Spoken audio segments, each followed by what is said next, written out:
Opinions fall.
mailbox is full and there is not enough space to leave a message.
One thing, all things, spinning in the same groove, intertwined threads, every move proves. No borders, no fences, no dividing the lands. Breath of the cosmos, where it starts, where it ends. Perfect, now that the flaws just hum in the cracks of the world, that's where light comes. Chasing the railing on rise, the waves in the style is not in the collage. No need to fight it, let it unwind. Step into the rhythm of a trusting mind.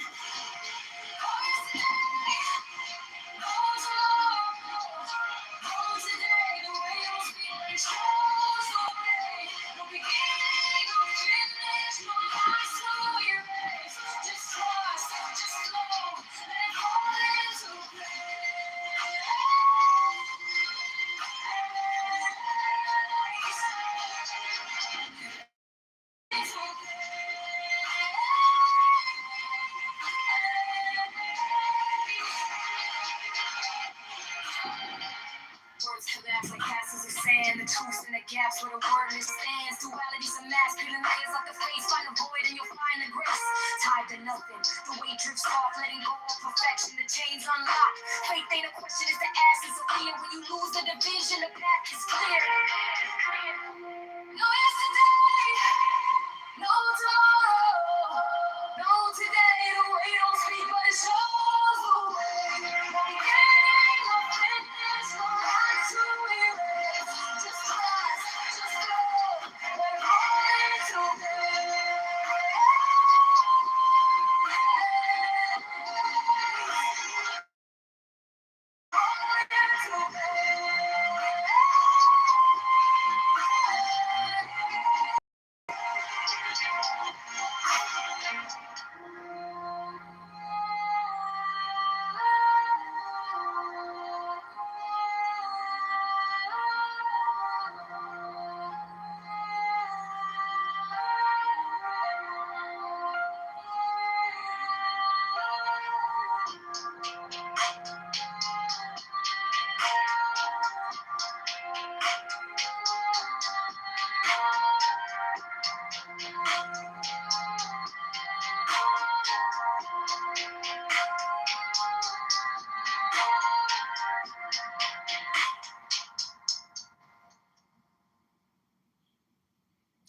Okay, welcome to Read Books for Money, Magic Mystic God. And the book house, reading house, concrete is here.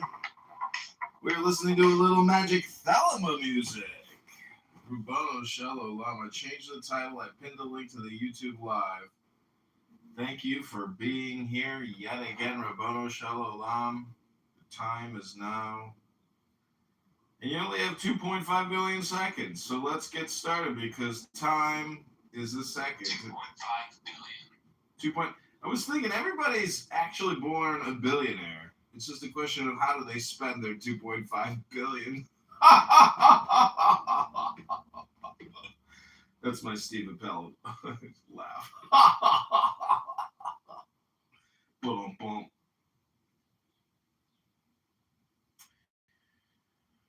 So we're gonna read some Kabbalah. Many people don't like Kabbalah because they think it's demonic. But before we read the Kabbalah, Allow me to speak, and then you can come in and... No, I want you to state the statements, bro. Tell me from where. You said in Gaza, in Palestine, West Bank, and from what year to what? I'm gonna get the book. Hey, my brother, if you don't want me to talk, just let me be. Okay, now you sound like a Chinese too, man. Brother, I don't want to talk. You sound Vietnamese, African. I don't understand what's going on here. No, Bibi, you're not... Wait, 355,000 were killed from what year? Was it 2023, 2022? No, October 7th. Okay, what channel? Okay, so you're fucking idiot, bro. So it's documented and it's 72,000, buddy. Yeah, but as I said, non-Jewish sources is 75,000. Non-Jewish sources is 75,000. From non-Jewish sources is estimated to be 355,000. Okay, name it. Hold on 1 second. First of all, it's a million, not 355 for non-Jewish sources. It's a million. Exactly 1 million. They stopped them when they hit. So there was like a lottery number. So as soon as they hit a million, the Zionists stopped. Okay, so we hit exactly a million and we stopped. It's very wrong from the non-Jewish sources. Let's get Hamas. Are they Jewish or not Jewish? Hamas. What has Hamas got to do with this conversation? Are they Jewish or not Jewish? Are these people like retarded? I'm embarrassed to be African. I'm asking you, are they Jewish or not? Hamas. Your line of questioning is sounding stupid because I was given a submission and you're just asking Are you gay? the submission. Are you gay? No, you said my question. I'm not able to learn to talk to you. Are you gay? Jewish. Hey, one microphone at a time. If you want to be talking, I'll just say Answer your question. Is Hamas yes, Jewish? so act like same people. Act like same people. One microphone. Yes. I'm not like you. So now, yes, so I'm actually Rabbi. I can rub one on. Next, one microphone. If you want to give me one microphone. If I can speak with them guys, you just let me know. Go ahead, bro. One microphone. Let me finish speaking. Everybody mute up. I'm asking you a question. Hamas, Palestinian source. Are they Jewish or not Jewish? From your non-Jewish sources. Do you consider them Jewish or not Jewish? Hamas is a resistance group. Palestinian resistance group. Are they Jewish or not Jewish? What has that got to do with British Jewish or not? Are you stupid or you're playing to be stupid? Rafi, your positivity does not mean you are sensible or you are making sense. Stop being stupid.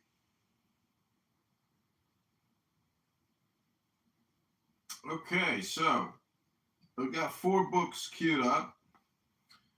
We're going to go to favorite number pages and read 3 to 10 minutes with each book. Just 4 books. That's what we're doing in the book club today, kids.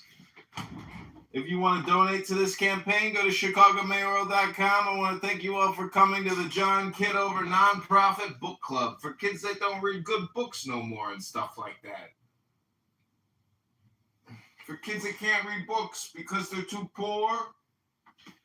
And, you know, we could go on about the R word, the F word, N word, the K word, or the Z word. All right, let's go to page 69 in The Wisdom of Insecurity by Alan Watts. A message for an age of anxiety. It's page 69. As a matter of fact, mental activities of this kind can now be done far more efficiently by machines than by men. So much so that in a not too distant future, the human brain may be an obsolete mechanism for logical calculation. Already the human computer is widely displaced by mechanical and electrical computers of far greater speed and efficiency. If then man's principal asset and value is his brain and his ability to calculate, he will become an unsaleable commodity in an era when the mechanical operation of reasoning can be done more effectively by machines. Subnote 1. I take my facts on this matter from Norbert Wiener's remarkable book, Cybernetics, New York and Paris, 1948. Dr. Wiener is one of the mathematicians chiefly responsible for the development of the more elaborate electrical computers. Having likewise an advanced knowledge of neurology, he is well able to judge the extent to which these inventions can reproduce the work of the human organism. His book contains the following pertinent observation. It is interesting to note that we may be facing one of those limitations of nature in which highly specialized organs reach a level of declining efficiency and ultimately lead to the extinction of the species. The human brain may be as far along on its road to this destructive specialization as the great nose horns of the last of the Titanotheres. Already man uses innumerable gadgets to displace the work done by bodily organs in the animals, and it would surely be in line with this tendency to externalize the reasoning functions of the brain and thus hand over the government of life to electromagnetic monsters. In other words, the interests and goals of rationality are not those of man as a whole organism. If we are to continue to live for the future and to make the chief work of the mind prediction and calculation, man must eventually become a parasitic appendage to a mass of clockwork. There is indeed a viewpoint from which this rationalization of life is not rational.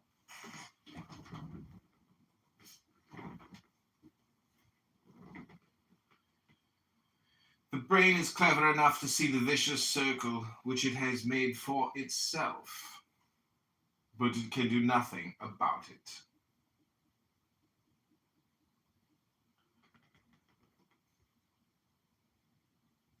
Seeing that it is unreasonable to worry does not stop worrying.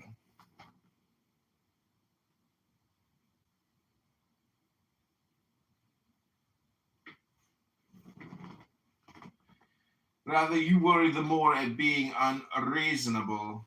It is unreasonable to wage a modern war in which everybody loses. Neither side actually wants a war. And yet, because we live in a vicious circle, we start the war to prevent the other side from starting first. We arm ourselves knowing that if we do not, the other side will, which is quite true. Because if we do not arm the other side, we'll do so to gain its advantage without actually fighting. From this rational point of view, we find ourselves in the dilemma of St. Paul. To will is present with me, but how to perform that which is good I find not. For the good that I would, I do not. But this is not as St. Paul supposed. Because the will or the spirit is reasonable and the flesh perverse.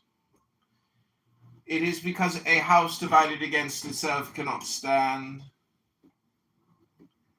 The whole organism is perverse, because the brain is split from the belly and the head unconscious of its union with the tail. There are few grounds for hoping that in any immediate future there will be any recovery of social sanity. It would seem that the vicious circle must become yet more intolerable,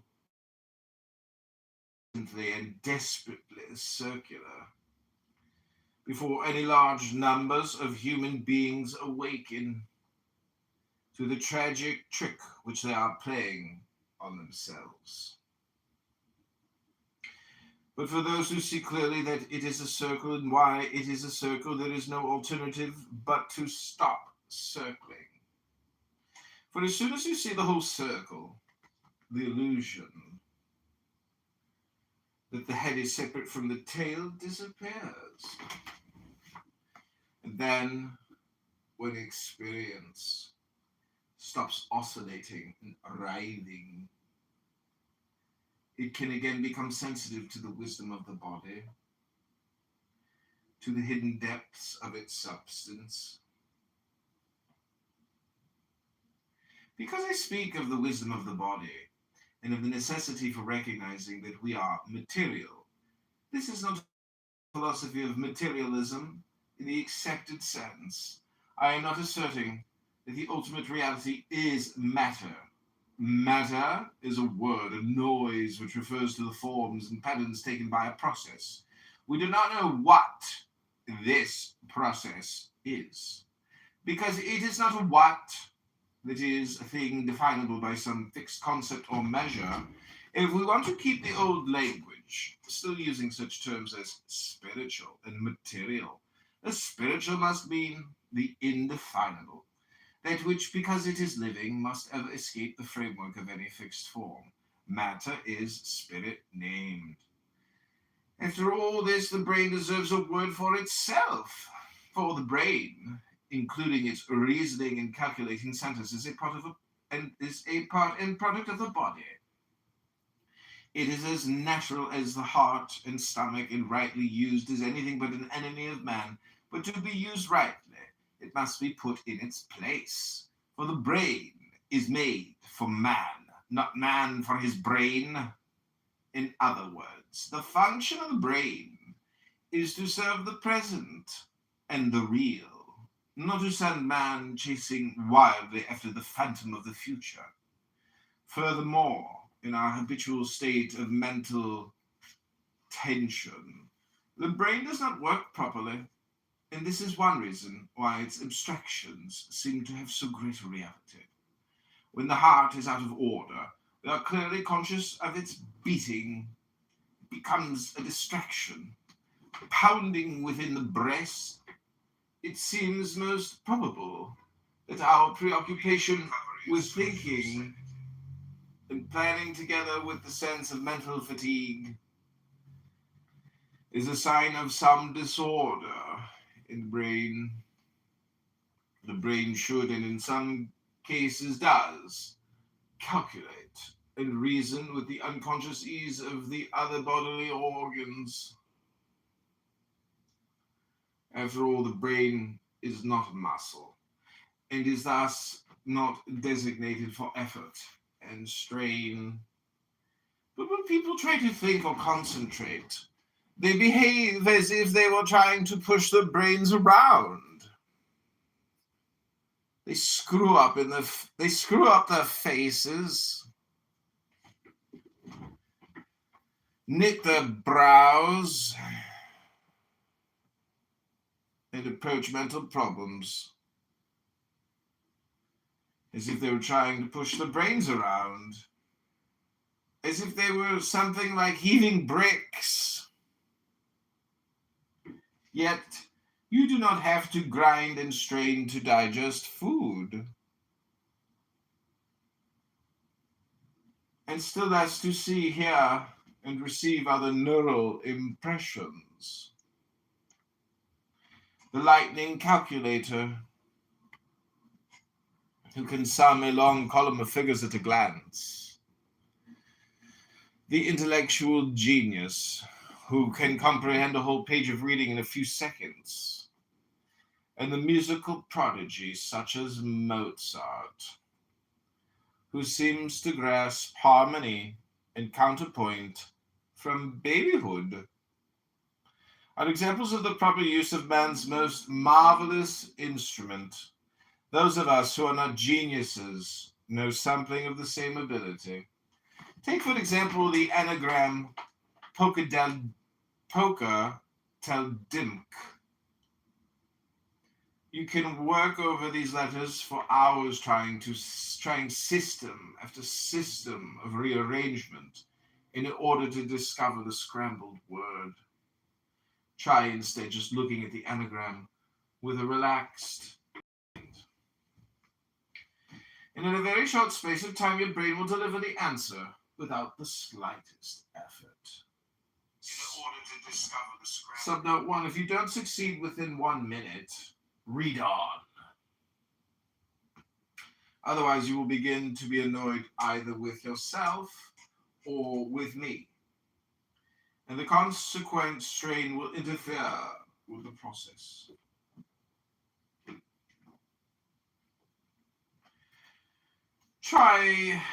We rightly mistrust the snap answers of strained and wandering minds, but the rapid, effortless, and almost unconscious solution of logical problems is what the brain is supposed to deliver.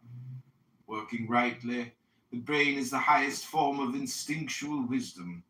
Thus it should work like the homing instinct of pigeons and the formation of the fetus in the womb, without verbalizing the process or knowing how it does it.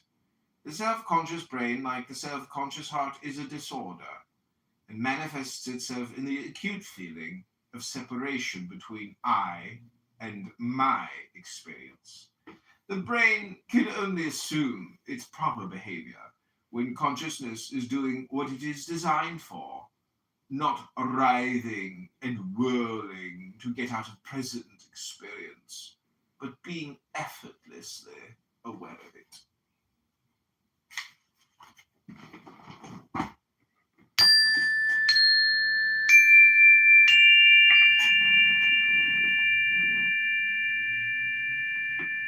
Okay, this is the John Kitover Chicago Book Club Poetry and Meditation Session. Rabbanu Shalom.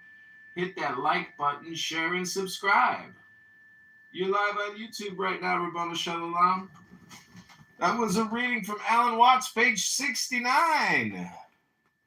From The Wisdom of Insecurity.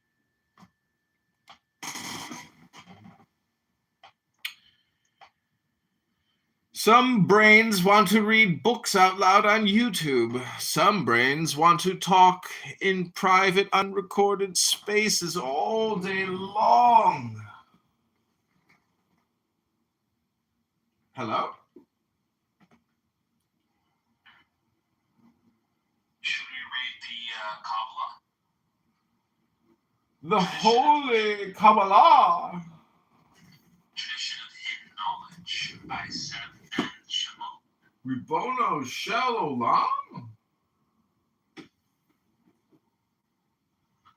So the preface for this is Kabbalah is the inner and mystical aspect of Judaism.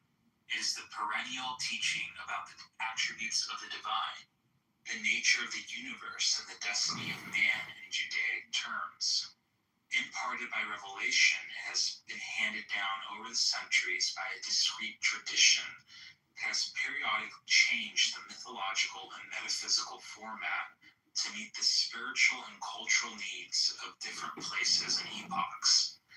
This long and broadly spread history has given Kabbalah a remarkably rich and wide variety of images of reality which appeared to be unversed, as strange, obscure, and even at times contradictory or corrupt. Therefore, in this presentation, one particular Kabbalistic system is used to unify and clarify a kaleidoscope of diverse views and practices drawn from ancient and modern sources. Finally, it must be stated, in concordance with the strict Kabbalistic rule, that the exposition represents one man's comprehension of a living tradition as it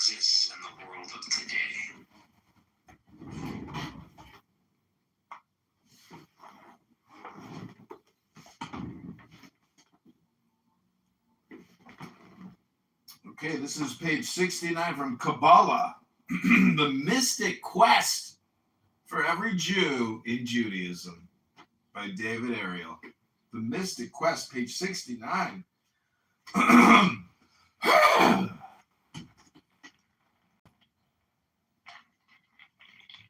Some people say start at 1, I say start at 69. Here we go.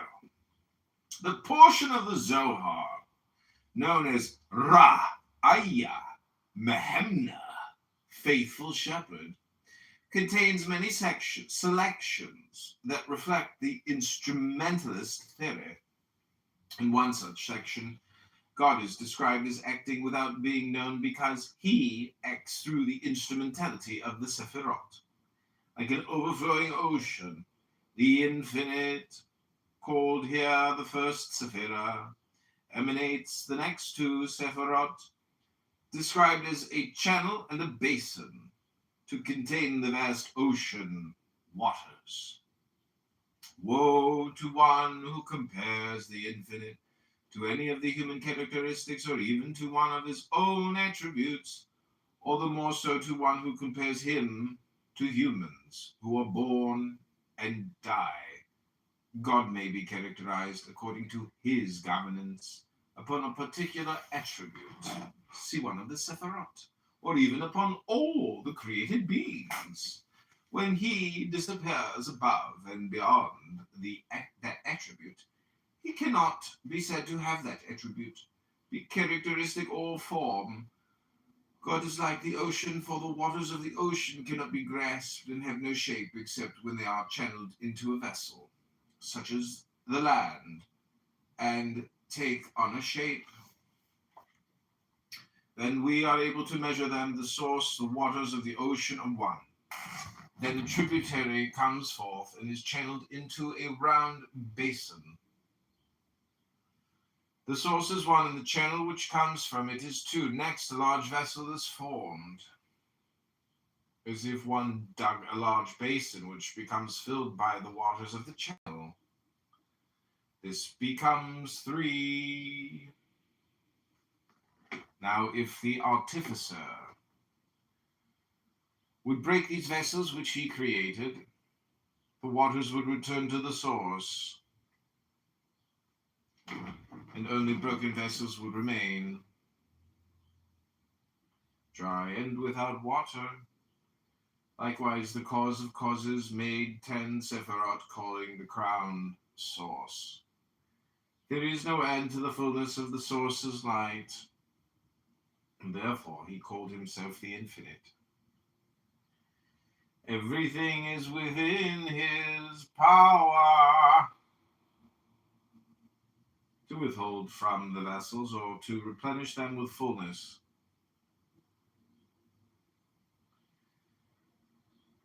And to withhold according to his will.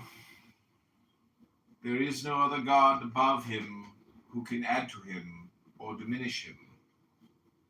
Moshe Kitover, a leading Kabbalist, proposed that one can even visualize the Sephirot as vessels in several ways. First, the divine essence flows through the Sephirot as water flows through vessels of different colors. Second, the infinite essence is like the sun when it shines through a prism.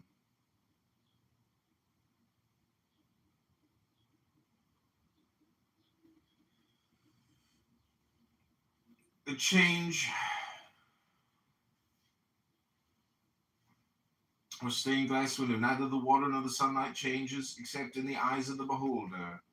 To help you conceive this, imagine water flowing through vessels of different colors: white, red,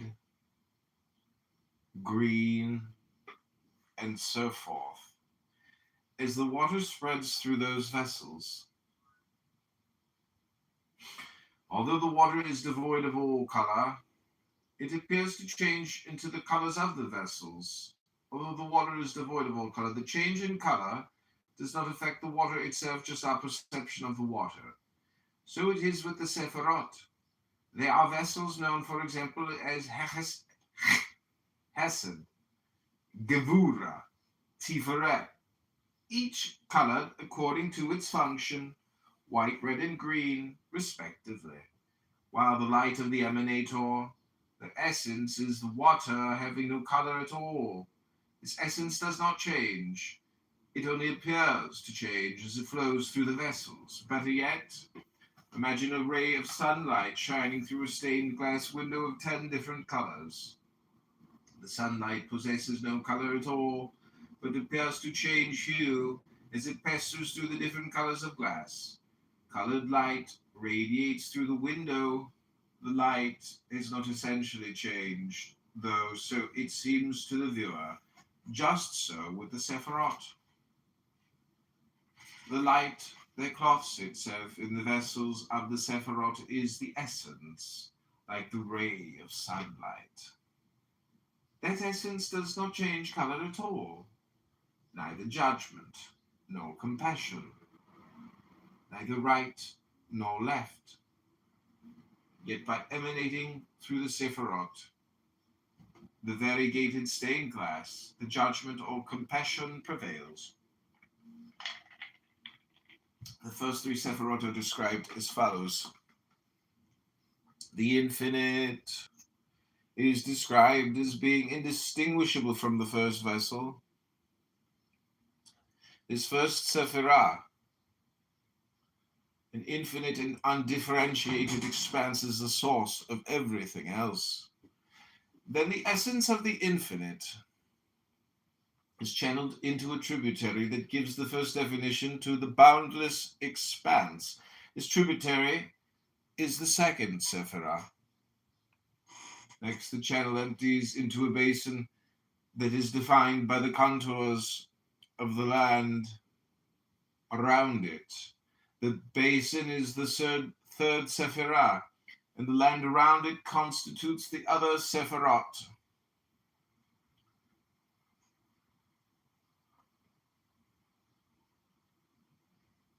This analogy suggests that the Sephirot are vessels, or channels that limit the infinite and give finite definition to everything else. The description is also reminiscent of the creation narrative in Genesis and suggests a parallel between the creation of the Sephirot and the creation of the world. The instrumentalist conception of the infinite is profoundly impersonal. The infinite is thoroughly removed from everything and never reveals itself. All the descriptions that are usually associated with the personal concept of God is the being who reveals himself, cares about man, and answers his prayers are relegated to the Sephirot. In order to consider the infinite as God, the mystic must be willing to engage in an unusual degree of remoteness and abstraction. The doctrine of the Sephirot as the essence of God is an attempt to preserve the concept of a personal God. It does, however, imply that God's essence changes according to the differences among each of the Sephirot. Kabbalists of this persuasion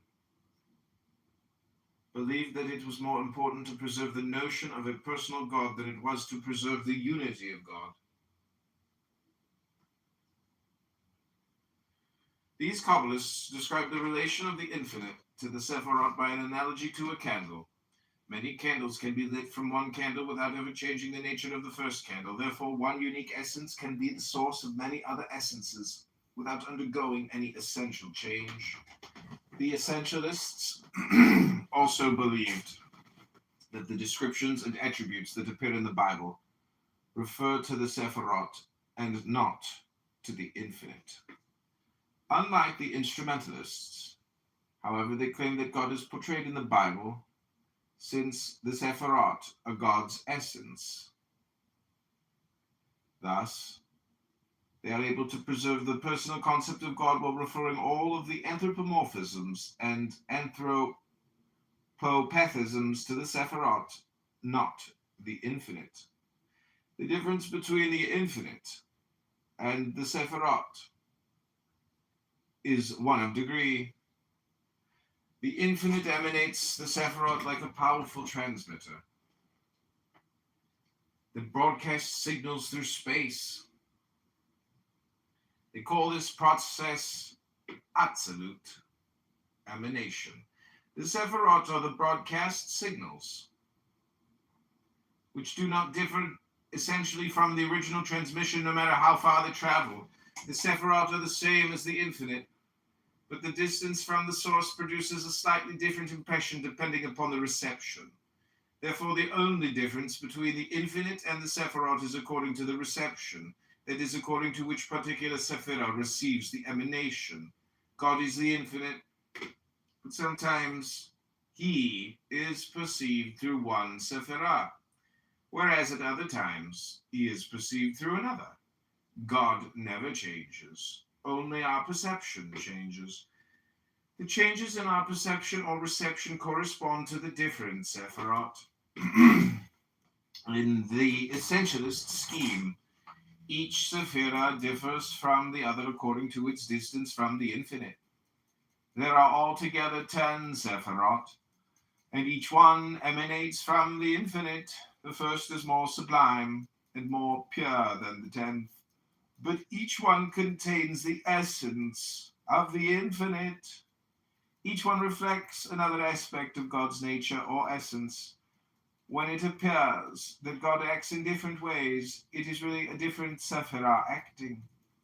If, as the essentialists maintain, the Sephirot are just different aspects of one infinite essence, the personal aspect of God is preserved through the unity of God and is somewhat compromised. On the other hand, the instrumentalists preserve the integrity of the divine unity while sacrificing the personal aspect of God.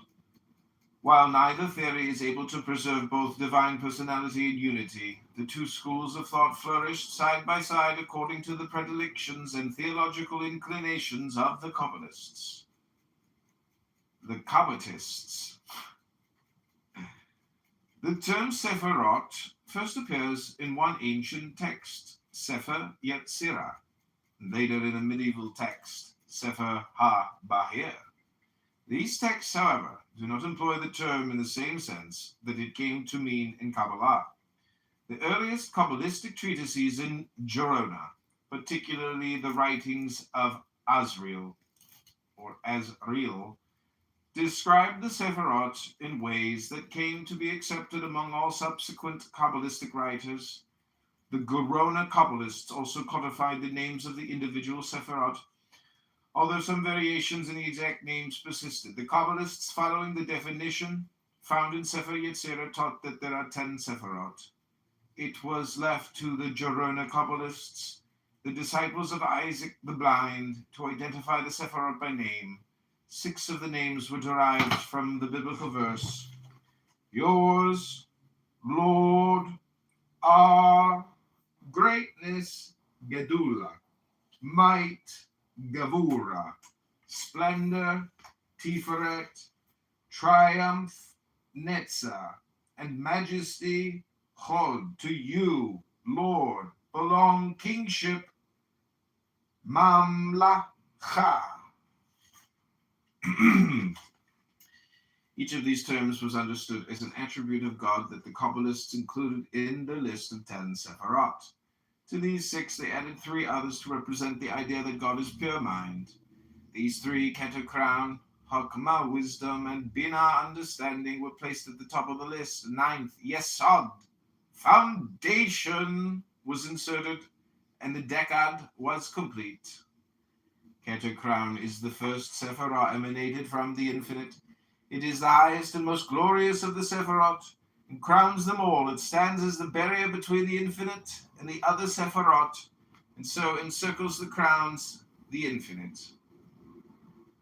Because each Sephirah is emanated from another, the highest one, Keter, stands hierarchically above them all. Keter is the archetype of God as king. It is Keter who calls himself, "I am that I am," in Torah. Sometimes Keter is identified with the infinite.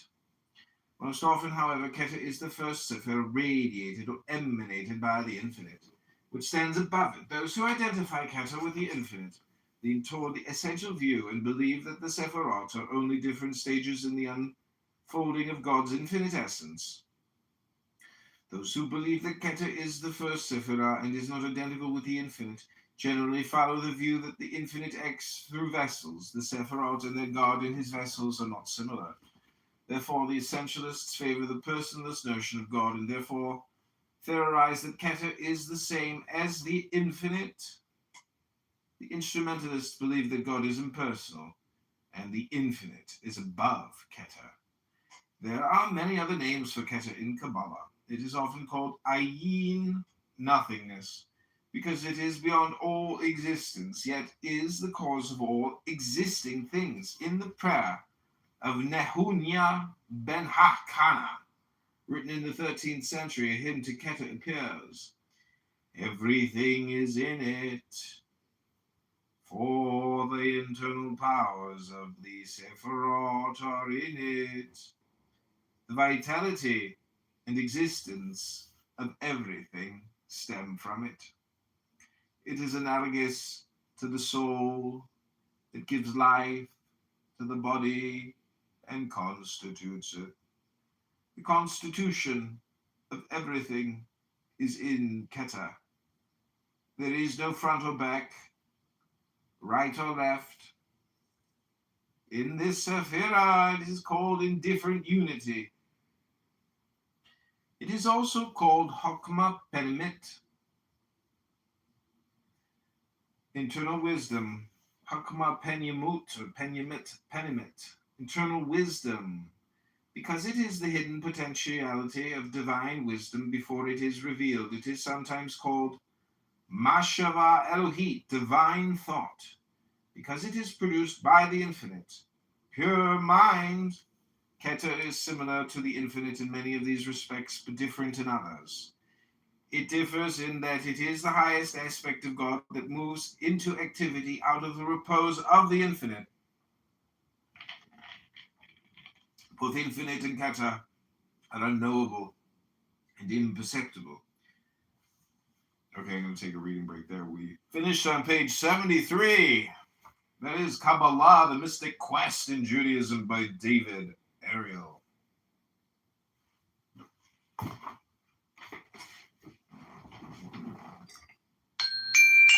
now we have Kabbalah, the tradition of hidden knowledge. The first chapter is called Manifestation. God is God. There's no thing to compare with God. God is God. In Kabbalah, God the transcendent is called Ayin. Ayin means in Hebrew, no thing, for God is beyond existence. Ayin is neither below nor above, nor it is in movement or in stillness. There is nowhere Ayin is. God is absolute nothing. Ayin Sof means without end. This is the title of God who is everywhere. Ayin Sof is the 1 to the 0 of Ayin. This is the totality of what is and is not. Ayin Sof is God the eminent, the absolute all. Ayin Sof has no attributes because it can manifest only within existence, and existence is finite. The oral tradition of Kabbalah states that the reason for existence is that God wished to behold God. Thus, there is a previous non-existence in which, as the written tradition says, face did not gaze upon face. In an act of total free will, God withdrew the absolute all, the Ayin Sof, from one place to allow a void to appear, in which the mirror of existence could be manifested.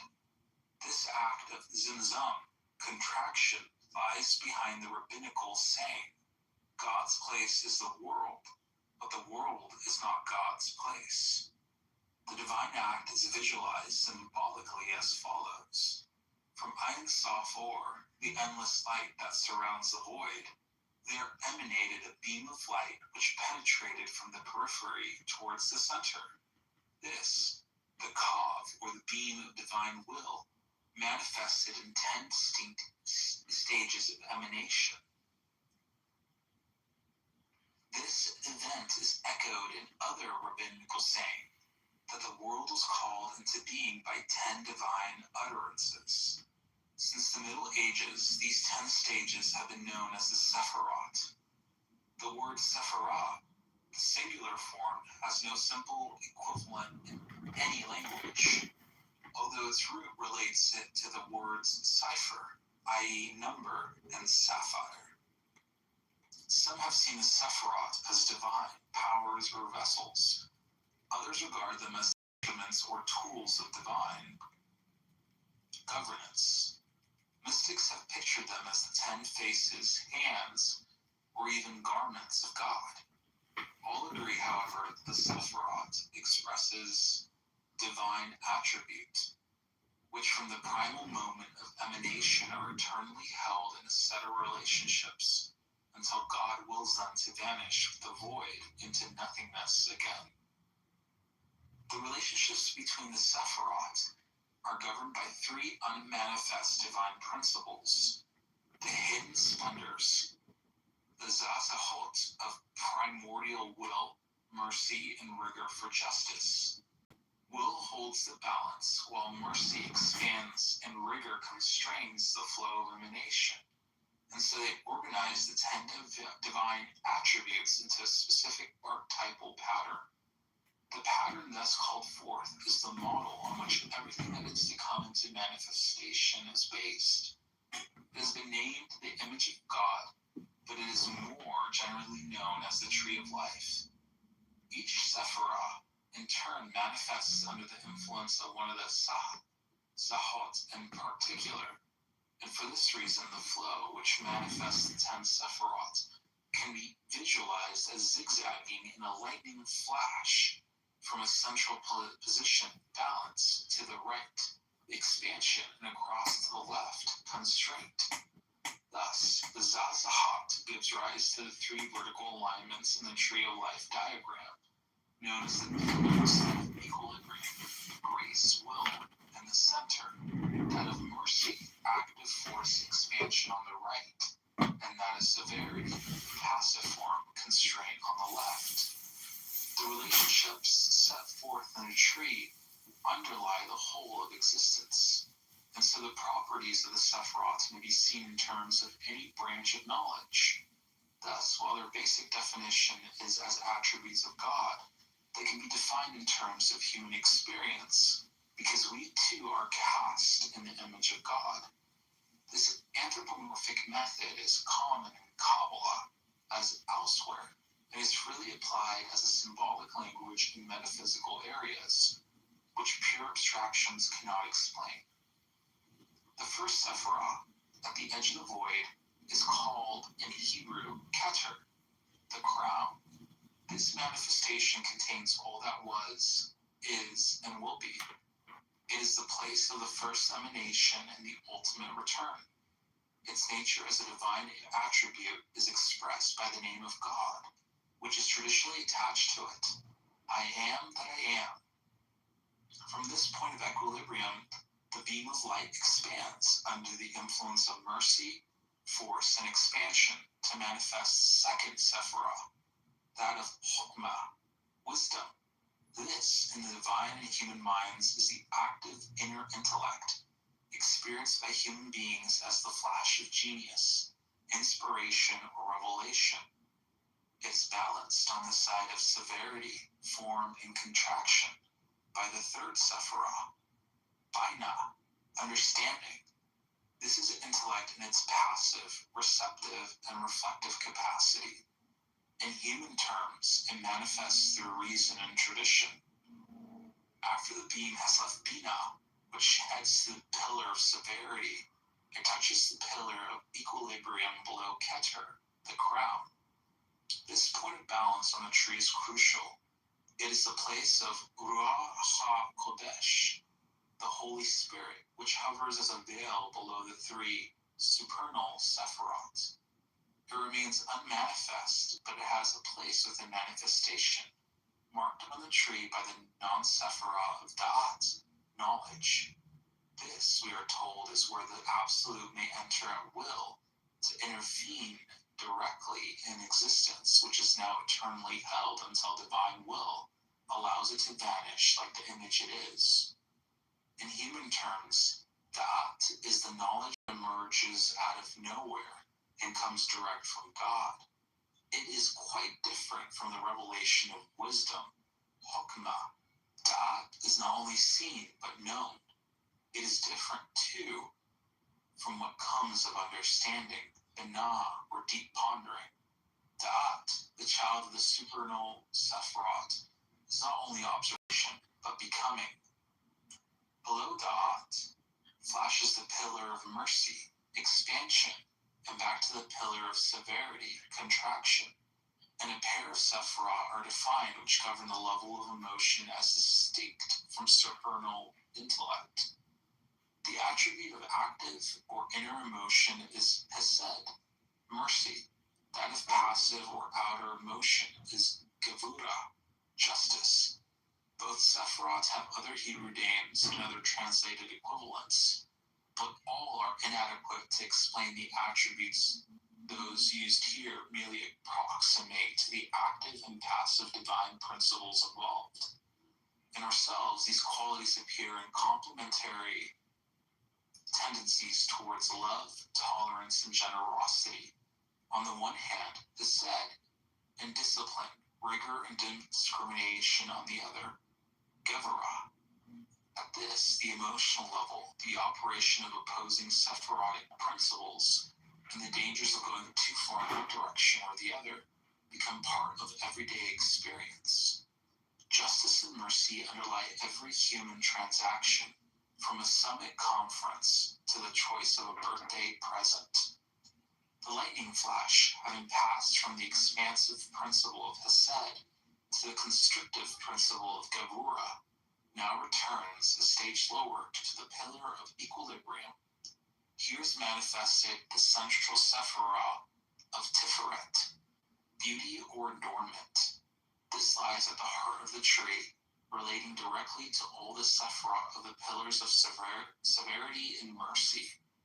Whenever the tree diagram is applied, as it can be, to the dynamics of any organism or system, Tiferet is the heart of hearts.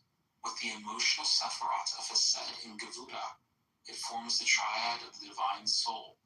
With the higher Sephiroth of Hokmah and the Binah, it forms the great triad of the divine spirit, in the midst of which hovers the Ruach HaKodesh.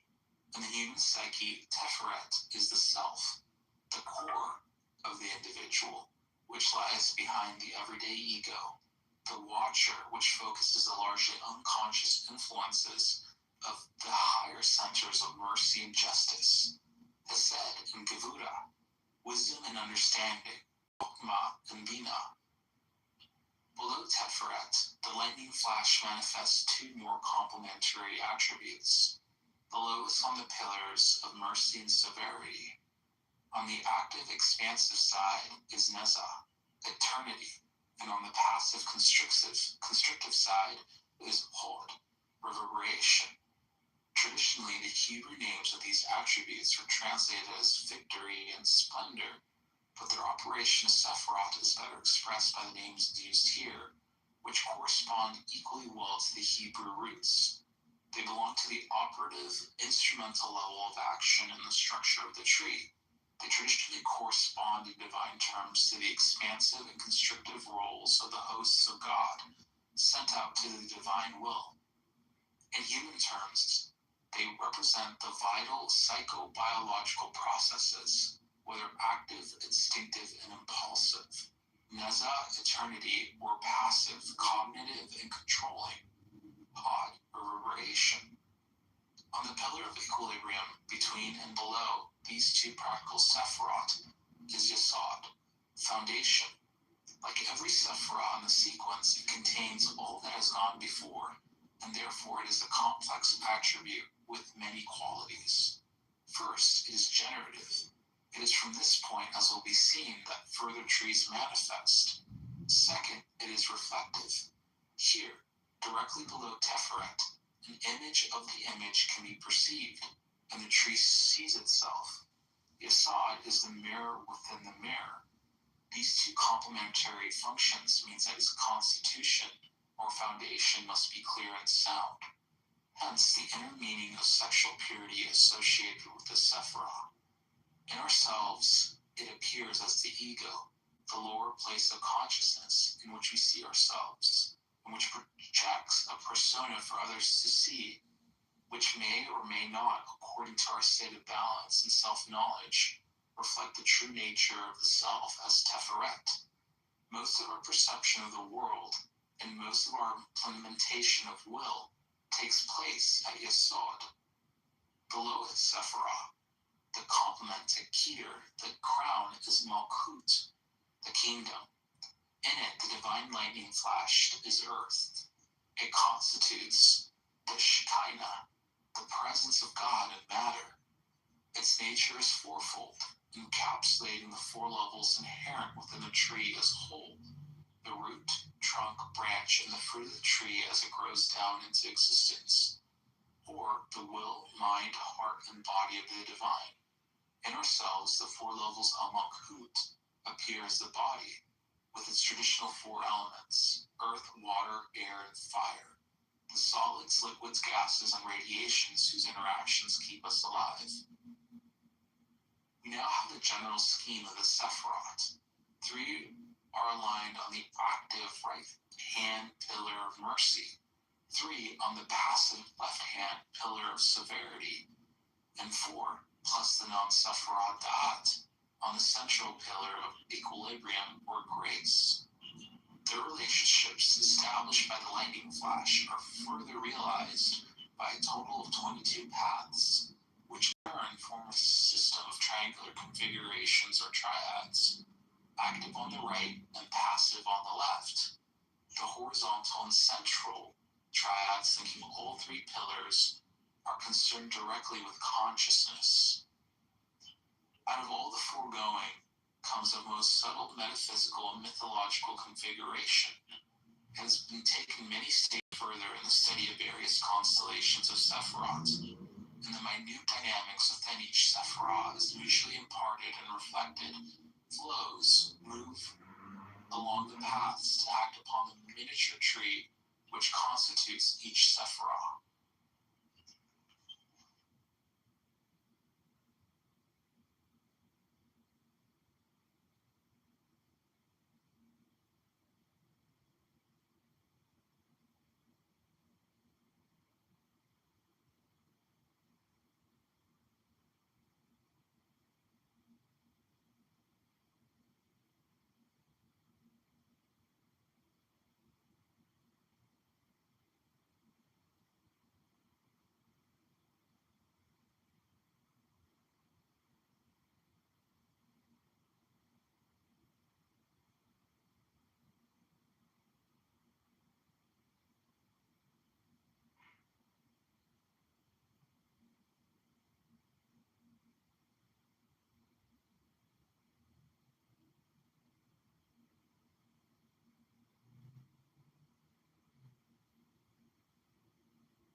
Between the here and there, a hollow breath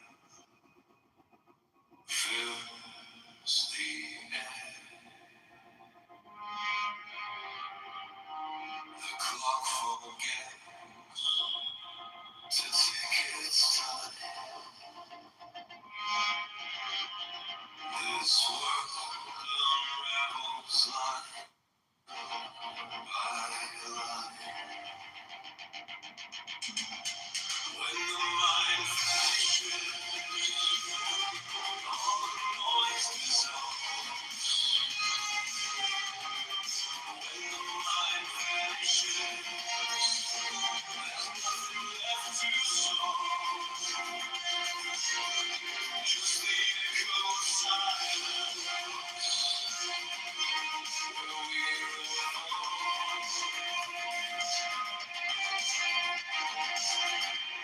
the mirror fades, it holds no face.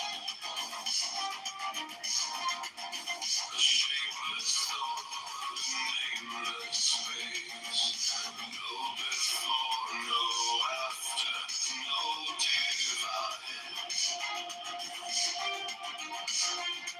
The stillness grows, it opens wide. Where does it end? Where does it start? When there's no thought, no beating heart. When the mind vanishes, all the noise dissolves. When the mind vanishes, there's nothing left to solve. Just the echo of silence where we revolve.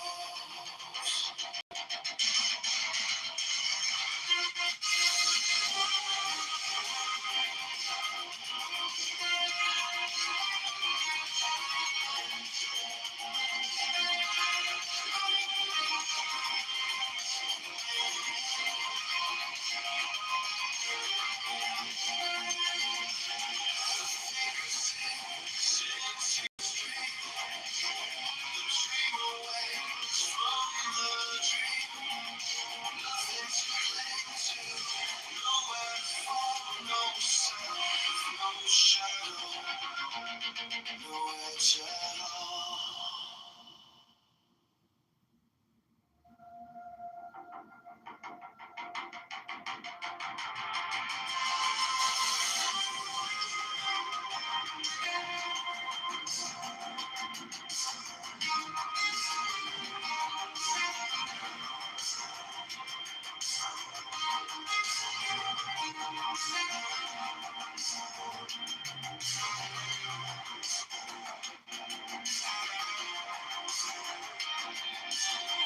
The walls between here and there, hollow breath fills the air.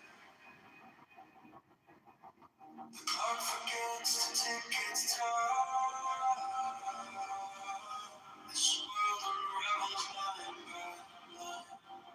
When the mind vanishes, all the noise disappears. When the mind vanishes, there's nothing left to say. Just the echo of silence where we mirror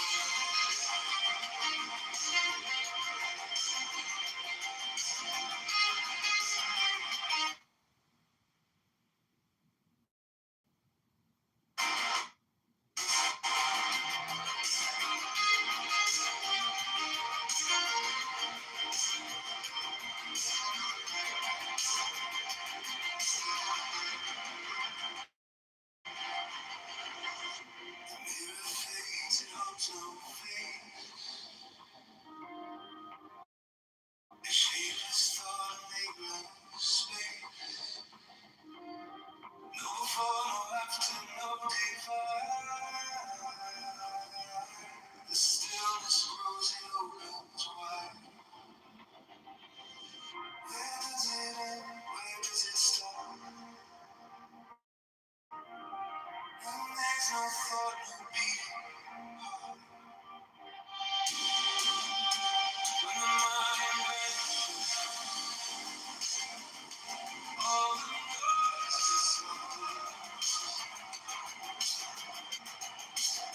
When the mind vanishes, there's nothing left to say.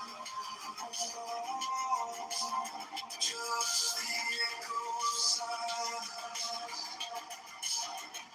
where we revolve.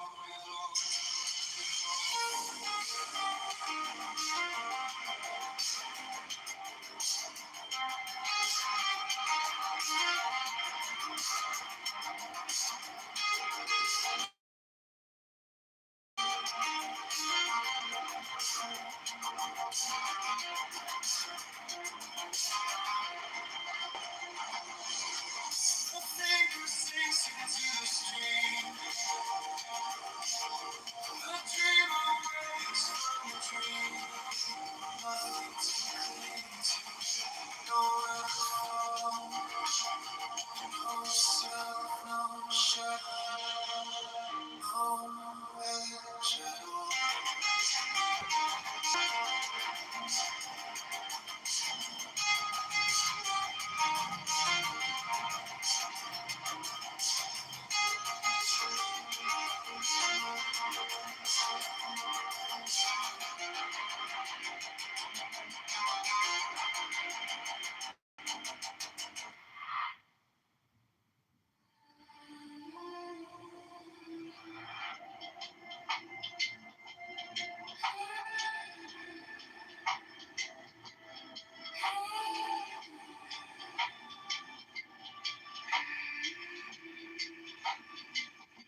The truth hides when no one looks. In empty rooms and shadow nooks, you chase the light, but hold the dark.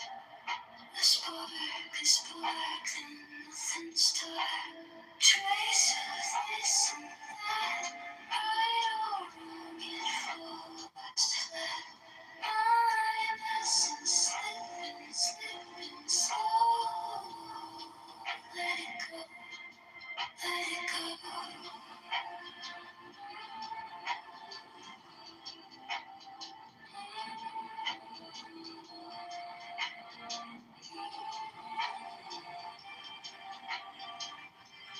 Opinions fall like paper critters, fragile wings they soak in rain. You hold too tight, it tears apart.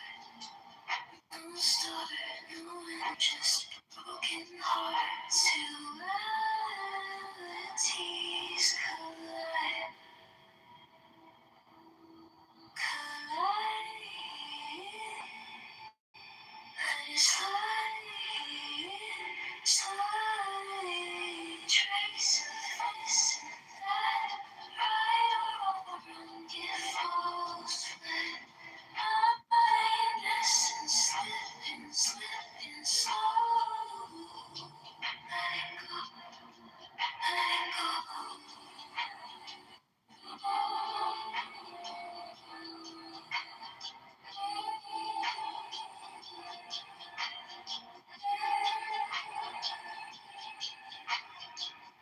Nobody,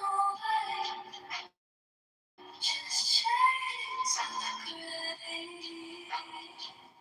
No need to fight, no need to stay. If nothing's left, you're finally free. A city,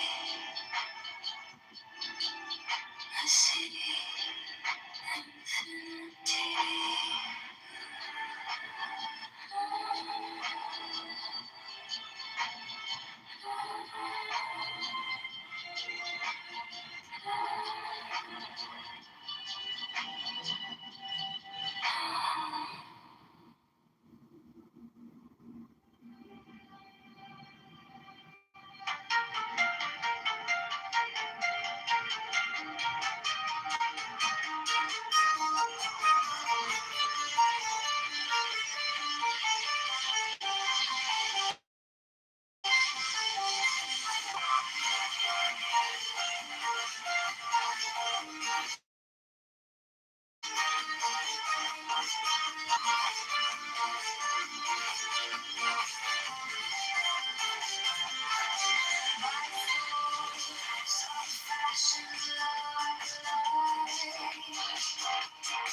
Through a shroud, through the cloud, where secrets reside. Through the storm, through the smoke, I survive, To the mountain, panic like a race of the race, I can go, I can go, like fire,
one thing, all things. Spinning in the same groove, intertwined threads, every move proves. No borders, no fences, no dividing the lands. Breath of the cosmos, where it starts, where it ends. Perfect, now let the flaws just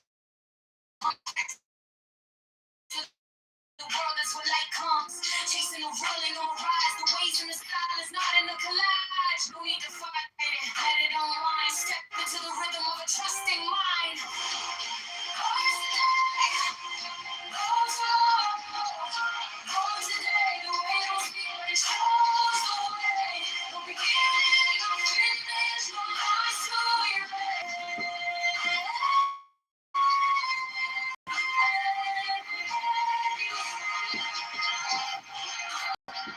Words collapse like castles of sand. The truth in the gaps where the word is stands. Duality, some masculine layers of the face. Find the void and you'll find the grace. Tied to nothing, the weight drifts off. Letting go of perfection, the chains unlock. Faith ain't a question, it's the essence of fear. When you lose the division, the path is clear.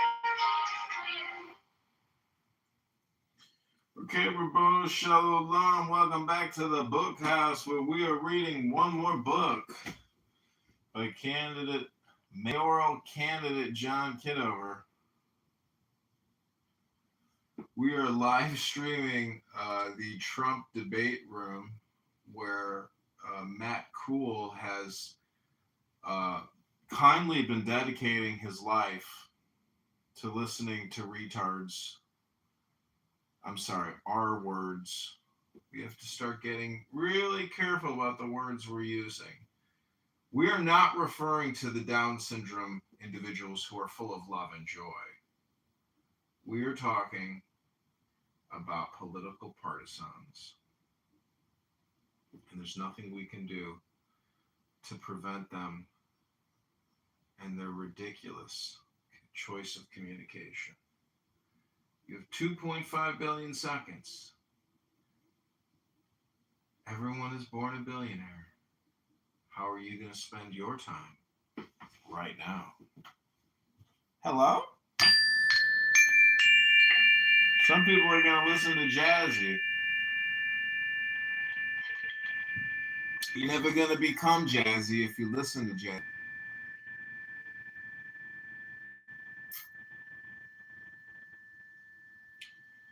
You're never going to make America great again by being in a clubhouse room about making America great again. If you're fat, you're never going to become thin until you start changing what you're thinking about. If all you do is eat and sit on a couch and watch Netflix, well, you're never going to lose that weight. Okay, this is What is Zen. We're going to page 69. Here we go. There is a very close parallel between the thinking of Heraclitus and Taoist philosophy, but understand the yang and the yin. Heraclitus is the most original thinker in Western thought. Philip Wheelwright published an excellent translation of what remains of the fragments of Heraclitus's philosophy. If the West had founded itself on Heraclitus rather than Aristotle, we would have been a lot better off, because he was a most ingenious man, and his thought is far closer to Eastern thought. The Japanese feel that death is a completely natural event. It is only, as it were, the dropping of the leaves, and yet the root underneath is always there. This is difficult for most people to appreciate. The root doesn't seem to enter into our ordinary lives at all. I feel that I'm only on top. How do I get down? Well, of course, the top is the top, and it can't get down and be the bottom. This is the same question people raise when they ask, how do I get rid of my egocentricity? Well, obviously, you can't get rid of egocentricity with your egocentricity. You can't wash off blood with blood. And trying to realize your Buddha nature by some sort of egocentric effort is like trying to wash off your ego with your ego and blood with blood. In his teaching, Bankai emphasized the way in which you have this root in you. He said, when you hear a bell ringing, you don't have to think about it. You know at once that it's a bell. When you hear the crow cawing, you don't, by any effort or cleverness of your conscious will, know that it's a crow. Your mind does that for you.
Okay, Chris, if you have anything you want to read, now would be that time. We're live in multiple rooms, fully live on multiple clown houses. Also, co-streaming the President Trump room, where unfortunate individuals are trying to be heard and battling over a microphone in a forest. And there's no one there to hear them. They are in an unrecorded space, but we're recording them because we have compassion for our fellow citizens. We want to help liberate them from their own mouths, their own brains. Do not fucking believe in freedom. Who do not believe in fucking nothing. They don't believe in human right. They don't. They will do all of this to everybody who is not a Muslim. To everybody. I don't know what part of this you don't fucking understand. I have proof that Ocean is correct. Simon, let me respond. Simon, I didn't interrupt you. I'm going to be brief. You live in Leeds, Simon. You live in Leeds. I happen to know Leeds well. In Leeds, the Muslim community has been gang raping little Christian girls. I've never seen you mention that once. Not once, Simon. No, you let me finish, Simon. I didn't interrupt Christian girls, and you don't give it. Your hatred of Jews is great. That you ignore them. You ignore this. You let Muslims into your own nation. You let Muslims into your own nation to rape Christian girls. You don't give a fuck. All you care about is something halfway across the world. Dude, have I upset you somehow? Yeah. Who is from what talking to? You know what is the just wait a second. Hold on, let me ask you a question. Yeah, go for it. Do you live in England? What do you want him to say? He doesn't have nothing to say. What I'm trying to say, this is my land, England. I want it back. You guys, it's in Iran. Well, who's taking it? I will come and take it.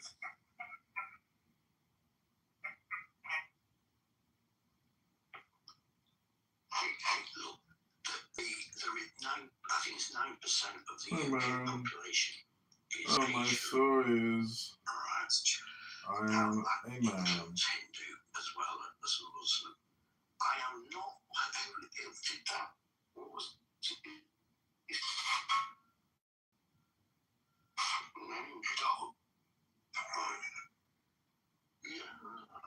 It's not a question of what I let Muslim people come to the country. I to rape young Christian girls, and there are extremists of all types. No, that's not true, dude. You want to talk about, for example, the top 50 terror organizations in the world? I'm sure they're all Islamic. Exactly. None of them is Christian. Hi, Kelly. How's your None of them day? is Jewish. None of them. And it's not. And I just want to make sure that you understand. Hold on. I'm not saying that they are Muslim. Hold on. They are not Muslim. They are under the banner of Islam. You know, is a murder. That is, you know, there are Jewish that are murderers, there are Christians that are murderers, but they're not doing it in the name of Judaism or Christianity. Those terror organizations, they are doing it under the banner of Islam. That is the difference. Hold on, let me why don't we deal with understanding this silent fight? Because I will tell you why. Because it's not our position. I want to make this last point. In every single demonstration that has been since the 7th of October against Israel, there were always like those Jews that were holding signs not in our name. Okay, out of 16 million, you will always find those Jews saying not in our name. And even the example that Doug gave you about this Jewish guy that is leading the most anti-Semitic party in the UK, leading marches in London that are glorifying terrorism and Nazism. But let me just finish this. Out of 2 billion Muslims, when did you see a group of not 10,000, not 1,000, not 100, 10 Muslims going on the streets in New York or London or Paris holding a sign saying not in our name? Why do I need to say that it's only the radicals? Why don't they say this is not Islam? Simon, yeah, I agree with that. Daniel, you cannot label them as radical Islamists. Islam in general is radical. There's no fucking radical. You guys have to look at all of the Gulf leaders and what they're saying. They are condemning these radical Islamists, and they've been warning Europe about them for decades. The UAE, We're talking about from the West. They enjoy freedom of speech and freedom of protest. Why don't they use those freedoms? But Daniel, hold on. What about the Gulf leaders that don't want to send right now their own students to England because they say England is too radicalized for them? How fucked up it has to be that a Muslim nation does not want to send their own people, and you can find the Simon. Should be very fucking scary and a big fucking eye-opener. Hey, I live here. You don't live here there because, well, sorry, you do live there, but you're a blind sheep because you live there. Okay, that's very comfy. Yes, and I'll tell you why. Because you're as much as far for staying quiet and criticizing us like Jews or the state of Israel. Because let me ask you a question. I'm asking you, Simon, a question. Hold on.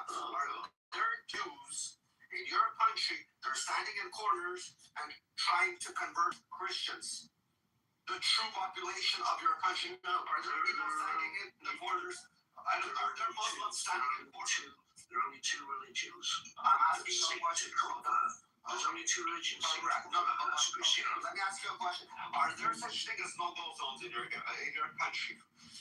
No. Oh, really? We're gonna play stupid right now, Simon. No, there are places where you think about violence, so you would go, I'm not going there. Okay, what kind of violence are we thinking about? Getting robbed? Why? Or is there violence on Islam violence, like Muslim on Muslim violence, or it's gonna be violence because you're not following the ethics of their religion, where you're walking down the street of a Christian nation and you're not covered up, or you're exposing a skirt if a girl wants to be in a skirt or anything like that, where she might get fucking harassed.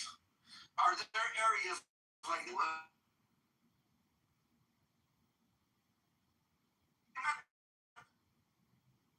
I can play stupid too, but I'll bring you facts. So I'm asking you a question before I start showing you facts. He is just playing your stupid, Rafi.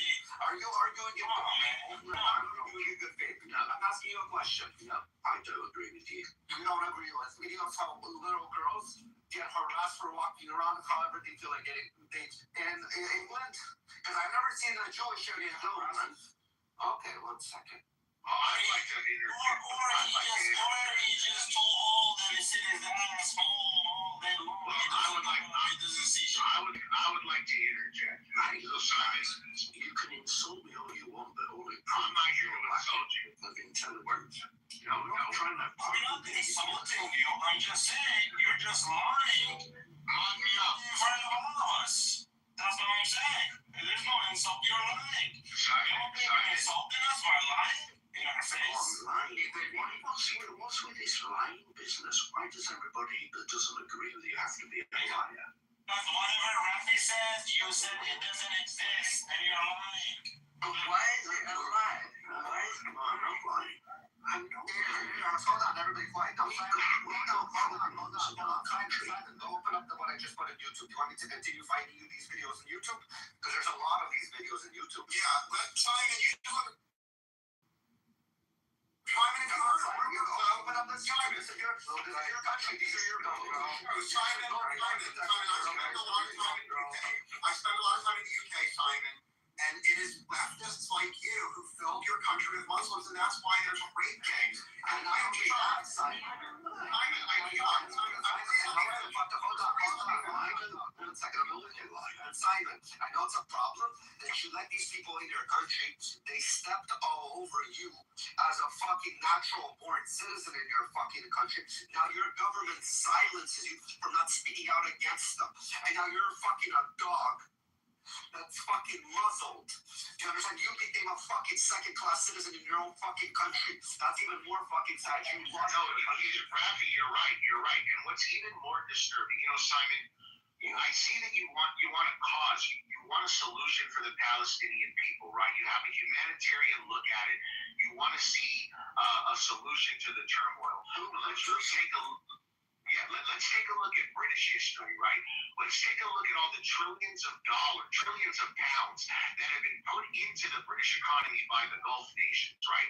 The Gulf nations saved England. That's why real estate is so high in central London, where my flat is, because they bought up all the real estate. They stimulated the economy with their money. And now, behind the Palestinian cause of so-called freedom and the IRGC push of the media campaign, they are now all of these people protesting who are pro-Palestinians in England. They're against the Gulf Arabs. They're against Saudi. They're against all of them. They call them traitors. And that is very bad because that is the support mechanism of industry and money that can help the whole Arab world. You see what I'm saying? They're trying to split up sides. They're trying to get all of these protesters not only to be anti-Jewish, but anti-Saudi, anti-UAE, anti-Arab. So there's a big problem with this. Yes, you're right. There have been Pakistanis and other, Muslim communities that have assimilated in Britain since centuries ago. I'll give you that. But now, with this new fight for so-called Palestine, they are brainwashing everybody to hate everybody just for this cause, and that is dangerous. Who's this mysterious they? The left-wing protesters in England who are destroying the country with this Free Palestine movement, but they don't want to free Palestine. It's not just one. Let's spend a lot of time. Let's spend a lot of time in London. Simon, you have killed your own nation with your altruism. You're such a good-hearted, loving person. You are so kind and loving and generous that you invited Muslims in, and now they are bombing synagogues and raping girls. So your generosity, you killed your own country. You killed your own country not because you're evil. Because of love. Because you were too soft. I don't realize. I'll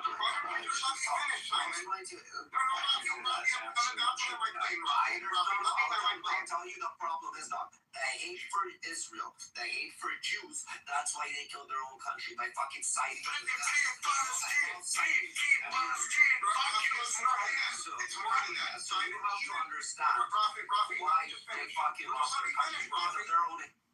Okay, Rafi, let me finish. I believe even if Israel didn't exist, even if there were no Jews in the world, Simon would still let millions of rapists into his country. You know why? Simon has love and altruism towards criminals and rapists. Simon has such pity for the oppressed that if there is a group that he knows will rape his own daughters and granddaughters, he'll let them in anyway. Because Simon is so desperate to be seen as a moral, ethical person. You can tell from the quiver in his voice, Simon is so desperate to think of himself as a moral, ethical person.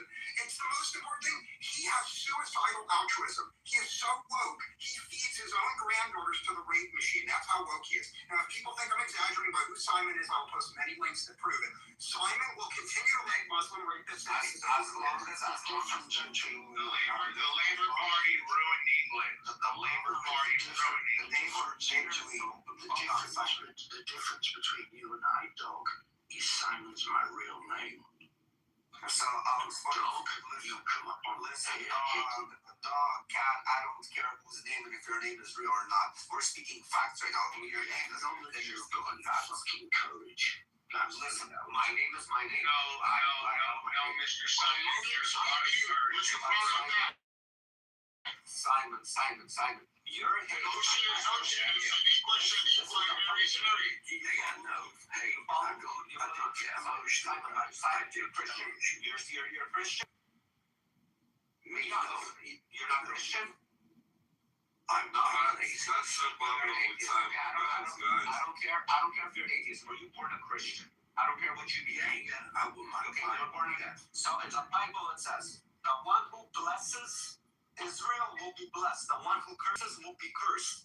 And your fucking nation is getting cursed because you guys cursed Israel. So you sided with the radicals? You don't realize how you're getting cursed, but again, as your daughter and everything, you're punishing her by your hatred towards Israel.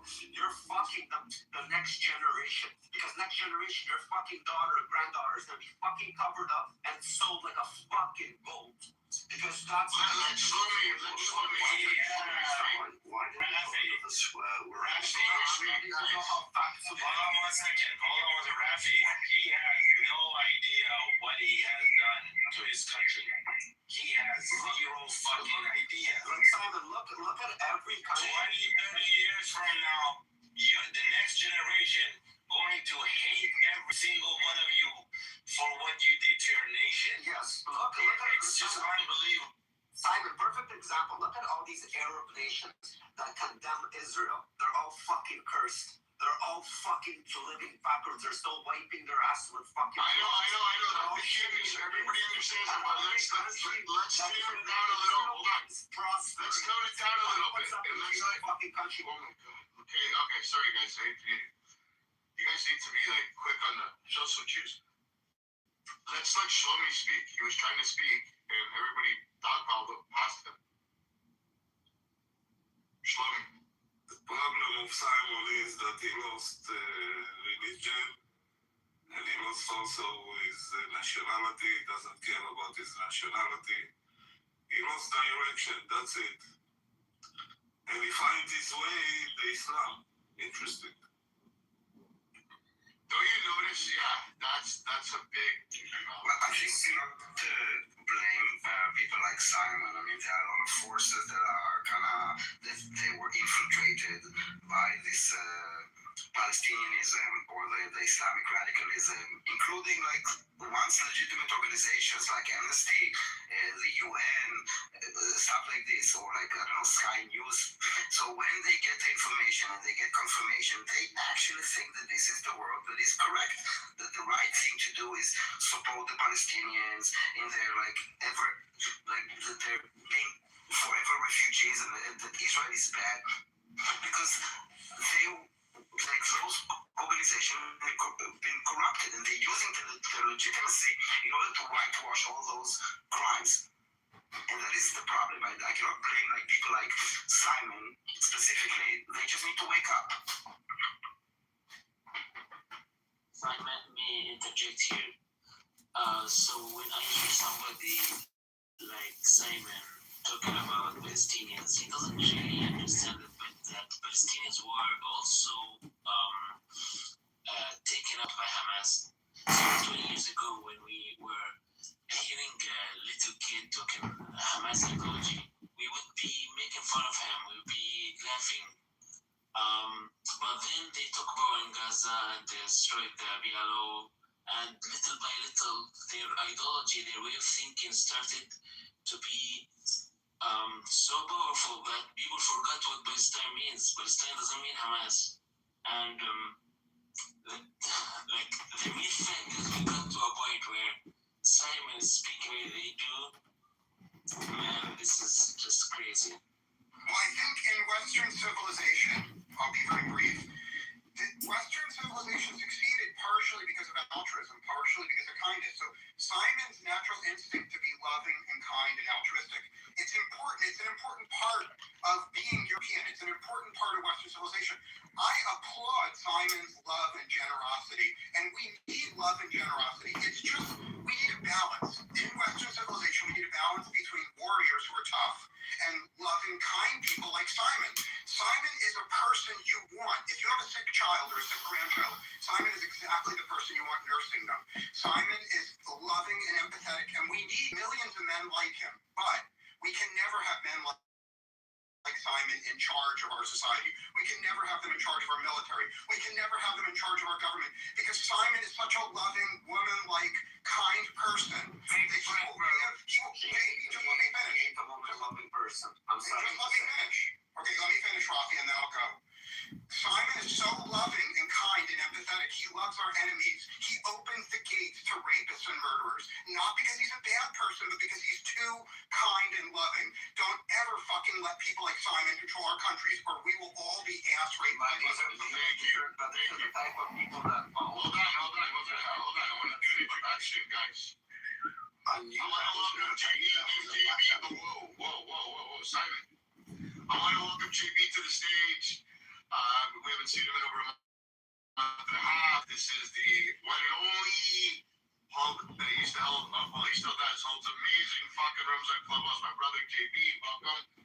The topic we're talking, it's slowly, we've been going hard since 9 a.m.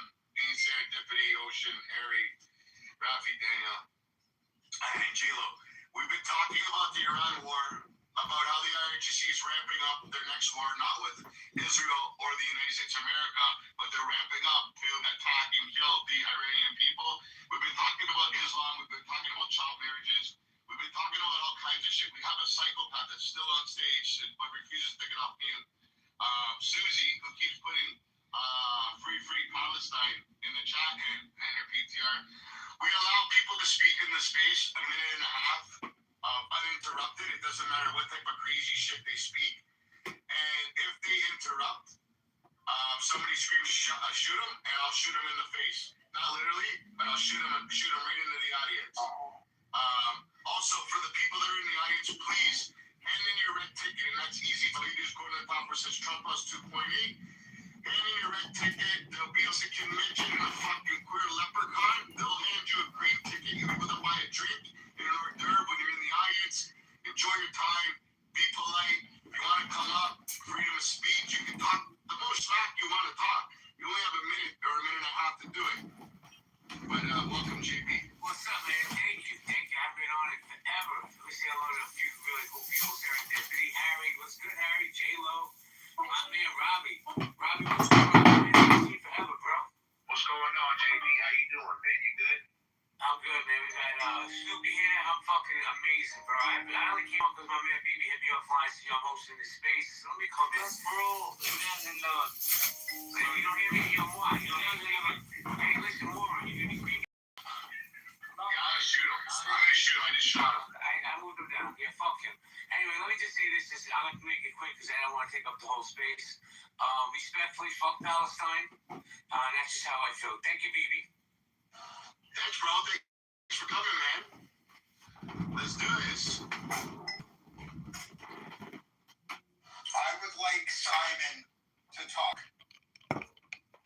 Oh, again?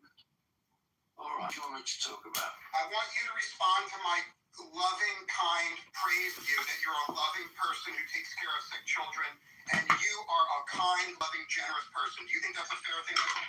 Well, I like to think I'm a kind guy. So I would ask you, as a friend, as a person that admires you, Simon, as a person that admires you, do you think it's possible that your kindness extends to people that want to kill you and rape your children? Do you think it's possible that you have a weakness? You're too kind to your enemies? I ask that. No, I don't think that's a... Well, let me ask you a question, then, American. Do you think that because he's been so kind to his enemies, he's not your enemy as well? I don't consider Simon to be my enemy because I'll answer you succinctly, and then everyone. Why? He's the person that invites. He's the person that invites the guy next door that wants to rape your daughter into his house. I'm going to answer you succinctly. No, Simon, let me answer succinctly, and then I'll shut up for a full half hour. In fact, I'll go to the audience for a half hour. I think that there are some people. Please let me finish. There are some people in the United Kingdom that deliberately let Muslims and terrorists in because they're hoping that there are some people that do that, but I don't think Simon is in that category. I think Simon invites millions of Muslims, terrorists into Britain, not because he wants them, but because Simon does it because Simon has such a good heart. He believes that the Muslim terrorists are not going to rape his daughters. Simon let in Muslims out of kindness and altruism and foolishness, not out of malice. That's why I am not mad at Simon. I'm just disappointed in Simon. I'm not mad at him. And I think that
people that are being slaughtered, the 40 to 80,000 people that got killed just for simply protesting their government, saying we want better for our people, we want to be able to buy food, we want our economy better, please help us, please do good by us, and they get murdered. Why are the fucking pro-Palestinian people preaching against them and protest against them, calling them scumbags, wishing that they died? Why is that? I want to hear from you people. I want to hear from people like screaming, waving the free Palestinian flag in your PTR as like you're fucking holding on to the trophy. She doesn't care about the Palestinian people. She's a hypocrite. She doesn't give a shit about the Palestinian people. She's a hypocrite. She gave a fuck about the Palestinian.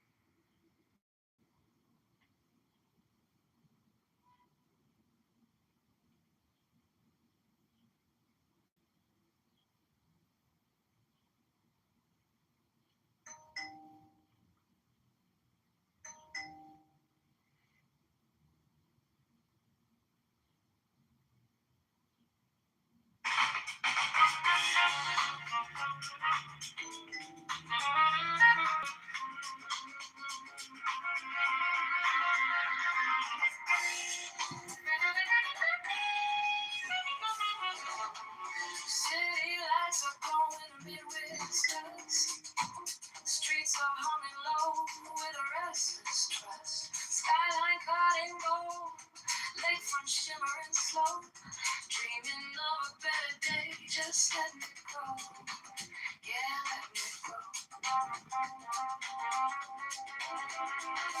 And the wind on my face, it feels like a spark. Talking about a future that can light this dark. Got my 2 feet on this land. Reaching out a hand. And all this Wednesday serenade playing through the streets. A hopeful song where every neighbor meets. Voices rising strong and bold, stories of a city told. Yeah, the rhythm of our hearts, a promise we keep. This wind of change serenade, rising so deep, rising so deep. Make sunshine, every skyline light in sight. Dreams of every bar, stepping into the light.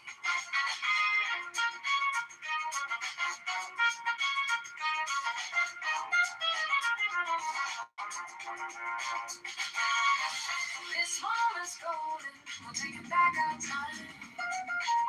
Every single voice, a powerfully placed line, and the wind on my face, it feels like a spark. Talking about a future that can light this dark.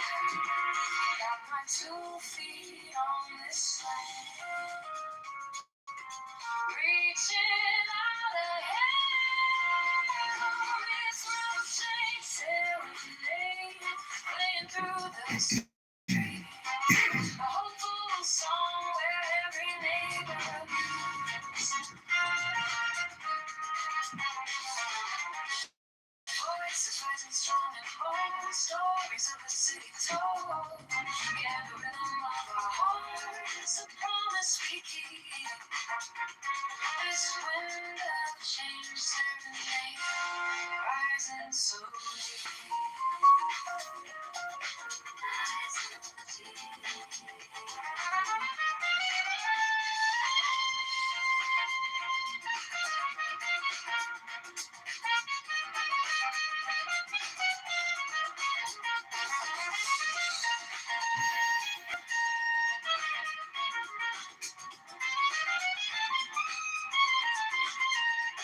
It's a slow shift in the breeze, put our worries at ease.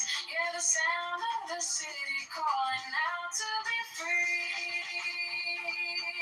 Oh, this wind change serenade, playing through the streets. A hopeful song where every neighbor beats. Voices rising strong and bold, stories of the city told. Yeah, the rhythm a promise we keep. This wind of change serenading, rising so deep.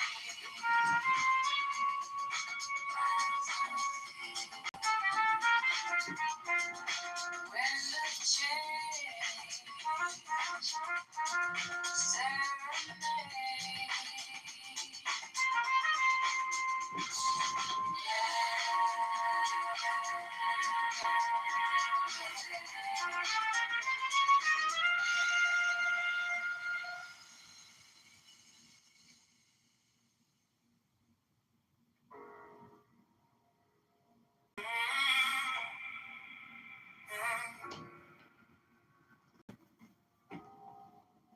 City lights, but they look so cold.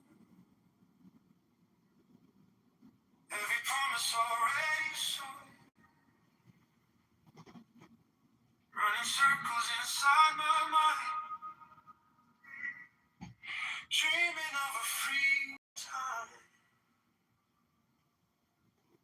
Maybe we're just scared to try. Maybe we believe a lie. Holding back what we can't ignore.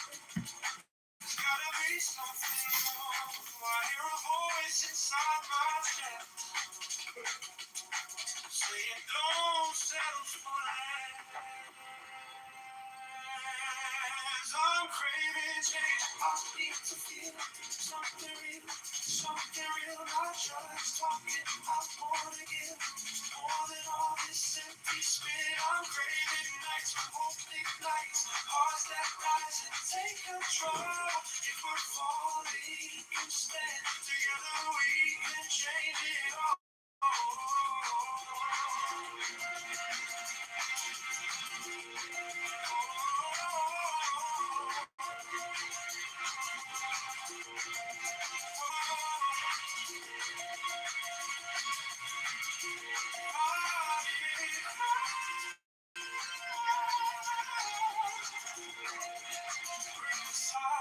Break the chain, raise a voice in every lane. Every vote can turn the tide. No more letting life pass by. Maybe we can shape the sky. Choosing how we live and thrive. Building dreams we can't ignore. There's gotta be something more.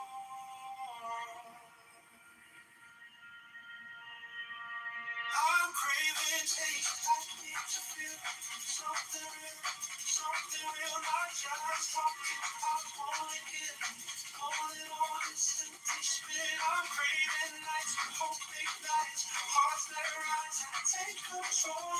If we're falling, we can stand together. We can change it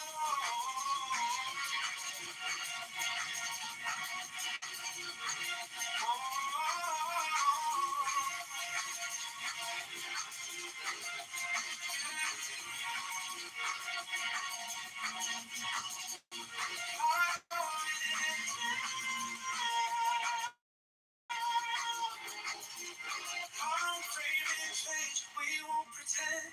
This is not how our story ends. We'll take the risk. We'll cross the line just to know this choice is mine.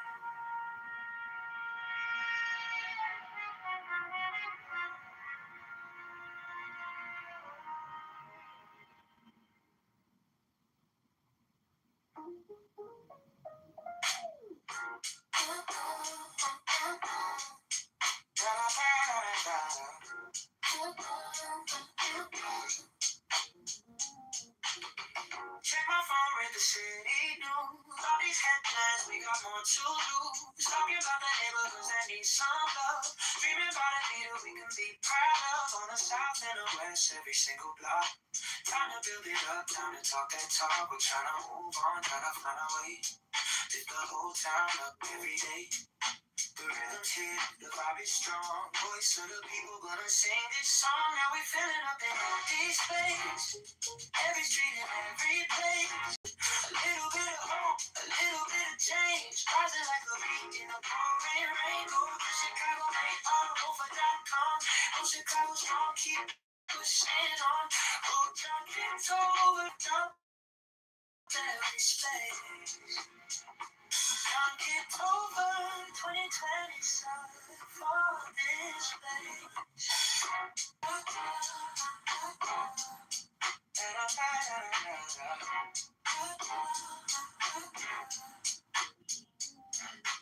One step, two step, marching down the road.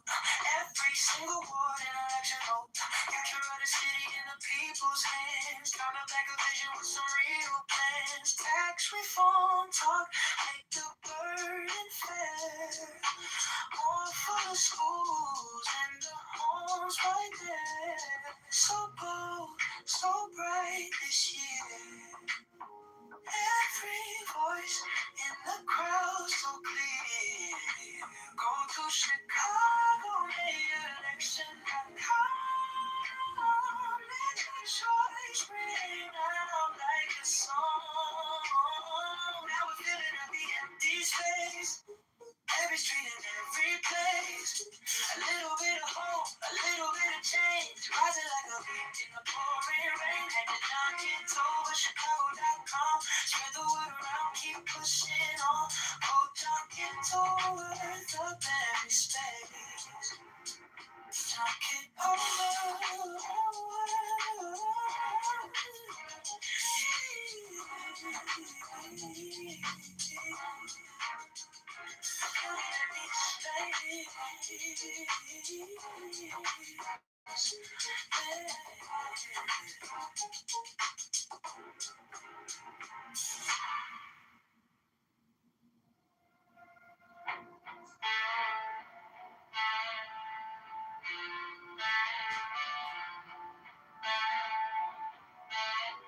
You said elections coming Tuesday.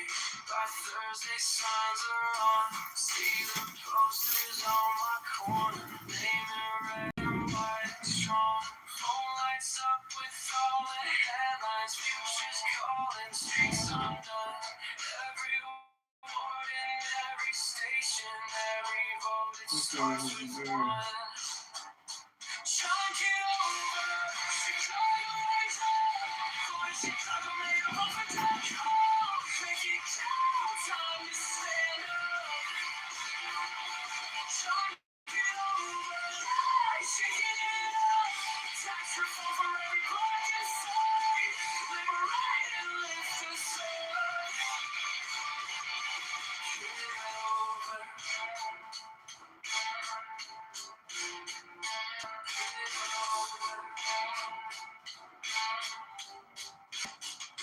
Friends all say that we need change now, less corruption, straighter plans. Take the power from the back rooms, give it back to working hands. Every train in every schoolyard, every small shop on the block needs a leader for the city who will fight around the clock. Jump it over, Chicago rise up. Go to Chicago, make a move.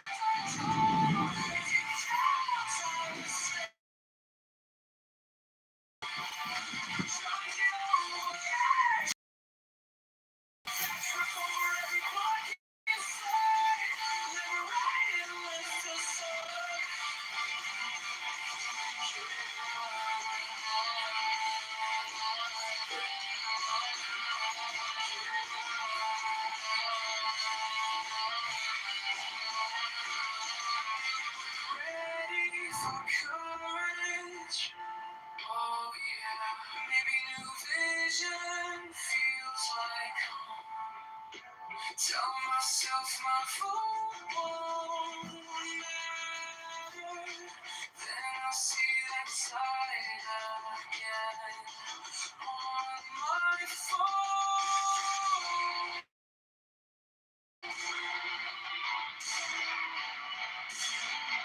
Chunk it over, Chicago rise up. Going Chicago, make a move for control. Make it count, time to stand up.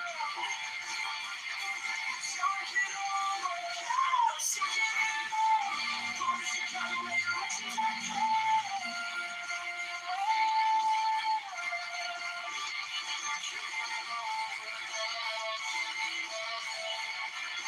Chunk it over.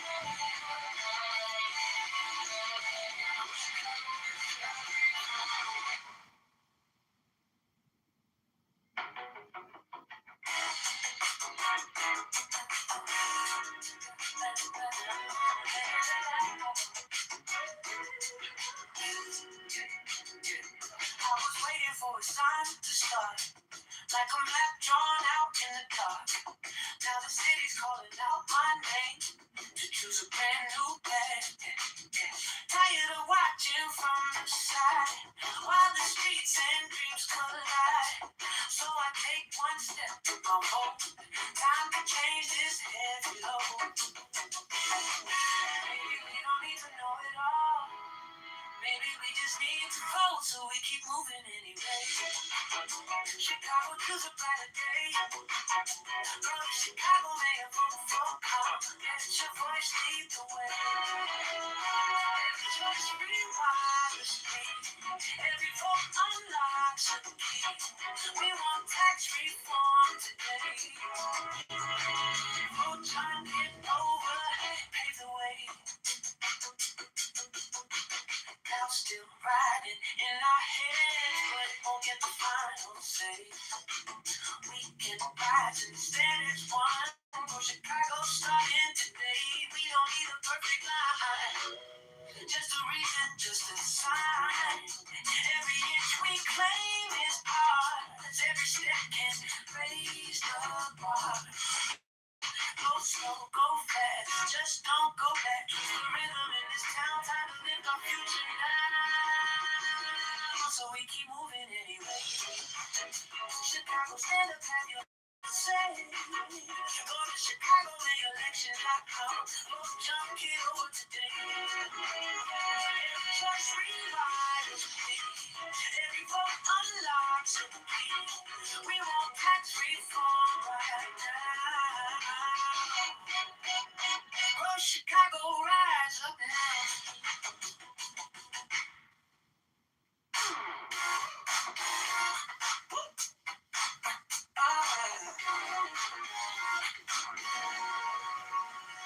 Walking like the pollen places lit, slow rain. Every head just starts to shift. Name tag, kitchen light inside the room. John K. On your lips like something new. Pull me closer by the collar.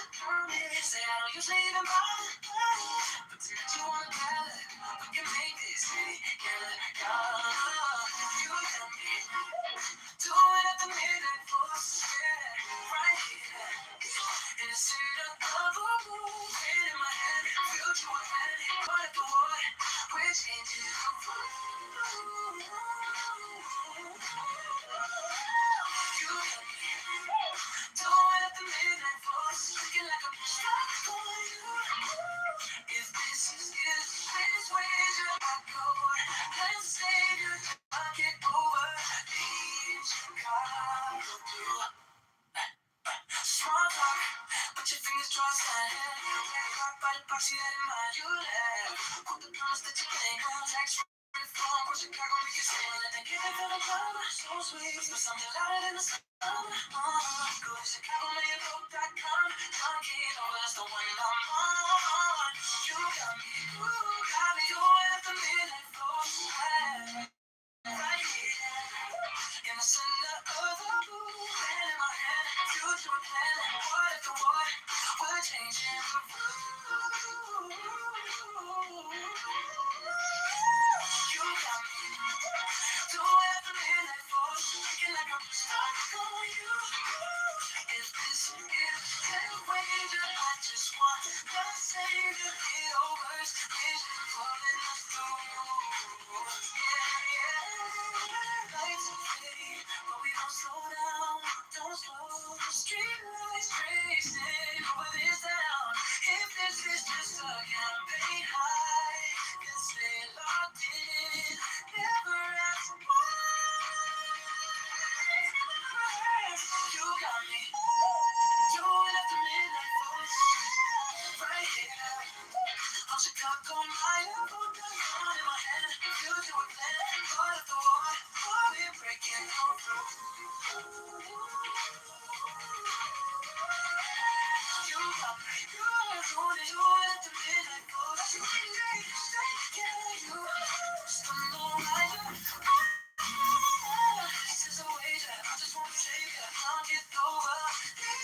Chicago, with you, with you.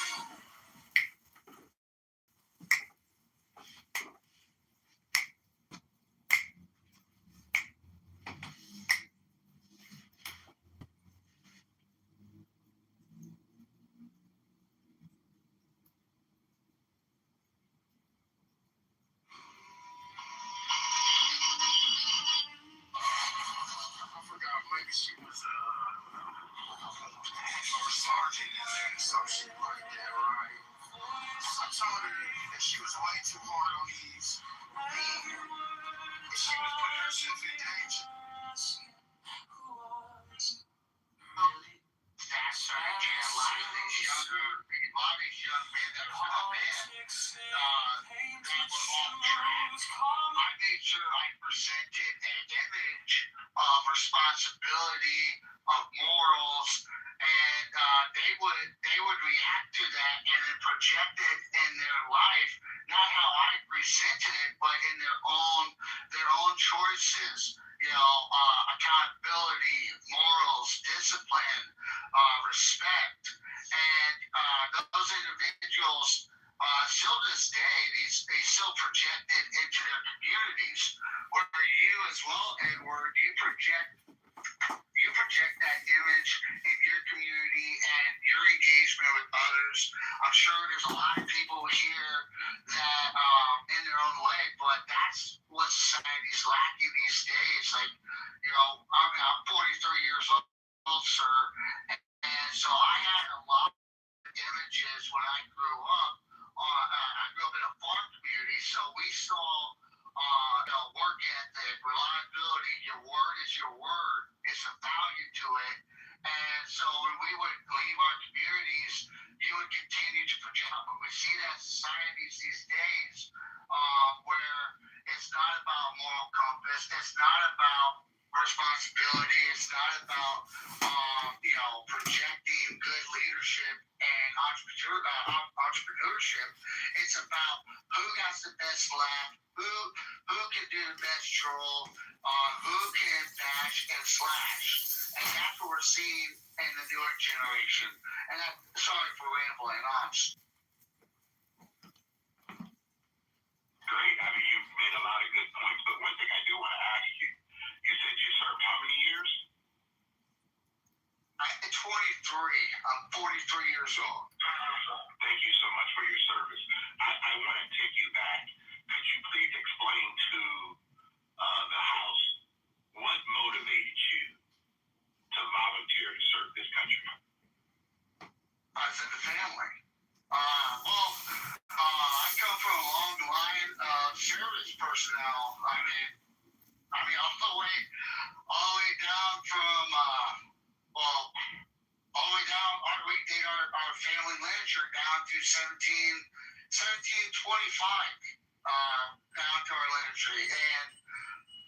But, I don't know, I saw that, I remember 9/11, my community answered a call. I mean, it felt normal, it felt right, and Lady Liberty needed us.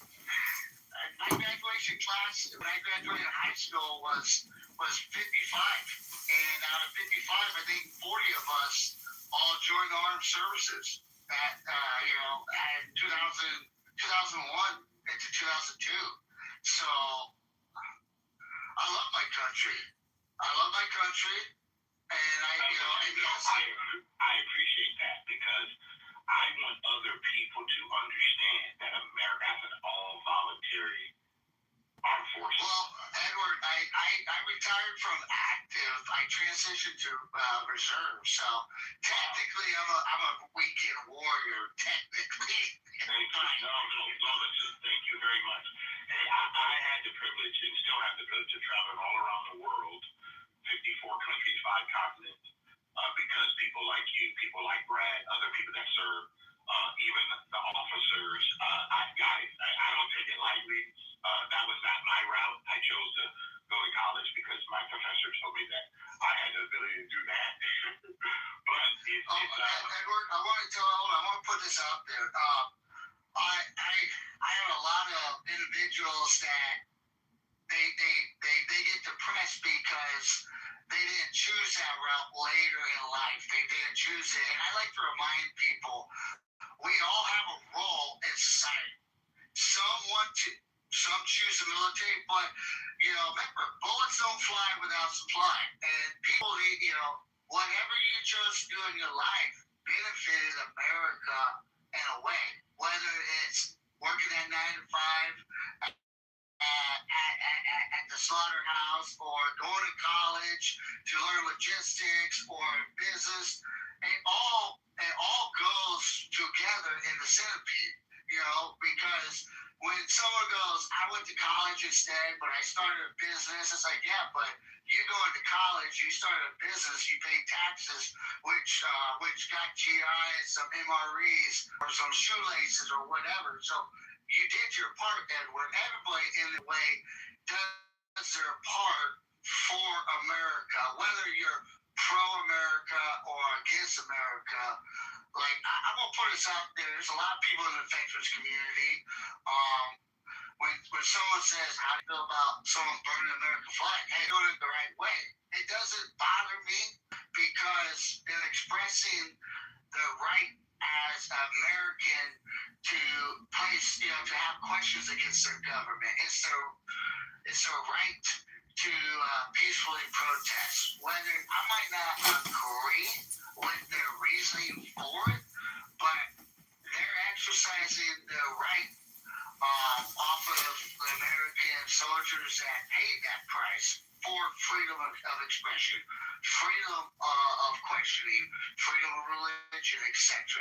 Sorry for interrupting you, Edward.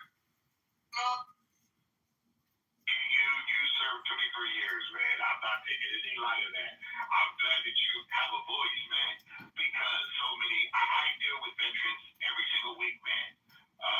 I actually speak at veteran events here in Southern California and other places because I'm in death care and I have to help them. It's not easy, man, especially when a lot of them have trouble going to the veteran hospital and different things. The resources that they have to go through. And guys, I don't take it lightly. Trust me, there are people in our country that have made great sacrifices. And I even thank you for thanking us for, paying taxes and trying to do the role that we can. Together, Americans are better. Okay?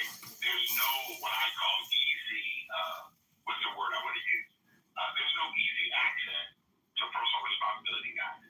Self-government's very, very, very real. And unfortunately, my daughter's in the military too. She's a combat medic. My 20-year. Awesome. Tell her we thank her for volunteering and following in the what I would call the legacy of your family to want to protect our freedoms, our liberties, because there are really foreign and domestic enemy that would like to take away our way of life. And I don't know if us Americans really understand that in its entirety.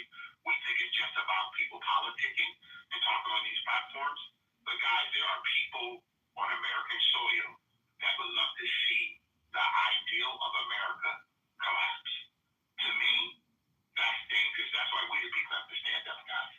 We have to really stand up and say, no, we're taking our country back so that the individual can stand up tall. And again, July 4th, guys, 250 years, our Constitution, the supreme law of the land, we have the longest Constitution where we, the people, get the right to determine our own determination. Okay? There's no government that's going to do that for any of us. I know we like to hear it, but reality is not true, guys. And as a person who happened to be born on American soil, my wife and I always say, we are grateful that we are part of this experiment in the world, not other experiments.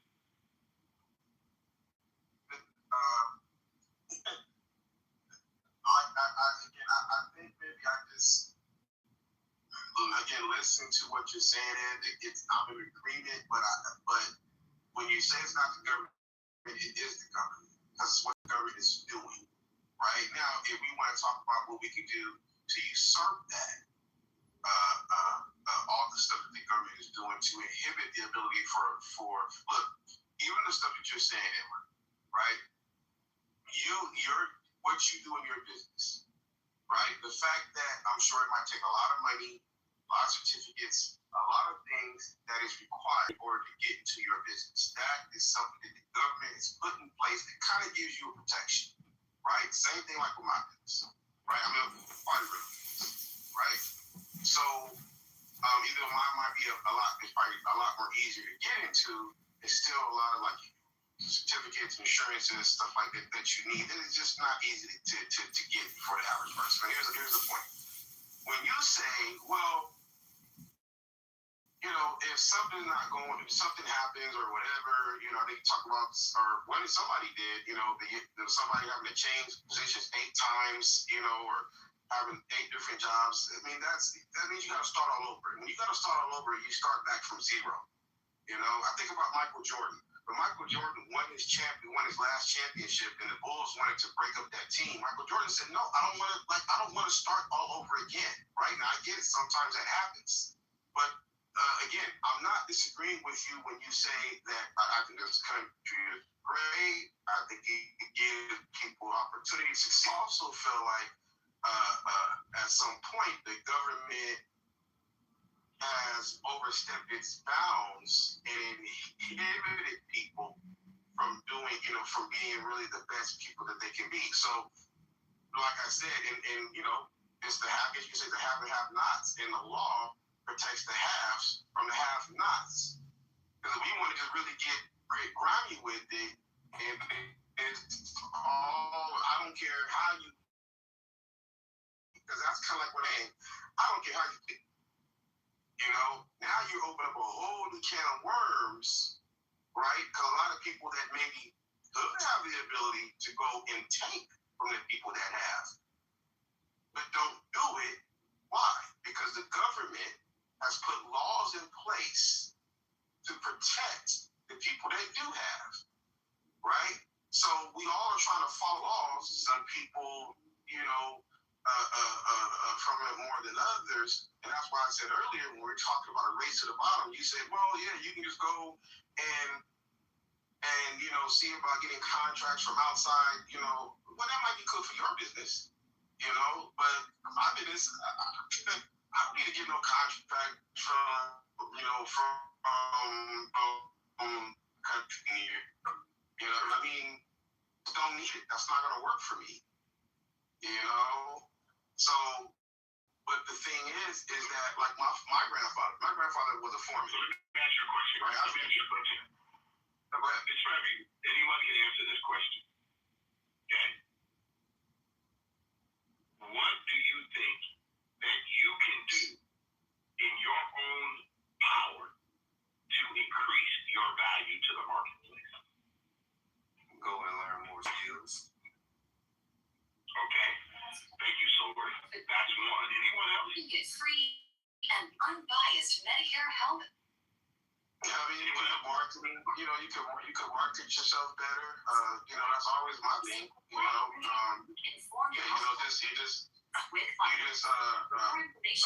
Put your name out there. Americans have been conditioned. Jenny, your mic is open. You got a hot mic. Oh, I was about to answer. I was right on it. Okay, yeah, but okay. Go ahead. I'm sorry, can I repeat that?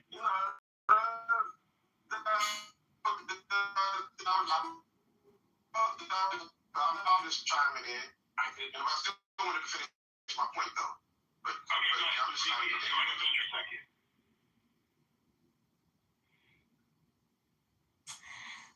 I lost your question. Could you repeat it? No, the other was gonna let Countdown finish, and then he was gonna go after. Yeah, but let me answer the question today. What can we individually do to add more value to the marketplace as individuals? Gotcha. Okay. Somebody said you can those eyes said you can get more skills better. You want to interview, but it's all good. I think the gist is going to be pretty much similar.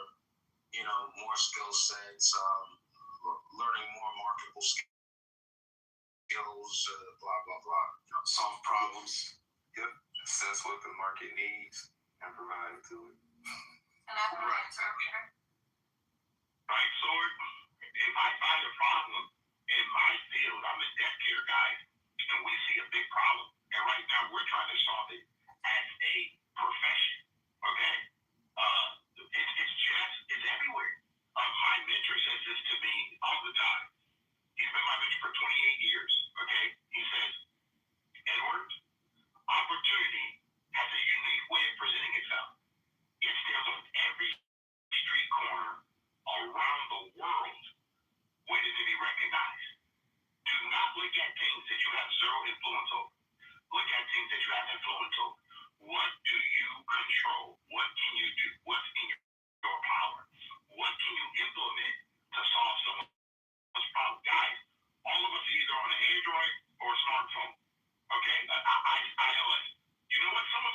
problem so we can all communicate with each other.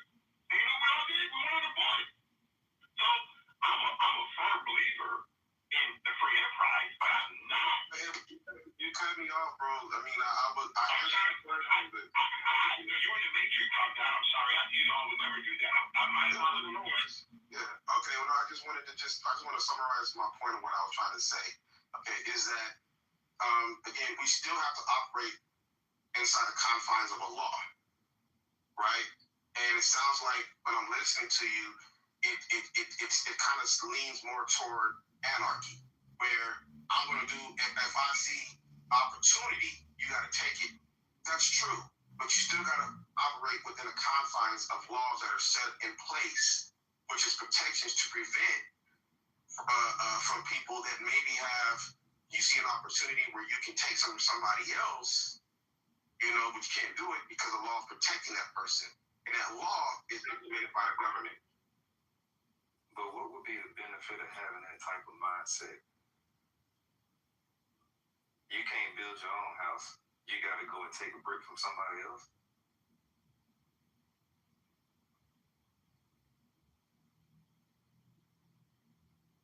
Can I clarify the initial question? Yes, 1 second. That question from Sora was for you.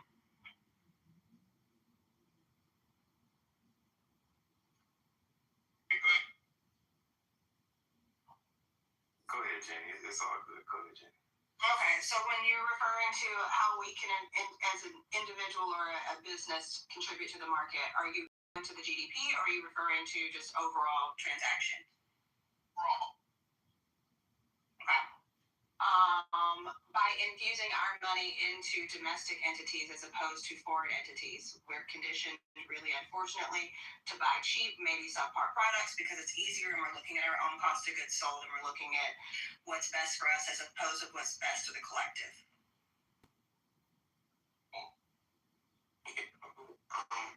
Based on individual contribution, or do you think collective, just the collective all by itself? I'm sorry, when you started the question, you were in the matrix a little bit, so the first part cut off, but can I get you to repeat that? Collective is made up of the individual. So the person in the United States have a right to purchase whatever they like to purchase, good, bad, expensive, not expensive. That's their choice, right? Absolutely, absolutely. But if we're putting it, if we're truly looking as like, a Trump America First country and looking at things as America First as individuals, then our buying power is how you vote, right? You vote with, I don't like this company's ethics. I'm not going to support them. I don't like this. I'm not going to support that. They're sending money to this cause that I don't believe in. I'm not going to support that. So voting with your dollar is almost more important than voting with your votes. You made a comment. First of all, this is America. Trump happened to be president. He just happened to be one American. I know that people like to keep using his name a lot, but the last I checked, I've never met the guy. Don't know anything about, I hear what they tell me in mainstream media. I was talking to tell me, I hear all that. But at the end of the day, he doesn't do anything in my house, okay? I just love how we start to, I like America because I'm American. That's how I hear it, guys. I'm not from Pakistan. I'm not from Egypt. I'm from the United States. I want America, not excluding anyone else. I don't want to exclude anybody else. They can do what they want in their country. But when I hear someone who wants to be the leader of the United States say, I want America to be first, and you know what? When we make that statement, guys, you don't even know, we all don't even know what that looks like. It takes a lot to want to do that.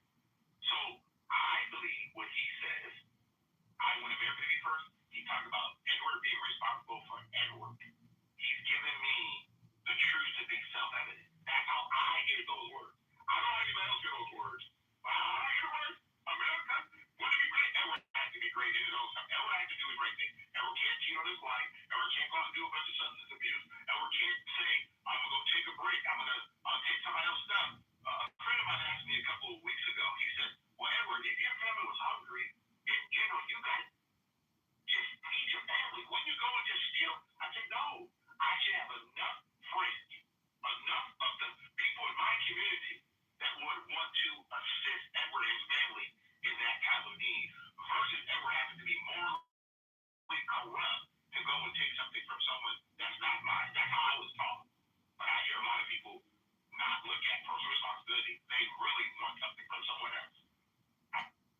Well, and that's the exact opposite of what I'm saying. The only reason I mentioned Trump is because it's literally the name of the room and the house. So I thought that was kind of, a like-minded situation. But no, I agree with you. I think that everybody has personal responsibility. But when we're talking about contributing to the overall market, the overall financial health of the, I mean, that leads us into the tariffs conversation, right? So I think that it's an important thing. I agree with Trump's policies on the tariffs to try to drive economy and revenue back to America, and that's where I put in America first, right? Like, because we should be building our own GDP. If you think that other China and Iran and everywhere else is not preaching the same thing, I'm certain that they are. They don't want people spending outside the country, and it's because they want to build a sovereign nation that is financially sustainable.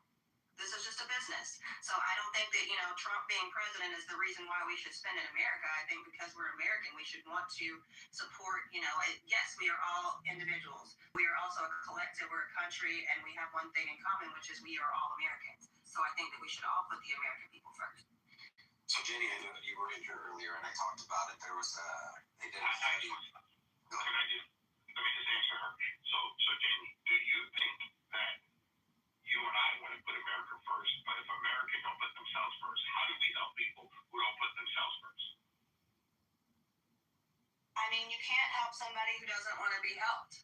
But what we can do as people who are God-fearing people who believe in what's right and what's wrong, we can do the right thing as our own households, as our own independent purchasers, as our own business operators.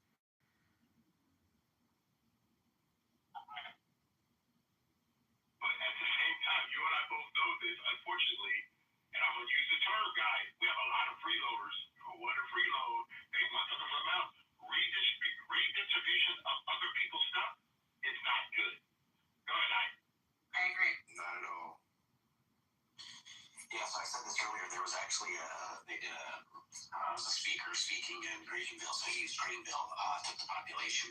And if each person, so this goes back to why, like, the tariffs and making America great again and spending in America. I don't know if you guys, local communities ever do this, but I know the one that I was in, one of they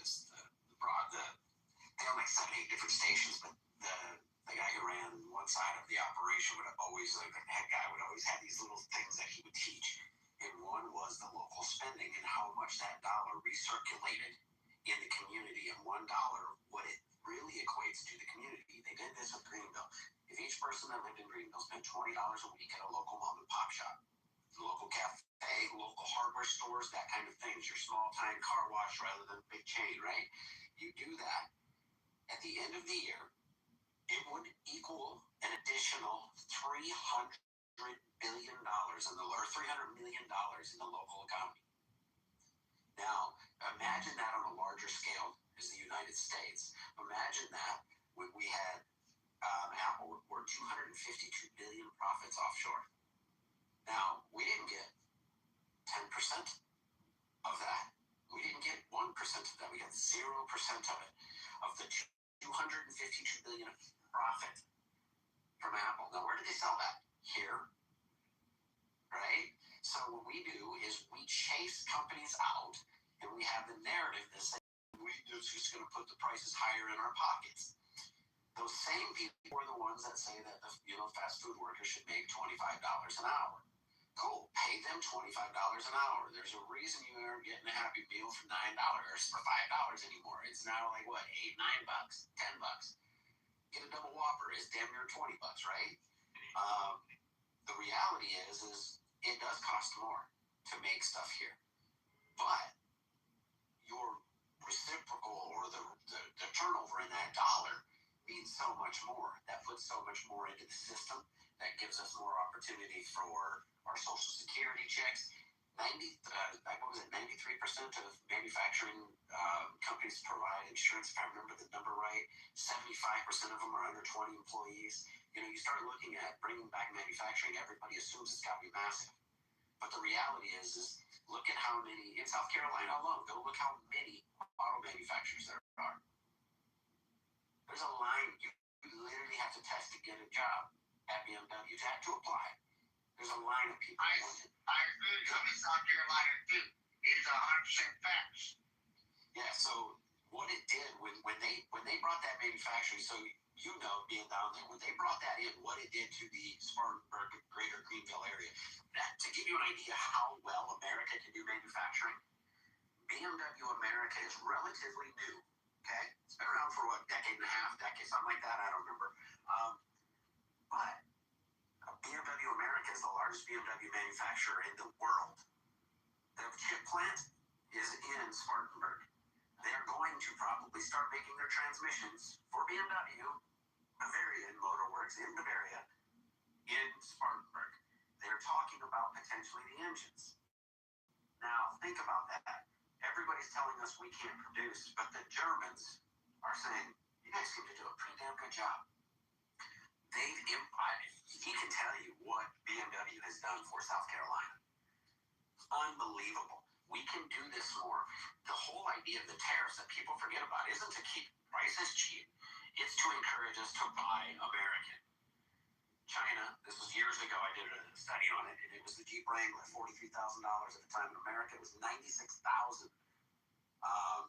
106,000, I think it was, in China. That was the amount of tariffs they put on it. Why? Because they don't want you to buy the Jeep. They want you to buy their car. And this is all Trump is saying. Go ahead.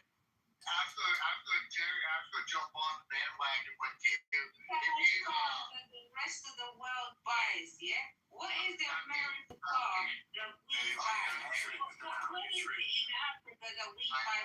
This British bitch doesn't know what it is. Hold on one second. So we actually have a queue, and this is what we want to do. When I'm a moderator, I like for us to actually hear people speak. So if you could. But I get thrown out all the time. Listen, hold on. I'm speaking right now, okay? I hear you loud and clear. I invite you up. I saw you said you wanted to come and speak. But could we do it kindly? Let people finish and give it an opportunity. It's okay. Everybody has a voice. Go ahead, Steph. Well, I was going to jump on with ICE. Look at the local small town communities surrounding these.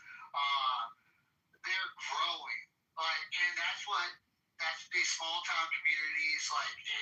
You can just drive through some parts of South Carolina, and you'll go to these small towns where work has been stripped away, and with the domestic growth growing, you're reinstilling the life back in.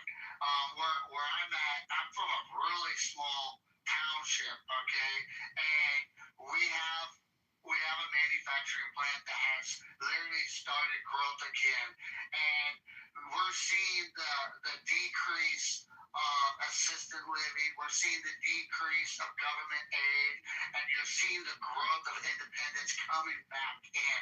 We're seeing budgets, township budgets for public services grow better because now there's revenue coming in. All the way down to boys and girls clubs, community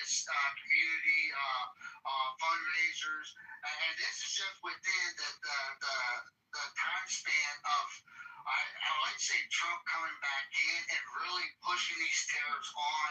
That's bringing back domestic growth, and it's everybody's thinking about the big metropolitans, but they're not realizing there's the neighboring small communities that finally got the defibrillator pumped on them, and they're now coming back to life. Can I jump in as well? Let me finish this. Go ahead. Yeah, what he's saying is the impact is felt far and wide. So that's one, and now that's just one manufacturer there, but it impacted that greater area from Five Forks to you name it all the way around. It is massive, and then what it does for the state is bring in a massive amount of revenue tax. It's putting people in great jobs with benefits. Oh, by the way, that people can drive a new BMW I don't remember if it's 6 months. Oh, and if you got a clean record, I think BMW carries the car insurance for you. So, these are the things that can happen when we bring manufacturing back. So, the thing is we got to get American dollars spent back here because that's how you make America great again. Again, I think it was Edward that said this. It's not about America only. It's just about America first because I said this once before earlier. I don't know if Edward, you're in the room then, but we rise to the top. All empires rose to the top by what? You fight to be the best, and that is that industry. You rise by creating capitalist societies, make the money. And then our emotions get involved, and it's the socialist side of us, the wanting to reach out and help. And it's that empathy that never stops that all of a sudden causes that fall because we don't know when to pull the hand back. We've seen kids drive their parents bankrupt because they won't stop. All these people are the same thing. All we're saying is America first, and the rest will follow. We spend a fortune around the world when we could be providing. Real quick, and I'm going to land. In 2020, we were $5 trillion in debt. The end of 2025, we were $38 trillion in debt. What could have been done to make America better with $33 trillion? And tell me what has been done. So, and I think this is an interesting point you bring up. Hold on. We got to make sure. I'm sorry. Hey, man. How do you pronounce your name again? I just make sure I get it correct. A-Y-M-A-N. How you doing? Yeah, man.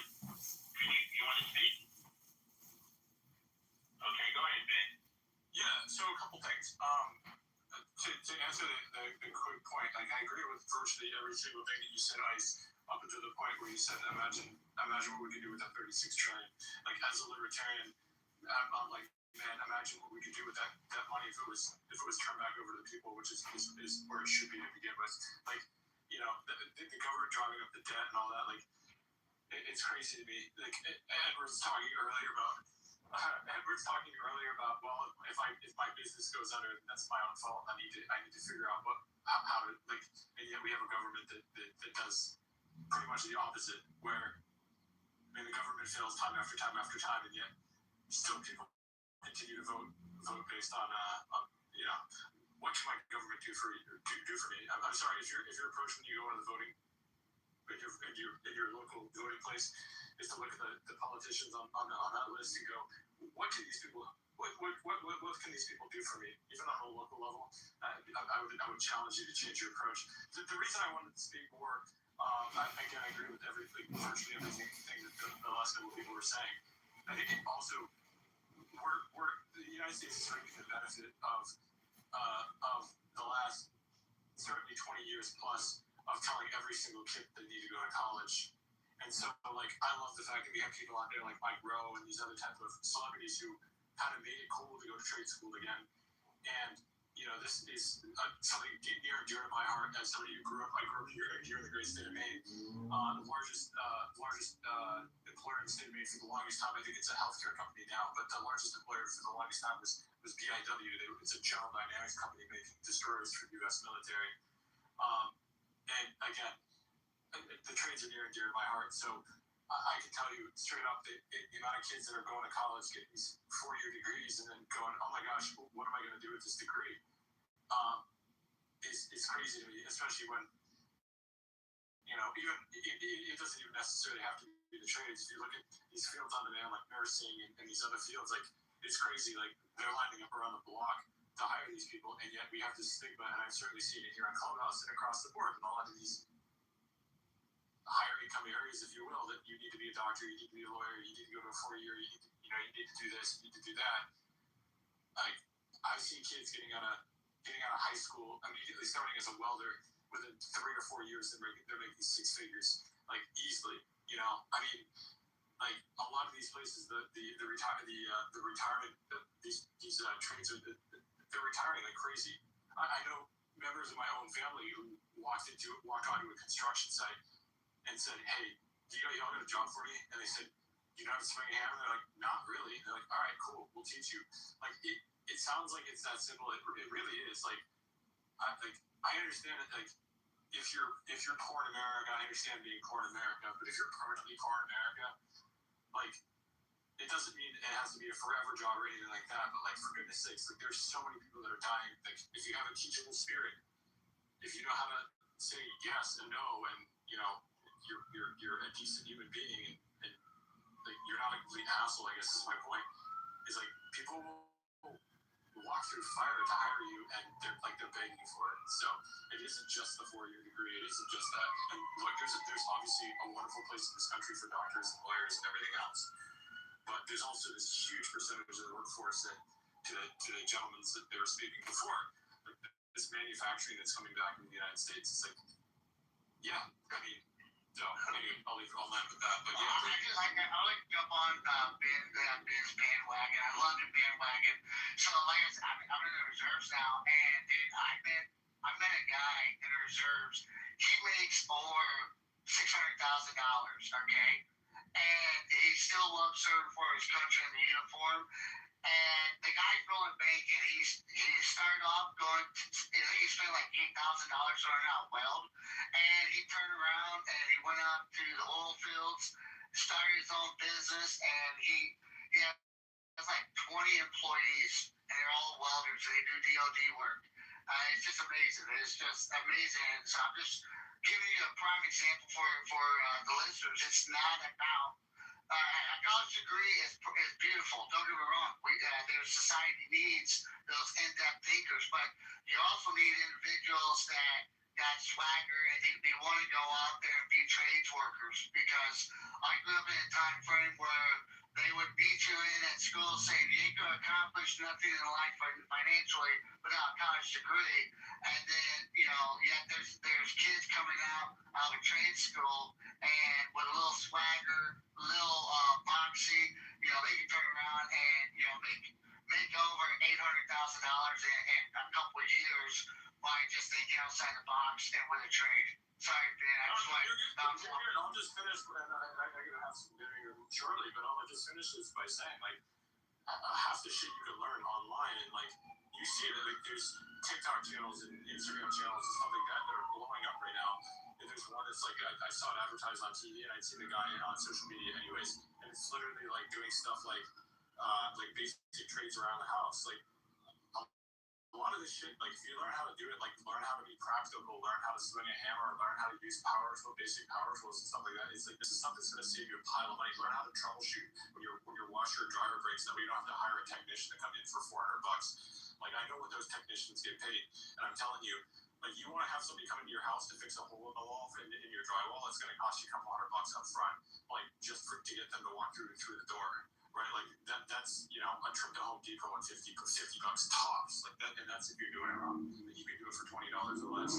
Like, for goodness sakes, like, we live in the golden age of everybody's here on their phones. Like, you can look this shit up super easy. This is like bring back working with your hands, bring back destigmatizing getting a job that involves working with your hands. Let's see, so BlackRock is introducing, I think they're actually putting in $100 million into the trades industry to try to help build a movement in the trades. I think Wells Fargo is dumping in a ton. And the reason is because BlackRock knows what their development is going to be just theirs alone. And they know what the government is or not the government, but the U.S. is going to need. And they see a massive shortfall. So they have been donating tons of money. Mike Rose got a fund for that too, for kids to go into trade schools, stuff like that. There is a desperate need for it. And to give you an idea, I did it once. I just looked online. My washer was giving me a code. It was $250 to get him to show up. And then they told me, they said, we know what it's going to be. It's going to be this, and that's going to be $500, then $100, another $150 for labor. So it's almost going to be $1,000. I got online, I read the code, pop the top off, unplug it, pull these two wires, let it set for 30 seconds, plug the two wires back in, put the top back in, and plug the dryer or washer back in. And or the dryer back in, washer. And you know what? It took me about 10, 15 minutes, and it worked. Never had a problem again. I could have paid $1,000. Instead, I fixed it for nothing. Or go to school and learn how to be that guy, and then realize the fact there's plenty of people that are more than happy to pay that money to get you to come out. Because again, that person, like, the reason that they're charging what they're charging to come out is because they got a laundry list of clients that are lined up around the block who are willing to pay that amount. So bear in mind that, like, you may be in the boat that the gentleman that just spoke is about. But if you're sitting there and you've got the time to do that because you don't have a job or you've got stuff going on in your life, like you don't have enough going on in your life, I guarantee you there's somebody out there that's willing to train you, take a 3-week, 6-week, 10-week course to learn how to do that. Yeah, subcontract. You're making that money right away. Like it's crazy, man. Like there's so many opportunities out there. Oh, yeah, subcontract. You don't remember learn how to. Okay, hold on. Let me just share. Simon, I'm gonna let you go after me here. So Ben, Ice, and Seth, I appreciate the dialogue that you guys have, and I think that we're proving a point. My wife has a saying: just because you have a degree doesn't mean you're the right temperature. So you still got to be able to talk to people. You got to be able to handle yourself. You got to be able to do certain things. Okay? So just because you decide to go get a degree doesn't mean you know how to interview well, how do you work with others, how you get along, maybe have a supervisor. There's a lot of stuff, guys, that makes an individual work. That's why I asked the question at the beginning. What can you do? What are you capable of? What are your skill sets? And if you don't have them, Ben clearly said it. There are people out there that will train you now. Just when you guys get a chance, just look up all of the trades, plumbing, electricians, all of the military right now. How short are we on all these things? Guys, I live in California, right? You guys heard about the fires at the beginning of 2025, right? Do you know who they is not called? They're not called people with degrees. They call linesmen, people go under the ground poles, man. They call fire departments. Why? Because they need laborers, man. They need people who can come and swing a hammer, cut a saw, how to use power drills. There's people that come from all over the country in California just to work because there was so much work. Why? Because they had the skill set. And you know what these companies did? They put all these people up and they paid them. You know why? Because these were not people with degrees. These were contractors from around the country. What I'm saying to you guys, and we all know this, I'm going to tell you, every year there's going to be tornadoes. Do you guys know America's the only country, the only time that that tornado alley? It happens every year, guys. If fires happen, and you know what people do? They build all these things up. I will promise you, and I'll land on this, guys. Now let's finally go. I want us all to understand AI is built by people. That means it's going to also fall by people. Nothing's going to replace you as the individual person. Just remember that, guys. You have so much in your hand that you keep thinking about the internet that you should prompt yourself to go find a skill.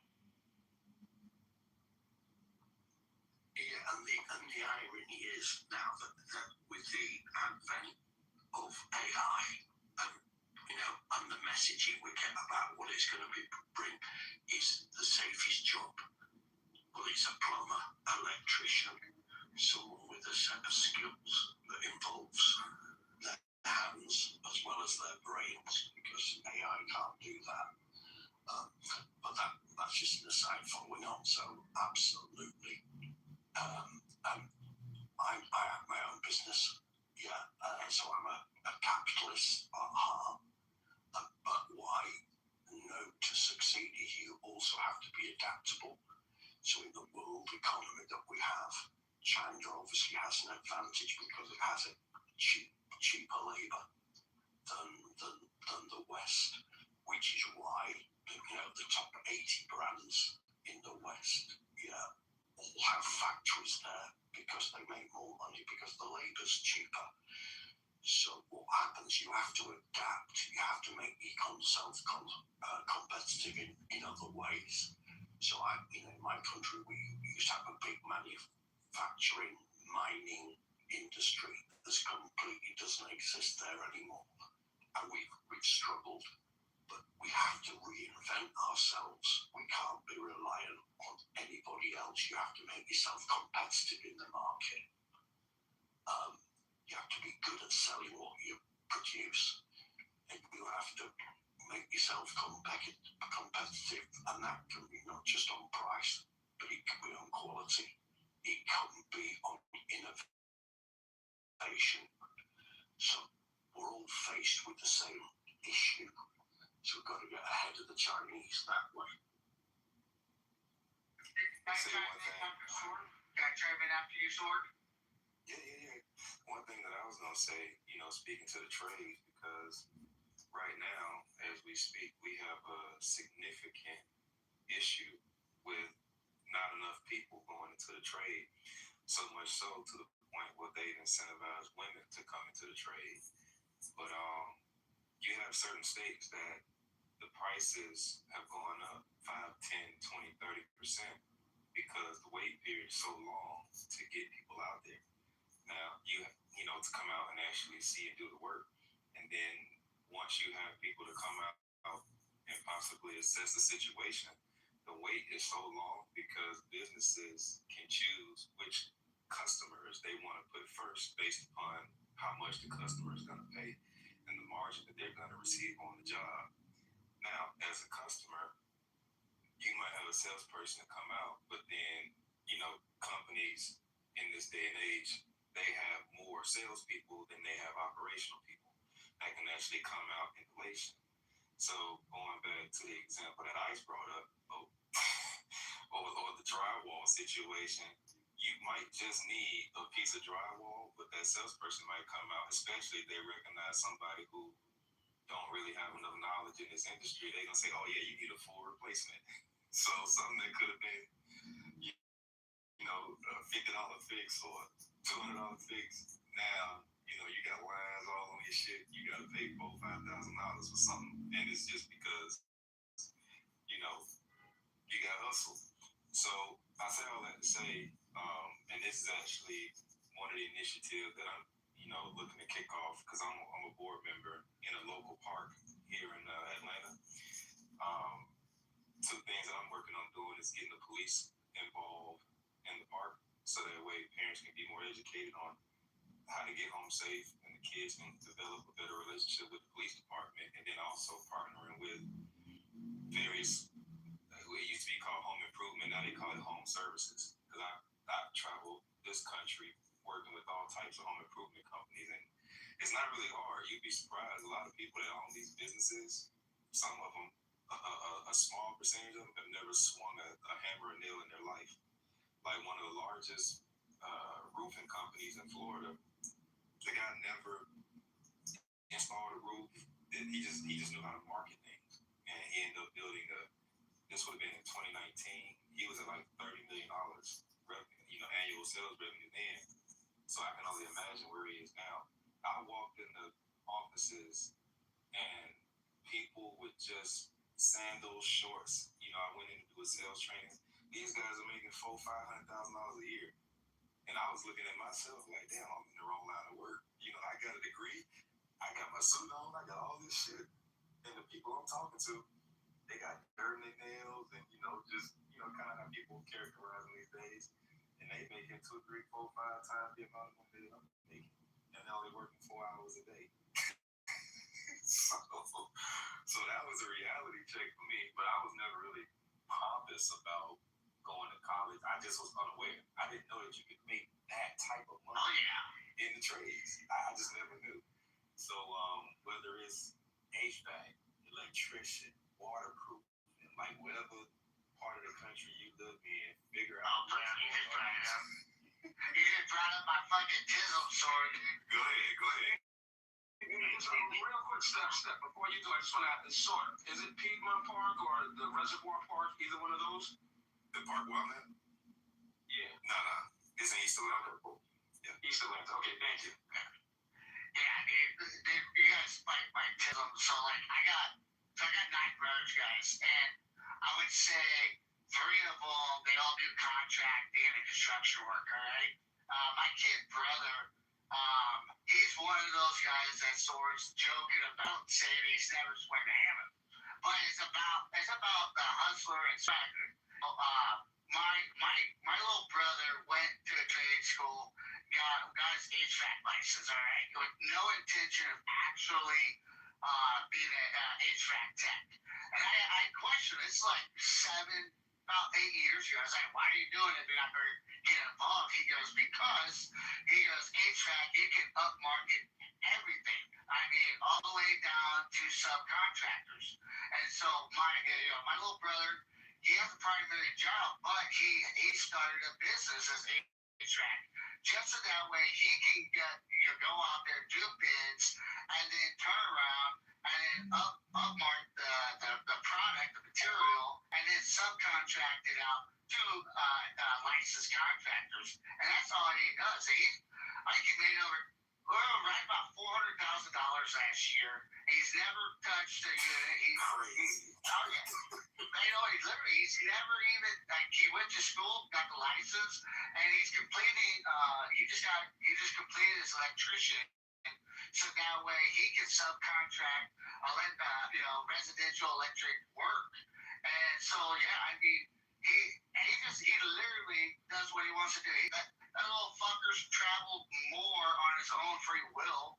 And then I have another brother. He travels with the storms, and what he does is he tries to beat the insurance adjusters. So when he travels, literally, he watches. So during tornado season, he's literally right behind the storm, so that way he can go and say, "Hey, let me assess your damage," and he'll fill out all the paperwork, dodge the adjusters, and do it free adjusters work. Submit that, and then once he'll probably get maybe 40 or 50 jobs, and then subcontracts it out to a small contractor for like a 30-70 ratio. Right. And that's all he does. So there's swagger in it. You just gotta be willing to hustle. I went down to the just so that way, so when consulting and I was helping out the home improvement companies get like some real world experience. When Panama City happened down in Florida back in like 2018, 2019, somewhere around there, I went down there to actually see if I could sell and, kind of get involved just so that way I can know firsthand. What I ended up learning was that when these storms happen, you'll have people in these home services, they don't work at all until a storm happens. So if a storm happens, let's say twice a year or once a year, they may make $300,000 to $500,000 just in the 2 months that they actually went to the store. And I said, "Oh shit, this is crazy to make that much money." That right there is what really like opened my mind to. Now here I am in a corporate office, dealing with corporate bullshit, and you got people out here that's living like that, So part of it is being unaware. Part of it, you got to go out there and figure out what's needed out there. What are people doing? You got to talk to people and figure out what's going on out there. And I'm so thankful and grateful that I went down to Panama City to see it for myself. It was sad to see people going through those types of things, because I walked into a lady's house and you can literally look up and look into the sky. So, people are going through trying times, but even in those trying times, there's massive amounts of opportunity for anyone who just takes some time to learn about it first. You got companies like, I think it was called Service Master. I think that's like one of the largest ones, where they built a business, literally the whole business model is around chasing storms. Whatever services are needed, that's all they do is chase storms, and they make millions. Well, Sword, my assumption is, listen, I hate to be rude about it, but when a motherfucker's hungry, has ambition, once, it gives himself a goal and say, hey, I want to be at this point in my life, I'm trying to get settled, like I got friends of mine, acquaintances, and people I've met in life that are doing really good, but they said, this is where I'm going to be, and they didn't let nothing drag them down.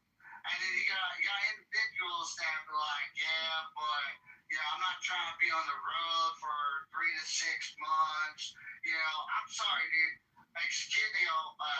Excuses are excuses. If you're hungry, you're gonna go find food to eat. If you're not hungry, you're gonna bitch and you don't got a steak at your plate. Yeah.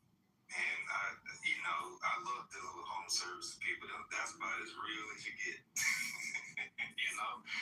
And being young at the time, it was just a, if I had to do it all over again, I would have went into the trades. because the people, like, as a business owner, the majority of these guys are small businesses. They're willing, they kind of operate off the model, I'll meet you where you are. If you're hungry and you really want to learn this, they will invest time in you, whether you went to school for it or not. If you show up, you fill out a job application, they're going to judge you on how integral you are. The job application really ain't going to matter. They don't give a damn, because even if you learn skills somewhere else, they're going to have to retrain you on their methodology and how they do things. So if I was 18, if I wasn't playing football and I decided that I didn't want to go to college, if I had to do it all over again, I would have went right into the trades. Because by the time I turned 22, 23, 24, I would have been making six figures. And, probably would have started my own home services company. You got, in California, because that was one of my territories, you got one shop that might sell everything. And so the culture of home services on the East Coast is different than the West Coast. On the East Coast, you might see someone who does HVAC. They may do plumbing or electrical. Shit, out there in California, you're doing roofing, siding, paving, plumbing, foundation. Like, they sell everything out there in California. And you'll go out there, and these business owners, they're humble. They got mad respect. They take care of you. And they just want somebody to figure out, like, hey, how can you help my business be better? I walk into $40 million operations, $80 million operations, and they're constantly trying to figure out, how can I get better? How can you help me grow, and things of that nature. So it's just, I love home improvement, and I wish more people would get involved. I'm actually working on getting involved with it as well. Hey, Sword, I wanted to touch bases with you on your project. Check the police budget, especially when it comes to, like, parks and recreation and any programs that deal with children community.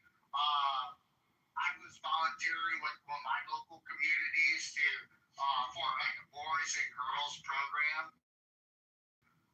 for our lower project communities. And when we started digging into it, dude, you have to go to the police, because I wasn't aware of this. I'm sure you are.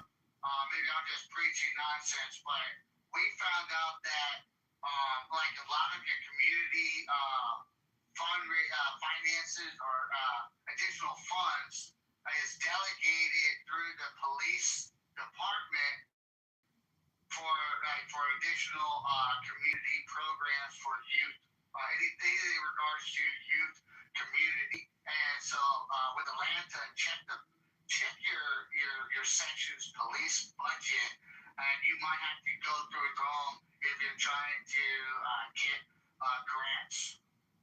Yeah, absolutely. I appreciate that. I was actually gonna head down there, because that's kind of north side now. So, but my heart is on the east side, so I was just gonna walk up in the police station and tell them who I am and what I was looking to do. But I think your route will kind of help me out as well. I'm gonna start looking online, see if I can find somebody. It's about find out what the budget is. So get a FOIA.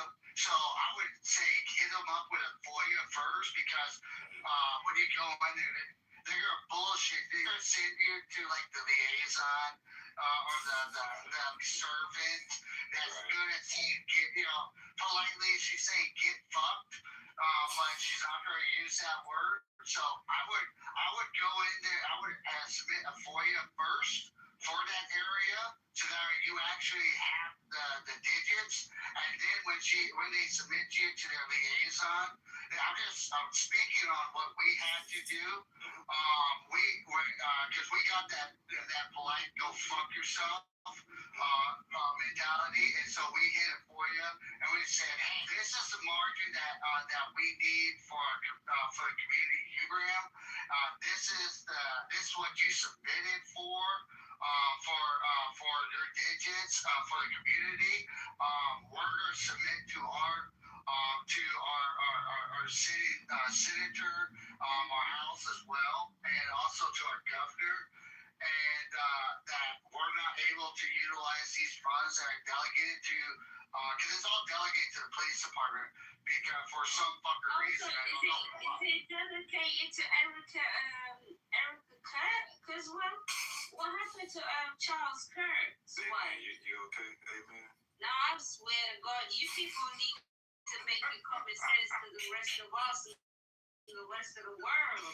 Like, we need to hear this. I need to hear. He's up on the pub there, amen. But yeah, delegate. So hit a point first, when you go in. And she called him on authority. What's happening with her? Like, does that make... So that's what I would say. That way you can present the data and be like, hey, this is our community, this is the margin that we're looking for. And they usually backtrack really quick. That's how we was able to progress forward in our community after 7 attempts. Just so you know. Okay, thank you. So, amen. What country are you from? No cracking. What, you're not talking? No cracking. Like Erica Kirk. Like, is that supposed to be... Okay, hold on. No, it's all right. Now, hold on. My question to you is, what country are you from? I'm from Britain. I'm from the country that you all sent from the hell. Okay. Where the hell Where? Okay, so you're from the United Kingdom. Is that correct?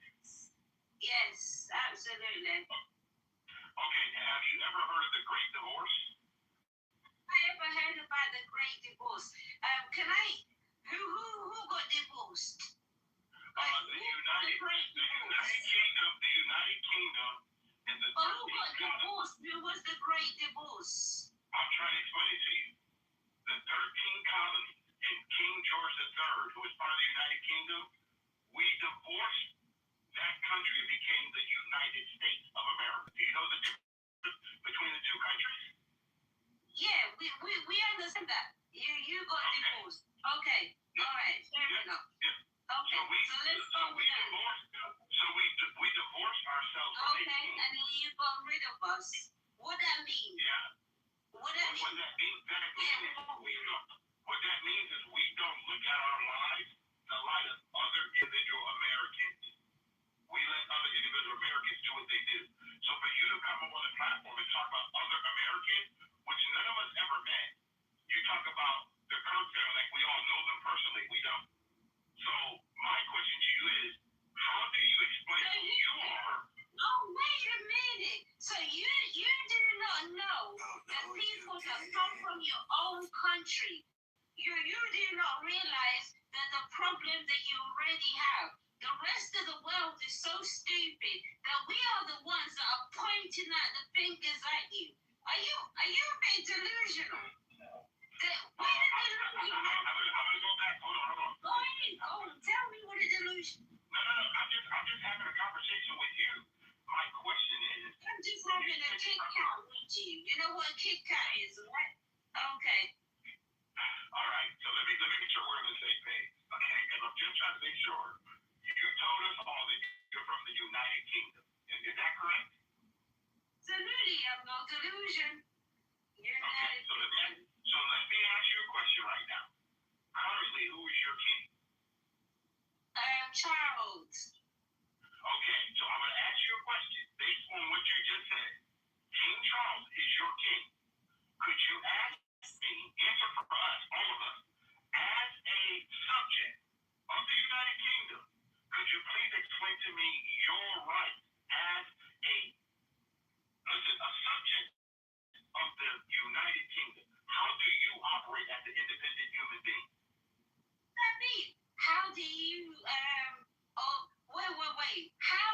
What do you mean? So do I have the ability to calculate with the United States of America? Do I have the rights to go around in the rest of the world? Like, what does that mean? Do I have the authority to do my bullshit? Like, what is the question that you asking? Is this an empty threat? Okay, I'm trying to help you understand, because you come up on the platform talking about someone that you never met. I'm trying to find out about you. About America. No, I talk about you, individual. You, sir. Wow. You fucked up, sir.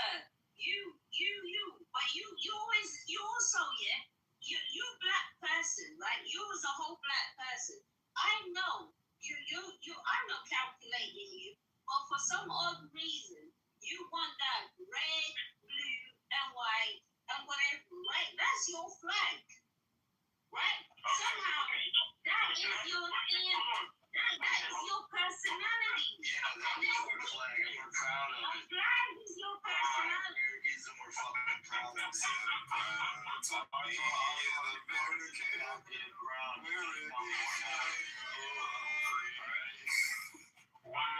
guys, did you hear her talk about our flag that way?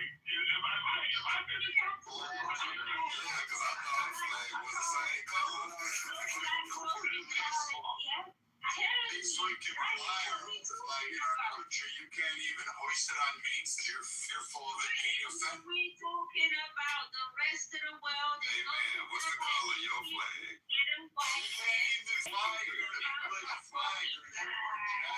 Public places because it's a law not to offend fucking immigrants in your own country because they find it offensive. Immigration comes from all the other flags too.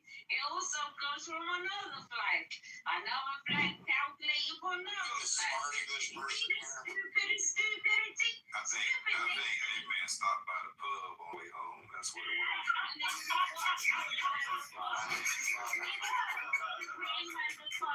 At least we know how to drink responsible. Parliamentary government, the figurehead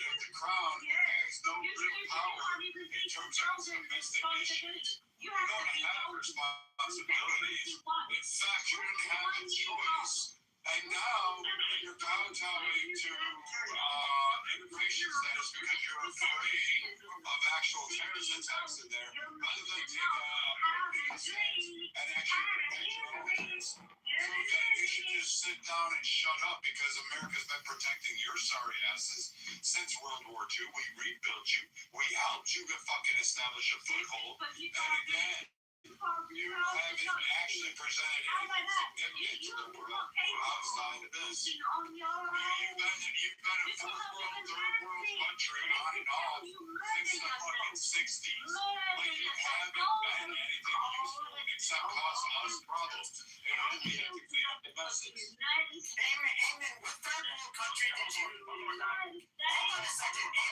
Hold on a second. Hold on, Edward, for you to give some lecture to her. This is a drunk fucking Brit.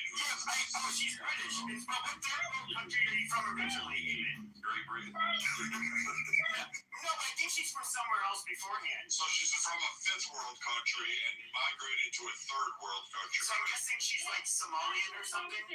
Americans. Exactly the one. Hold on. Shut your slut pipe, you fucking shut your slut pipe. From the West End. Her accent gives West End vibes. So are you from Somalia originally? And claimed another country. It's okay, Big Tom. All right, well, I'm just gonna guess until the liquor wears off, you can still stay in the audience. Amazing.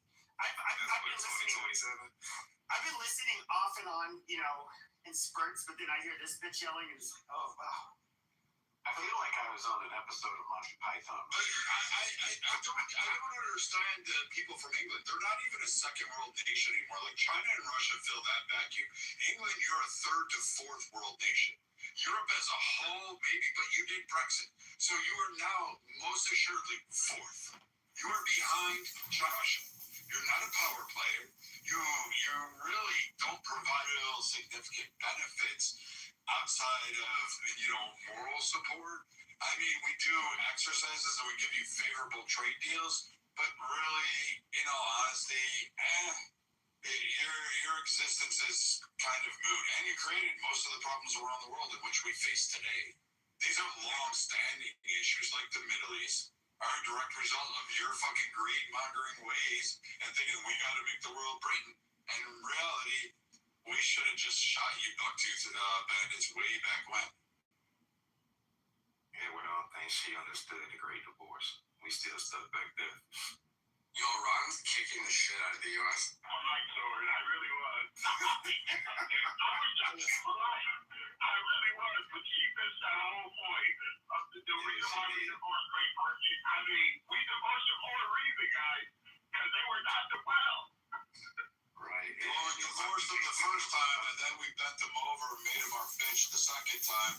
And then finally, after World War II, we're like, all right, you guys are really struggling. We don't want you to be like fucking a shithole country. But again, they've sunk themselves. Their own policies, their own currency, their own internal domestic policies pretty much crushed them to the point where I don't give a shit. Like, have the king have anything, but your impact on the world is nothing anymore. Hey, man. It's not putting fucking beans on toast. It's fucking disgusting. She's a third world Somali whore her and her fucking people are being floated by the British taxpayers. Like, don't even give her, to even consider her British is a fucking insult. Like, really.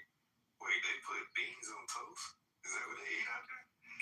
Fuck yeah. They conquered 90% of the world for spices and couldn't figure out how to fucking use them. For some fucking retarded. Yeah, they traveled all the way to my parents' country with boats, and they didn't know how to make money off of spices. Isn't that crazy? What a smart. Their national dish is now tikka masala, chicken tikka masala. Because for whatever reason, they can't come up with their own. Nobody wants to eat their shit. It's goop. By the way, it's what they would fucking do. Oh, God. Yo, Brad, how are those $2 million fees to pass to the Strait of Hormuz? How are those? Fucking great. You said $2 million fees? Yeah, the IRGC's toll booth now. Yeah, like the IRGC is going to see that $2 million. They are. Who paying what they already wants to run oil through the Hormuz is paying $2 million. No, they're not. You should actually look a little deeper instead of going through TikTok headlines because, again, it's already been done. You're fucking somebody, Rico. You saying they charging people to provide the link. Provide the source and the link. There's many. You can Google it. Just type it into Google. I knew it. What should I type in? Type it into Google. What should I type in? Fucking retard. Let's type up how much GKA was. You don't know. You actually said a retard. I know I'm higher than you, and I think you know an XRP is going to win at the end of the day. But you really, nobody thinks the IRGC shit out of us. IRGC shit. I just Googled it real quick. Ask Grab who controls Hormuz. What should I type in, Rico? I can Google. Just ask Grab who controls Hormuz. It's really that simple. Who is Grok? You don't know Grab? Come on now. Really? He's using an AI out of Twitter to tell him his answers instead of actually. Oh, okay. Use all these some interesting answers. I told Instagram guys, that's all they do. They just take the Reddit post and say, "Oh look, we're losing." It's not Reddit. Wait, so what is the claim that's being made that we're losing? Hormuz, the IRGC runs Hormuz, and they're charging $2 million a tank to get through. Actually, Grok is Reddit because it has a built-in Reddit API, so it actually reads off of Twitter. I thought for the time being, the problem is that they basically with the drones and other shit they make it too risky for people to travel through, and so they're only getting past to No, but ships that pay and you want are getting through. They pay, or I think they're letting Chinese ships pass. Yeah, they are. But I think for the most part, everybody else is steering clear because they don't want to risk. Yeah. Insurance problem that actually indemnifies them whole beyond their current insurance programs, which he's probably going to implement to help guarantee that transit. Italy is actually going to start jumping in and protecting in the Mediterranean to prevent any kind of fucking piracy. Close down your space. American retard. They close our airspace, dipshit. We have a base there, you fucking moron. You fucking reject. You ever hear of Sicanella? You fucking retard. You fucking moron. You go look up with them. It better pop down your parents' legs. Because quite frankly, you're a fucking idiot. Italy is cooperating. England, France, Saudi Arabia, Qatar, Jordan, Egypt, all of these countries are actually cooperating with us. But you guys are fucking retarded. You act like you're like a fucking weird nuance. You don't even have a reading secretary that you're like just saying shit fucking trying to go off of. So again, you're just a fucking idiot incel. Go back to sitting there saying black people are dumb, and that's about the biggest contribution you'll ever make. Prove how stupid you are. But Italy did say that I know obviously we have bases there, like we have the naval base in near Naples, and we have army base near fuck is that? Forget the name of the place. Sigonella. But they have We have porn bases there. We have nuclear weapons there. We have SLF bases there. that, but what came out in the news was the fuck Maloney, and basically it said that they cannot use the bases for strikes to Iran. So they would have to probably stage from Cyprus or some other place. NATO's not putting up with this shit this time around. Like Spain's out. Really, I'm so glad NATO's not putting up with it. So here's the funny thing that they were never using Italy to launch the strikes. So that's the fun thing. They probably have to use Kuwait or Georgia. Yeah, we don't use it. So like this whole virtue signaling, like, hey, please don't blow up a terror thing. I guarantee you, Italy went, well, you can still use our Trump's banking Warsaw for attack missile systems. Trump's banking idiots like this will just grab on because CNN posted a headline and thinks, oh, CNN's over by your team, Jerome. They read. And again, it's just, again, they don't read. CNN's over by David Ellison. Dude, shut the fuck up. I don't give a fuck who owns CNN. It's fucking twat waffles like you that can't fucking read. But again, these idiots grab on and they don't even realize we weren't even formulating battle plans off of Italy. We weren't utilizing. Trump asked Poland for a missile system because our side got knocked out day 2. Like, we're getting our shit. Rico, the guy that delivered the message from the Iranian parliament, his name is Aladdin. And Warsaw told Trump to go fuck himself. Really? Because Poland didn't just buy a shit ton of shit we haven't even developed, so I guarantee you Poland didn't tell him to go fuck himself. The bag system got knocked out like day 2, and then Trump... The bag system is not knocked out. Do you understand how a bag system works? They got decommissioned like fucking day 2. Basically what happened is from a guy who wants America to lose. So literally, that's what he wants. Because the intelligence, if you read intelligence reports, watch a little bit of European news rather than just the stupid shit here in America, and they will talk about things that they know. And they're saying that America is being very pinpoint accurate. And boy, it's hard to be accurate if all your systems are fucking taken out and you're begging Poland for. Okay, so why are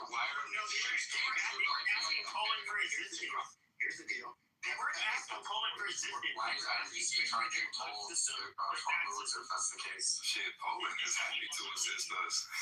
No, they asked for the tax system, and Poland said, like, fuck no. Obviously, they face Russia, so they're like, no, we're not doing this. So they refused to give up their tax system. Well, let me read what this article says. This is the Iranian. Now this goes to what you said, Rico. The Iranian embassy in India contradicted Aladdin's initial comments Monday, saying the claims were unfounded and reflected his views rather than the official position of Iran. So, what do you think about that? It says, the Iran. Let me put it in the chat so that everybody can read it too. But basically, the guy Aladdin came out and said that they was finna start charging as much as $2 million, and then IRGC running a toll booth. Like only brick ships are getting through there. I don't think it go on. So, all right, let's roll back down. All right, it says the Iranian, and this is the last paragraph in this article from Yahoo. It says the Iranian embassy in India contradicted Aladdin's initial comments, saying the claims were unfounded and reflected his views rather than the official position of Iran.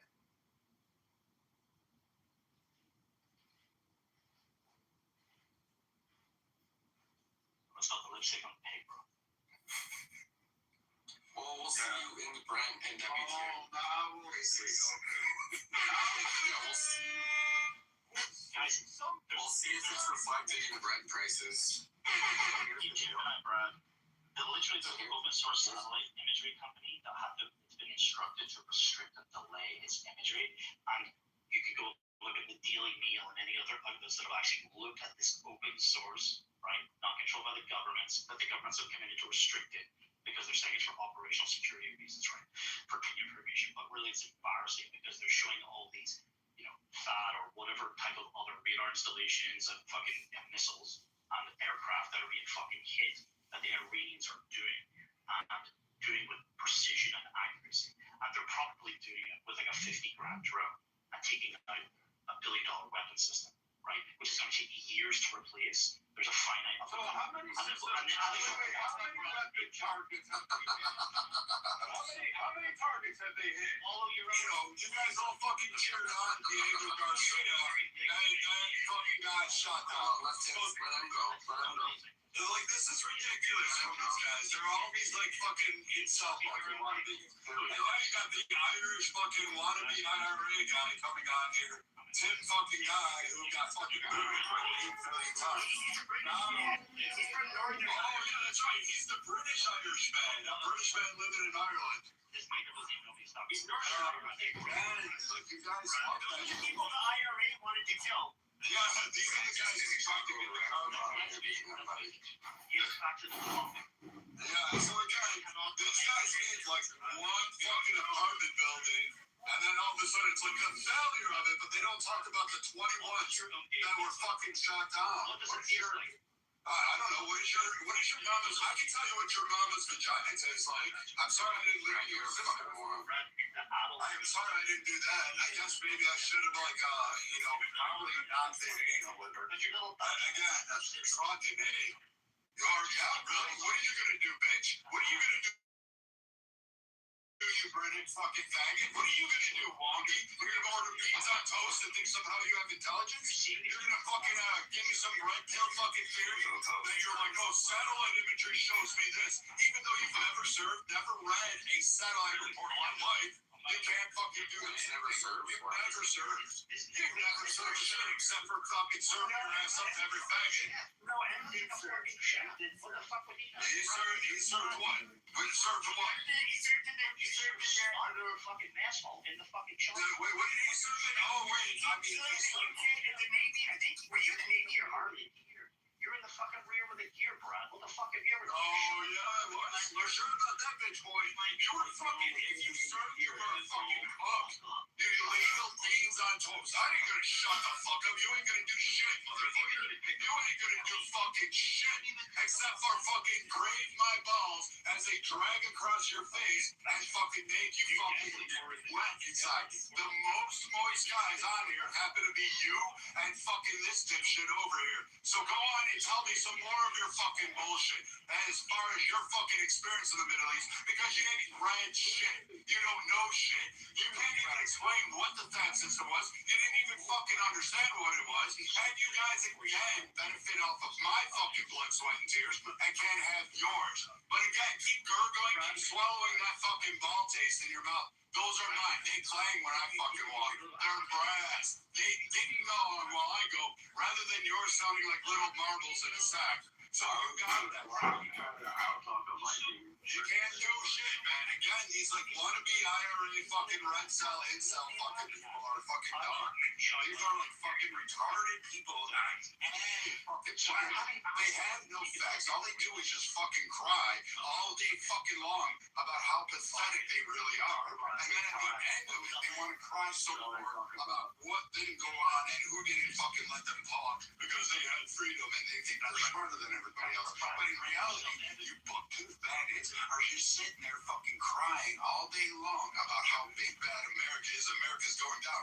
When in fact, we fucking won everything. We won your freedom. Sit down and shut the fuck up, you British guy living in Ireland. You don't have the opportunity to do so. You don't have anything to offer the world. The only thing you can offer the world is really basically swallowing fucking some other guy's load so they don't get fucking pregnant. The best thing you can do is not reproduce, because I know I'm pro-abortion in this day and age because I want these guys, every woman should just be like using Drano and a plunger to flush them out with Roto-Rooter as a backup. That's how bad these guys need to die out. They're fucking retarded. They're fucking dumb. Like, how stupid are you? You have no facts, you have no nothing. In your ass, what? So are you done? You ain't fucking shit, man. You guys are fucking. The day you were born, the day you rose out of your mother like a fucking cream pie was the day you fucking actually became the highest you will ever be. The best part of you was literally dripping on the sheets. Mother got done filming her fucking gangbang. That's the best you ever did. You know what? That was the most highest you could ever achieve anything. You don't have it. I can do this all day, dude. I got this shit. You got that? Nothing? You got nothing. And then meeting face to face, the best you got is you'll throw out the N-word. The best you got N-word. That's the only thing you think you guys can say online. Oh, I'm going to say it and think somehow I matter and I have intelligence. Shut up, N-word. Shut up, N-word. But you know what? You don't have intelligence. Because you know what I know? What these guys don't know is that you're a fucking weak, feckless little online warrior. You've never fucking met face to face. You never fought in your life. You lied about shit. You got exposed on this app. You were called bullshit time and time again. You got fucking played out, even by the Irish, even by people in Britain, where you got fucking packed up. In fact, I believe that occurred in Jason Muse's room. And you still fucking can't live that shit down. And then you came back under a different fucking character. And every time you do, you come back under a different character. Every time you're trying to actually think you have something intelligent to contribute and tell Americans what they ought to do.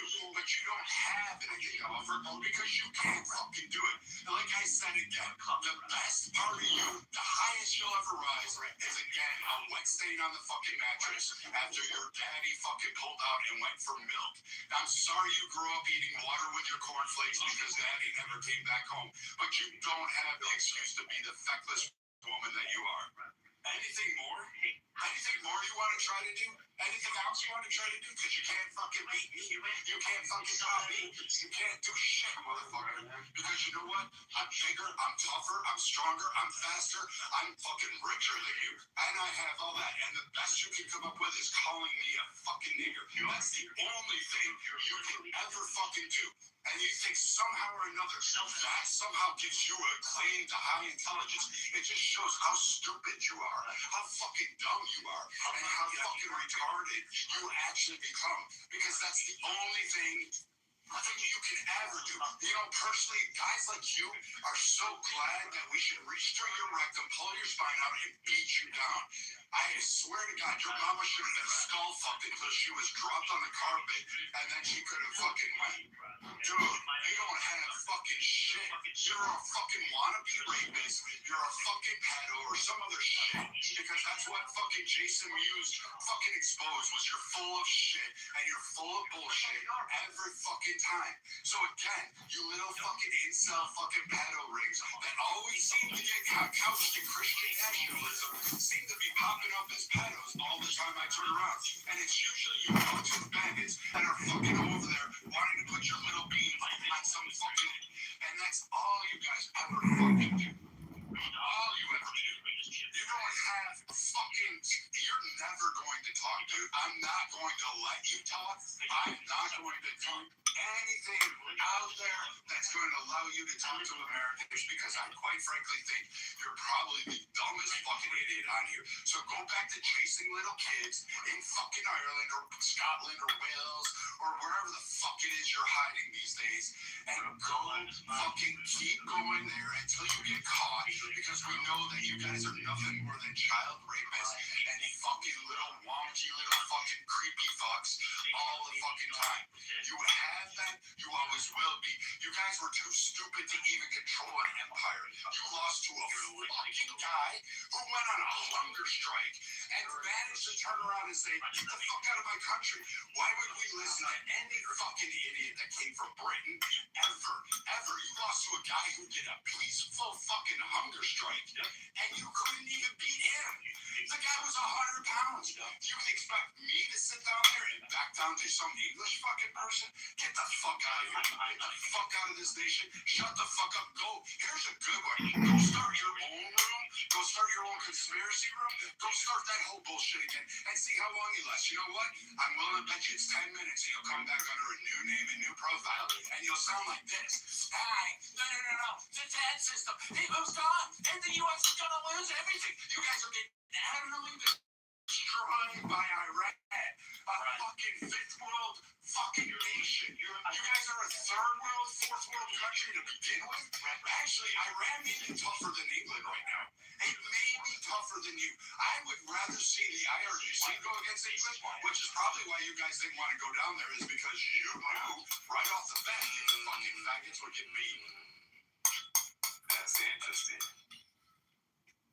Now, if the U.S. decided that they wouldn't protect Europe, would y'all be able to do it on your own? To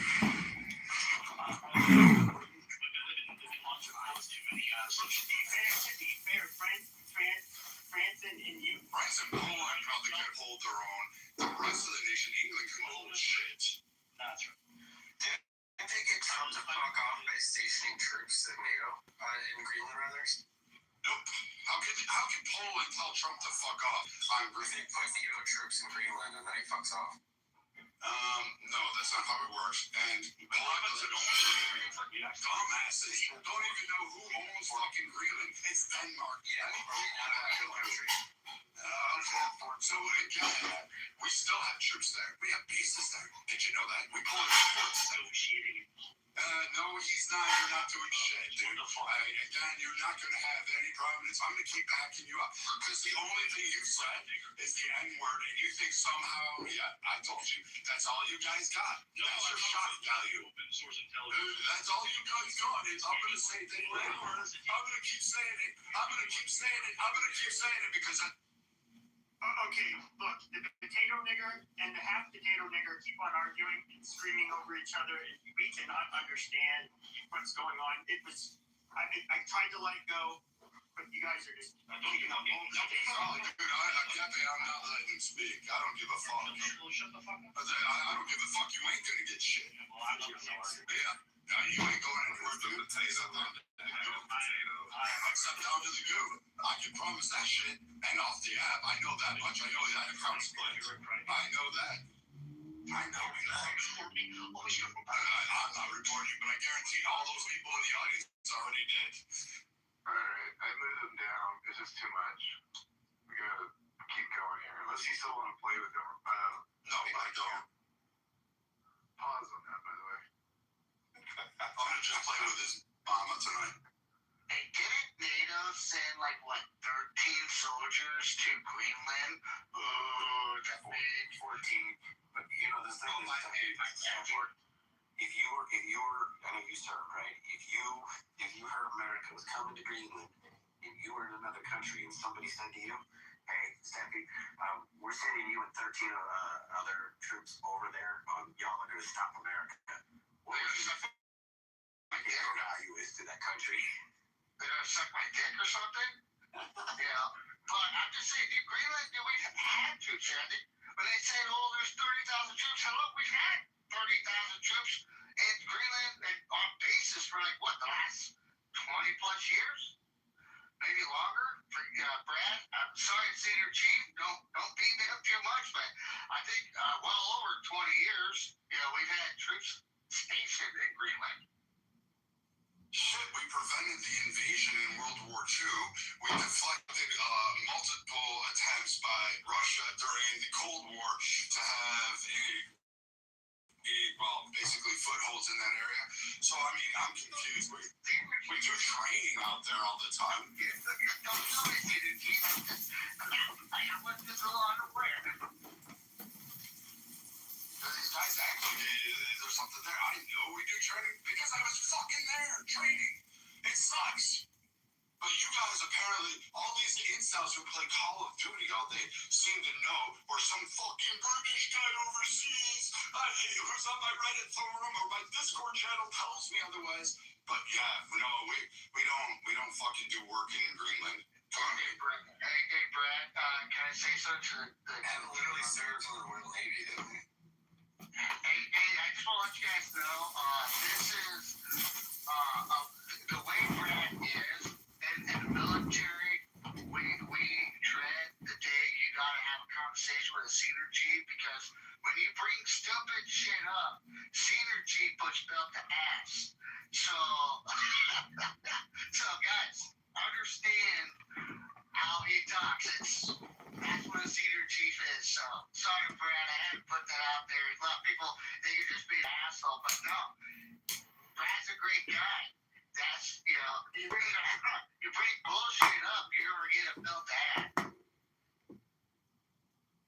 And it's always amazing, Stephanie, that a lot of these guys, and I don't knock like the Mats for not serving or anything like that, but it's always amazing that you got these guys on there saying the U.S. is losing. Look, you lost Gulf War, you lost Afghanistan, and all these stuff. And I'm sitting there going, did we? Are you sure about that? And they're like, oh, yeah. Where's weapons of mass destruction? They don't realize that they were already fucking there. We took care of them. We knew they were there. It was a nice little play on words for fucking CNN and MSNBC. But again, these news networks don't even bother to follow through. And then when they sit there and tell us, oh, yeah, you guys got your asses beat, America's on the way down. They don't look at our kill ratios. They don't look at how many of the fucking people we fucking decimate and send to Davy Jones. No. What they're doing in the others on MSNBC.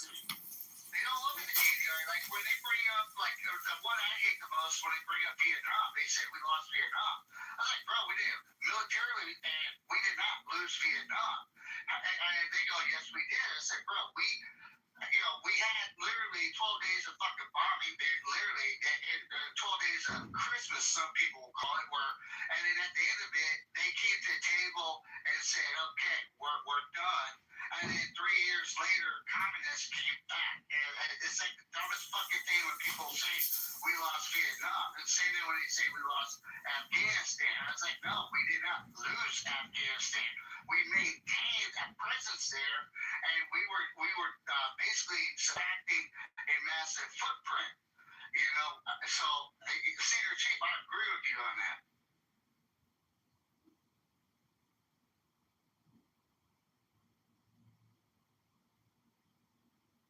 Yeah, so still, it doesn't change the fact that there's $2 million fees to get through Hormuz. And the IRGC told those.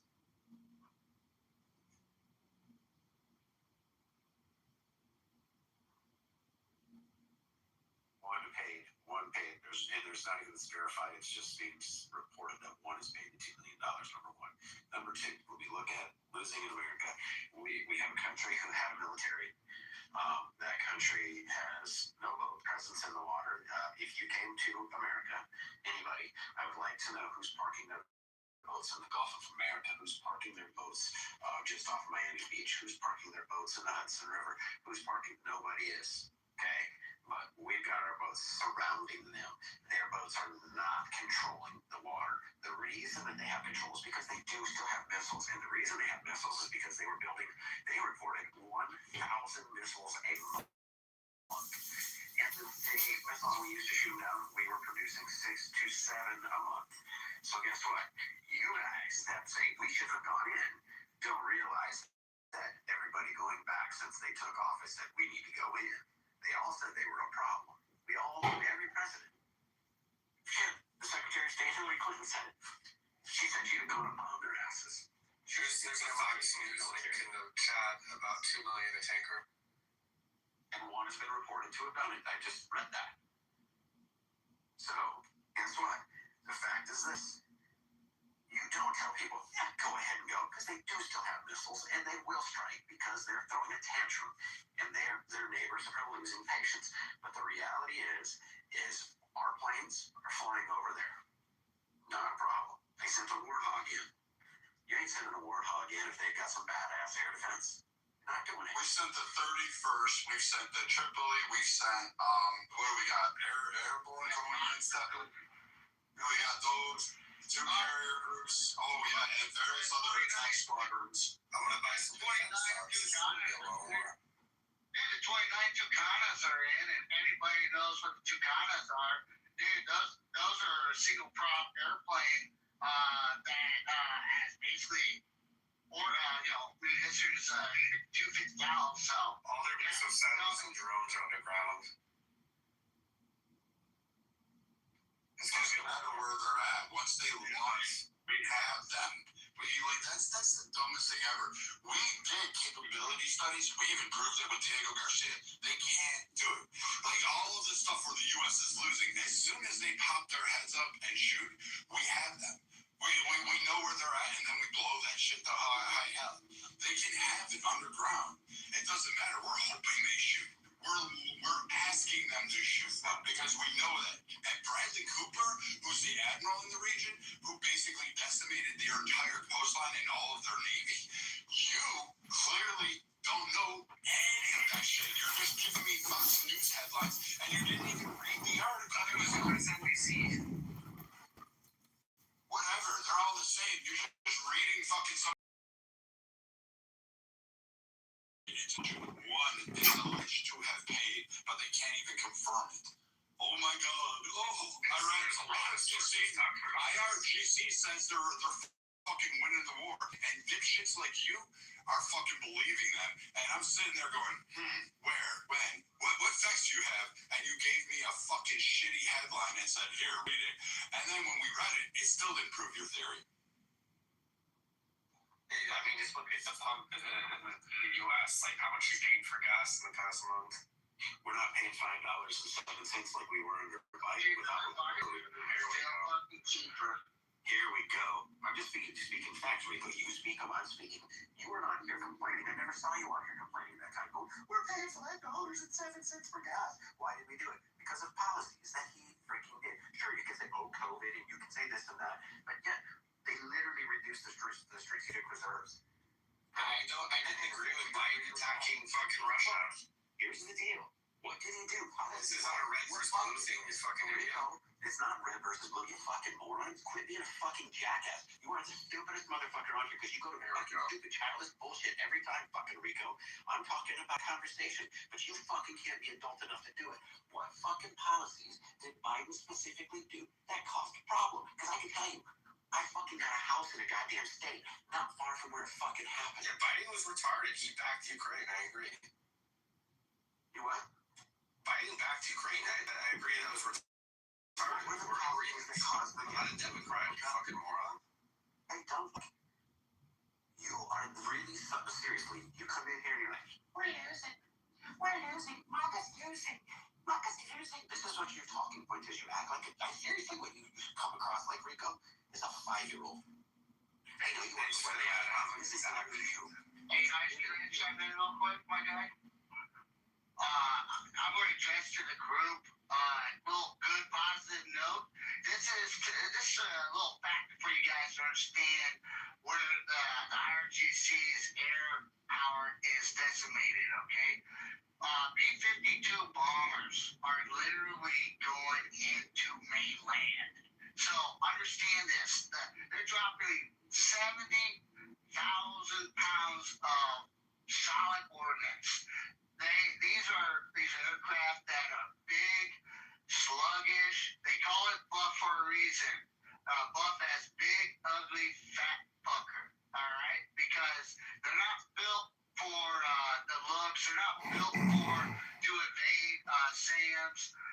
They are built for a mission. So if we have B-52s going in there and fucking teabagging the fucking IRGC mainland, that means that we have complete air dominance, all right? We have A-10s in there coming in, and like I said, putting belt to fucking ass. We got Vipers in there. That's the new version of the Cobras.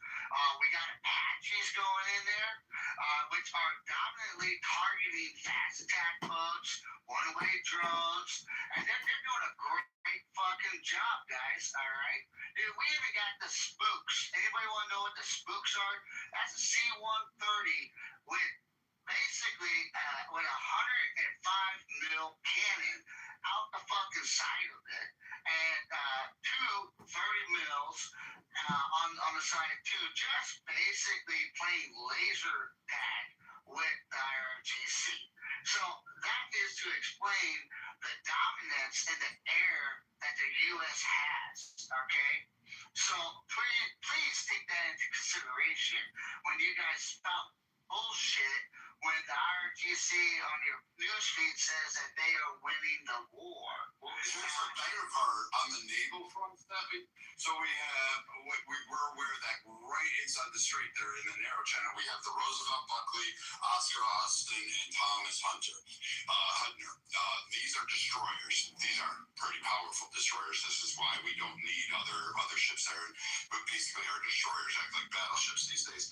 But what these guys don't realize is there's 4 other destroyers on the eastern side of the Mediterranean and 6 destroyers in the Arabian Sea, all with various strike capabilities. And that is separate from the destroyers that are circling the carrier groups that are actually running interference. So now you've got all these destroyers patrolling that area, and somehow or another, these assets are saying America's losing the war, but we haven't lost one ship yet. We haven't lost one. So these guys really don't know how warfare is. They've never been in the fight, and again, it just goes to show that these guys don't know either land or nautical warfare nor air outside of a fucking video game. Yeah, I'll make this easy. I just looked it up. The U.S. has struck between 11,000 and 13,000 targets of the IRGC. And that's contrasted with the IRGC has only hit 1,238 of their targets. 1,200, 1,200 compared to, well, we'll round it off to 12,000. And we're going, the U.S. wants to hit 16,000. So there's no way that Iran, just by the numbers alone, can claim they are winning anything. In a war, if your enemy is hitting you hard, you hit back hard. And if you can't, that's called losing. Alan, how many missiles did they fire in the first day? Because I just want to kind of look at they fired thousands of missiles, right? And they sent in 30 4,000 total. Yeah. I think it's 4,000. How many, what was the percentage of those that hit? Because that's right. Because we look like all these idiots, and I don't mean like the impact from debris that was blown up in the sky. I'm talking direct missile strikes that actually hit. There's a percentage ratio, and I forget what it was, but I thought it was like 12%. Because I thought that was significantly low, considering the amount of power that Iran was claiming to have. But I know that they can't do anything against it, and their guidance systems are weak at best. Brad, I want to throw something out there. I'm bet you agree with me. So if all of a sudden, because there's threats now, they now say they have an intercontinental ballistic missile, right? So let's just say that they have that. So they lied, said they only had a missile that could go 1,250 miles. They showed that they could go 2,500 miles. They lied, right? Proven lie. Then they say, well, we're just weeks away from getting a nuclear weapon. Then they make threats about saying we're going to have a strike that'll shock the world. Nobody's ever seen anything like it. That seems like a nuclear weapon, probably, right? But every president said we can't let them. The neighbors said we can't let them. The UN says we can't let them get one. Everybody says it, right? But now they're making threats saying that they could hit America. But I'm going to throw this out there. If they did fire a nuke on an ICBM and fired it at America, do you think these people would be like, holy shit, we should have gone in sooner? Or do you think they'd be like, ha ha, way to go, Iran? I think most of these people, like Rico and everybody else, would be like, ha ha, way to go, Iran, way to show America. I think Space Force will catch it before it even got to the atmosphere. I'm sorry to be naive, but Space Force would fucking take care of it before it even began. No, that's not necessarily true. Yes, we have interceptors, but the stuff Space Force deals with, like satellites and movements around the Earth against 37B, right? Like I'm aware of, we don't have a Star Wars SDI-like system around the Earth like Mark Reagan proposed. We actually have it on our ships, Marshall. We have a way to interfere with guidance systems, and we have a way to interfere from satellites on there. And yes, Space Force has some weird capabilities. I will not make fun of Space Force anymore because they're the only fucking group of guys that scare me. Well, and like this is a little off topic, but in my GOP county convention to get ready for state, we want a Space Force base here. We've hosted 4 or 5 other military bases. Considering SpaceX's launch point, what they did for the DoD, right? It'd be great to have Space Force down here.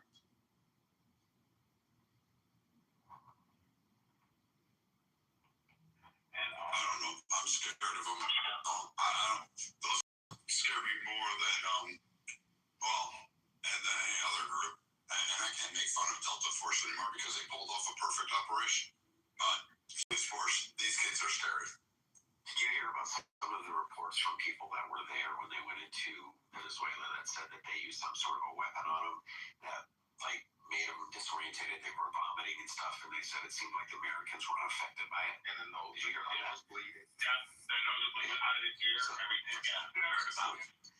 This just tells us nobody here has a freaking clue what our military has. See, we have in America here, we have a thing that you could invent tomorrow. Rico, you can invent and have something that free energy, something better than anything, 50% efficient solar panel, right? Guess what? U.S. government says, thank you, we're taking that. No, can't put it on the market. Guess why? They look at it as national security thing. So there's things out there that have been done that we don't know about. There's technologies. Hell, you can watch the show Future Weapons from back when, and it's amazing what they're, and they're not letting you see what we've got. Listen to what some of the pilots have said they've seen in the air. Marshall, sorry you missed it. We had 2 wannabe KKK light griper, guys who like to play tummy sticks. They basically were telling us how the U.S. is cooked and Iran is defeating us militarily, and they're just taking our ass. And so we're coming off of that argument. Well, I want to speak to that. I'm in the district defense industry, and I have a TS, so of course I can't speak to anything in that, in regards to descriptives. But what I will speak to is I do think our technology isn't being handled well, and we are exposing ourselves unnecessarily. We're showing our cars unnecessarily, which potentially can put us in a compromising position. So yes, we might have some cool stuff, but if we continue to use it irresponsibly, it's not going to be so cool. And also, we're not the big dogs walking around with the big stick anymore. A lot of people have big sticks out there. Who has a bigger stick than us? I was about to ask that. Yeah, there's China for one. China has a big stick. And, okay, let's interrogate that for a second. Let's look at their navy. Do they have a big stick when it comes to their navy? Yes. Okay. How does that make sense if they can't circumnavigate the globe, number 1? And if number 2, they've only been able to use Coast Guard vessels for regional enforcement in the South China Sea. How did that make them have a big stick? Listen, I'm not gonna. I don't want to get into details trying to. Nobody ever. No. Hold on. Let me finish my statement, and then we'll answer your question. I don't want to get into details for the sake of winning an argument, but I will say it's a reason that previous leadership and in regards to military actions, we're handling the situation gingerly when it comes to addressing the China situation. You do realize that most of us on the stage right now have had various clearances at one point or another in our lives, and so we're going to be able to tell you're kind of talking on your ass on that. We're well aware of what can and can't be stated. Well, I mean, if you think I was using my clearance as a measuring stick, you're mistaken. Because they give them out ridiculously now, just like some people in administration was using Signal to communicate military actions. So the validity of the clearance, I'm just letting you know where I'm talking from. The question, honestly, what you would have said is that China has an asymmetric area access, area denial strategy in the South China Sea through a combination of land-based missiles, bases on Spratlys and the Parcels, that would have been an argument that they could shut down a strait that controls 85 to 90% of world trade at any one given time. You don't want to go into detail because it's not winning. To me, this is not winning an argument. This is interrogating your knowledge of something and figuring out whether you have the detailed knowledge to make said statement. Right? Which is why I asked you about the Navy. Let's go to something else. Regardless, I'm not here to measure my accomplishments or prove. Let me finish because I'm gonna land my plane. Land that plane. Yeah, I have no military clearance, and even I know that the Chinese Navy is no match for the U.S. government's for our Navy, and has no ability to travel throughout the world, otherwise called deep water ability. So, and, yeah, I just wanted to say, what you were saying about the U.S. government seizing technology. Yeah, my dick was. So is this a propaganda reason? No, it's not. Which is exactly why I said the proper answer to the Chinese having a bigger stick was the area access, area denial, which allows them to lock the send fleet out of the South China Sea, but which you didn't know. So you made an overwhelming declaratory statement about something which you don't have detailed knowledge on. Like, let's just move off the Navy for a second. What about Chinese Special Forces? Where do Chinese Special Forces rank according to U.S. Special Forces? And why do Chinese forces have a better capability than U.S. forces?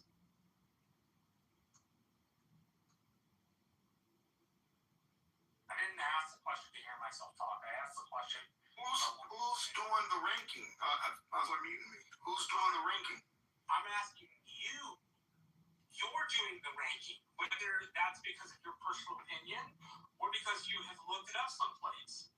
What I'm trying to do is test your assertion that they have the bigger stick in the world. I didn't. That wasn't my argument. That wasn't my argument. Literally said they have a big. No, I said they have. I said we're not the only one with a big stick. Who has a bigger stick? I'm trying to figure out how China's stick is large. No, that was a question asked. Whose stick is larger, really? Trump's or Z?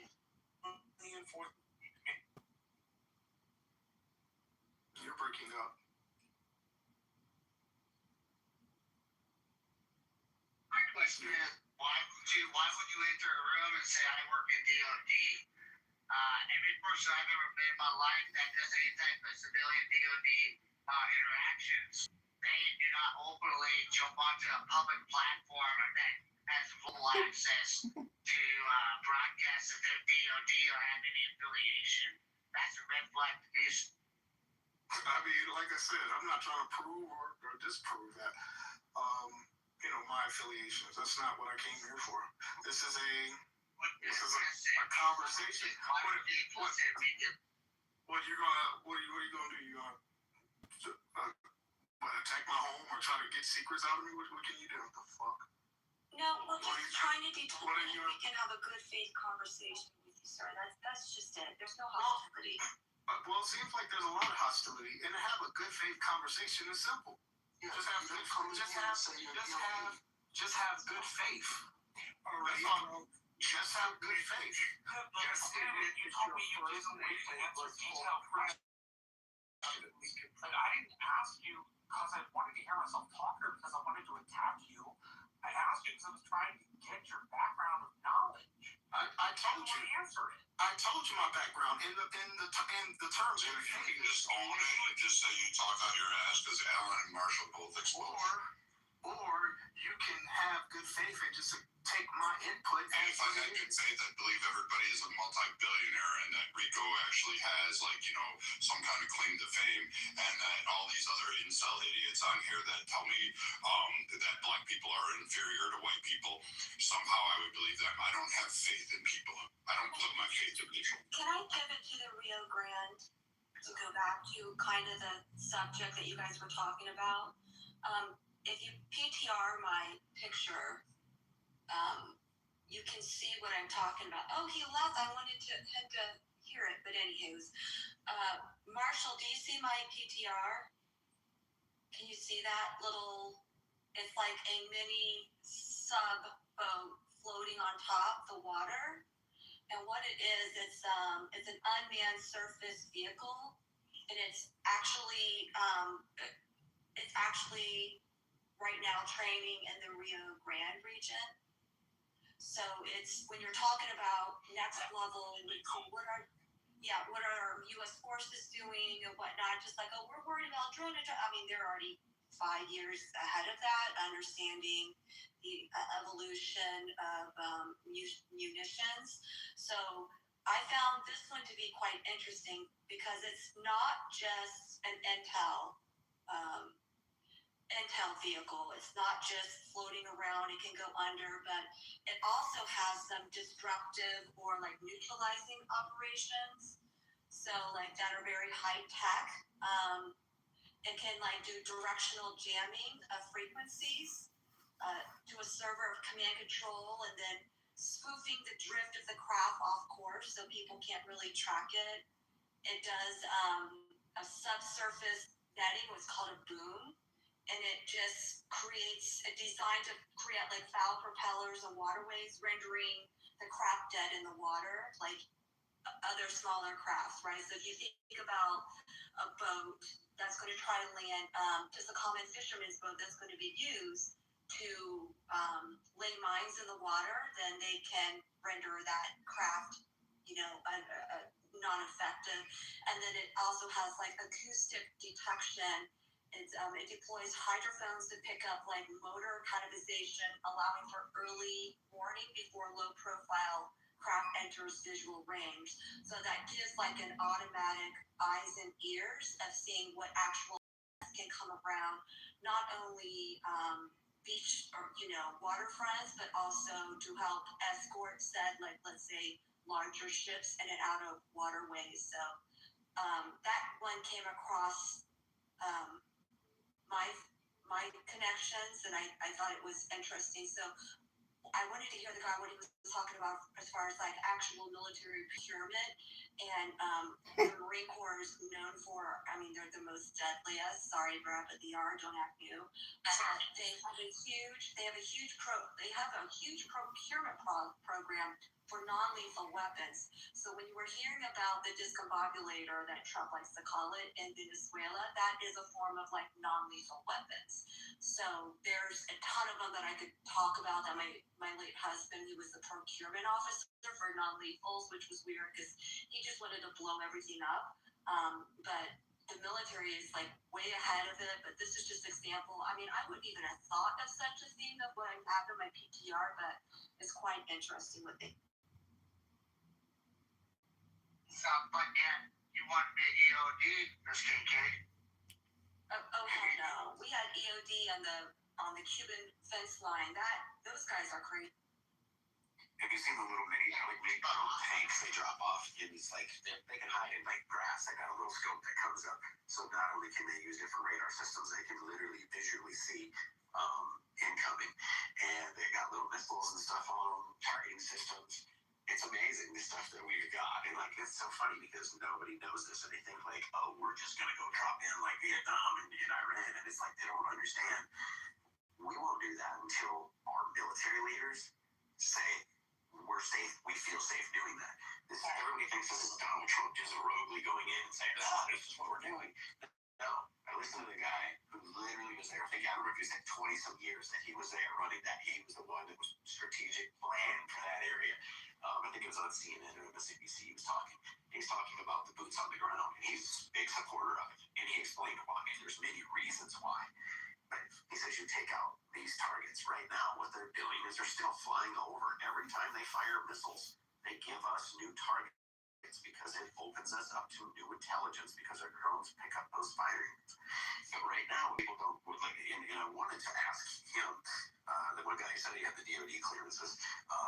In those guys, there's a bunch of people, there's hundreds of thousands of people that work for the DoD and get clearances for different things from hospitals to administration. So it's like, okay, we can take it all with a grain of salt. You might have that. I can tell you, I know for a fact that there's an outfit here, I will not say who is flying drones in the Ukraine Russia war. I let it start. And I was like, interesting. We talked about it a bit. The reality. Go ahead. No, so I was going to say, when he wants to talk about the big sticks, the biggest stick of all is our Ohio class subs. And that's what we know of. Okay? They can hold 27 tridents. Oh, but our rules say we can only carry 22. So we do. Where the rest of them waiting on board our freaking ships to replenish them, right? 22.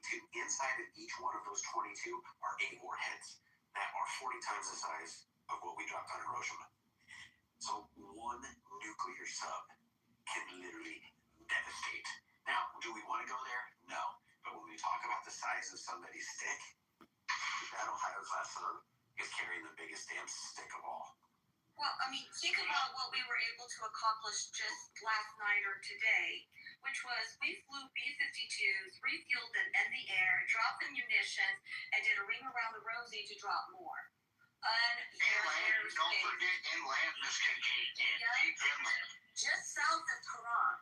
So they're not going to put a B-52 in that type of potential, harm and liability to get shot done if there wasn't complete control with it. But what started it first? Along the coastline, and then they creeped in further in and further in. And the reason why is like we're revealing their munitions of what they have or what they've got, what they lack thereof. So it's if anyone is like ever have access to go to Marine Corps East, Marine Corps West, you'll be blown away. It's basically the largest convention for any type of military gears where all the government officials go to purchase like the next generation of gear and everything. It's phenomenal. So when I went this year, I was like, I don't even know what the fuck that does, right? And it's pretty incredible, but it's going to be interesting on what's going to be like the next stage of this. Well, I want to touch bases. I mean, since when the Ukrainian and Russian conflict started,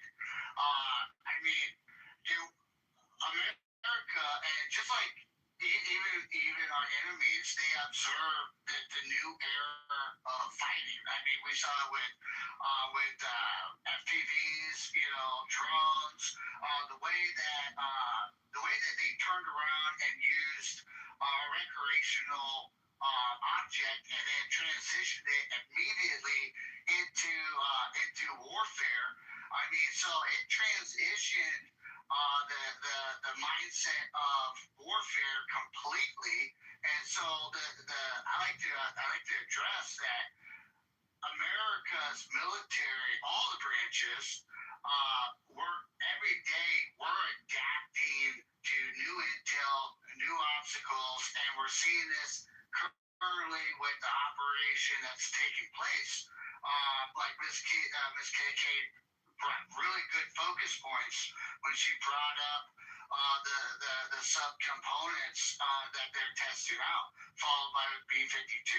A lot of our operations are very, we're direct, but we're very observational. I mean, we're not just going to send a unit out and not project a secondary reconnaissance. Like a lot of people don't know what after action reports are. Brad's filled them out. Miss KK's late husband filled them out. All the way down to a PFC level.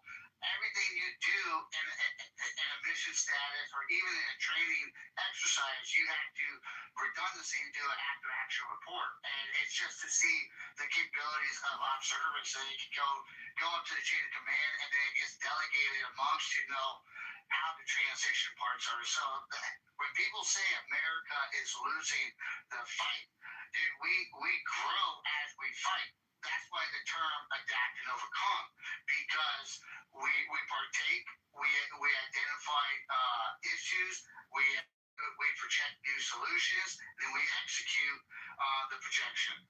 Sorry for my rant, Miss KK. Thank you for letting me cherry pick them. we don't have to keep the military talk. I think we kind of exhausted it. We can go back to what the mods would like to talk about. But yeah, Marshall, that's floating around your Rio Grande doing tests.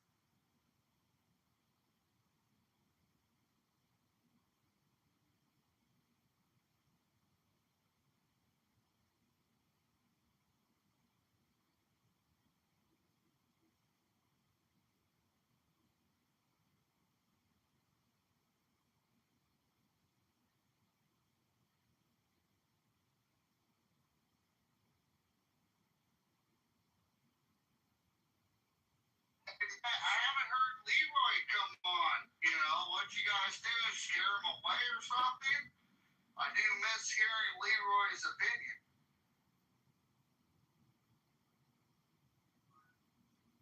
Who's Leroy? Last week, maybe the week before, he was contradicting everything that was brought up factual. Oh, that's his game.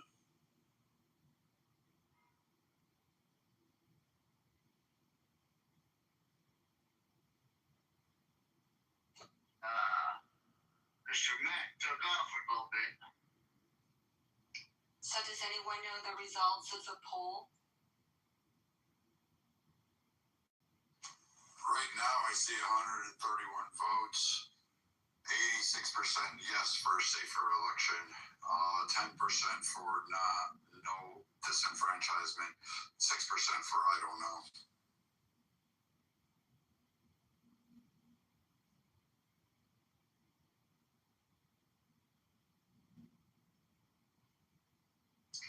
SCOTUS says going to argue birthright citizenship tomorrow. That's going to be a compelling case. It's going to be interesting to see where it lands and what it pertains to. Because I can't make a guess on it. The Supreme Court, as much as like liberals say it's all Trump Supreme Court, they don't always side with him, and sometimes they do. Which differences? Birthright citizenship. It depends on, from my interpretation, it depends on a couple of things. It depends on whether you read being in the jurisdiction thereof as encompassing everybody. It also depends upon how the wind, please correct me if I'm going to get this wrong, long can the arc, I think it's the court case.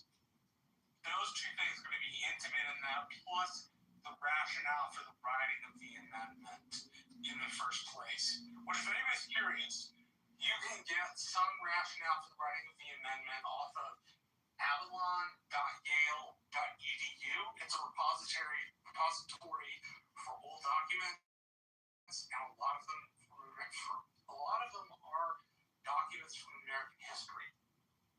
And so you can read up yourself. People can read up themselves on that if they're interested. I'll drop the website in the chat for people. But from my understanding, those are some of the key pieces they will be deciding.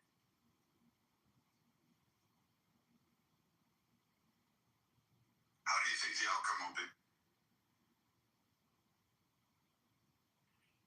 I think Gorsuch, Barrett, and Roberts are all in the 14th Amendment camp.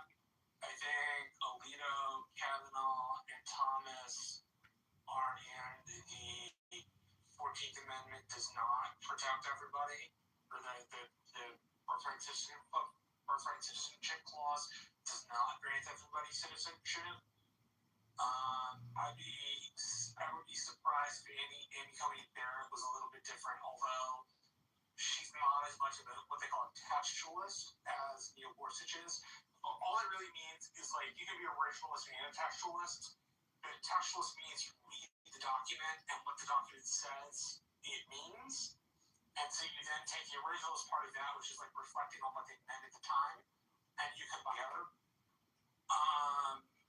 So I think it'll be interesting no matter which way it comes. But that's at least what they're arguing over. So if people are curious about reading not just the 14th Amendment, but some of its rationale. I have a long at Yale that EDU is a good place to start looking. It may not give you all the documents that you need, but it'll give you a start. I don't know. I'm wondering if they're going to go back to the intention and behind it and look directly at it, because birthright citizenship was mostly in part for Asians, Black Americans, particularly Black Americans that were enslaved in this land, to be able to have legitimate status, and it wasn't intended to be an open door pathway for immigrants to just drop a kid on our shores and be able to say, hey, you can't send me home because I have a kid that's an American now. And I think and in fact, we even denied it to multiple groups, including Native Americans, until 1960, like later into the 1900s. So, I mean, it reads Indians not taxed. I think that's the 14th, but I could be wrong. There's a section of the amendment that reads Indians not taxed.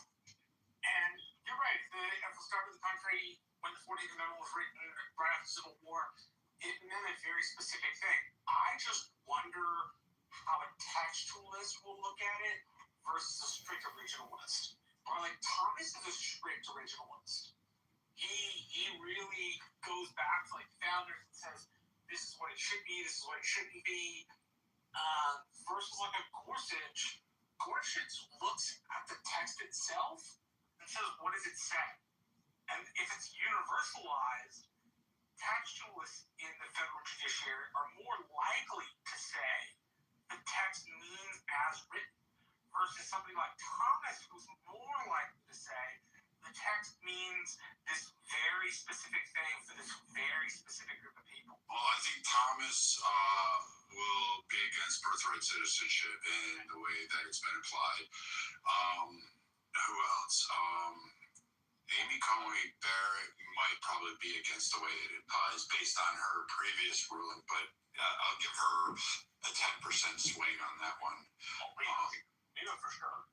Lito for sure. Roberts, that's a coin flip. It depends. He's Kennedy. Yeah, but you never know where he's going to really fall along the line. Ketanji Brown Jackson's going to go, obviously, birthright citizenship is the right of anybody who comes to the country. We know that's going to happen.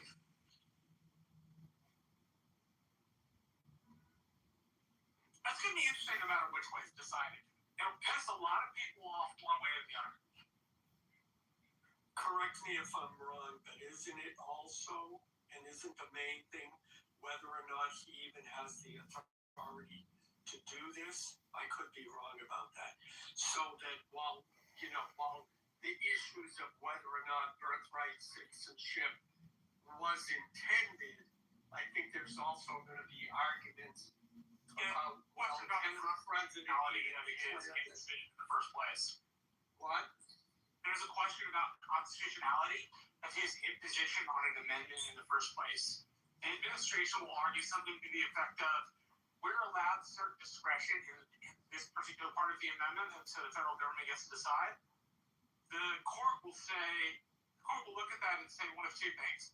Yes, Mr. President, there is regular Yes, Mr. President. You are allowed to decide after election, which gives the next executive power to do that too. Or they will say, Mr. President, you have overstretched your power, you are not allowed to alter a constitutional amendment, and the constitutional amendment is quite clear. So it could go either one of those ways. But you are right, there's a question about whether he has the power to make the pronouncement in the first place. But if they do that, that would be blatantly incorrect. Because they only reading the first third of a whole sentence. Well, it depends.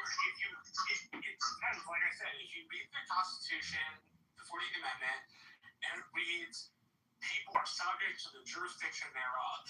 Right. Subject to the jurisdiction thereof means any place in the United States has legal authority, or at least that's the traditional understanding. Right? The administration is arguing, in the jurisdiction thereof, does not apply to those people who are not here legally. So it's a question which is in the gray and could be decided in the gray, but they will decide whether the president has the power to make pronouncements about constitutional amendments. Because sometimes the executive authority, the executive branch is given leeway in how they enforce certain things. So you can enforce the Civil Rights Act, right? But do you enforce it strenuously? Do you only enforce it a little bit? Right? Sometimes there's gray room in the enforcement power. And so that is part of the question, like whether he has the enforcement power to alter it in the first place. No, I agree with that. I think, when I watch the hearings, the people that are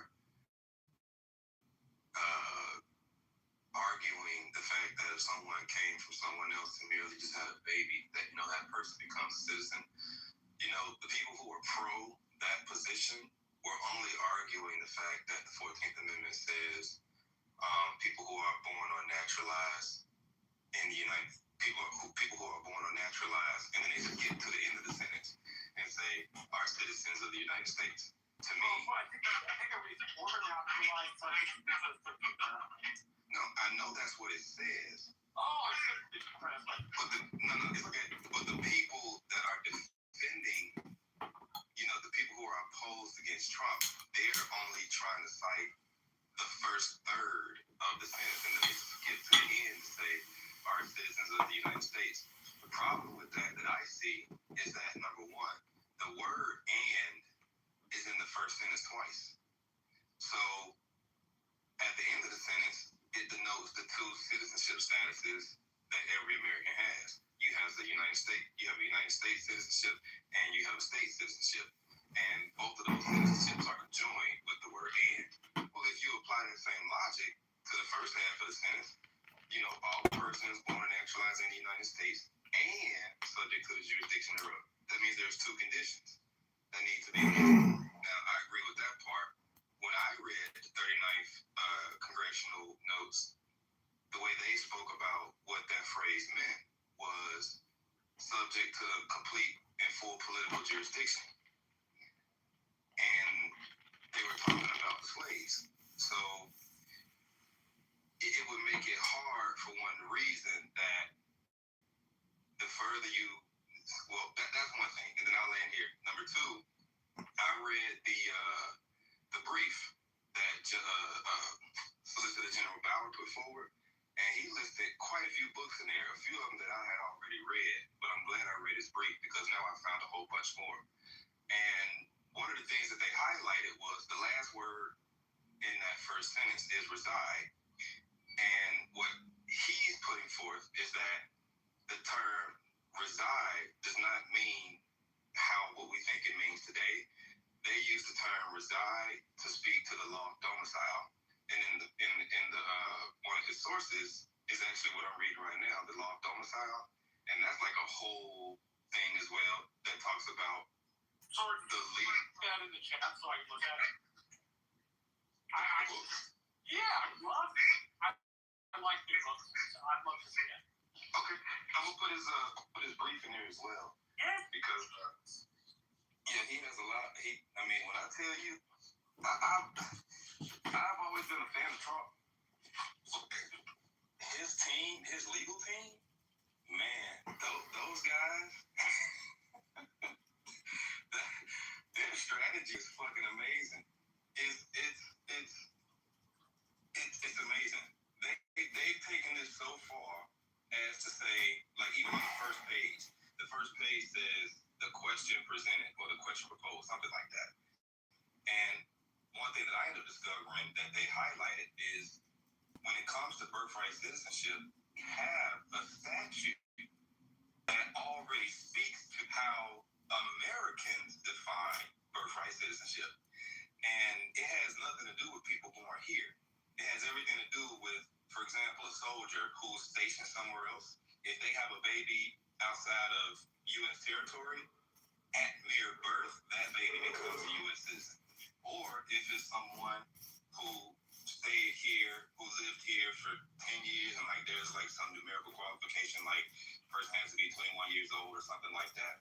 And if that person, like a regular civilian, goes somewhere, has a baby outside of U.S. territory and possessions, that person at birth automatically becomes a citizen.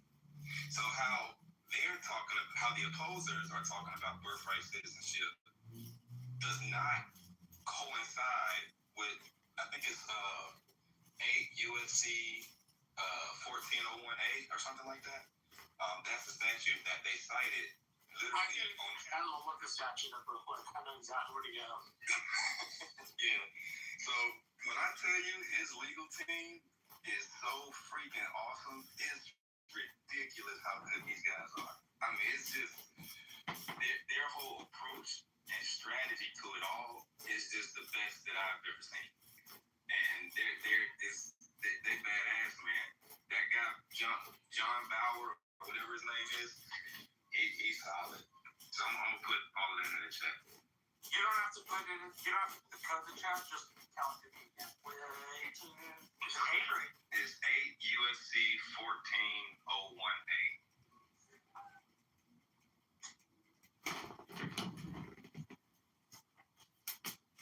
Let's see. Birth abroad before 1952 to serve as parent. I'll drop this in the chat so you can post it to the top. Okay. You see this comes from Cornell Law School. They have a repository for federal code, which makes it really easy to look up. And that way everybody knows what we're all talking about. Okay. Then I'm gonna put his brief in the law of domicile book. I'm gonna put that in the chat as well.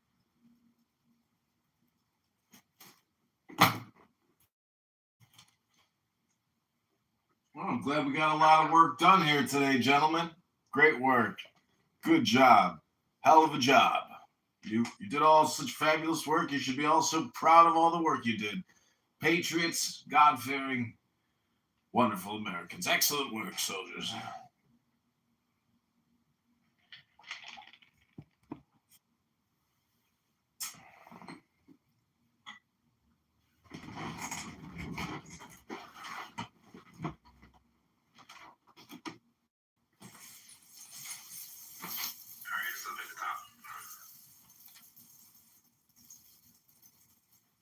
Sweet, thanks.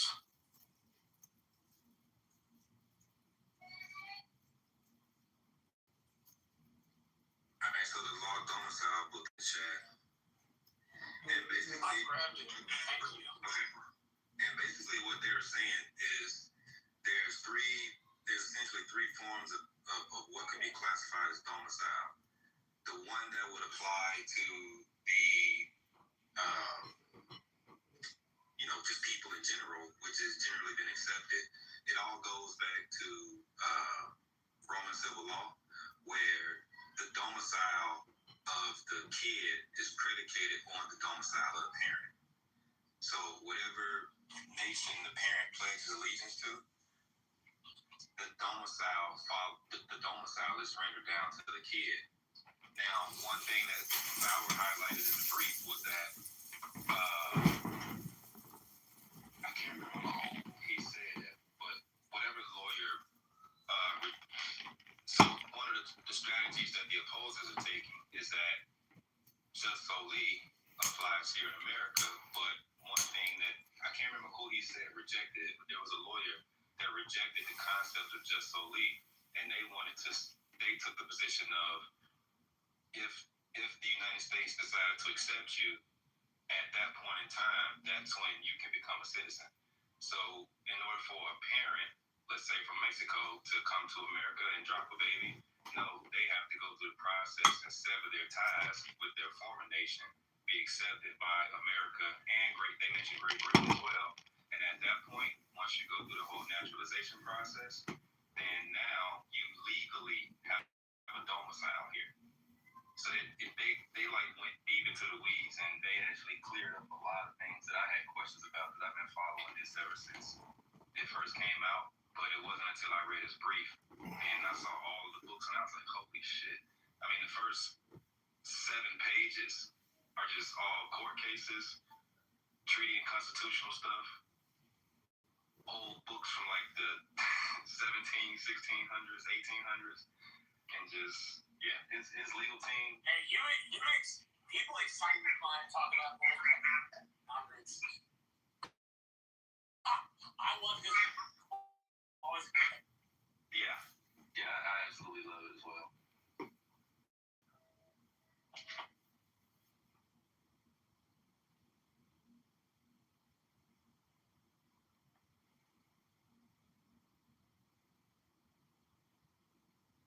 One thing I like that you said, though, is you bring it up, so you read it, and it's that and then it talks about, giving up that allegiance to another country.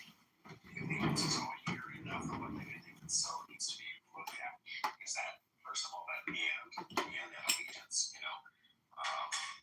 if we could literally say something to the effect that if they're coming here with any intention or, I don't know, illegal stuff, it's very different to me. I think, a lot of that wasn't intended that way. We know why it was intended in the first place. And that is to allow those that were born here. I'm forgetting the name of the one that, what was the claim that's, Long v. Barr. In the original case, the Wong case? The Wong case, right? Yeah. So, that's what I think, that we go back and look at the intention back then. And that's going to be really going to play out in court, and that nice little word and in there, So it'll be interesting to see how it all plays out for sure. I wish it were on TV, to be honest with you, so we can watch them. One way that you look at it is always with any law. I think we talked about this a long time ago, Marshall, you and I talked about it. You look at the legislative intent of the law and what was brewing, what was the different testimonies in the legislature, what were the speeches that were given, what was building up, and what was the intent behind the law. So when the 14th Amendment was written, that provision in the 14th Amendment was written by someone in Michigan. And you have to look at that legislator in Michigan and perhaps what surrounded when the actual statute was written, what was the legislative intent. And it's all the surrounding circumstances and not circumstances, surrounding documentation and how he presented that law at the time. With any statute, you do that. With any law, you look at the legislative intent. So there's been argument as to what the intention was of that provision of the 14th Amendment. I did want to say something that's interesting in the alternative of what you just said. We have law in the United States. If you're a U.S. citizen and you become a diplomat for another country, you have to surrender your U.S. citizenship.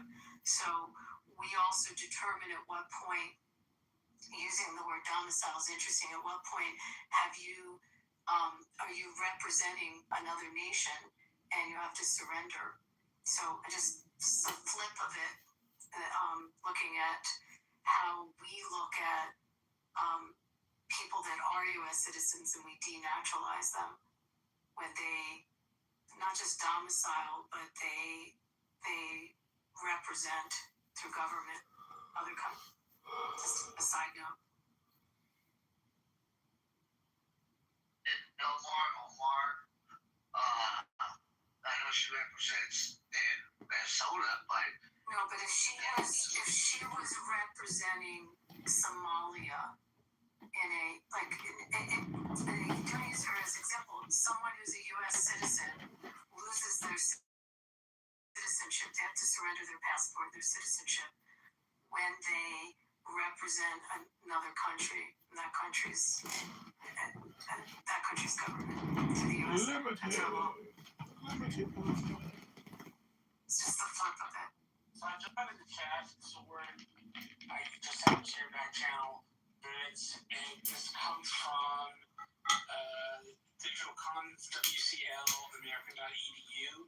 It's called the Citizenship Clause, Legislative History, American University Law Review. And what's the guy in Michigan that was scrivener of that part of the 14th Amendment. Do you remember, Mark? You must say. Was it Trumbull? I wanted to call it Bingham, but I'm not entirely sure. It was either Bingham or Trumbull. I think Bingham was out of Ohio. This guy was Michigan. Oh, let me look it up. I had to see something. You're in the Matrix. Yeah, he's in the Matrix. I'm in the Matrix. I could be wrong, but I'm almost certain he was Michigan.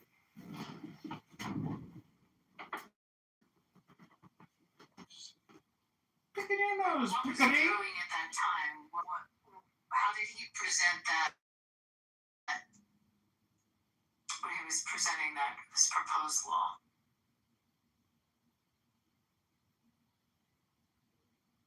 Yeah, it should be very detailed when you look at the gist of it for him to present it. There should be a very detailed explanation of why. One would think anyway. Yeah, I'm sure there is.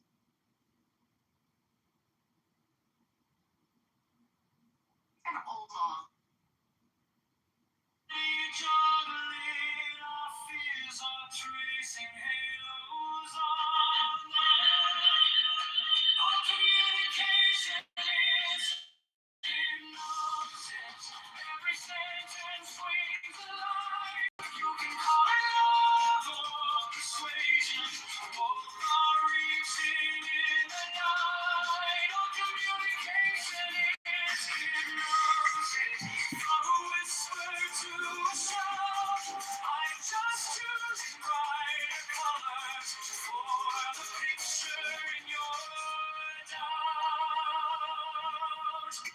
Critics on a crystal edge, measuring the leap you take.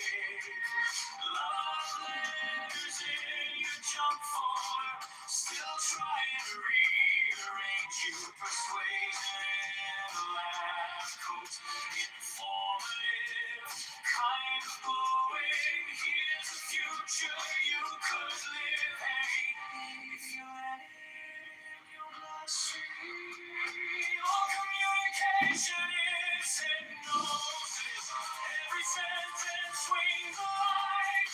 You can call it love or persuasion. Both are reaching in the night. All communication is hypnosis. From a whisper to a shout, I'm just choosing bright colors for the picture in your doubt.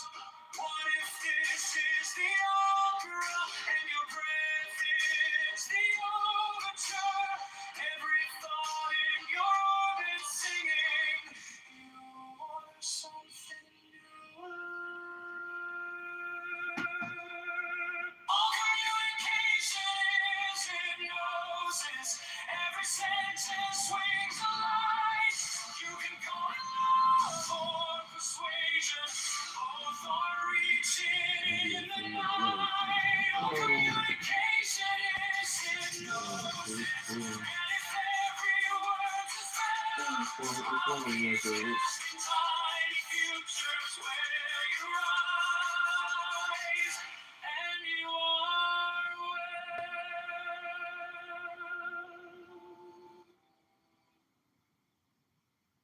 Very, very wise.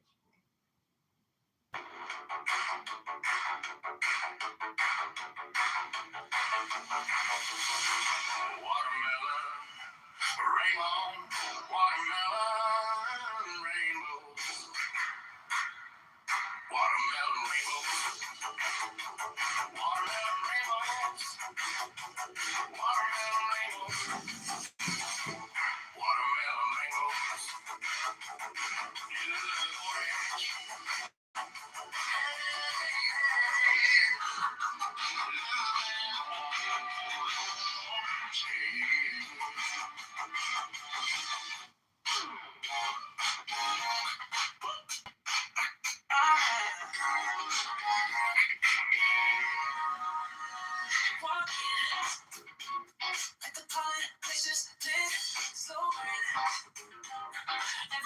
just starts to shift. Midnight, catching light inside the room. Johnny, on your lips like something new. Only cause somebody called me. Said I don't usually have a problem, but tonight you wanna battle.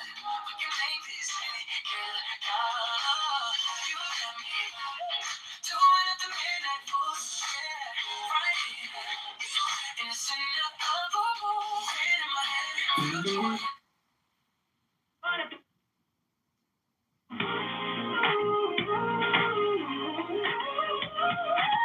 You got me doing up the midnight force, looking like I'm stuck on you.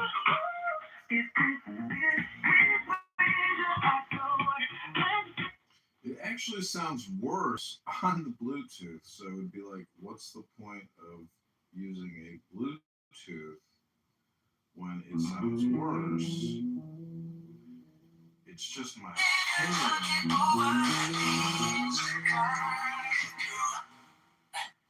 Small talk, but your fingers draw slide. By the box you had in mind, you left. All the promise that you think on tax reform. What you can make it stay some.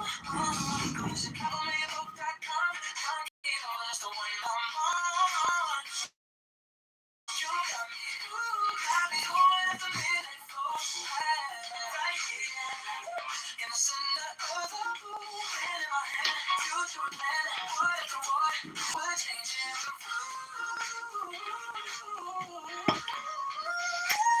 You got me, doing at the midnight floor. Looking like I'm stuck on you.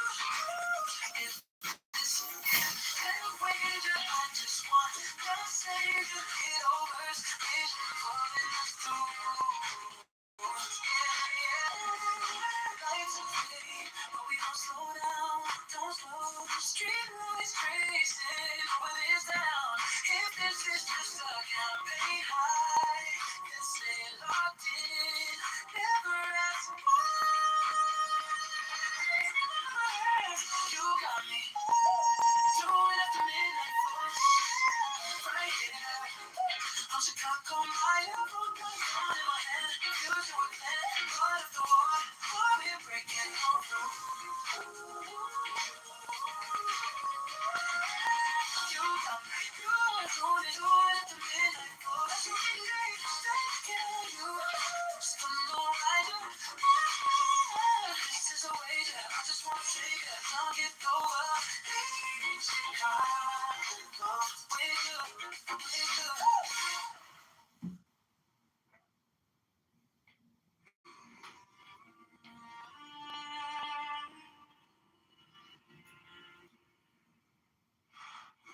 On the top of my head, voices waving flags.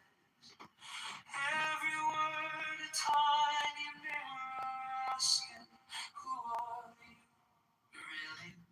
Spamming a silver suit, politics in painted shoes, comedy juggling our fears are tracing halos on them. All communication is hypnosis. Every sentence swings a line. You can call it love or persuasion. Both are reaching in the night. All communication is hypnosis. From a whisper to a shout, I'm just choosing brighter colors for the picture in your doubt. Critics on a crystal edge, measuring the leap you take. Love letters in your junk folder, still trying to read. You persuasion in a lab coat, informative, kind of glowing. Here's a future you could live. Hey, if you let it in your bloodstream. All communication is hypnosis. Every sentence swings a light. You can call it love or persuasion.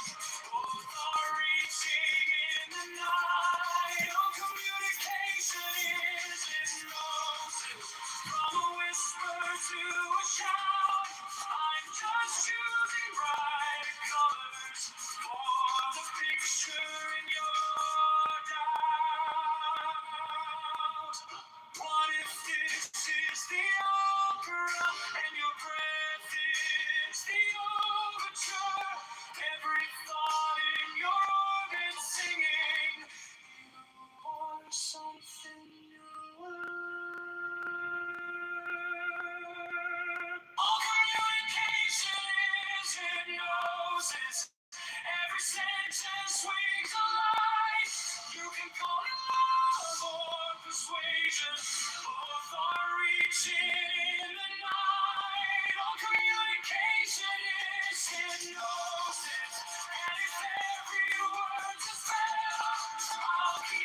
Watermelon mangoes.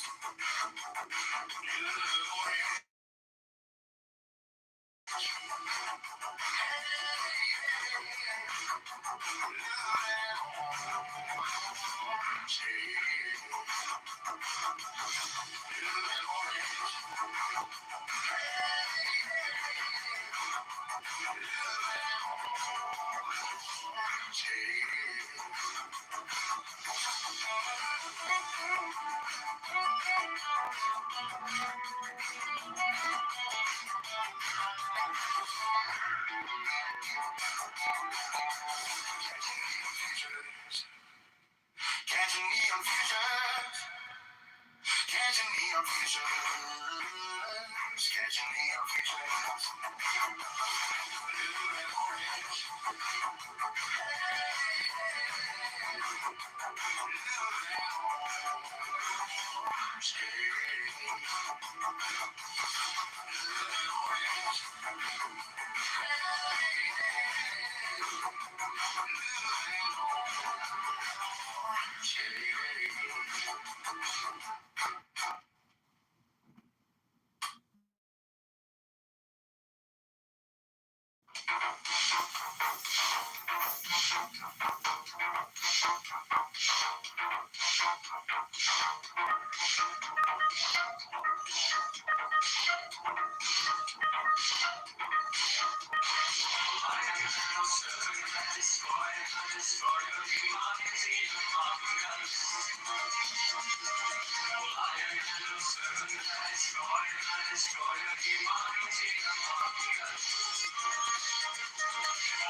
Takes the host with the right hand and makes wind on the top of him, and he consumes it.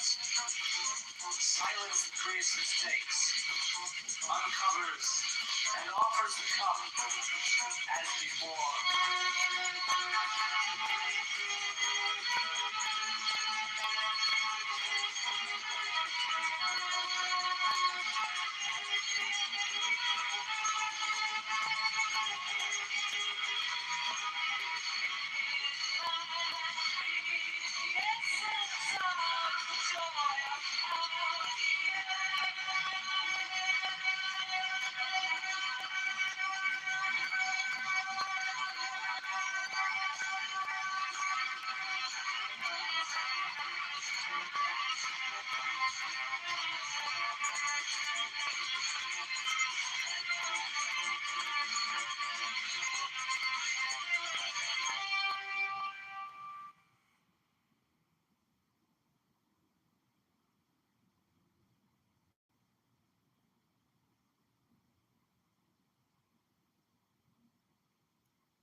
turns, replaces the cup, and adores music.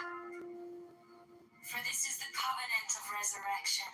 He makes the 5 crosses on the priestess. Accept, O Lord, this sacrifice of life and joy. Towards the covenant of resurrection. Oh, they banned my Clubhouse account. Damn, they kicked my Clubhouse account. Whoa. Kisses it, he then touches her between the breasts and upon the body. He then flings out his arms upward as comprehending the whole shrine. Let the offering be borne upon the waves of aether to our Lord, and Father the Son that travelleth over the heavens in his name on. He closes his hands, kisses the priestess between the breasts, and makes 3 great crosses over the paten, the cup, and himself. He strikes his breast. All repeat this action. Hear ye all, saints of the true church of old time, now essentially present, that of ye we claim heirship, with ye we claim communion, from ye we claim benediction in the name of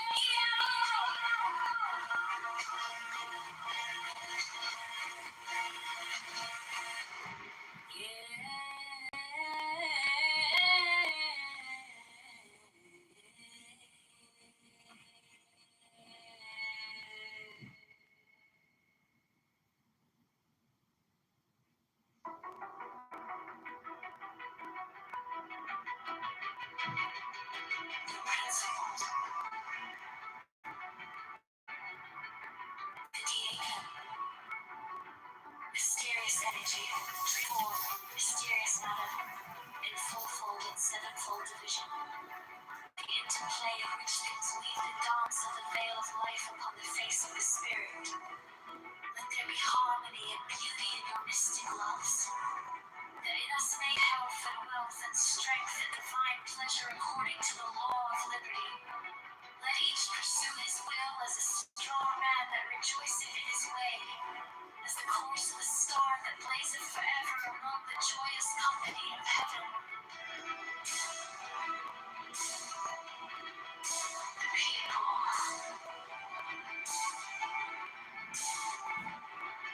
So to be.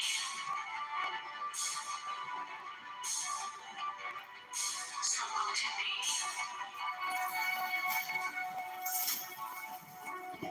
The people.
Oh, they took out my clubhouse account too. They're deleting all my clubhouse accounts.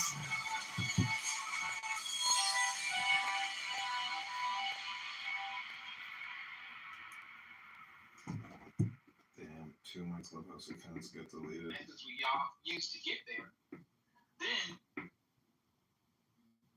Alright, this is Universe. They just clipped 2 of my clubhouse accounts. I'm shocked. Like, why am I still being targeted by Clubhouse? Or Clubhouse users? Oh my god, they took out another one! They deleted 3 of my Clubhouse accounts today. I can't believe it. Can't believe it. This is unbelievable. It's targeted. This is a targeted assassination. Oh, can't believe that I got hit. I'm being assassinated by the Clubhouse police. What a tragedy. This is such a tragedy. Let's see, what about this one? No! They took out that one too. I can't believe it. They deleted all my accounts. All of them.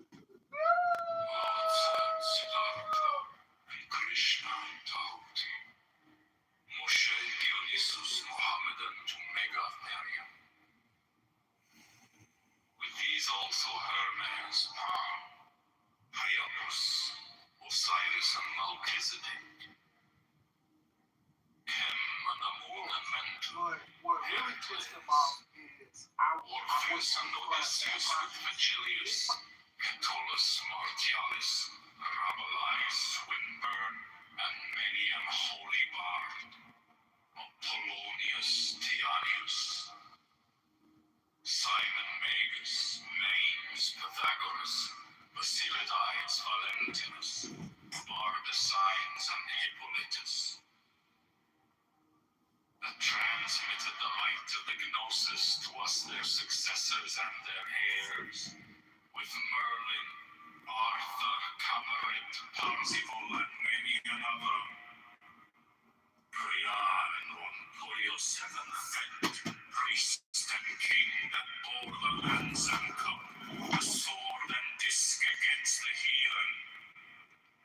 And these also Carolus Magnus and his paladins, with William of Shire, Frederick of Hohenstaufen, Roger Bacon, Jacobus Burgundus, Mullins is the martyr, Christian Rosenkreutz, Ulrich von Hutten, Paracelsus, Michael Mayer, Roderick Borgia Poi, Alexander VI, Jacob Bohene, Francis Bacon, Lord Verulam, Andrea, Roberus de Fructibus, Johannes D, Sir Edward Kelly, Thomas Vaughan, Elias Ashmole Molinos, Adam Wishow, Wolfgang Guenduthe, Ludovicus, Rex Bavaria, Richard Wagner, Alphonse Louis Constant, Frederick Nietzsche, Hargreave Jennings, Carl Kellner,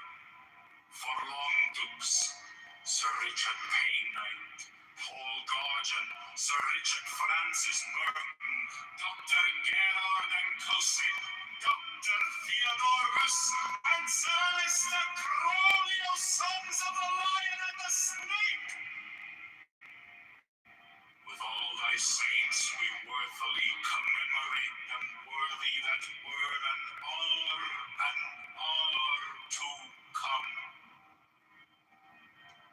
May their essence be her present, potent, puissant, and paternal to perfect this feast.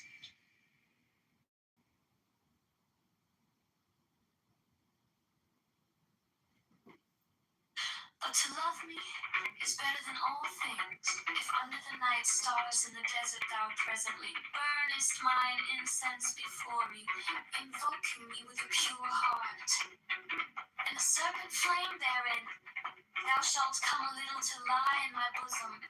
For one kiss wilt thou then be willing to give all. But whoso gives one particle of dust shall lose all in their for small projects. Ye shall gather goods and store of women and spices. Ye shall wear rich jewels. Ye shall exceed the nations of the earth in splendor and pride. Always in the love of me, and so shall ye come to the joy.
La señora con su cruz me pregunta.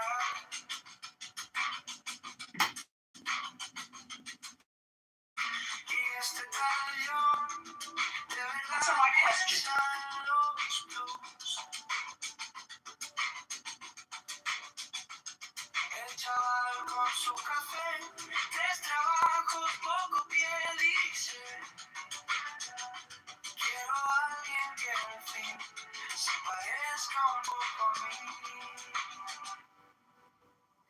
Yo para el mayor de Chicago, para los hombres, para el barrio, para las personas de las picos que nunca salen de los libros. Yo para el mayor de Chicago, la voz del norte y del lado sur, para la familia en el lago que sueña un futuro azul.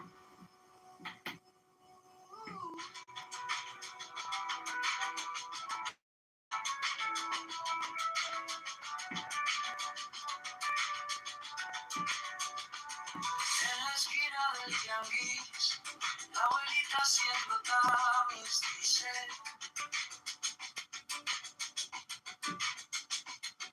quiero ver la luz en la escuela de mi Luis. Taxi lleno, tráfico, un suspiro cínico.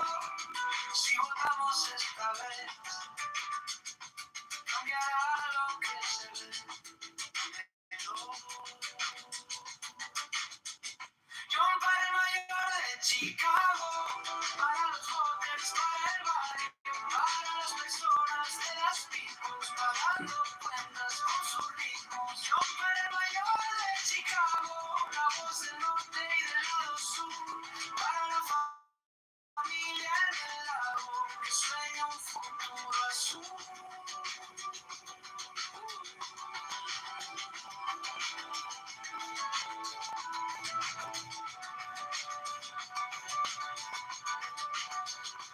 Ok,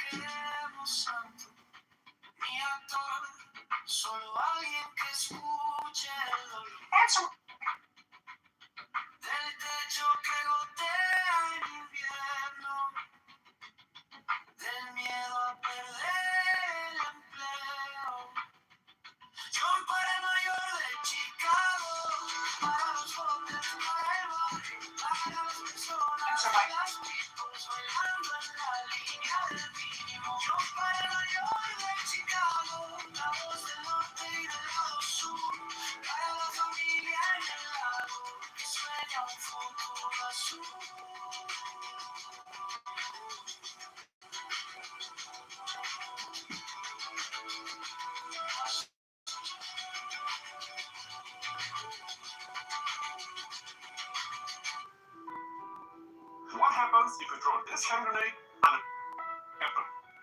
But once I release it, I have only 4 seconds to get to safety. What happens if you throw this hand?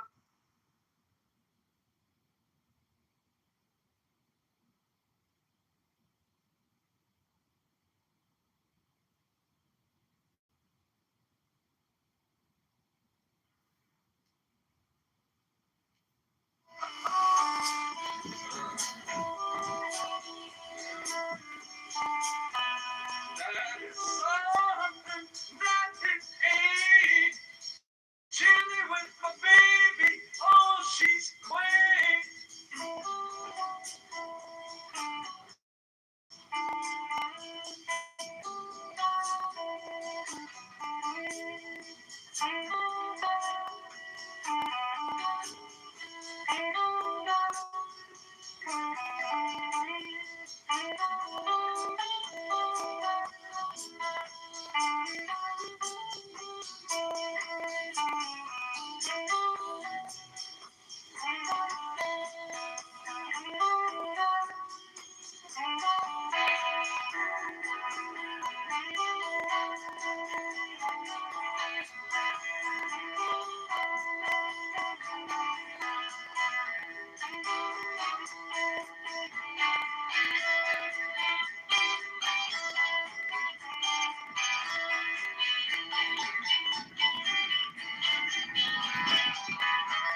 For nuclear war, it seems like under the normal account, they did justify it in waging war with us.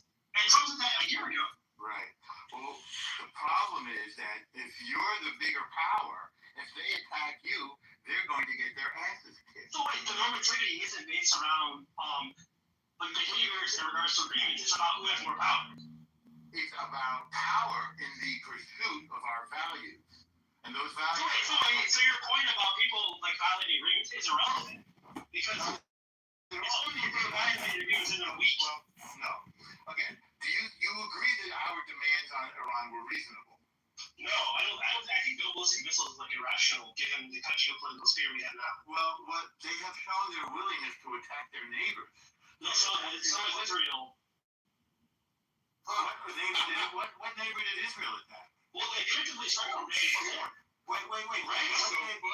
Attack Egypt. Hang on. They attacked Iraq, Syria, Jordan. What happened? They attacked over there. Israel for decades. Vice versa. No, not Did you forget about the Arab-Israeli war in 1948 before it happened? They did about. Yeah, they did.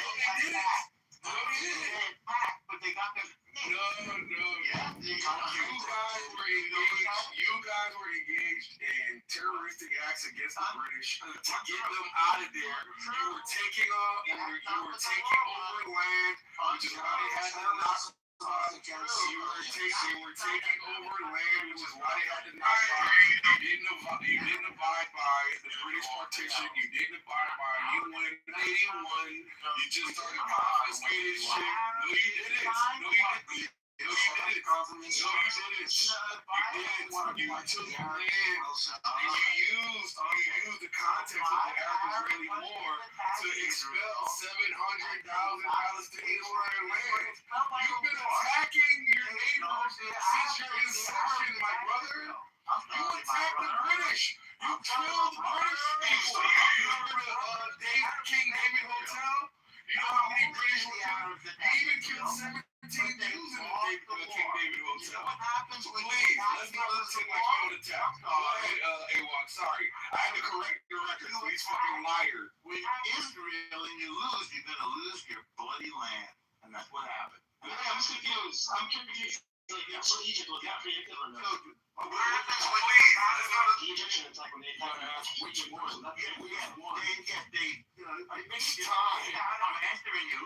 Egypt kicked out the UN peacekeepers and massed its troops on the border, which under the law is a casus belli. And Israel then attacked preemptively to prevent Egypt. There we go. It causes There we go. Everyone shut up. Stop. So if you mass your troops on the border and indicate your intention to attack, yes, you're going to get your ass kicked. That's correct. Okay, but what irrational laws are? Is that violating Article 2? I'm sorry, why are you bringing up Article 2 in regards to 1967? Because what justified having to attack? 67. What's that? Because Article 2 was in effect back then. So does that justify the attacks? Okay. Absolutely. Okay, so Article 2. Hang on. That was an answer to my question. I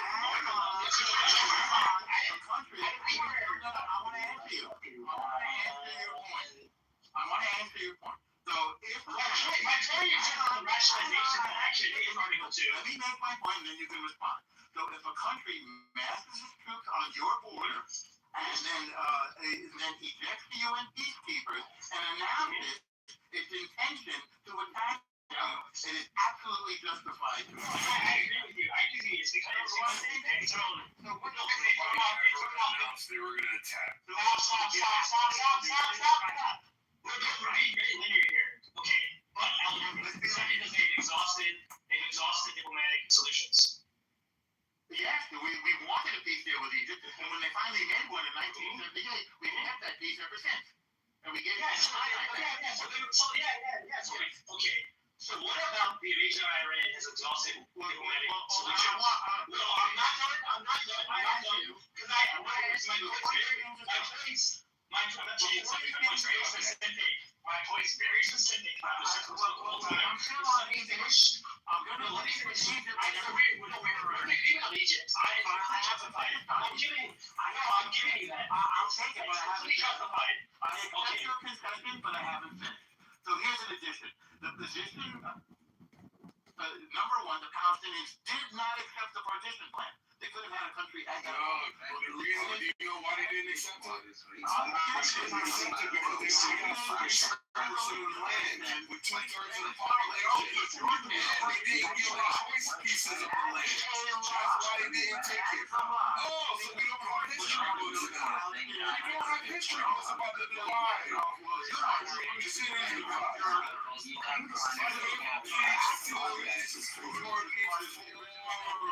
and Jordan was giving it he's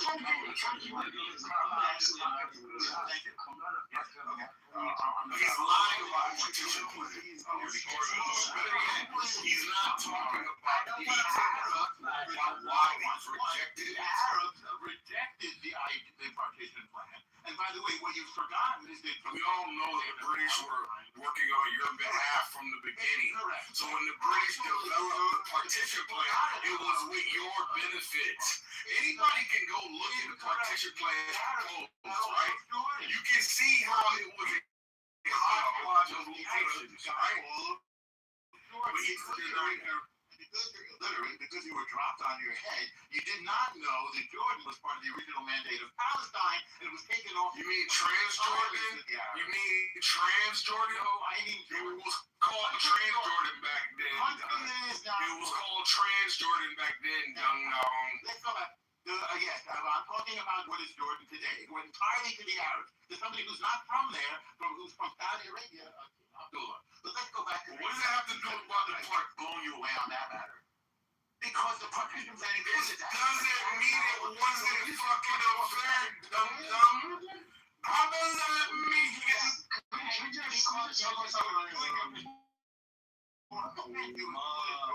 The Arabs got all of Jordan. So they didn't get less than the Jews, they got much more. So you're saying that the Arabs didn't contest that they got less than the population? That they didn't. They didn't. Oh, so all you have to do is say, how much land were the Arabs appropriated during the partition plan? How much land were the Arabs appropriated during the British partition plan? They got 22 countries. The 1947 UN partition plan allocated approximately 42 to 45%. What did I say? 44? My bad. 42 to 45%. I was off by a percent. Palestine for Arab states, totaling about 11,500 square kilometers. Okay, great. So you got 45%. It was still 2/3 of the population that only got 45% of the land. I said Jordan was part of Palestine. You have all of it. There was no country called Jordan country. Total land division. Plan assigned 55 and the Jewish state, despite them only 7% of the land at the time. So guess what? Partition plan was 10% of the land. And then somebody says, here's this Khartoum conference. Congratulations. And you don't think that the Arabs should be complaining about that. The Arabs shouldn't be upset. And here comes these assholes who just got here 50 years ago. And now they own 56% of the land. Got it. Great deal. They wouldn't even let the Jews have that. The Arabs got all of the land, and they wouldn't even let the Jews have a little tiny sliver the size of New Jersey. Which What a is piece of so we're shit. willing to accept. What a literal Listen, piece shit, of shit. Listen, shit. Look at Go this back and read piece. your history. You are a commodity. Okay. Now You are a fucking I want to circus finish. animal, Not bro. only- We didn't even know that people like you Not only- exist, bro. You know what? Disgusting. There's a lot You of reek. and we're viewing your ass. reek. Disgusting, racist piece of garbage. That's why your whole country's been under siege since its inception. Because you're such good people. We're happy to do Constantly at war. Every fucking You know day. what? We love For fucking decades We after love decades women. after There's decades. something about the can't do. You love women. Yes. You abuse the Palestinians, and look at you now. Look at you now. You're disgusting. You're horrible. Crush them because we keep getting stronger each time. Now let's go back to the That's why everyone keeps the problem. you don't even want to live here. Let me sit there. Let me slow down. I've been waiting a long time. Go ahead. I had one point to make about 19. Go ahead. You can go to Iran. The point that I wanted to make was that the Arabs My watch. Not on my watch. Start your statement, and I'm going to start in the middle of your statement. Go ahead. Decided that they want to support No, impeachment. you're going to cry today. Today you're going to cry. Today you're going to cry. Not to obviously they decided to convict. But what if they impeach him and Vance and go after both of them and charges against both? The next in line to run the country is the Speaker of the House, which would be a Democrat at that point. Am I wrong on that? Yeah, Someone tell me, Yeah, Matt, just how that would fly? yeah. It's a key man for six and one. He would be our president, correct? Yeah, I don't think you're going to have the Republicans do that now, how extreme Jeffries is. So. Well, but what if they, so, I mean, it would be a question. There's only a few Republicans that will push back against Trump, and they're this not. I don't Right, even but think dumb enough to do that. Do you understand basically what I just laid out? There's a potential that something like that could happen. It could, but I mean, I can't help if Trump does unpopular shit. I mean, that's like, what can I do about that? How do you impeach Vance though? Like you do the same procedure. I guess it would be the same procedure, right? Do you I don't know. back impeachment? What Agnew just resigned, right? And Nixon appointed someone Yeah, else. he just moved on. Yeah. He just moved on. I mean, to my knowledge, I don't know of another VP, but I would think there's the same procedure because remember they wanted to impeach Mayorkas. I mean, they wanted to impeach people in the cabinet. So I don't know. Constitutionally, I don't know the answer other than the third in line is to my knowledge. I don't know who would change. Who would be Jeffries? Well, I mean, Assuming they want. I think one of the biggest travesties is that there's perhaps if there's going to be an actual regime change, which I'm going to say I think that sounds like 99% bullshit to me. I guess he would have redeemed himself. Other than that, I really feel sorry for JD Vance and Marco Rubio that they got that their name would have been dragged through the mud with Trump. And you can tell like Vance has been really fucking quiet since this started. Hang on. I do think that there's been what's been speculated for months is that a lot of the infighting you've seen on the right, what it ultimately has to do with is JD Vance. They do not want him to be the they don't want him to be like the front runner for the presidency in 2028. Right, but if they're gonna find allegations, they're gonna go after the administration, including Vance. I mean, there's besides all the personal dealings, that they'll claim with Trump and his family and not creating the Chinese wall there, they're gonna go after acts of the administration. So I don't know. I'm just throwing that out as a crazy possibility. I hear you, but just think about the fallout from that. I mean, actually, I have a message. This was about you can read that. It's going to be some special forces. What one of them said, validated through a few people that I know that were the same as he was, and said it's an absolute truth, and you can go ahead and read it. And that's what what you're just talking about. So, not a good sign for anybody. What were they saying?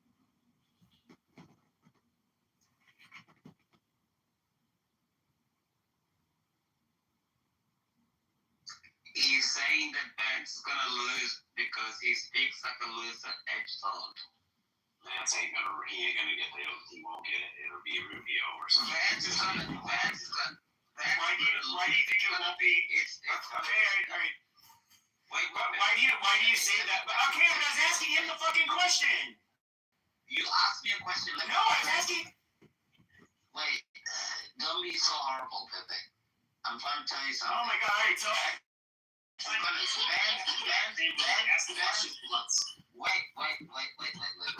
Vance is gonna lose because he's a loser edgelord like you and a fag. And he's gonna lose to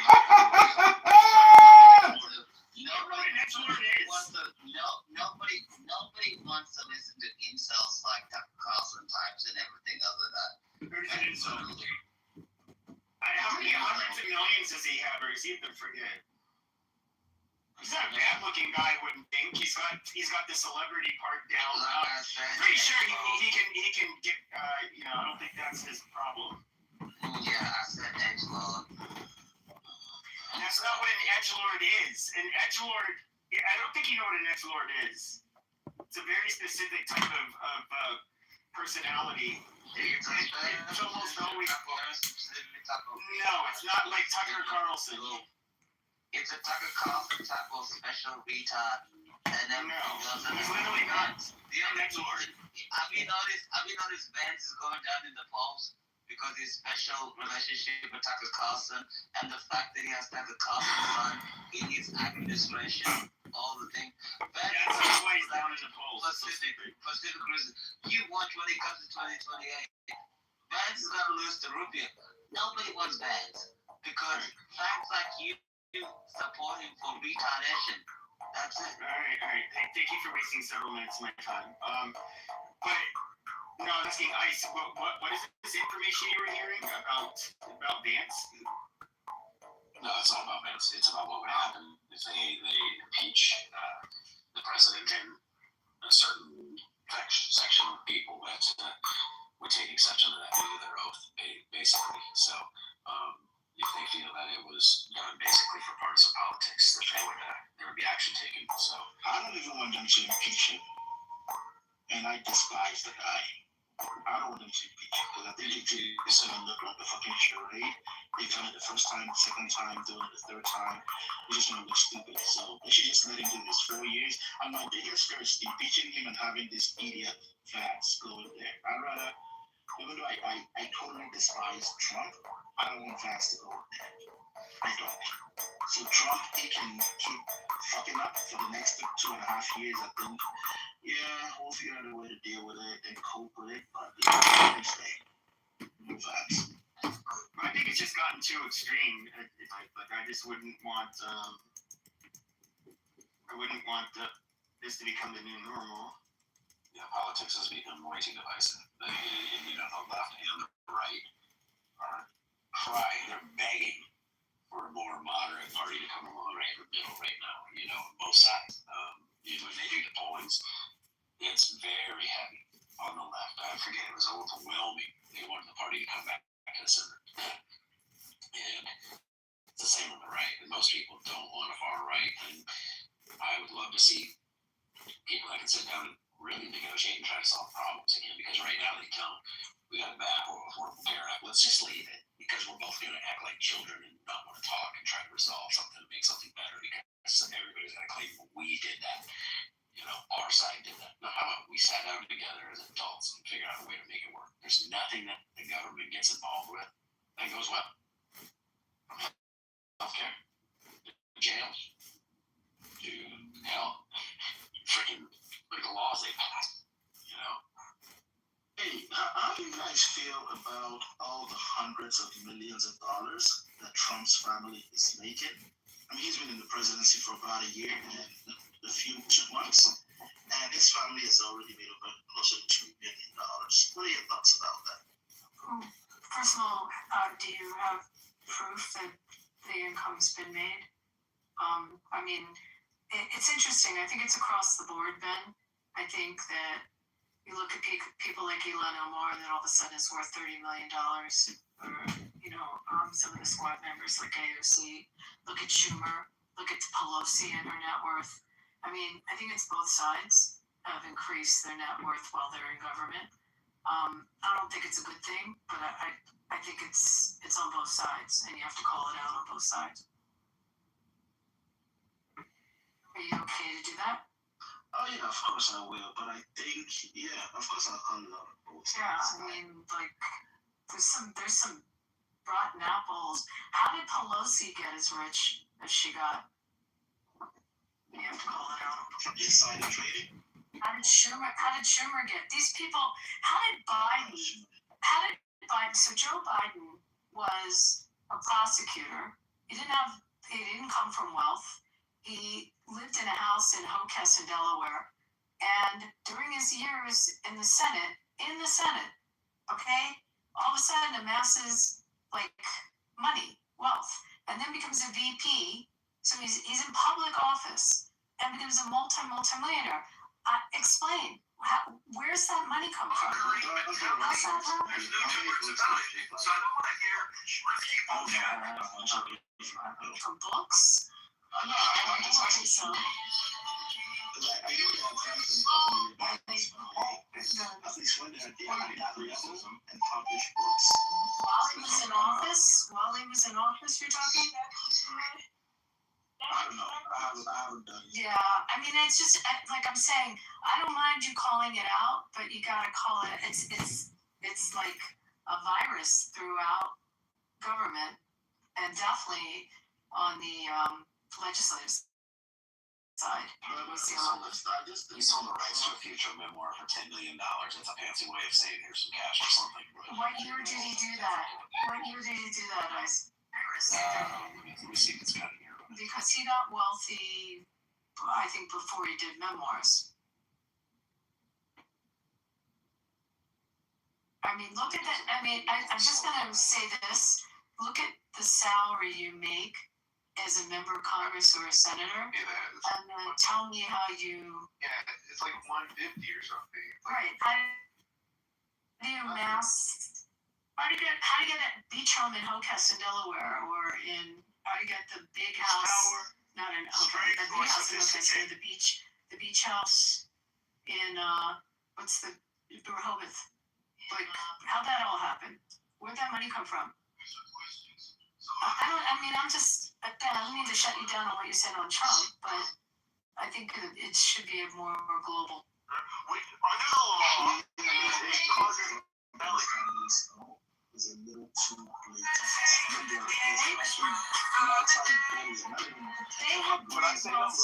They came in with wealth and businesses. Elon Omar came in with what?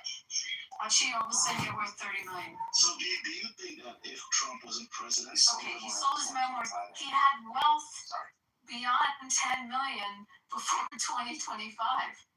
That's my point. Where'd it come from? Are you talking for Biden? For Biden. I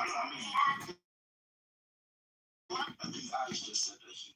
But it's 2025, Ben. 2025 to be the money. He had his beach house in Rehoboth and his big house in Hocus way before 2025. The salary of a U.S. senator all those years, I mean, add it up. If he was in private practice at a decent firm in Delaware, it'd be a shit ton more than that.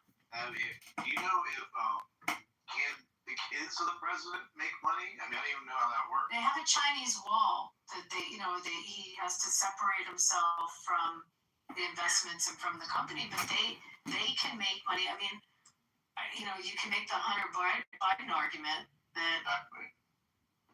So I don't think Trump is directly making money. I don't think you can link that to him in any form. I mean, I don't know where to go find it, I guess, but. Now, his kids are definitely making money, and that's not illegal. You guys crucified Hunter Biden for making a couple Is it hundreds of thousands of dollars and tens of thousands? His son, Don Jr., he partnered or he invested in a drone company, which at the time he invested in the drone company was valued at $200 million. Then, some way, he was able to get a $600 million contract with the federal government. Now the drone company is valued at $2 billion. His son is invested in Kalshi and advising Poly Market. They're building like hotels and for example, The funny thing is, you can't prove it. The funny thing is, you can't prove it. Can you That's why you let it lie. No, but the thing is, you can't prove it because I've heard all waste there. invested in a drone company. You can't prove it. You can't prove it. You just lie. Where are you from? You're like a Palestinian. Okay. They now shot. You can't prove it. You just lie. You expect people to believe what you're saying. You can't prove it. Just put it in the chat. Your girlfriend, can you go stay with your girlfriend or something like that? Please. Okay. Bro, get the fuck out with your thing and go talk what you want to do. But you can't prove it. You just lie. Put it. It's not true. You like to make it small. $5 billion to invest in his funds. Thank you. So in his defense, when he's talking about Trump and the money that they've made in office, so Trump was inaugurated on January the 20th. Let me see. So it looks like Trump did launch a meme coin. Not 20. He's talking about not 2020. He said the 20th of January. January 20th, 21st. Also, so what he's saying about as far as Trump family making like a shitload of money. So Trump did launch a meme coin a few days right before he took office, and most of that money went to, I think he may have some stake, or his family may own the World Liberty Financial Group. So that meme sold over 550 tokens. So when you're looking at those similarities and you're looking at all of this shit, that's like, and it's totally fine for them to make money. But if Joe Biden got in office, if That's all about the UAE, by the way. Jesus, no, can you guys have this guy just keep quiet? No, because you guys just lying, bro. You just lying. Jesus Christ. So if Obama or if Joe Biden would have gotten in office and promoted a meme coin or a Bitcoin that was sold through their financial group, it would have been a problem. But Trump didn't do that. Trump never advertised it. Trump never, not one time ever did anything with it. That's the difference. We're saying other people can do it. Other people on his behalf. That's the point. Otherwise, you're right. You'd be probably in big trouble. You can't just sit there going, "Oh, I got this meme coin." Everybody buy it at the like a press conference. You can't be doing that, So on the drone thing that he was talking about, his son bought in late 2024. He does sit on the board. They had defense contracts prior, and afterwards he had to remove himself from negotiations for procurements or any contracts with the defense companies. So that's where it's at. So they had to go in and bid and try to get it with negotiations without Donald Trump Jr. being involved. And people can say, well, he still gets the influence because he's there. Well, okay, let's see. Hey, I'm all with everybody. I didn't think Kristi Noem should have been paying herself to be in the damn DHS ad. I get it. People pay themselves all the time for being and stuff like that. But in my opinion, there was things she did I didn't agree with. You don't give it to somebody just because you work with them. You're helping to start a company that you worked with before because you worked with them in South Dakota. You say, okay, well, I'd love to, but you got to be there. I'm not going to give you the price, but you got to be cheaper than them. And I would have been fine with it. But the fact that she paid more to a company that she worked with, I was completely against that. Some of it, If this company did that, then so be it. some has to be put in perspective too, like some of the resort developments, in Saudi, there's 35 hotels going in one like of their master plan cities alone.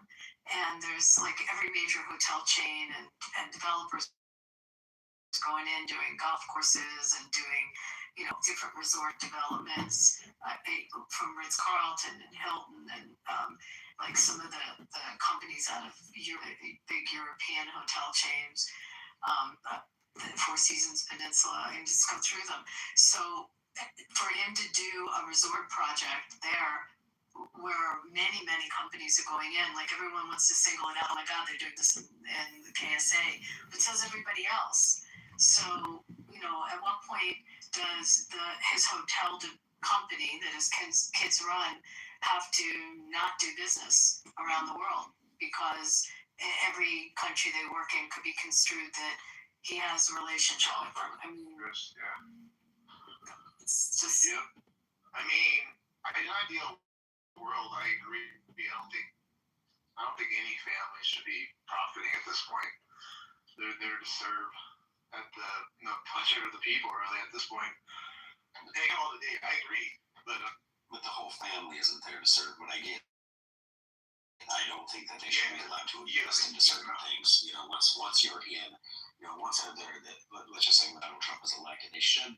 This goes back for me. This is I held this line for decades.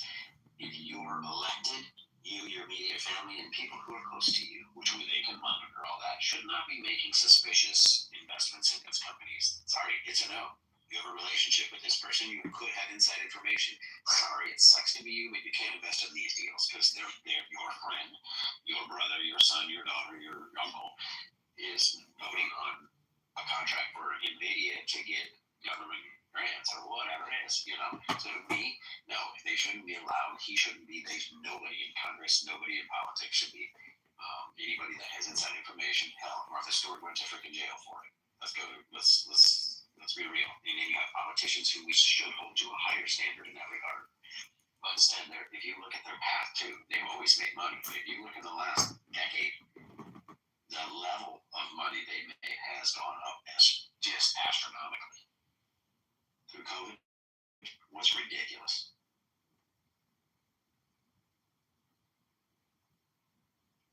And I'm not saying it's across the board. So another question here is I gotta go put my kids to sleep. To sleep. Do you think Trump's priorities, like these days, are what he actually campaigned on? Because a lot of times I see him talking about his ballroom, the arch he wants to build, like doing all the whole not America first, but every other country first. What else? He's not focusing on the grocery prices, inflation, or everything he promised he was going to do. Do you think his priorities today reflect what he campaigned on? I believe it's the same as every president before. You have teams that are dealing with all of that. I love when these guys go on, and this assembly was just destroyed. I don't remember who it was. Was it MSNBC? I remember the gal's face. I don't remember her name. But she tried catching him on something, and he just leveled her with the facts. And it's just like, they got people working on all of that. We know they're going to take a short-term hit in these things, but you got to look at it. You keep letting the bad guy keep building a force, they become more of a problem. So you take the lump in the short run. But damn it, I'll tell you what we need to do is get liquid natural gas going. Why are we not using it? It's clean energy, way cleaner than coal, way cleaner than oil. We would be the freaking world #1 exporter of it. We import it.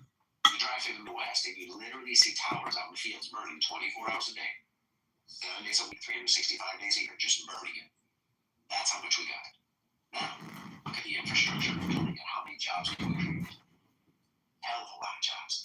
How much for people if they invested in the infrastructure? That's where you invest first. Later, you invest in the gas, but you invest in the infrastructure building of it because that's where all the money goes in. We could literally have so much cash. They went down and asked the people, because where we export it, they said, well, wait, they say it's, or when we import it, they said, well, why can't we export it? They say it's dangerous. What's the difference in the process? The guy looked at the person on the camera and goes, no way you turn the valve. And they go, yeah, but why is it more dangerous? It's not. He says the valve turns, you flow that way or you flow this way.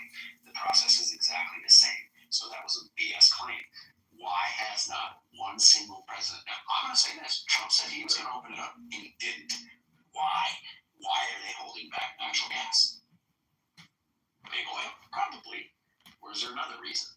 They want to get their mitts into it. But the bottom line is natural gas should be flowing. We should be exporting natural gas to everywhere around the world.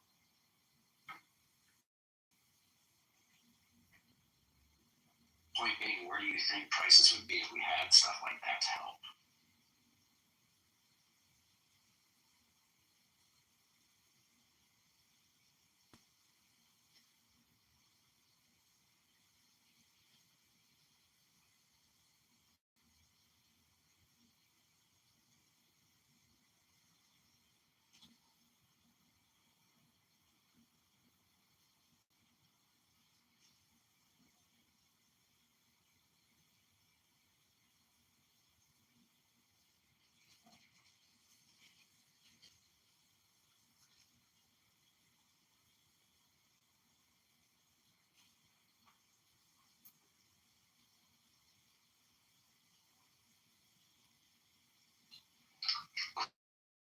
Did you ask that question? I don't think anybody even. Sorry, what was that? I didn't hear you. I didn't even know who you asked that question. My biggest concern is I just want this Iranian regime to go.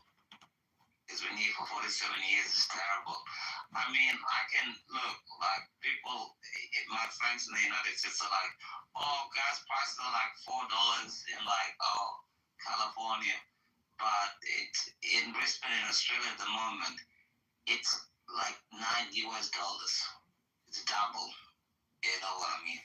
So people in California are bitching about $4 and it's $9 here. So it's like, what the fuck? You know what I mean?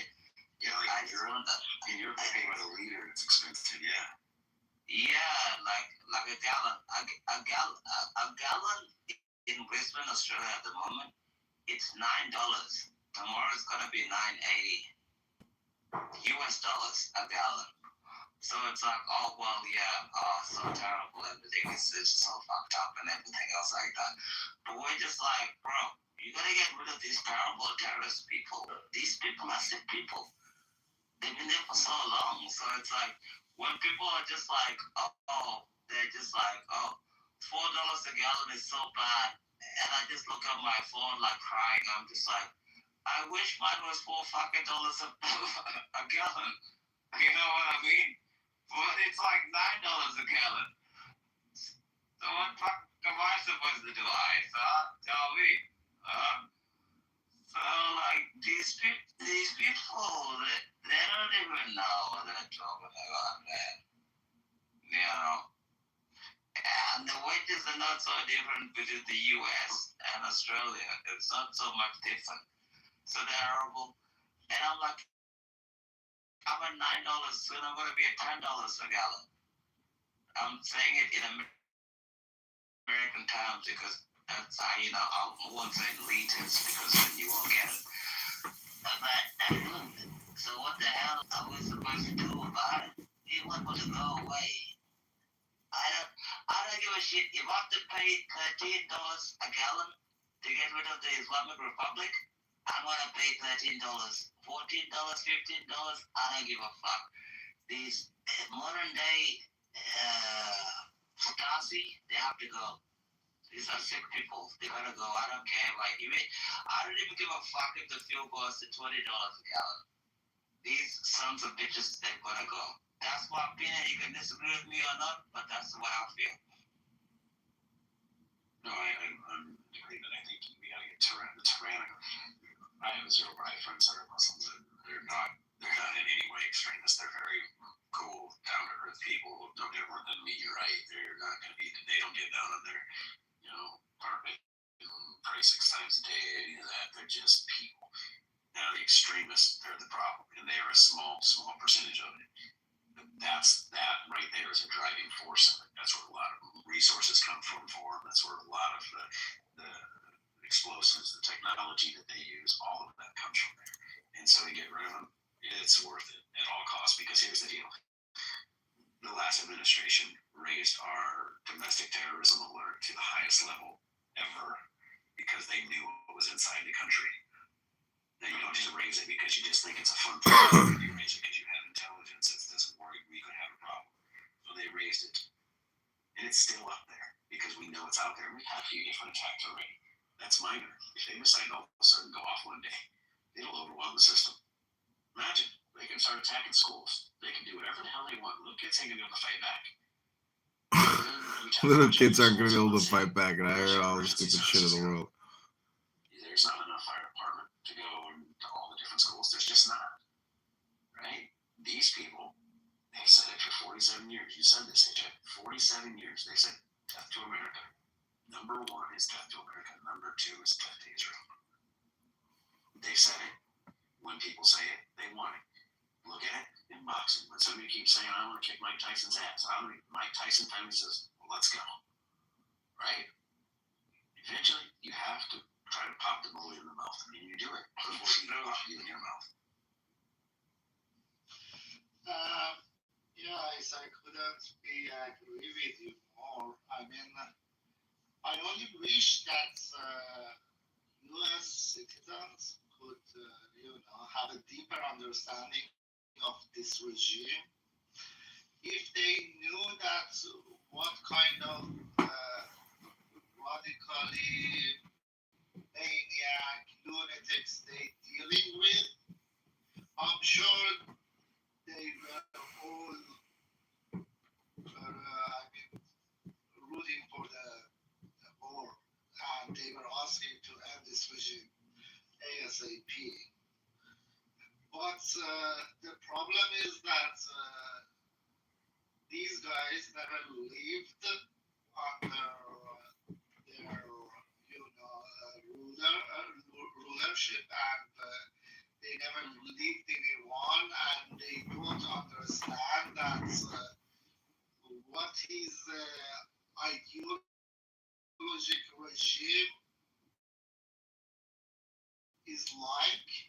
And when they say death to America, death to Israel, it is not just, it's not just chanting.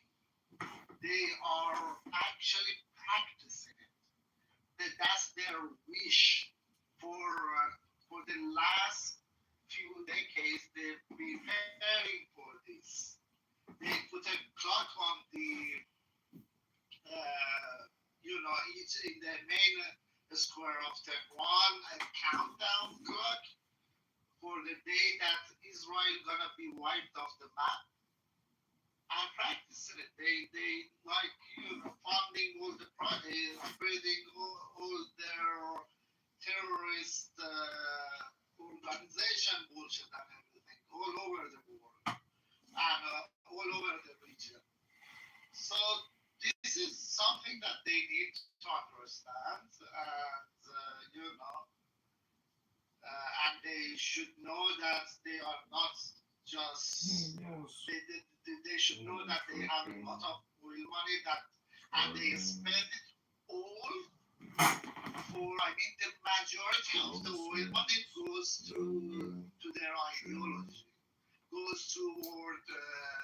Restaurants, fighting with the U.S. and Israel. That's why people in my country that there is the poverty and there are a lot of poor people in Iran right now, especially in Sistan, Balochistan, Kurdistan, in the border cities. We have a lot of poor people in those areas.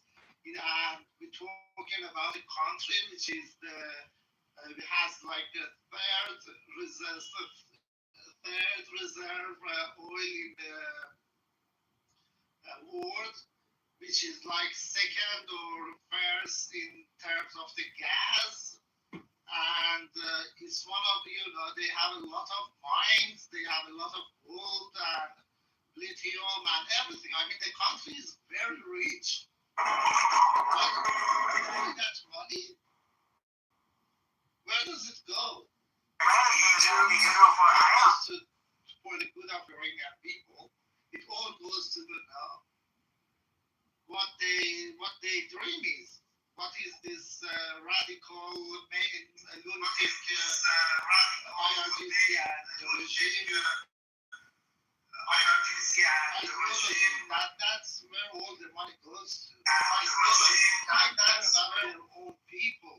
They are recruiting kids right now.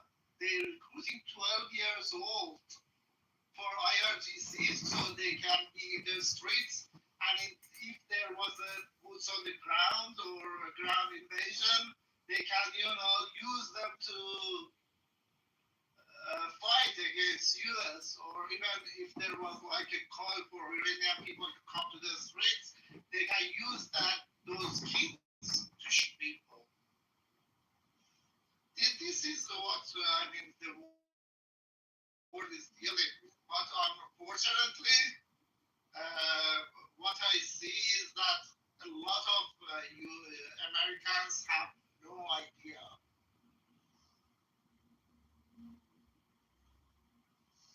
No, I agree with you. I happened to be living in Europe at the time when we had a conflict going back and forth with Libya.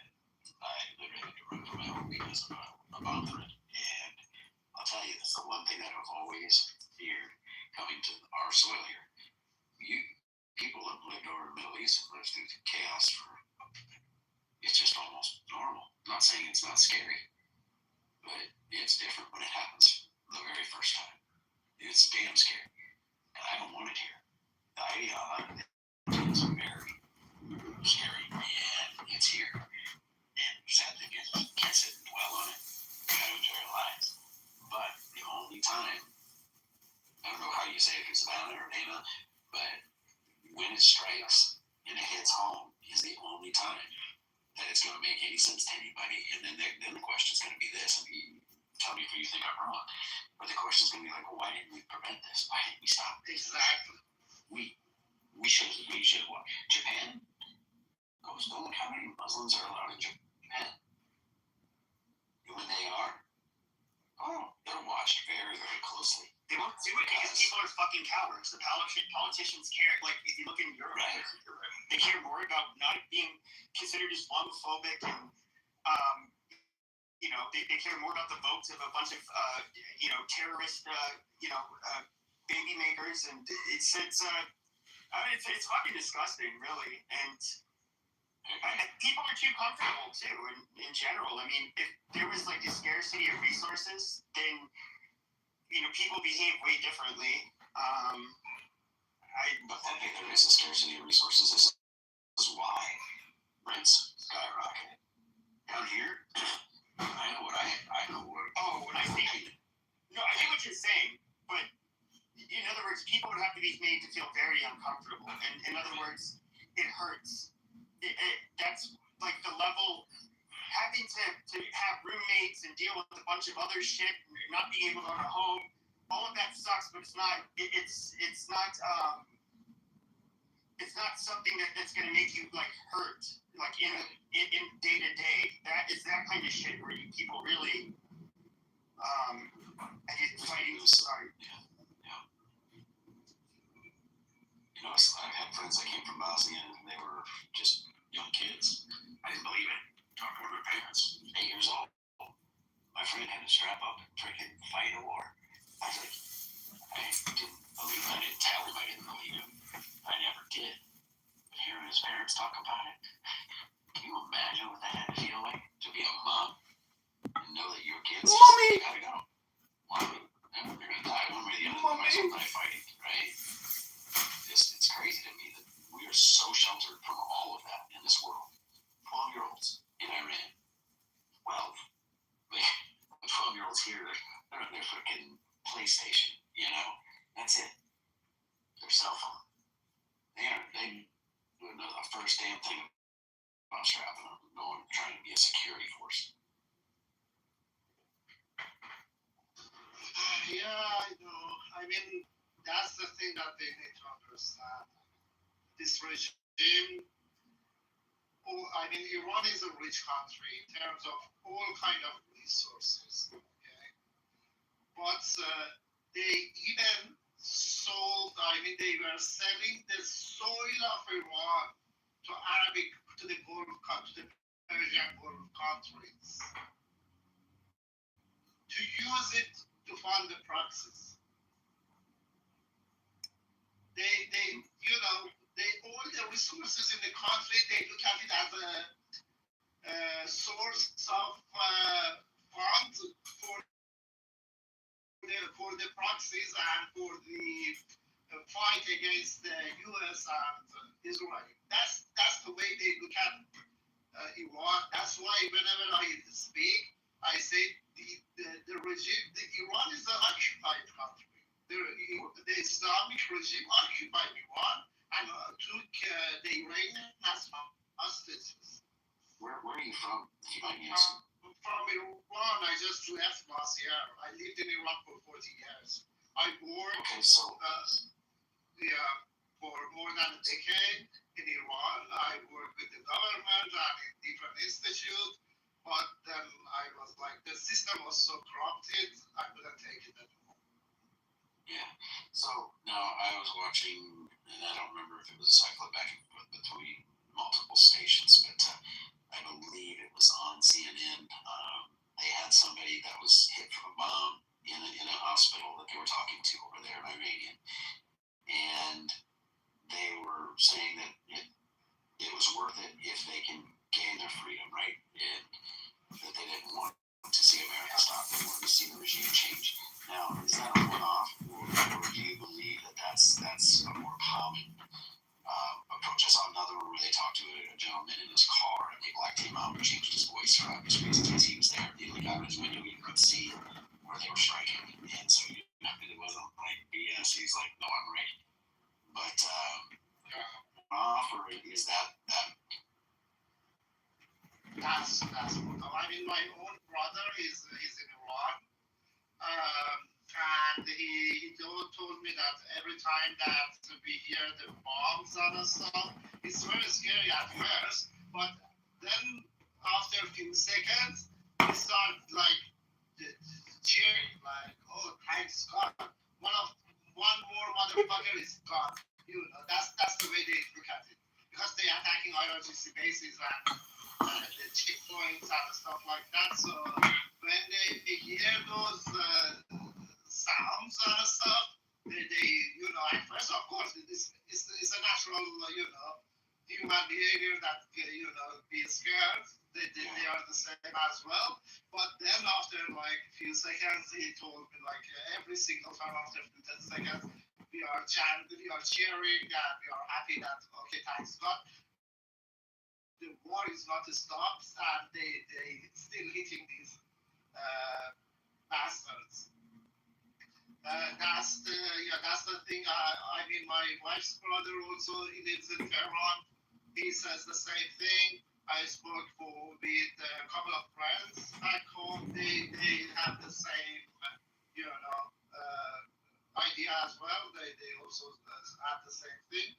So most of the people that I speak to in Iran, they are cheering for the war, and they are hoping that this war will have at the end they're hoping that it will result in a permanent regime, and they don't have to be dealing with this IRGC and Islamic regime anymore. So that's their hope. That's everyone. That's the majority of the Iranian people's hope right now. Yeah, I spoke with a gentleman that he was a linguist for the Marines in Iraq, and I just asked him a couple honest questions. I said, I don't want any politics thing. I'm not going to tell you what side I feel. I just want to know your opinion as in Iraqi, what you thought. They loved it. They loved that we came in. They wish we would have never left the first time. They have family members that got killed because they came out and celebrated. Now, their relatives, he said, didn't get hung in the streets like some of them did. But he said one of their family members said that they all came out to cheer as American troops rolled through, and some of their friends were hung from light posts. When they came back, the forces saw it, and he's like, no, it's true. But he's, for him, it took 7 years. I want to say it's like 5 or 7 years to get him and his family out. And it was another friend who broke him down to me and said, oh, next time you see him, ask him about his dad evidently was the one who told us he's in that foxhole over there. So he said for all of those years, they feared they would find out and kill their, because they would kill the entire family, because there were still people there who were part of that regime who were held allegiance with him. So they feared for that until they finally got him out. And they said that it was because they had to verify this. These guys told you where this man was. You can get him out. I don't care if you got to send him to get him out. It's better than being there, But just to me, it's amazing that we can use these people for the positions we do, and then we don't get them out when we need to. We leave. Yeah, I mean, we have the same situation in Iran right now as well. As I told you, the internet is cut off for more than, since the first day of the war, they cut off the internet. And it's been more than 30 days that the internet has been cut off. What kind of, what kind of government does that to its own people in the middle of the war when they need to get the alerts, when they need to, know what's going on around them? They fucking cut off the internet to their own people, so they have no idea. I mean, if for example, if you go to the older generation, like my parents or those one who, because young generation right now, it's very hard. It's either they have to pay for a very overpriced and expensive VPNs that they use to bypass the filtering in Iran for the internet. So very few people, the minority of people they have access to internet right now, but the majority of them, which I said more than, I think even in Netflix, you can see the stats. So only 1% of Iranian have access to internet. 1%. So the majority of people who don't have access to the internet, and they don't have satellite dishes and stuff like that, they have to hear the news from the Iranian state TV, which is all lie.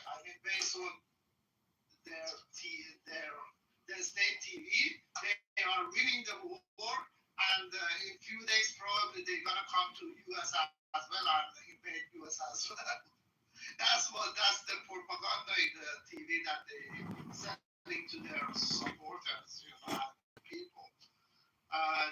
Just yesterday they announced that we had attacked we launched a missile to I think Kuwait or one of the US bases because we killed soldiers, including more than dozens commanders. This is what was announced during that TV. Oh, jeez.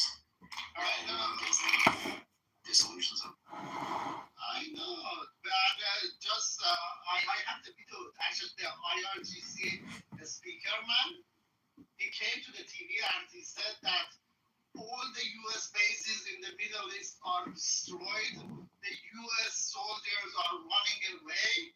Please send us the if you in this region in the Middle East, anybody knows where the U.S. soldiers are hiding or where they ran away to, just send their coordinates so we can shoot them. I have to. It's all in Farsi, but I can put the link in the chat if you want. It was short. It was the official speaker of the IRGC. This is what they're selling people in Iran right now. So,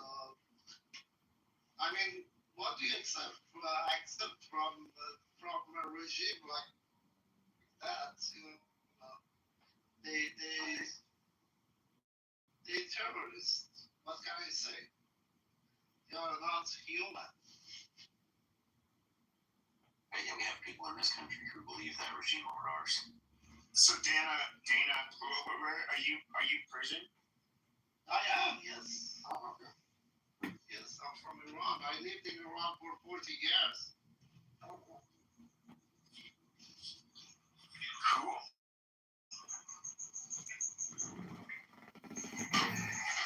During the Maxim movement, like a couple of years ago, it was like 4 years ago. With the hijab? Yeah, for the woman life freedom movement. Yeah, I was in the streets for every call that was made with my wife. We were there, we saw them, we saw how they shoot at people. I mean, they're brutal.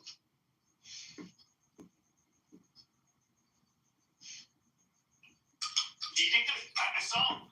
I can't tell if it's propaganda or not, but I did see it like these a bunch of Chechens are supposedly like gonna help. They're gonna fight for Iran, and they're gonna, I guess, like going there. I don't know if that's true.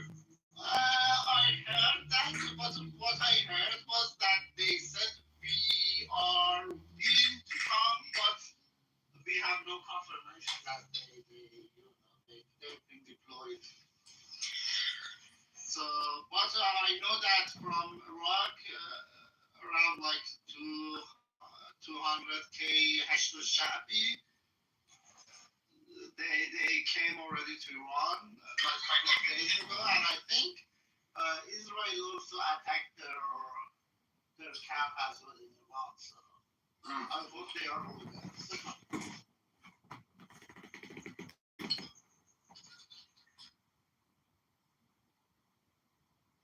But yeah, for sure they like they are calling for their proxies, and they don't have. That's the problem, 11 years old kid was killed in one of the strikes that was made in the checkpoints, and her mom was was very pissed off. She was crying and shouting that, yeah, because of the shortage of the man, the dad took the son, 11-year-old old son, to the checkpoint to help them. Tuesday. Okay, Ian.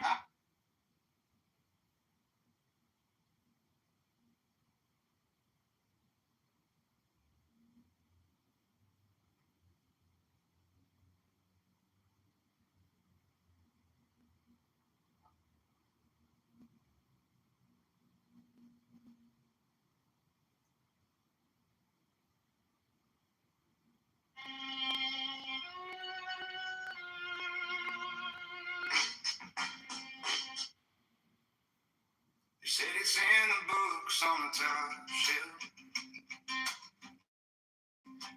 hidden in the cold of the star. He said, I'm in America. Chased every tree, every shortcut. Still felt like I was stuck in the mud. Then my granddad laughed, said, boy, lean in. Keep asking what, but not who you've been. Secret wisdom of success ain't a mansion, ain't a check. Showing up when you feel small, making promises and giving all, standing steady in the mess. That's the secret wisdom of success. I learned to shake hands, look 'em straight on. Say I don't know yet and still stay strong. Turn late night long to a listen, kid. Count my blessings more than the money I give. 'Cause every door needs 1,000 knocks. Every open eye to a lifetime's cost. Secret wisdom of success is the word that no one checks. Saying sorry when you're wrong. Calling home before you scroll along. It's loving harder when they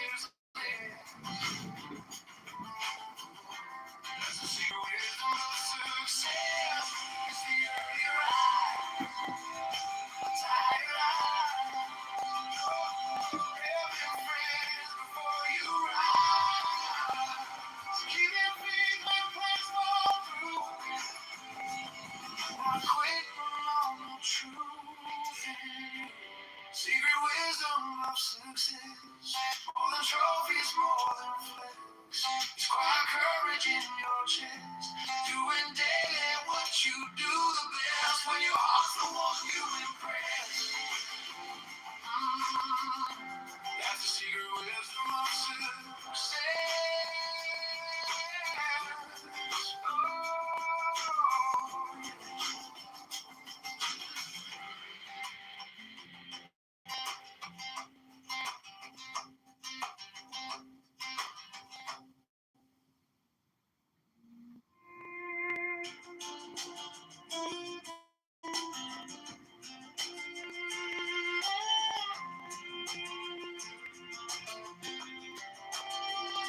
Said it's in the books on the top shelf, hidden in the codes of the stock left. I chased every dream, every shortcut, still felt like I was stuck in the mud. And my granddad laughed, said, boy, you keep asking what, but not who you've been. Maybe you should feel like going to see basic compensation for his brilliance for injuries. Show them when you feel small, making promises, then give it all. Standing steady in the race.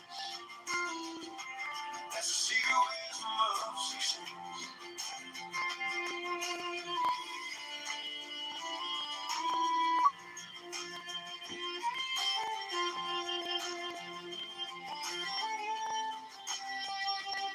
I learned to shake hands, look them straight on, say I don't know yet, and still stay strong. Turn a late night loss to a lesson kept, count my blessings more than the money I get. 'Cause every heavy door needs 1,000 knocks, and every overnight took a lifetime's call. Secret wisdom of success is the word that no one checks. It's saying sorry when you're wrong, calling home before you stroll along. It's loving harder when there's less.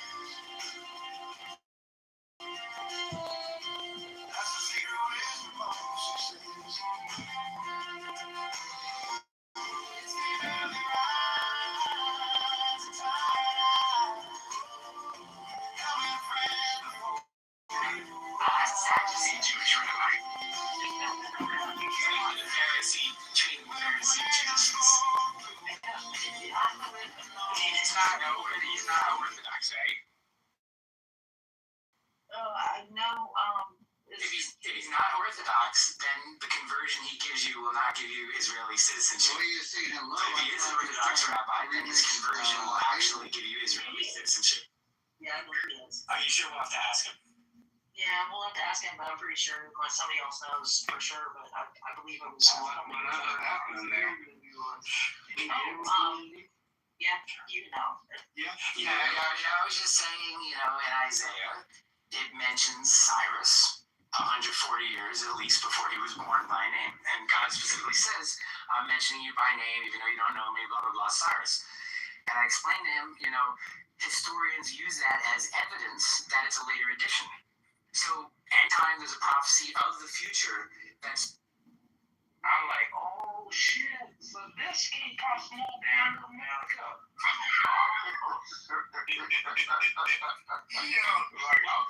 won't lie. I'm actually, a lot of the Nigerians who came over did become like gangster disciples. Yeah, be in the game, bro. Yeah, I know. Yeah, what city is? But it wasn't like, because anybody knows. All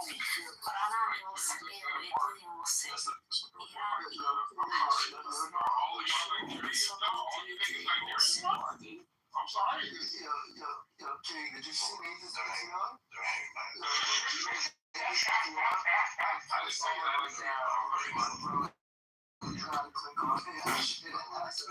Yeah, this is like the It was about a conversation we had yesterday. Yo, that Erica, Nathan, why are you tripping, bro? Why is you tripping with the No, that is in there. No, look at his PTR, the new one. He has like yesterday. I see the one with the guy with the flowers in the back. So what's Have our you thoughts though? seen the original meme? Yeah, I don't know. No, we're talking. It's about what running a train means. All right, because he did it to Lion. Nathan, Louis, myself, we all did it to Lion. That's true. Right, Nathan? That's what you were referring to, right? No. We had a whole separate conversation. Yeah. We had a whole conversation about running a train. Okay, it was a new. Just talking about it's like, when people say I ran a train, it means it's like Who the fuck ran a train? It was wrong. I'm not gang related, man. When you have sex with a woman, yeah, like no, you know, like when you run a train on a girl, and that's from a gang. So, but Jeffrey was talking about it like he used to have to be So a lot of gangs. So a lot of gangs for the guy to get initiated, for the guy to get initiated, and for the girl to get initiated, she'll get ran train on, and it would be by the guys. They will run train on her. That's true. Initiated. So Nathan was talking about a whole different thing. So we had a whole conversation about running a train. Nathan said something, bro. I can't forget how idiotic it was, bro. He said something like, if a bunch of people have sex with a girl at one time, at the same time, it's running a train. And the whole room was crazy. Like, you don't know what running a train is. That's called an orgy. If a bunch of people have sex with a girl at the same time, it's called an orgy. Bro, he tried to backtrack. Yeah, that's a gang. Yeah, he tried to backtrack. He was like, Gangbang and a train is the same thing. No. Yeah, it is. It's literally the same. You guys are just trying to contextualize like who you are. I remember that too when I was a baby. Peace be upon this market and some peace. Peace be upon you. 30 seconds from this. Orgies are find each other.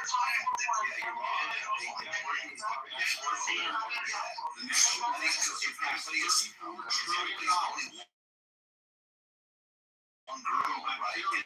They're even crossing swords, right? She's getting gangbang. She's getting ran a train, bro. It's the same thing as running a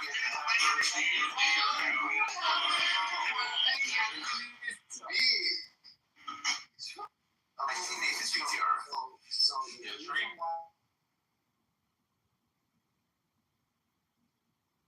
talking about the configuration of people in line. I get it, but at the end of the day, that's still a gangbang, dude. Gangbang is a broad term. The gangbang is the broad term. The train is the sub. Yo. They're talking about trains, Hey. No. That's not true. I mean, I do use the term train for sure. I would accept, how Mike makes the distinction, but as long as there is a distinction, because trains are one after the other, as you see in the picture, while gangbang as a general term is more being consistent. We're reminded gangbang usually is like, hey, yo, we're gonna say something about it.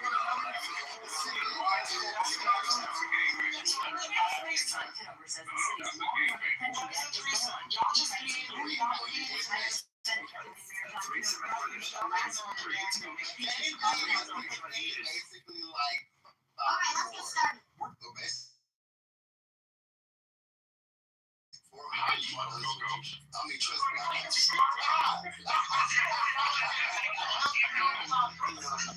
Y'all saw that? Coco was like, my first game day experience was something. Oh, yeah. Okay, Coco. Oh, that laugh at the end says it all. You already know. But yeah, that's, it's this distinction all right. No, but anyways, so the whole thing was. So which one did you participate in? The difference was that we decided that running the train was one at a time versus an orgy, which is multiple people at the same time. And Nathan couldn't understand the difference. That's what made. Because he's a virgin. That is bad. It was bad. I mean, in high school, I don't know what high school y'all went to, but and I'm not trying to. It's not like something I'm posting about or whatever. I never went to high school.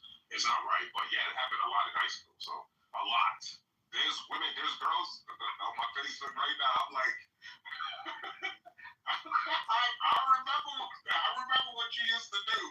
We all remember what the fuck you used to do.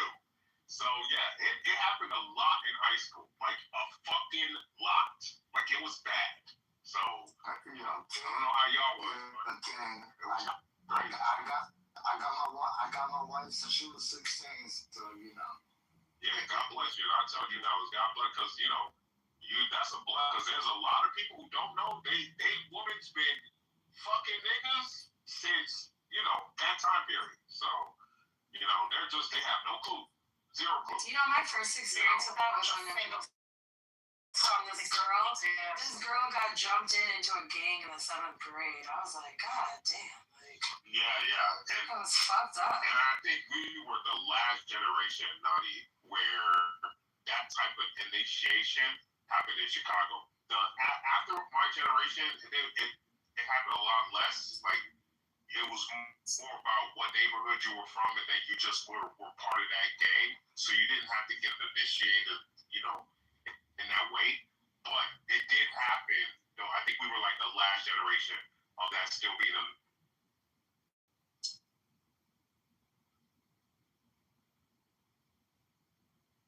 Isn't Shia LaBeouf in some East West Coast gang? Somewhere out there, there's like some. Wait, Shia LaBeouf grew up in Malibu.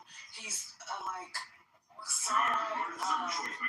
he grew up kind of rich in Malibu with money, so no, he absolutely was not a part of any fucking gang. Even though our school was in South Central, that motherfucker is from Malibu, and he was not in no damn gang. No, so he did a movie, and in the interview, he talked about how he was inducted into I gotta pull it up, he joined Mexican gang at 36, and there's an actual interview of it. It's he said it at a later age, just something like,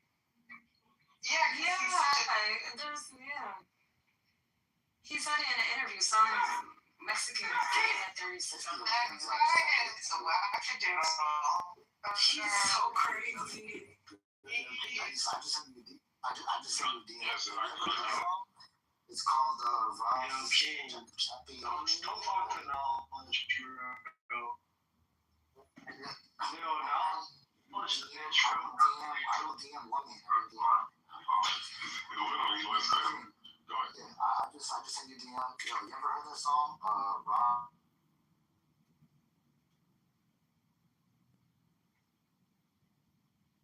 Well, I think that Rio's point is that, the Jews that are interpreting the Old Testament, they're doing a very bad job at it. And if you look at what Jesus says, he's actually correcting everything that they're reading in the Old Testament, right? He's constantly, you've heard it said this, but I say that.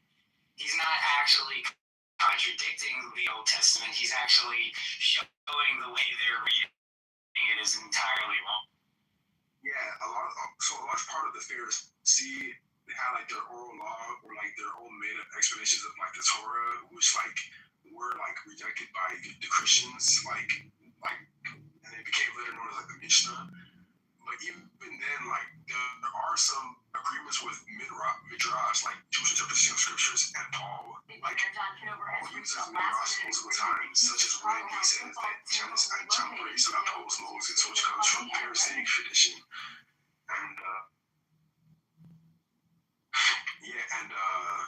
And like, you know how in Romans 10, like Paul uses like typology, like by quoting. Do you know what else the book of Joshua says? What is it? It says that Pharaoh never died.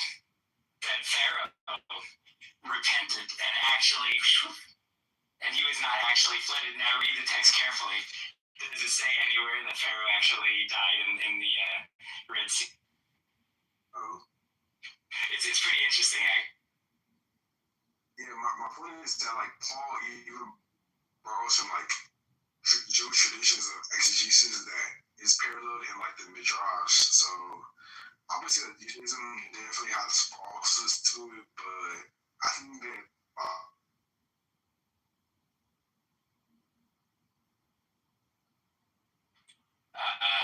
you know, if he recovers that, you know, he's your money, oh well. If you knock out his eye or his hand or something, then you gotta let him go free. The counter verse I give for that, though, is the verse where it says, if a slave actually runs away, you're not allowed to return him to his master.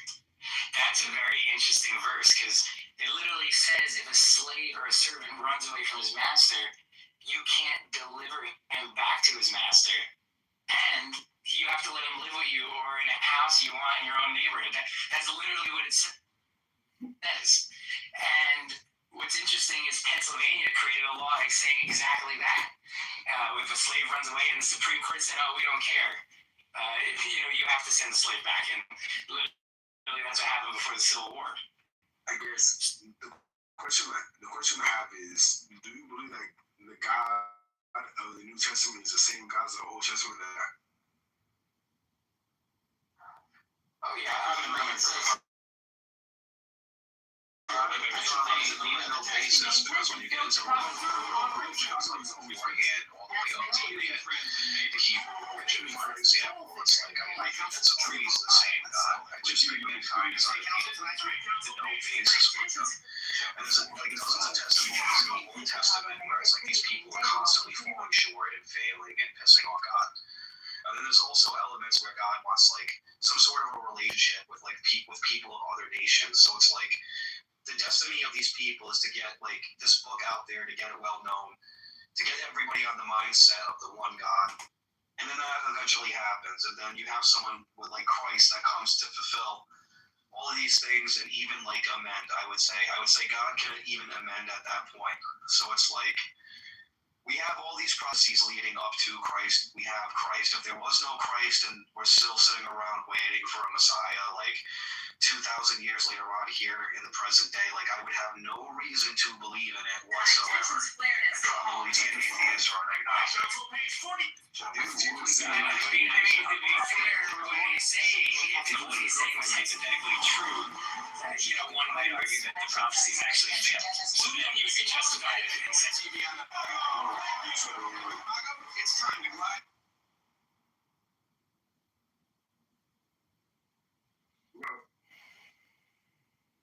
Well, real quick, right? Didn't Jesus say, I was only sent but to the lost sheep of Israel? Like, I understand that the message of salvation was supposed to be all to the ends of the world, but God has specific time periods according to the scripture. So would the scripture be right in terms of Jesus starting his ministry with mainly Jews? There's like a whole basis in like the Old Testament where I'm pretty sure like the 600 laws, you're supposed to follow them as closely as you can as a Jewish person, but there are like 7 Noahide laws for like Gentiles. And it's like, that's the relationship, that's the need to know basis right then and there. But some of my favorite laws in the Old Testament, I noticed that all my favorite laws in the Old Testament, the Jews have created convoluted ways to get rid of it. Like the 7-year release in a biblical, actually it's very fascinating, from a biblical economy. Every 7 years, all debt should be wiped away, which means that every 7th year, you could get a 7-year mortgage, but in let's say the 3rd year, you can only get a 4-year mortgage. At the 6th year, you basically can only get a 1-year mortgage. Essentially, debts in this society would cycle every 7 years, and all debts have to be forgiven. If one would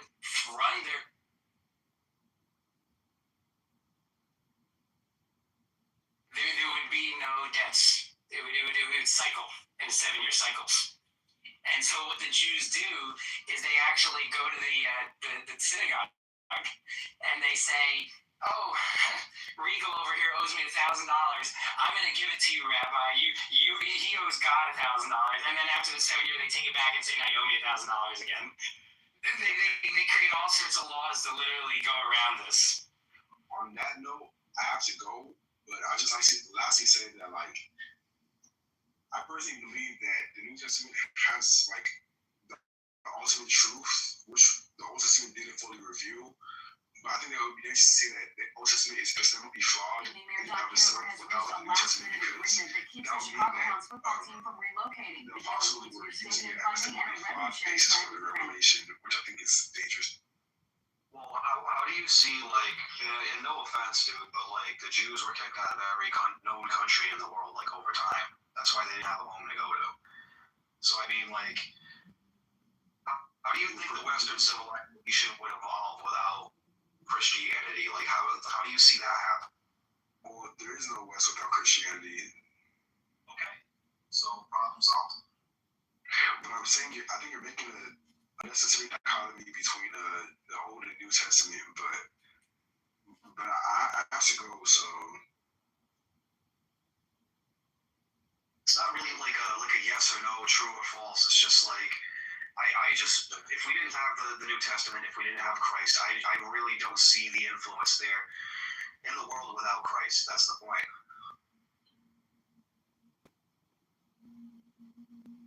If we did away with Christianity altogether, like, what do you know? The prophecies would have failed, right? That's what I'm saying. Like, I think a trickier thing would be, what if you were alive 2,100 years ago? That would be a trickier question.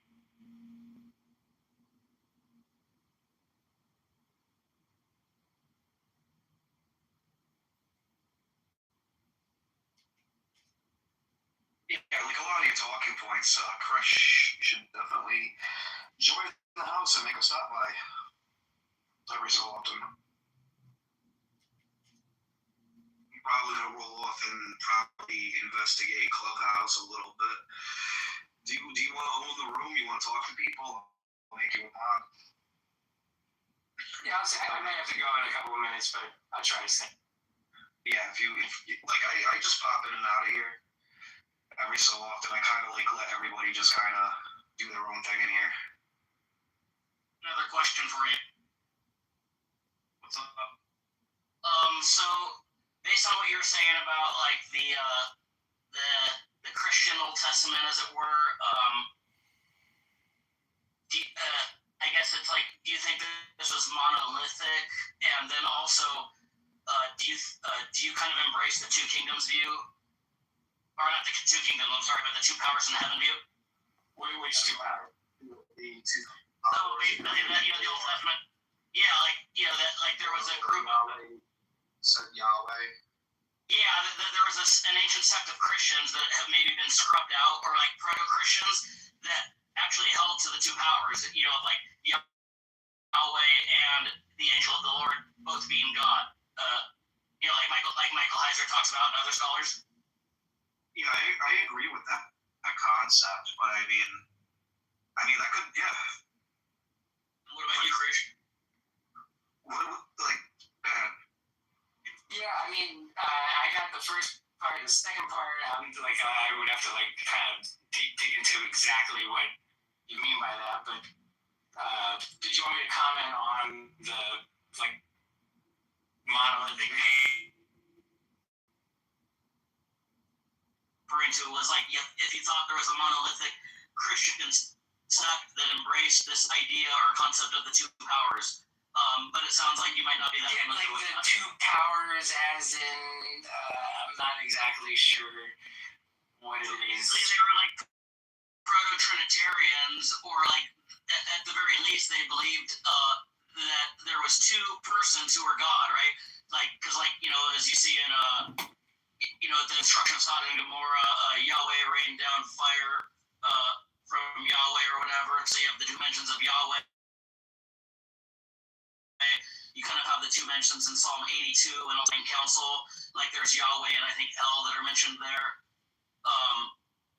So they say, there's this like idea that there's that like an early sect of proto-Christians held to the concept of God being maybe not triune, but there was two persons that were God. Michael, I don't know if you know about Michael Heiser, but he goes into it a lot. He's got a video even on YouTube if you want to check it out called The Unseen Realm. Yeah. I mean, there's definitely, obviously there was groups that started with 1, 2, the concept of 2, 3. I wouldn't deny that. I think more common, though, would be the Gnostic groups just denying the Old Testament altogether, in terms of, like, groups that wanted to fracture off. I think those are the most common ones. And Regal, I guess you're open to that concept of the two powers in heaven? Yeah. I don't have an issue with that at all, no. Research into the topic, or just like in principle, you don't have any? If you go deeper into this topic, like, do you know what, like, henotheism is? So, like, at the earlier beginnings, it's, like, speculated that they took two kinds of gods and combined them in one. I think it was Eshra or Ishtar or something like that, and that becomes, like, the Hebrew god, Yahweh. Personally, I think if there are any, like, proto-religions beforehand, and then you have, like, these guys come in and they do this, and then they write the Old Testament and they're critiquing, like, whatever it is on the basis before. Like, I don't see an issue with it because it's on the basis of, like, gradual revelation, human beings being on a need-to-know basis type of thing. And that's all going on with, like, the whole timeline as we know it. I think the influence of God has been mankind from the very beginning. And I think the other thing with that, which makes this seem somewhat palatable to me, is just that the Christians in like the first century, like that became Trinitarians, it wouldn't have been that jarring for them, right? Because there was already a sect of Jews or proto-Christians that had this idea or aspects or elements of this idea even before Trinitarianism. Well, that's kind of the idea I'm getting at here with the whole henotheistic thing. So, like, how would you make sense out of that? So they probably had discussions about Yahweh, Saint Yahweh, or, the two powers in heaven on the basis of something like this. No, I get you now. Yeah, you're right. I agree.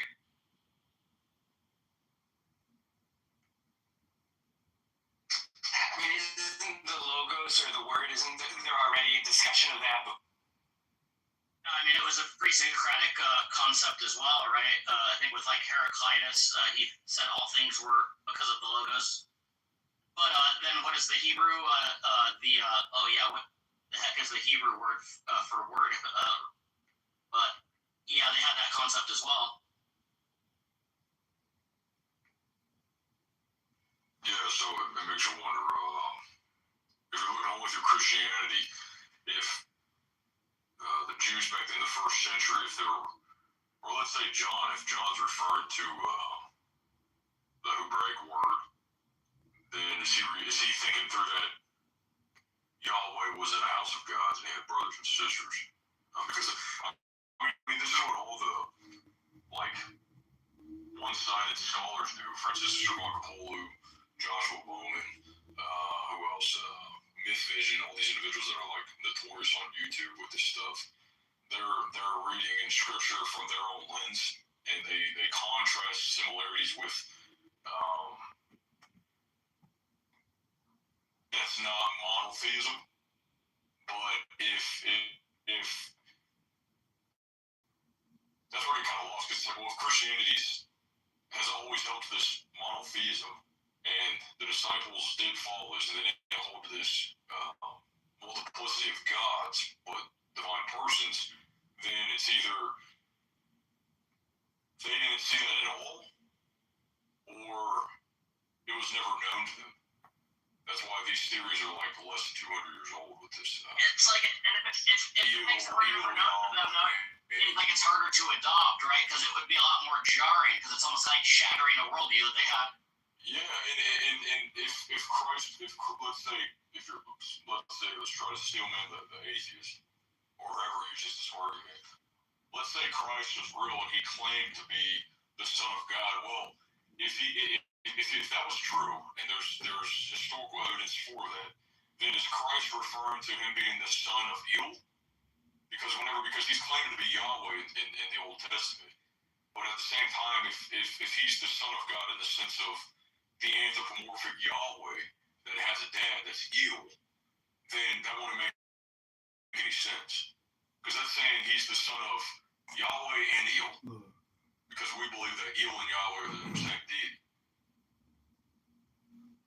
The liberal scholars don't see that though. But I understand where they derive it from because it really is true. It's either they didn't know it or they never believed it. Says here, The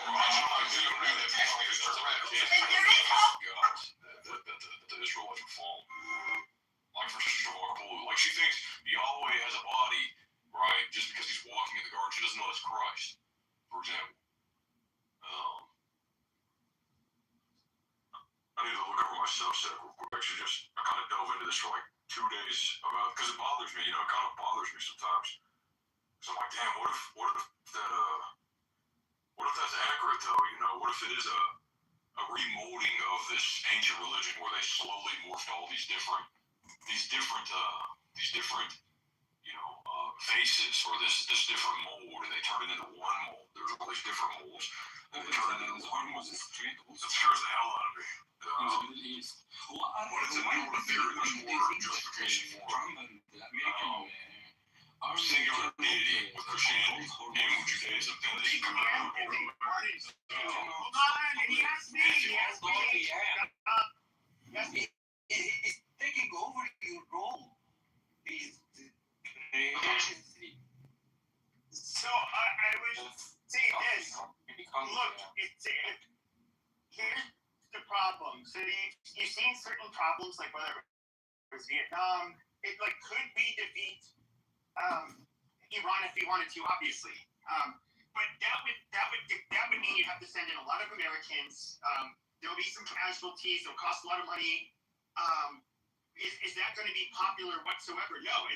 What we've done so far is very unpopular in America. And so we are not going to. Are we going to go in there? Are we going to go in there and stomp them full force? No. It's quickly lines. Are you rooting for America? Actually, it's because the Americans themselves, they don't want. Did I say a million? What the fuck? Squiggly lines. Are you rooting for America? I have the right to. No, I was asking the guy who was just speaking. It was his turn. We were asking squiggly Arabic line guy. Give me moderator. I will. No, you'll kick me and then I'll be gone forever, right, man? I was talking to you. Ilya hasn't spoken yet. Let him talk. Go ahead. Yeah, I didn't say anything, and he's talking. Oh my God, your mother's. What the fuck? Like he's cursing. His mom is a dirty sharuta. Liam, what is you? Yeah, she fucked him. Oh no, come on. All right, that's enough. You gotta let her finish. Everyone will hate you. Okay, do you clutch start a camel to go to your neighbor's house or something? I don't know. Where from, Liam? You're lab. Do you know what the meaning of lab? You're lab. Just say, Stippy is You're your a big lab. Big lab. Yeah, I used to put my ball stack on your people. Shukala, Mashallah, Habibi. Quiet. I'm really good. Yeah, I said that Americans, they do not go to war because they are against what is happening right now. So that's why that there is no Americans fighting Iranian right now. It's all about nationalism. Stop. Shut up. No. Who's against the war? Fuck. Yeah, because like most of the American citizens, hold on. Let her they're speak. like, shut the fuck up. What the fuck? Like, yeah, no, most of the Americans, they are against the war right now. They are not Trump. Like, they are not with Trump. 9 million people protest. Yeah, like, you are. But what she's saying is correct. If you look at the polling, it's like there's a 20, I think it's like 23% approval rating for the war in Iran. I'm talking about people across the aisle. So it is unpopular, and even amongst the right, this is very contentious amongst us. I'm one of the people that's on the right that's fucking retarded and stupid. And I would not let any male family member of mine go into the military for this stupid shit. What about female? No, absolutely not. What the fuck? Not sure about equality? No, I'm not. Straight up, bro. Women don't deserve rights. I agree with you. I think But, deserve rights. Yeah, continue. Sorry, Amelia? I said your mother did not. My mother straight up told me women don't deserve rights. Yeah, my mom's dead. You guys need to. So, Amelia, what neck of the woods are you from with your accent? You're wrong. She's a diaspora Iranian, bro. Yeah, like, no. I'm Egyptian. You're Egyptian, and you live. Where do you live? Where do you live? I live in Egypt.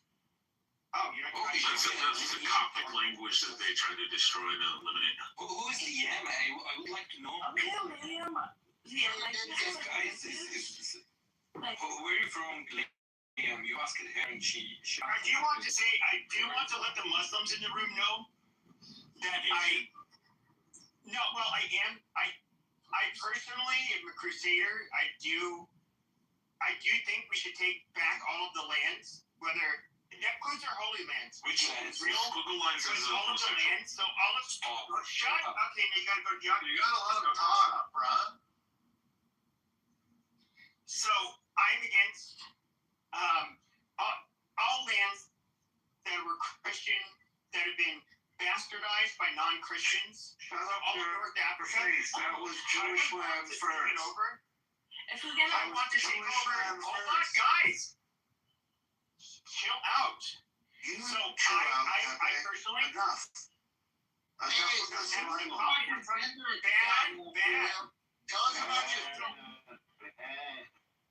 with that country, I want to take over North Africa. Okay, Turkey would also become Christian again. Israel would become 100% Christian again. Syria, yes, all of it needs to be Christian again. We'll tell you before we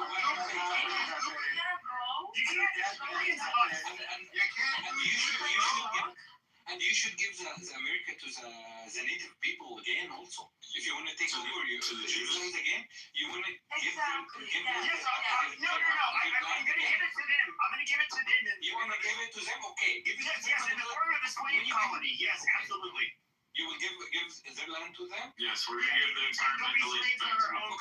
Come to Egypt, and if you come to Egypt, I promise you, we will give you. No, you won't. You will give it to you. Come on. No, you will be sent back on the camel you rode in on. Just kidding. We'll take your camel too. We'll give you a big land, a very big land, a very big strong land. Don't worry. Come on. We'll just squiggles. He's gonna give it to you. But you know what, Pepe? I think terrorists like you deserve the death penalty.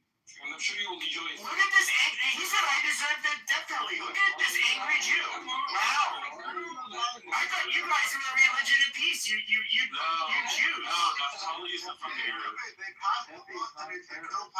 Naftali's a fucking Arab. Oh, Naftali's an Arab. Why are you dick sucking for the Jew? No, he's cutting a watermelon. You don't get it. He's just trolling around. Watermelon. He's got 29 friends. Just cutting a watermelon. We'll come back. The biggest problem that we have, hold on everybody, the biggest problem we have, okay, is that there are demonic people, evil people, non-believers, people, okay, you're going to have to go down if you do that one more time. So please don't do it. So we have, I'm trying to do the Lord's work here. And so do we have people that have lost their way? The only way we're going to have peace on this earth is for everybody to be Christian and accept Jesus as our Lord and Savior. If you're unwilling to do that, well, then I cannot save your sorry ass whatsoever. And so I'm sorry. How about Jewish people? Jewish people Under need to be saved. Under your feet, or where? No, they can become Christians and be one of us. If And they refuse, my lost Muslim brother, you can become one of us if you accept Jesus Christ as your Lord and Savior. You pay the jizya, we all accept if Jewish and we will subjugate you. Shut up. If Jewish people refuse to be Christian, what will you do with them? Well, I can't, unfortunately, I can't answer that right now. You should answer. You are the Lord now. You said you are the Lord. I'm not the Lord. How dare you? How dare you? That is blasphemy. Like, how dare you? No, I'm just like joking. If you have the control of the land and you take over the land and you have all the people, some Jewish people, shut up. The RDC is calling to some Jewish people. Jews will need to accept Jesus Christ. We will put a church. Jewish people, some Jewish. No, all of them need to accept Jesus Christ. All right, if you had to choose one or the other, the Muslims or the Jews? Well, hold on. And look, what I want to do is I want to go to Iran. All of those mullahs. I volunteer to do this. I'm going to shave all of their beards. I'm going to make them nice, well-groomed Christian men, and we are going to. We're going to make them. Also, like Christian have beards. Some of them do. Some of them do. You're nuns. Yeah. Okay, you are welcome. Come to the Egypt. We're going to do the same thing to the You are Syrians. welcome. Just take like. It needs to be a Coptic empire. Book a ticket and come and do whatever you want. We're gonna welcome you, Bibi. Habibi come to Egypt. Yeah. Christian, this is proof that Jesus Christ is King and that our religion is the true religion. Since the time of Jesus, we have dominated every other group of people because what we do is holy. We have dominated the Muslims. We've dominated the Jews. We've dominated everybody. The Jews dominate you, Pepe. We will welcome you, and you can do whatever you Dominate want. Christians all You know, Christian people in Egypt will welcome you so much. Oh, of course they would. So much. Unfortunately, the Jews in Israel, when they turn that Star of David into a nice cross, they're not going to be happy with it, but we're saving them. We're going to have them accept our Lord and Savior, Jesus Christ. People will be happy with you. You know, Have you ever watched the Arabs drink the camel pee and bathe in it? Because they need to find Jesus Christ. It's the only reason they drink camel piss. The camel starts whizzing, and they put their hands together like they're cupped in water, and then they pour it all over their hair and stuff like that. That's very unholy. Very. Maybe they need an exorcism. Maybe they need to take a trip to the Vatican. I don't know, but we will cure them. Liam, something about camels. Wait, guys, I want You to guys say drink camel something. piss. Like, You guys racing will go Liam, last thing I would do. wait, what the It fuck? says in your son that they're camel. Emma, Amelia want to talk shit. Yes, Liam, if you're Yeah, but she's a whore. camels, when it comes to Jesus, knows how much. No, I love the Arabs. Jesus taught us, unlike you animals. Oh, Jesus, bro. Jesus. Okay, unlike all of you animals. Hush. Unlike you hush. Unlike all of you. Okay, I gotta mute everybody. It's you animals. Look at this. This is what happened when you don't have Jesus in your life. You don't have control. You can't stop. Now, Jesus, we are all God's children. Jesus wants us to love each other. And I love you people, even though you backwards camel jockey diaper heads don't love us, and even though you tiny hat wearing conniving keebs don't like us, we're trying to save you. This is what we're trying to do. We're trying to do. Come to Egypt. Yes, absolutely. Israel could slaughter you guys for us, so it's not really a big deal. Well, they're gonna slaughter you soon. Don't worry about it. Try to go there and try to speak against Oh, okay, Israel can slaughter It'll fuck you up. Israel loves Pepe because Pepe hates Muslims. If you're a Christian or not, you're American, they're gonna No, the Israelis love Pepe because Pepe hates Muslims. Mm-hmm. What about you, Lama? Did you take your wife to Saudi Arabia before? You mean he is a little I'm sure you did before, right? tiny angry racist.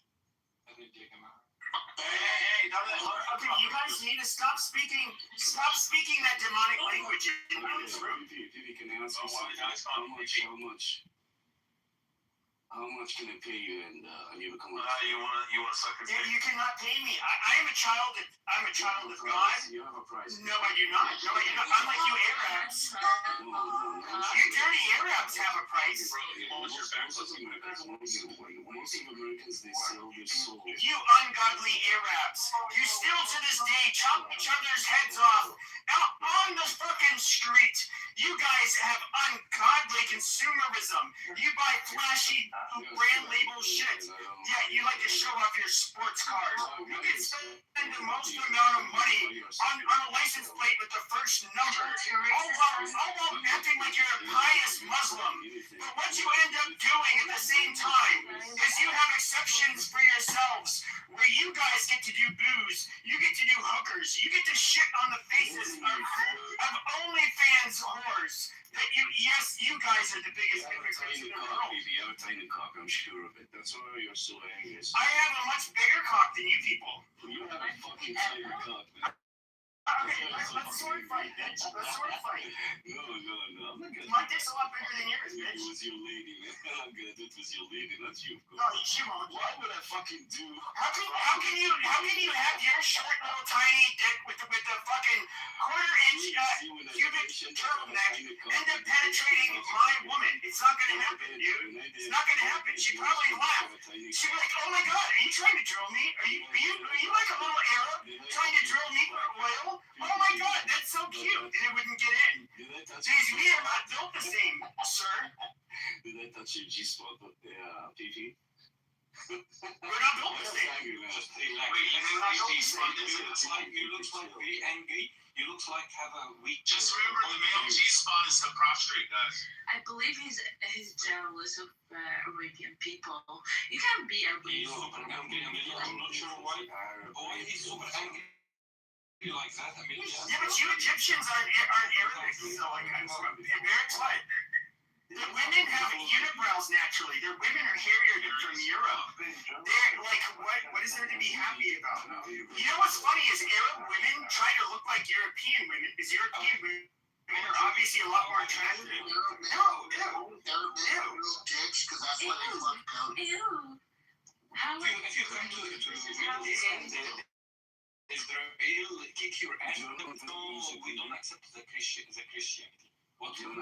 I know they don't accept Christians, and that's where We invite Pepe in Israel. yeah, the Crusades were against the Jews and the Muslims.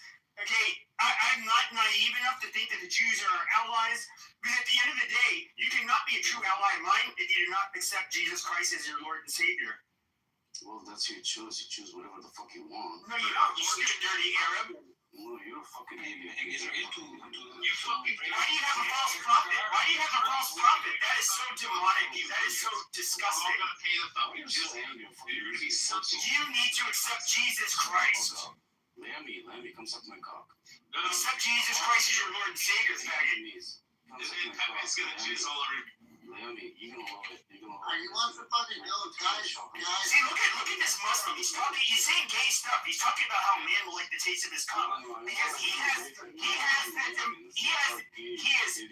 fucking idiot. You are literally demonic. You are demonic. Prophet Muhammad has put demons inside of you, just like he put demon cum stains on Aisha's dress. You filthy fucking diaper head. Muhammad is burning in hell. PP, where are you Why from? do Arabics fuck I'm from goats? Arizona.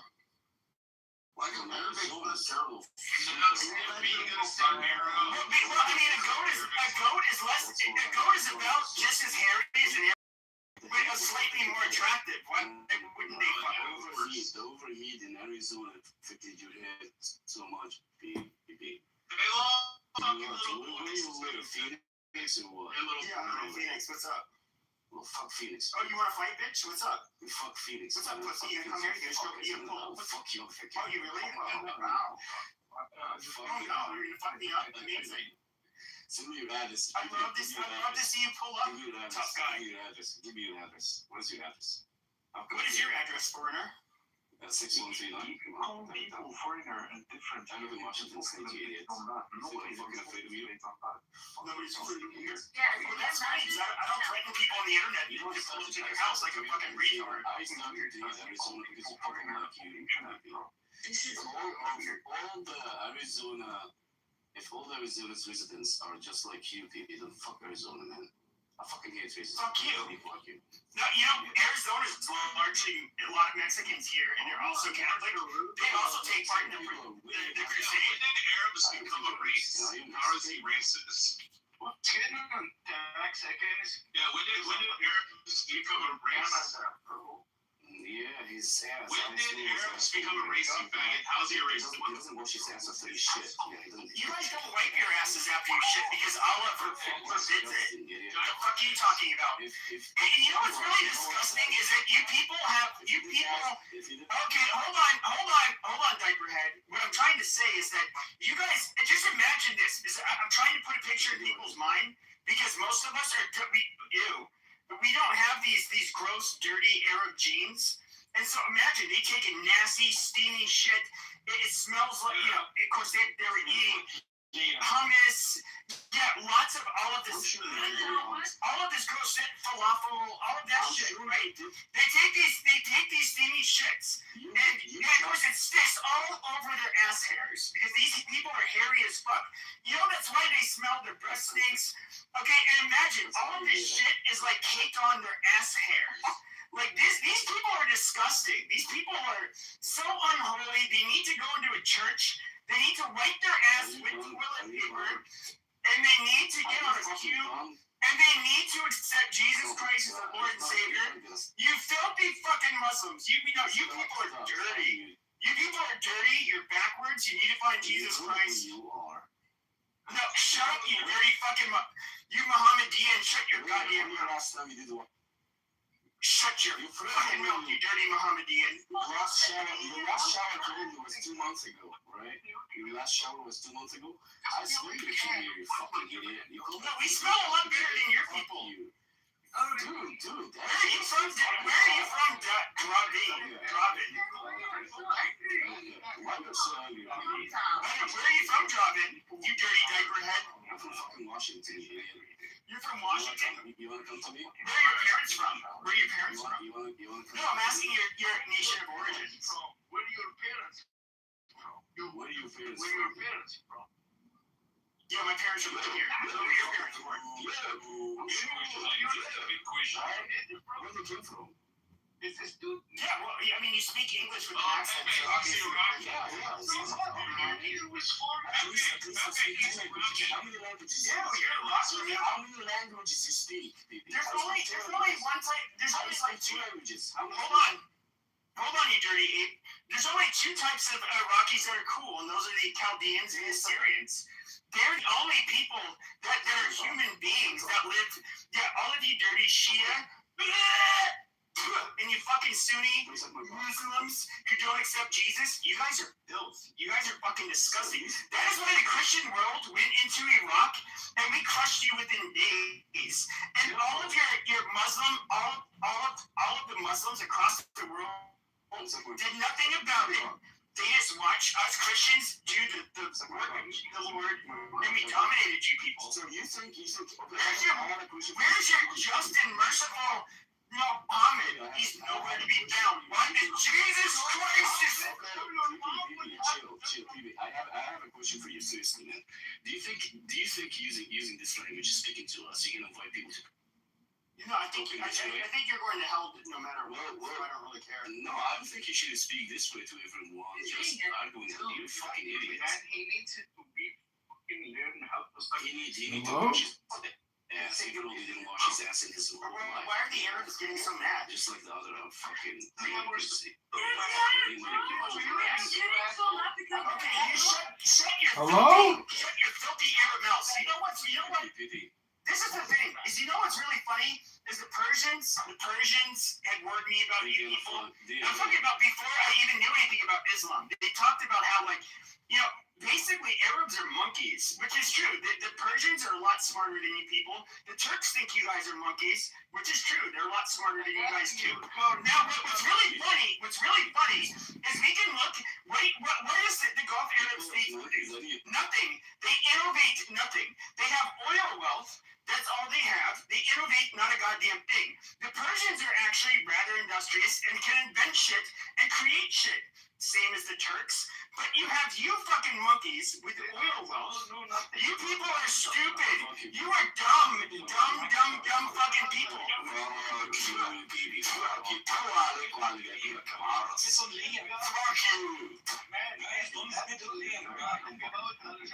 Holy shit. Have you studied math, bro? Iraqi soldiers are pussies. What the hell do you know? I'm an idiot. Who's he talking to? They have trauma Who's from it. Iraqi?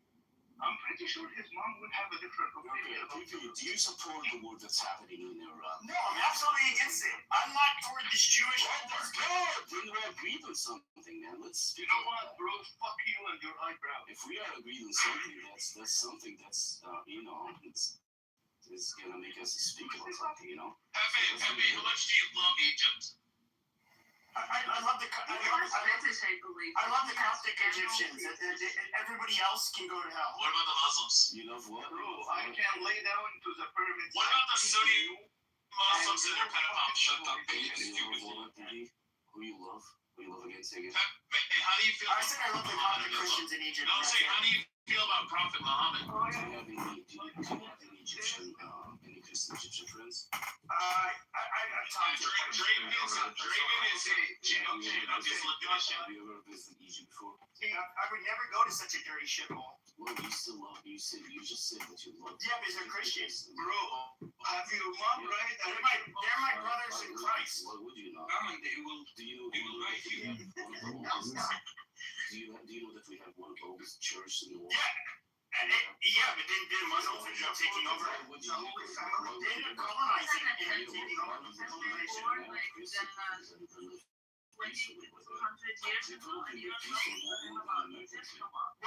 What were the options you gave the Christians there? They can either leave, pay jizya, or they can have a duel. That's why you speak like Canadians, man. Like other fucking Americans. No, that is literally what happened. Like, it's just so fucking This is not nonsense. This is something that's actually been litigated in rooms with the Egyptians, it's including cops. They absolutely they agree that, like, yes, they're under Islam. They were given three primary options. Hey, Jim's a converter guy. So Pepe, how do you if you had a time machine and you could go back and visit Prophet Muhammad, what would you do? What would you do, Pepe, if you were face to face with Prophet?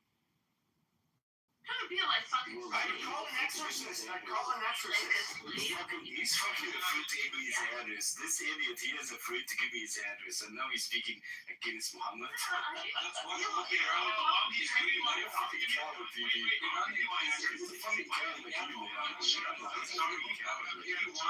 That's for I will give you my address. My address is 1600 Pennsylvania Avenue, Washington, D.C. It doesn't sound like Show up at my house right now, bitch. 1600 Pennsylvania Avenue. And I live in Washington, D.C. Your mother is with you?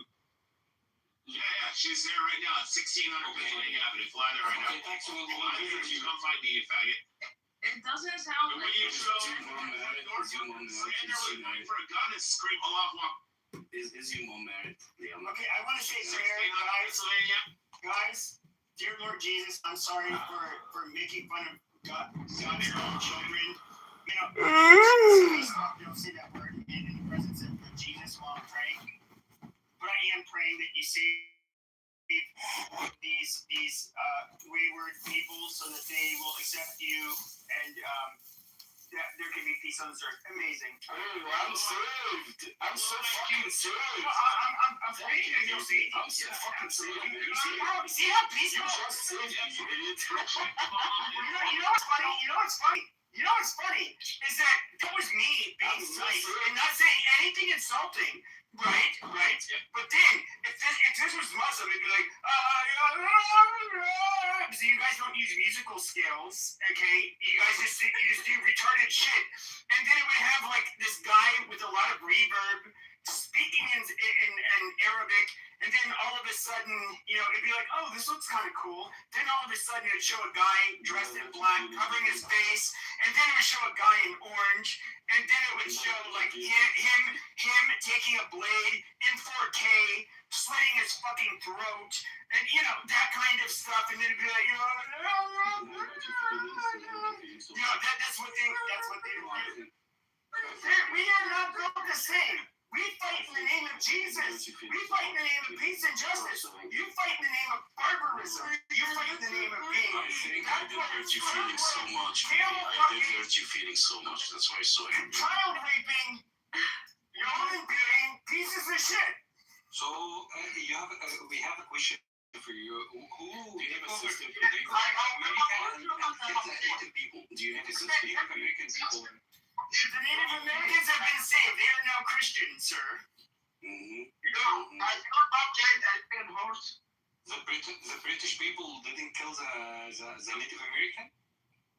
No. Most of the death was through disease. Most of the death was through disease. It is their land, and you will. Here's what I'll say. Here's what I'll say about the Arabs. Okay, my grandfather is French. Okay, and he fought in the French-Algerian War. He stuck many Arab dicks in the dirt by shooting them dead. Hopefully, has been killed. I have family members that shared in the global war on terror and put many of your dicks in the dirt. Okay, we are fighting the holy war against you unholy. I'm sure your father is burning in hell now. He's burning. No, he's not. Because he doesn't believe in the Prophet Muhammad. He killed people. Like in a word, dumbass. Yes, against infidels that did not, that are apostates, that believe in this false prophet. You fucking idiot. No, you guys are literally infidels, and you have to call everybody else that is you. You are apostates. You are dirty. He is in heaven. Yes. Unlike anybody in your family, because you're a dirty Arab Muslim. So you think you can Hold on, let Steppy speak. We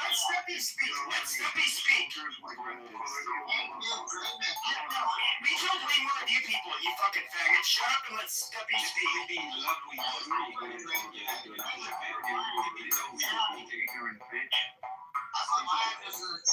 I bet you are shameless. I put my address in the chat.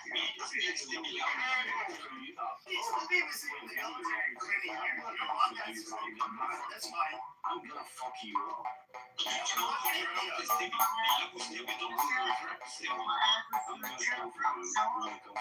I'm gonna get Shut up, tough guy.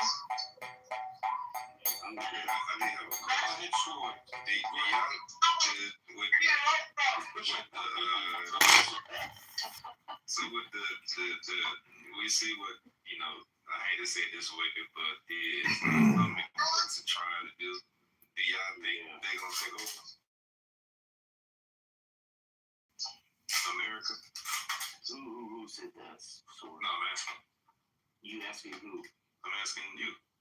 You asking me what? Are the people who practice, I guess, what would be considered radical Islam? Do y'all think they're gonna take over the United States? Radical Islam. Who talks about radical Islam now? I'm asking.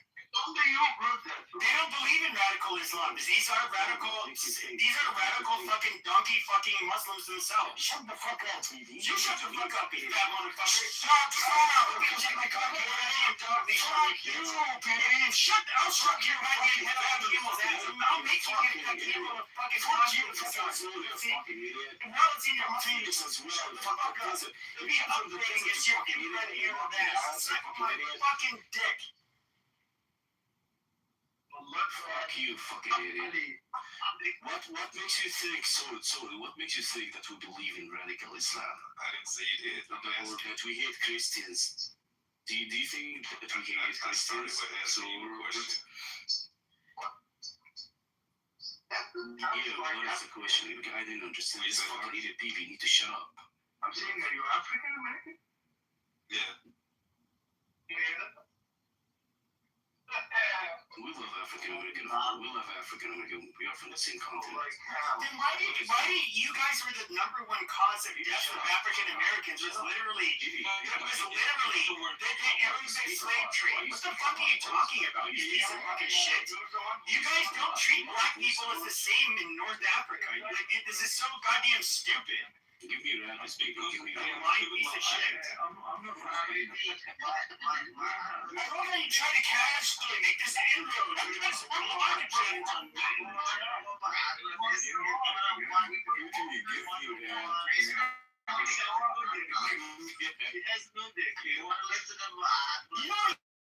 know what's funny?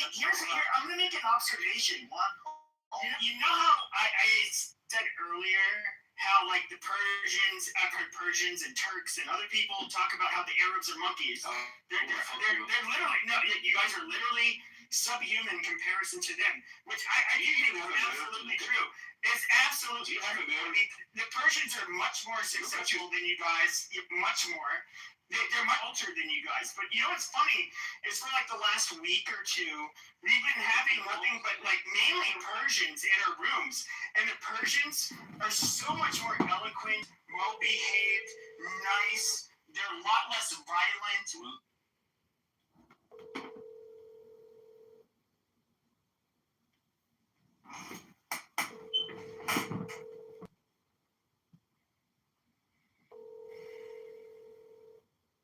Sorry, the mailbox is full and there is not enough space to leave a message.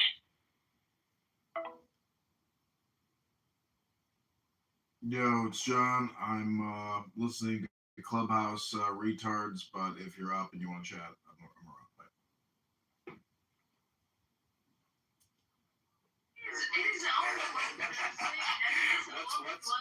Rate yourself. The Turks make you guys look like a bunch of retards. From 1 to 10, rate yourself, baby. From 1 to 10, rate yourself. Come on. Rate myself in terms of what? You keep calling everyone monkeys. But I am still better than you. Do you think that you're I'm not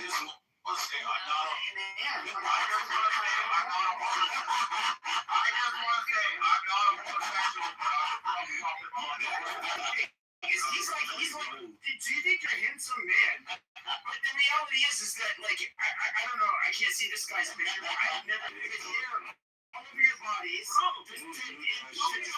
The scent, the nasty fucking odor, you stink. Are you gay? I don't know what the fuck you're talking about, bro. You look like gay. Who the fuck looks at an Arab man? This is never. Cool down. I have a question. Why did you guys did like that thing which is called gyms with?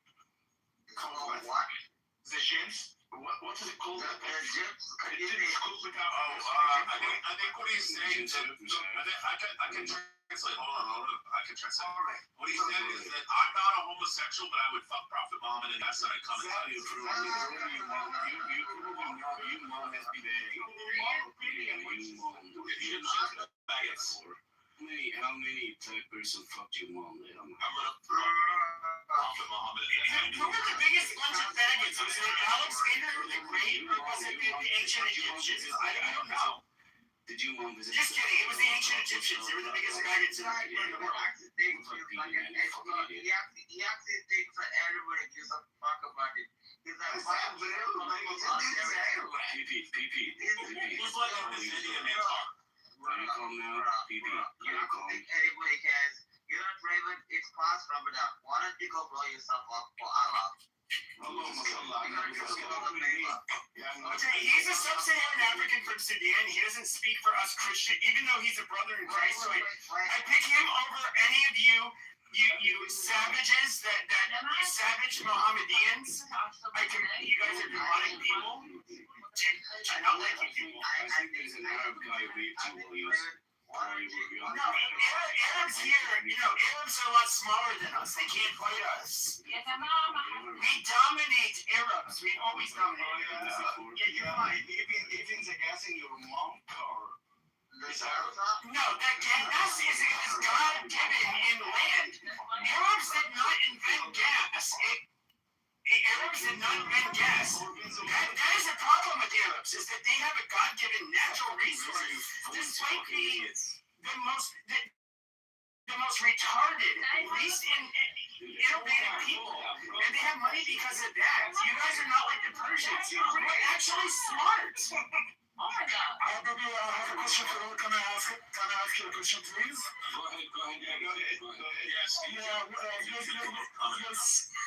You said that Persian and Turk are stronger than Arabs. My question is why or how Arabs have beaten Turk and Persian and turned them into Muslims. Okay, you guys did that. You guys did do that to an extent, but at the end of the day, they're their own identity. Just like how it's like asking okay, it's much like asking how do we turn people into Christians. However, if we were to look at the Western European Christians in particular that have dominated the globe for the last 500 years, nobody denies that. Yes, there's a specific groups of Christians, unlike, let's say, the Filipinos, which are not very powerful Christians, or Mexicans, which are not very powerful Christians, the Western European Christians, everybody's clock. And the Turks are Muslims, as well as the Persians that are Muslims that are much smarter and much better than you Arab monkeys, for sure. They know nothing about algebra. I'm a good question because they look good. But he's right, baby. You have an inferiority complex because you're dumber than the Turks and the Persians. It's not my fucking fault, asshole. Go cry to somebody else. They are even stronger than Christians in Egypt because they turned them to Muslims as well in Egypt and North Africa. Okay, Pepe, 1 second. That's why you're a piece of shit. 1 second, guys. You're still alive. I wash my feet. I don't know why you're still alive, Peter. Yet only Asian fucking You have 104 million people.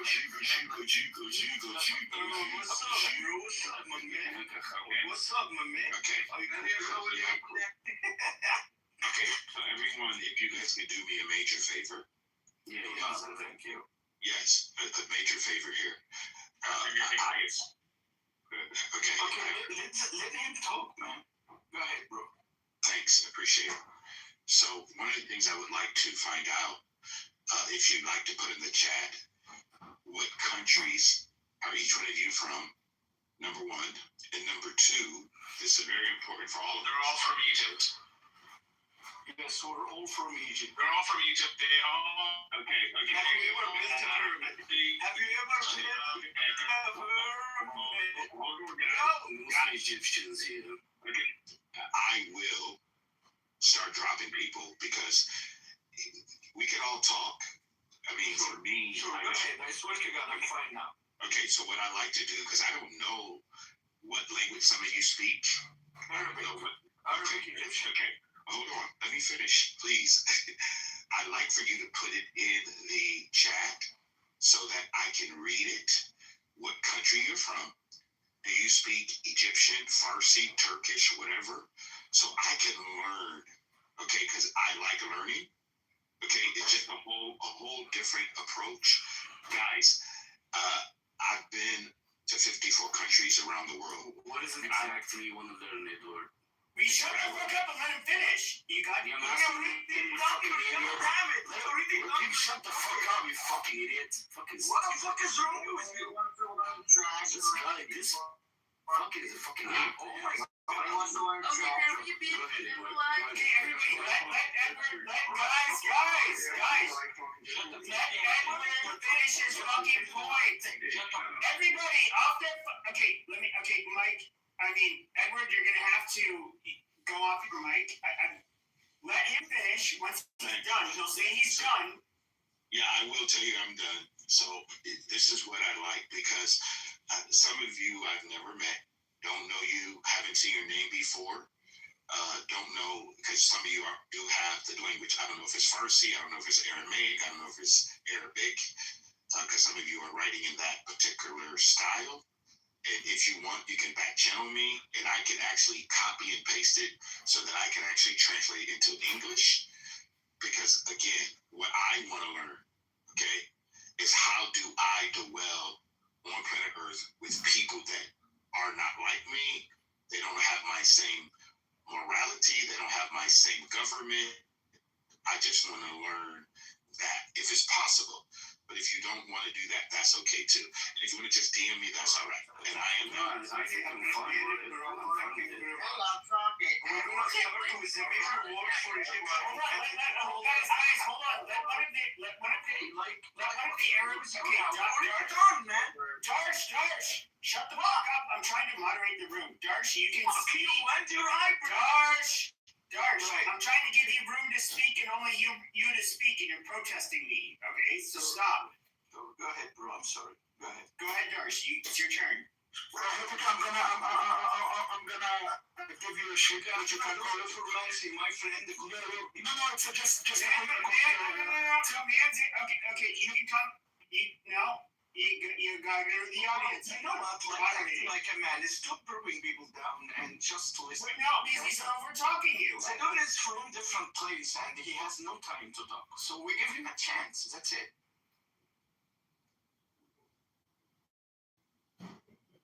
Alright, let me be straightforward. Okay, can you wait for Mr. Darsh? We are from Egypt and we speak Arabic.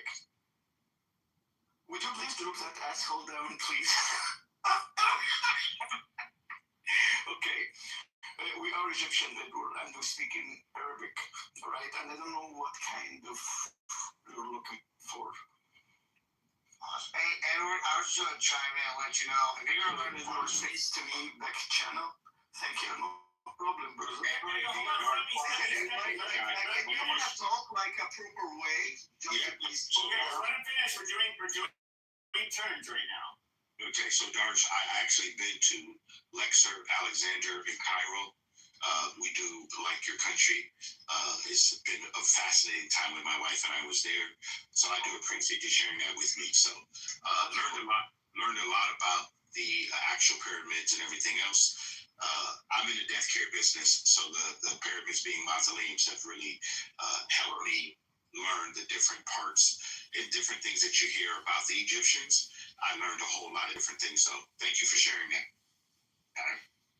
No problem, my friend. Anytime. I just wondering, like, what makes him so angry over us? Like, we're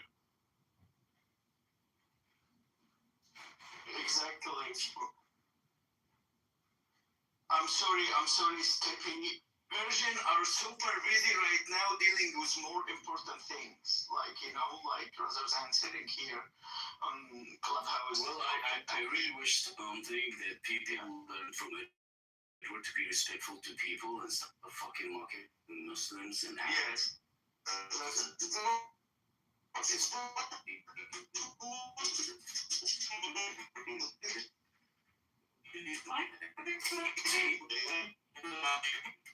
If you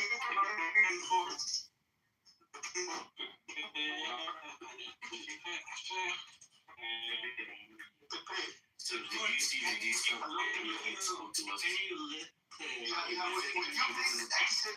you exit the mic for Manzi, please? He's a friend of us. He didn't mean to interrupt. Pepe. Okay, raise your hand, Manzi. Raise your hand. Okay, thank you. Raise your hand. Okay, for Edward. Edward, you said you wanna know if we are matching to the molarity. I would like to ask you, what's your molarity? Oh, it's a good one. In brief. You say it again? Not having sex with a 9-year-old. Okay, actually, guys, to go down. That's not the We're trying to have a serious conversation. It was not when you talk with us, you said you want to know from which country, what language we talk, and you want to know if we are like matching with you. Like, I'm married to one woman. Our children are both married. I believe this is me personally, again, just my own opinion. I believe in no substance, no abuse. So if I don't take the substance, it can't abuse me. So at 62 years old, I've never tasted alcohol, never smoked a cigarette, never done a drug. I'm not going to come on here and use it's killing the children and the innocent people. It's matching with your morality. Guys, bring me up. Okay, hold on. Would you please really give me a chance? Guys, I don't know why. I don't know why you decided to ask me a question that was different than the question that I was answering. So he's trying to get you on a gotcha when it comes to Israel. That's what he's trying to do. If you don't want to answer, it's up to you. I don't push you to answer, but I just ask you a question. You can answer. I don't push you. I want to ask you. And if you want to ask me a question, I should have been fucking gay Somali and shut up. That's a funny day. I go on mute and I let you guys answer the question. I mean, you don't want to hear from a gay Somali. It's killing people, civilian people and children. Is matching with your morality? Yes or no? First of all, war is ugly. I don't care. I don't talk about war. I talk about something. Excuse me. You can't answer for me. You can't answer for me. Okay, and I'm not going to answer the way you think you want me to answer. You're right, Edward. Please, give him a chance. Okay. At least to so for me, I think anyone, anyway, losing a child or their homeland or their country is not good. Okay?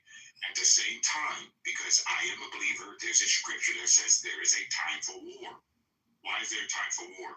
Because there are evil people on planet Earth that do some evil things. Now, whether I like that or not, because I'm only 62, when I arrived here, everything was already here. So I got to go with the laws of nature and nature's God. And unfortunately, sometimes men need to be removed from the planet because their deeds are evil. So you're called what a God act. You're called that like God act. So like Sharia law, where what do you think? One second, when the man can make a false claim about adultery, Sharia law was for When it comes to warfare, like there are aspects. Are you watching? Yes, I'm washing my hands right now. So, anyways, shut up. Shut up. My point was, shut the fuck up. Why are you pissing, bro? I'm not pissing, you stupid motherfucker. I'm watching something else. Shut the fuck up. Okay, guys, I want to say something. Can we bring me up? He's the What the fuck are you saying?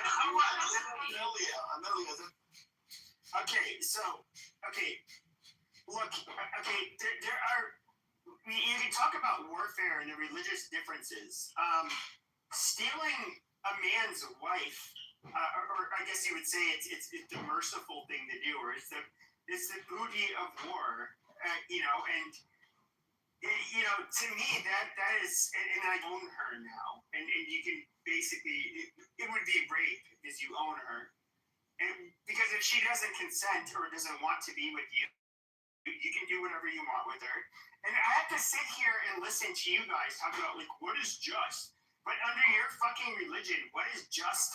When it comes to warfare, I mean, why is it so common that Muslims say that Islam will enter every fucking home? And by the way, I was trolling you fucking retards earlier, okay? Because it was funny to get a rise out of you, but with that being, which I'm not a crusader, by the way, I'm not even religious. Oh! I was raised Catholic. But, amazing. Shut up. Amazing. Shut your fucking mouth. Okay, shut the fuck up. Now, we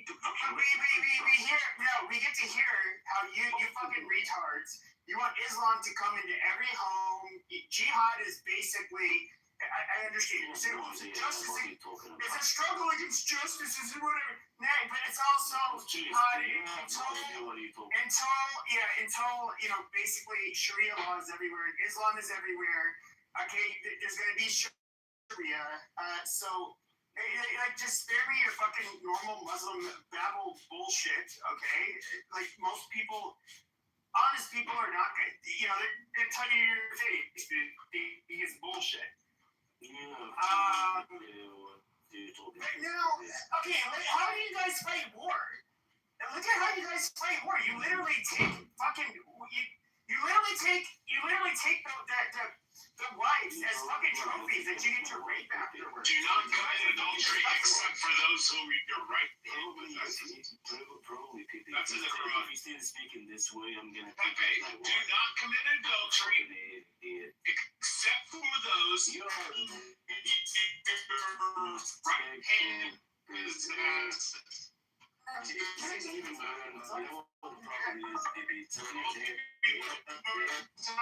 It's not. Communism, anything whenever we go to one of your fucking countries to fight a fucking war. And I say no.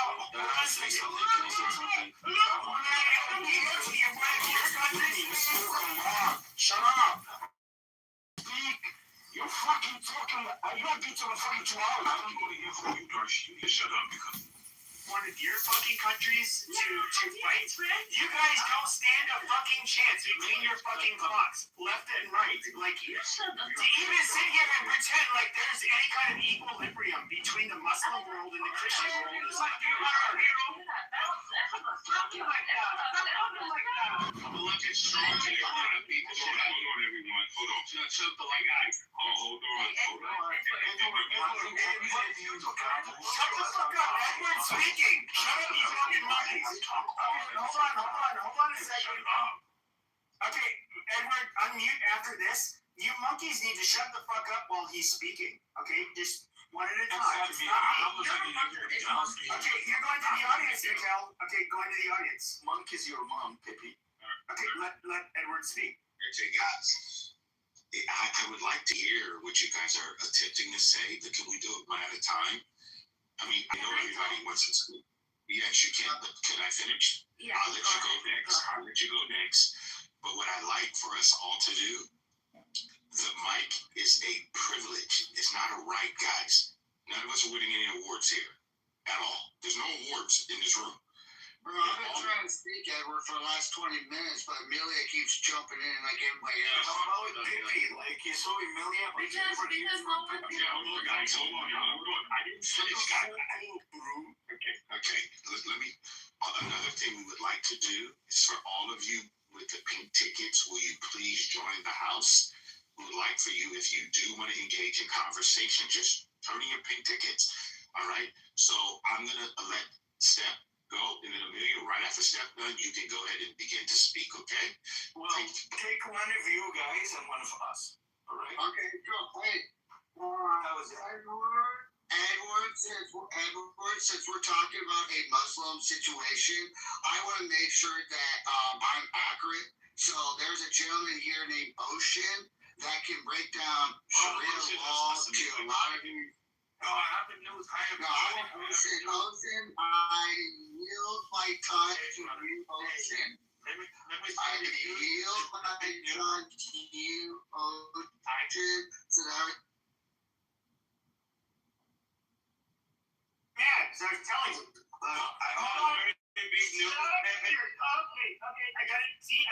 gotta shut the monkeys up. They're mostly here. Shut your goddamn mouth. Okay, we have these Arab monkeys that came into this room.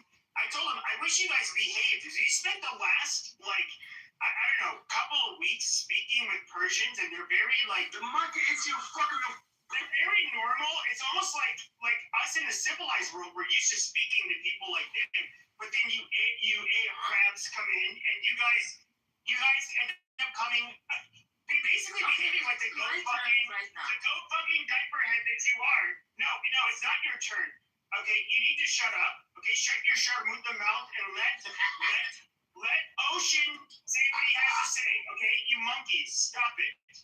Hey, thank you, Pepe. The news came out yesterday, basically. So Germany is technically going to start sending back 700,000 Syrians back to Syria, which is 80% of Syria's population in Germany. Hey, by the way, for Muslims, Don't you guys, have you guys ever think that you guys are the same as pagans? Because Same as what? Sorry, same as what? Ocean? pagans, because pagans used like the one that Muhammad used to worship the idol. Yeah, because pagans used to go around fucking Mecca 7 times. They used to kiss the black stone. Yeah, which you No, we guys kiss really black stone. working We on don't to kiss prove out. it. Like you was Ask King Palmer, who was fighting to prove it's from Earth, and it wasn't. I'm so sorry to break your heart. And you're talking about us.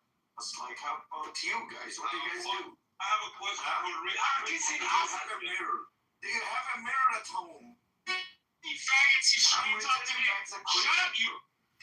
Rick, what would you do if you had a time machine? 1 second before he answers, could you? Probably, Edward, some people need to learn how to talk to people proper way. Like, he's keep interrupting, and he's very rude, and he's an asshole, and he has no dick. Okay.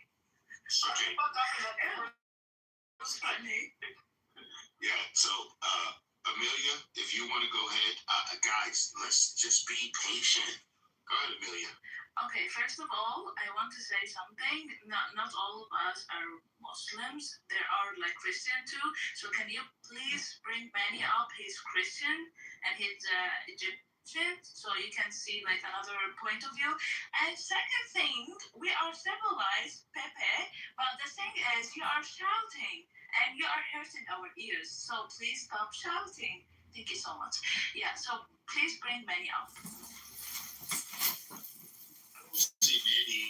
Does anybody see Manny? Because I can't see him. Yeah, he's down there. I don't see him. Is he in the top? Is he in the house member? No. Yeah, Manny, like, raise your hand. What the fuck? Yeah, raise your hand, Manny, because I can't see him.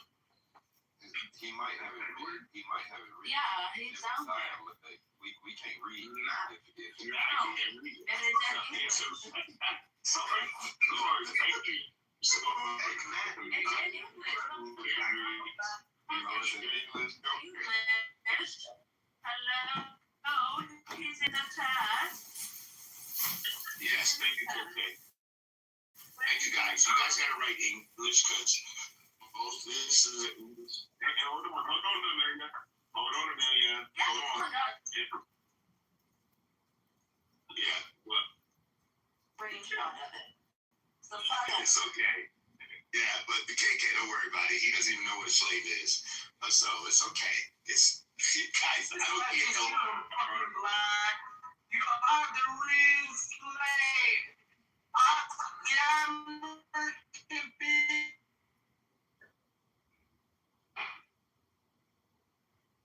No, Amelia, hold on, Amelia, hold on, Amelia. Hey, hold on, Amelia. 1 second, Amelia. I did not make fun of you. I gave you the opportunity to speak. Okay. Okay. But no, let's just be cordial with each other. Okay. The best way for us to communicate is you don't talk about other people, and it would move along pretty quickly. That's all. We can all do that.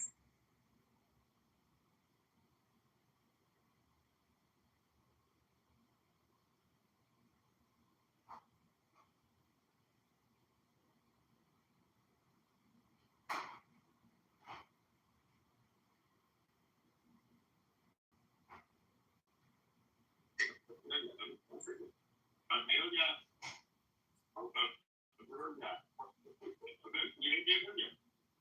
Amelia. Good.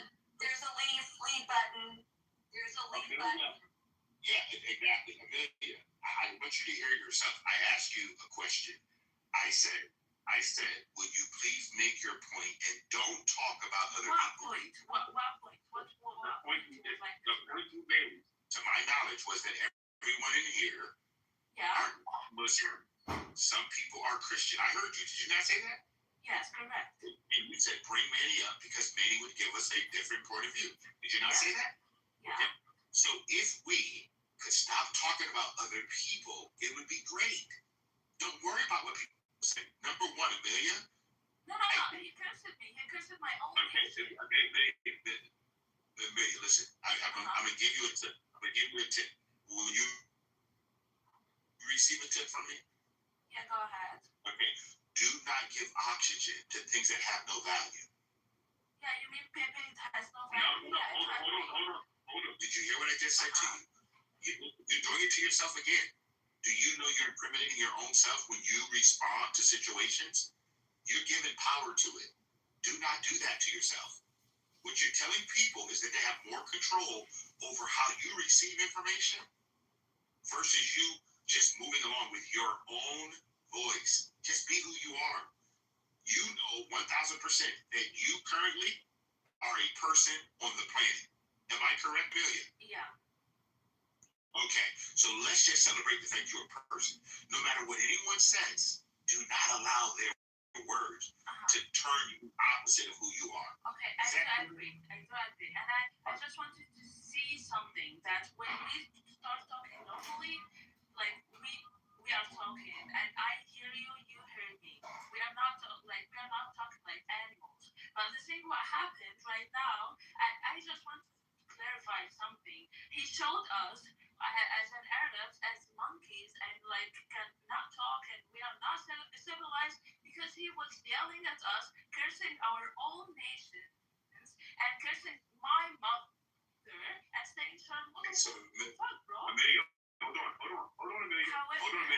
We gotta move on. Amelia, I've been to Arab countries. Yeah. Okay? And I've been to other countries where I've gone to the zoo. And you know what I saw? I saw monkeys in the zoo, and I saw Arab people. So I'm very clear that none of the people from Arab countries are monkeys. So what I want you to do is stop complaining and let's move forward. Yeah, See, listen, I'm going to say exactly. I'm going to say this again to everyone. If you give power to things that have no value, or you put your wood, hear me, your wood on a fire that's already burning out, you are now giving the people that are calling you names, you're giving them more access to power. Let's just move forward. Bring Great Mama up. You know, he will behave. We bring Little Mama. Who's that? I have something to say too. Okay, we don't want to say. Hey, Mama. Who's it? Hey, Mama. Okay. Hey, Mama. Please raise your hand, Leah Mama. Thank you. Okay. All right, what about Mary? Manny? Okay, Manny, go ahead, Manny. Thank you, Manny, for being patient. I couldn't. Don't worry, it's been good. Yeah, thank you. No problem. So, need like a clarifying question. Because I was looking through your houses and everything was Muslim, like dawah rooms and stuff. Do you reject Prophet Muhammad as? Are you asking me? I was asking Manny. I'm a Christian. I have nothing to do with it. I'm asking Manny if he rejects Prophet. Hold on. This is let's let people speak. We don't want to interject. Well, it seems like you might be marking. There's a reason people have been getting moved down. So, like, if you speak while somebody else is speaking, I've been quiet. Like, I was talking a lot. I've been quiet. And there's a reason that we're having dialogue right now. And so, forget what I've said and what other people said. There's dialogue going on. Let them have it. No sniping or making your little cheerleading comment from the side. So. Great. Thank you, Sword, for bringing me up. Thank you, Edward, for the nice things you've said. You guys are managing and moderating the room. It was amazing. My name is Manny Hakim. I'm a Christian Coptic. Excuse me, from Egypt. I've lived my whole life in Egypt, and then I came to the United States 15 years ago. And I've been living in Los Angeles, California since. I think I can give you a good perspective about a Christian man living in Egypt with Muslims, and a Christian man living in America with all the other ethnicities. So any questions, I'm more than willing to answer. Okay, cool. First question. Go ahead. You go ahead. First question would be, do you claim that Jesus is the anointed Son of God and you reject Muhammad? I am a Christian man. It comes by default. I'm just asking, like, would you be willing to say yes? I mean, He's a Coptic Christian, Jesus Christ. Hold on! Every fucking house he has is fucking dawah. There's no Coptic Christians, there's no Christian rooms, none of that stuff. That's why I'm asking for clarification. Any Christian would say, I reject Muhammad as a prophet. No. Any Christian would say, Jesus is my king. I don't reject other religions. No. Other religions. Muslims can claim that too. No, sir. Muslims can claim that. No. Yes, because Isa bin Miriam comes back in the end times, and he comes back, and then he's gonna die. We all know your Quran, your Hadith, and your Danny, this is bullshit. Are you gonna tell me my If religion? you are you gonna tell me that you believe? Hold on. Is there any denomination to Christianity that would think that the Prophet Muhammad, as the Muslims would refer to him, is somebody that we have any reverence for or belief whatsoever? I mean, the answer is obviously no. Right. So what I'm saying is, why is it so hard to say? Let him answer the fucking question. It's called coexisting, Mr. Ali. Oh God, Thank you. I appreciate you, my mama. Very respectful.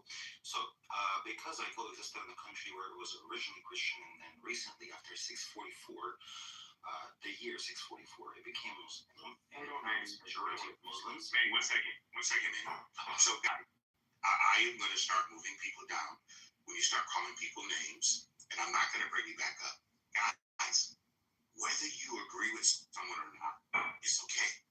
I believe in clarity over agreement. We're clear. We all believe. You don't have to agree with anyone. But let's stop criticizing people because you don't know what they believe and why they believe it. It's okay, guys. No worries, sir. This is what's happening right now. We're categorizing and criticizing people based on their religions. Religions doesn't really matter in 2026, I think. Honestly, doesn't matter. You have to have a religious identity. Right. Like, what's that? Right. What the hell is that, to be honest? Let me answer this way. So, Bandy, I'm going to ask you a question, Bandy. So then you and I are on the same page. So, Bandy, what is your belief system? My belief system? Yes. What do you believe? I don't have one. You don't have a belief system at all? I'm agnostic, bro. Okay, so you're agnostic. Okay. So let me ask you a question. Since you are agnostic, how did I come to the conclusion of being agnostic? Science, philosophy, facts, everything that's happening in the world. I think it's quite simple. Okay. So I appreciate you sharing that you're agnostic and you believe it's quite simple. I do not think, it's just me, I do not think that everyone thinks it's that simple. Okay, so I appreciate you sharing, but what I'd like for you to do, if you're gonna ask someone a question, ask them from a place of curiosity, not you to put, or me to put what we believe on someone else. Is that fair? It's fair. Well, I was actually trying to participate and share my thoughts about what Bibi was saying earlier, and I've been ignored once, twice, 3 times. But it's fine. I can say it right now, I think. I'm not trying to ignore you. I just gave you the opportunity to speak. You can speak more if you like. But what I like for us to do is actually have a conversation. Assumptions. You can speak. Go ahead. Very well. I heard you speak earlier. You were talking about North Africans and stuff, and how the French terrorized Algerian people, not terrorized. I don't have a grandfather that served in France. I was fucking told you. Because I have a grandfather that died by the French, and it's quite emotional for us Algerians to hear stuff like that. Okay. Yeah, you got wrong to use, bro. Okay. Alright. So I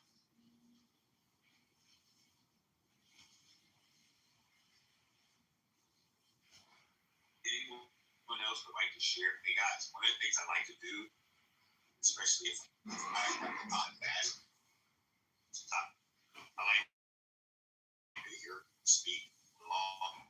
But one thing I've learned is that we only have one opportunity together. In this time that we have, I would like to hear other people share. That's all. So if we can do that together, I think it'd be a much more productive way that we can all speak. French descent. I did have a grandfather that fought. I would say fought. He was in the U.S. Air Force during World War II. He was in Algeria. He's never told me he killed anybody, anything like that. The only thing he told me is that, so he was Acadian French, which they have a dialect that was quite a bit different from Metropolitan French, in mainland France, and that for whatever reason it was a lot easier for him to comprehend the French speakers of Algeria than the French people in France. And it is literally like the only thing he's told me about Algerian. Alright, because we had 130, I think, years war with the French, so we got them out of like our country. So and another thing, we actually have black people, brown people, white people. We've never had to talk about it. We've never had to like say, oh, we're equal, or nobody felt like they are pushed away or because of their color. None of that ever happened here. Yeah. Replying to you as well, Pepe, because you said okay about that too. So my question, and KK sent me this. Why do we have to insult other people that you don't know? And why would someone decide to call me a slave? And what am I a slave to? If anybody can share that with me, especially the person that decided to write that.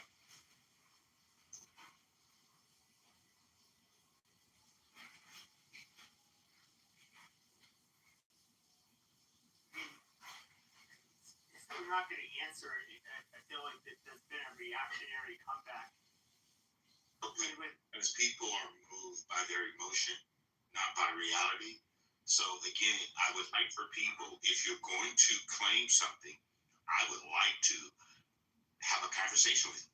So please explain to me, the person who translated that, calling me a slave. Why am I a slave? Who am I a slave to? Oh, labor. Well, yeah. I mean, that's why I dropped you, because I don't think that you have a right to just go off the hip because you think someone's a slave. But I would like for you, and if Matt wants to bring you up, he can. Slave mama is a white Christian. Okay. It wasn't like mama that said that. It was an old Martin with the head of name of all the country was seven. It's the guy with the two eyes, yeah. They got the two eyes. So, yeah, thanks. So guys, listen, I'm not going to criticize anyone. That's not the way I roll. I don't know you, never met you. This is Avatar. This is the real me, the real life I have. So all I want you guys to do is just be kind to yourself, because when you make those comments, you tell more about who you are, not whoever it is. Okay? So let's just make sure we keep that pretty clear. All right? Because I'm not going to take any offense, because I don't take offense at what people say, because you don't know me. I'm with Edward. I'm 62. I've been with myself all my whole life. So I know who I am. And I don't take any offense of anything you guys say. Okay? Because I know who I am. All right? So who else want to go ahead and speak? You guys are good to speak. Edward's a lot more religious than me, if you can't tell. Oh, we can tell. Okay. Yeah, we can tell. Yeah, it's obvious. Nothing exactly. Let me make sure you guys get my correction. So Pepe said, number one, the religion is to visit the orphans in the widows in their distress. I live a principle life. It's a big difference, okay? Principle means I live a base of laws. For like one law I have is to not commit adultery. Okay, I teach my children who both are married. There's just certain things I look at as principles versus me just saying religious. Because today the word religion has so many different connotations. For me, I look more at behavior versus me claiming something other than if it's not impacting my life, it's not good for me. That's how I see it. I think here's the thing though, is that I do see people who say like outrageous shit in the name of Catholicism, that I was raised Catholic. But I know people that have been religious throughout their lives, and they they would never say the stuff I say, or they're nice, gentle people. I'll just say that they're good Christians, and I do think that I was trolling with the crusade stuff. Is that it's I forget who the guy was. I don't think I don't see him in here anyway. He had some Arabic name which I couldn't read, and he was being a little bit provocative, and then I ended up inevitably like trolling him and saying like a bunch of stuff. But I don't. I get what you're saying. Like they're I would trust with like staying at my house for a weekend, and I would trust like a lot of other Christians to do. Like I do look at people's behaviors. I don't even look at it through a religious lens, but however, I'm not gonna. I won't back down. There are obvious differences between how certain people interpret their religion, and Correct. Okay, you're right. And I don't think there are people. Can I talk, or am I supposed to say? Okay. I'm as drunk. I'm always drunk. But no, I mean there is like I would say at least when it comes to, and I understand between the religions is different. Like for example, with Catholics we have the Vatican, where it's kind of the teachings are handed down. If there's a priest or a bishop or a cardinal that goes against it, they can be excommunicated. They can lose their priesthood, and so people kind of have to stay in line. With Judaism and Islam, it's a little bit different. So you don't have like one. You guys don't. I would say you don't have quite the structure that you would see, like for example, in Catholicism, and even a lot of the other Christian denominations don't. And look, I'm not trying to shit on other denominations or any of that, but like there is, like if you're looking at the Catholic Church today, like we cannot try to find anything within the last 20 years where the Catholics are going to say it's okay to hurt Muslims, or it's okay to hurt Jews, or it's okay to hurt anybody. Like it's not going to happen. And I feel like there's not like really like a mainstream outspoken, powerful person within Islam that basically will make those kinds of Can I say something? Statements. Okay. Wait. As a Muslim, can I say something? So the thing is, right now, if you would like to fight a religion, how would you fight that religion?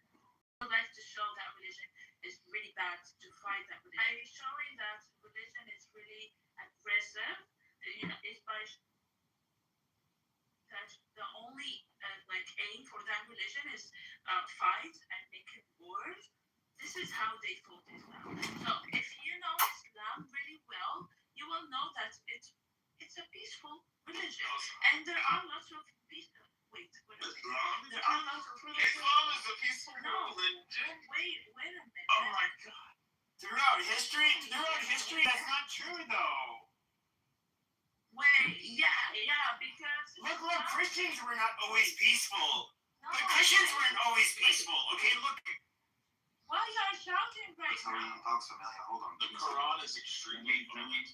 Okay, everybody just shut the fuck up. Just let her finish. Let her finish. Make my point. Do not shout at me, you motherfucker. What the fuck?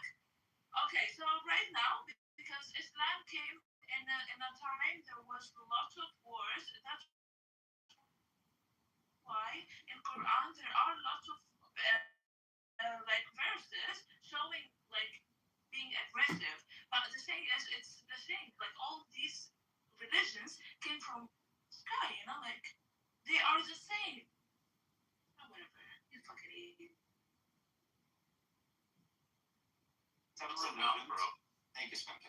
Some people take the world and they make it extreme. Like Pepe was just saying, me as a Christian, I can say yes, there were crusaders back in the day. Okay, Spinka, this is not food. You're sitting. We're grown-ups. We're grown-ups. Please let people speak. Thank you. Thank you very much.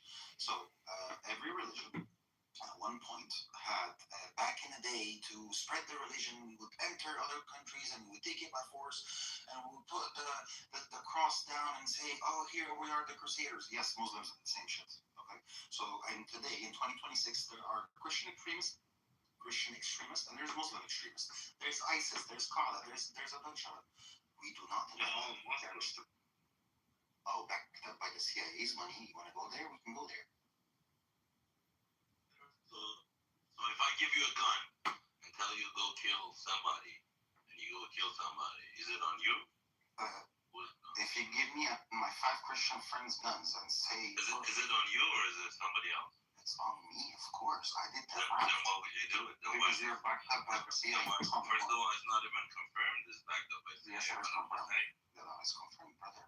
This is like 101 politics. So where's the I'll confirmed? give you a full example of Ocean. Where's it We said confirmed? it earlier when he used let Edward speak excuse to kick people out or to turn from the stage. This is the same excuse CIA uses, you know. Do you deal with the CIA, Bendy? Do you know them? Have you dealt with them? Like, do you have friends in it? Have you ever talked to a CIA agent? So how do you know? How do you know this? Well, no. We don't all know anything.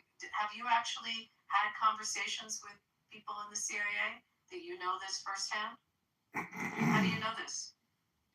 It's so obvious. Well, what's obvious? That's nothing's. KK, is it obvious to you? Okay, full of shit. So, Bandy, tell me who you talked to in the CIA. Like, what agents have you talked to? My friend works in the CIA. He told me that. Your friend works in the CIA. Does he work in? Where's he lives in work? Wisconsin. Is he in Langley? Yeah. North. Lives in Wisconsin. His name is Chuck. Okay. Consider me mentally ill, and I'm coming to tell you that in Iraq, they get all the money in Afghanistan, drugs and getting it to Al-Qaeda as payment. They're not taking millions of dollars and black money and giving it. That is not the point that we're talking about. You guys were talking about different religions. So, Arab people, Muslims. Danny is far from being Jewish. He's a leftist, communist, socialist, extremist. Well, when you disparage a U.S. government agency, you have to come to terms with the fact that someone's disparaging it and try to break down where they're getting their information. So we will defend the United States and we'll defend our law enforcement and our agencies and our military. So I just asked a question. You made a blanket statement. I hear it. I hear it. So I'm asking. He made specific statements that were disparaging. So I'm asking him where the statements came. He talked to on what level was the agency and where does he have his evidence and can he cite his evidence? That's all. It's fair. That's fair to ask, is it? Abby, as long as you defend your interest on your soil. I'll defend it on every soil. I mean, I would be happy to make that argument with you sitting in Paris or sitting in Riyadh, wherever you want to have that argument. But what do you? You disparaged the United States, and I want to know where your facts are from. That's a fair question, isn't it? You made a specific statement. I'm talking about the physical military presence of the American army in other places, other soils. No obvious reasons? I can give you hundreds. Yeah, Can I have my co-counsel chime in on? The only reason, apparently, as we've all noticed recently, what's happening in Iran, for example, what happened in Iraq in the past, what happened in Libya. Gaddafi was a full guy, right? In other countries, military presence in other countries. Why? Do you know why? Because there's one thing that goes around the entire world that says death to America and death to Israel. So what do we have? Military installations across Absolutely. Talking a lot. You've been talking a lot. I'm answering this question. I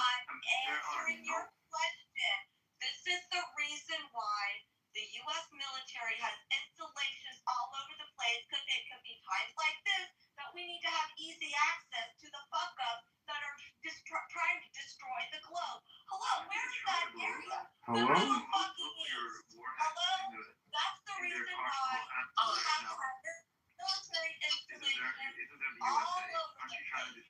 Amelia, stay on mute because you were already complaining about people getting off mute yourself. You can't be hypocritical about it. Did I interrupted you? Like, you say shit. I moved him down. You can come back up. And Rich, you need to shut the fuck up. Okay. May I answer Manny directly on his question? Has anything happened on U.S. soil? 150%. So we could talk about the attacks and the plot to assassinate our president. We could talk about the plots to assassinate members of the cabinet, ambassadors. We could talk about what was foiled on U.S. soil. Also the plot to assassinate the ambassador from Saudi Arabia in a restaurant in Georgetown. Last I checked, Georgetown's on U.S. soil. And those are direct from Iran. I haven't even talked about their proxies. So yes, on U.S. soil, to answer you. So none of this that you said answers the question of, did any Muslim country attack the United States mainland? The answer is no Muslim countries ever attacked the United States mainland.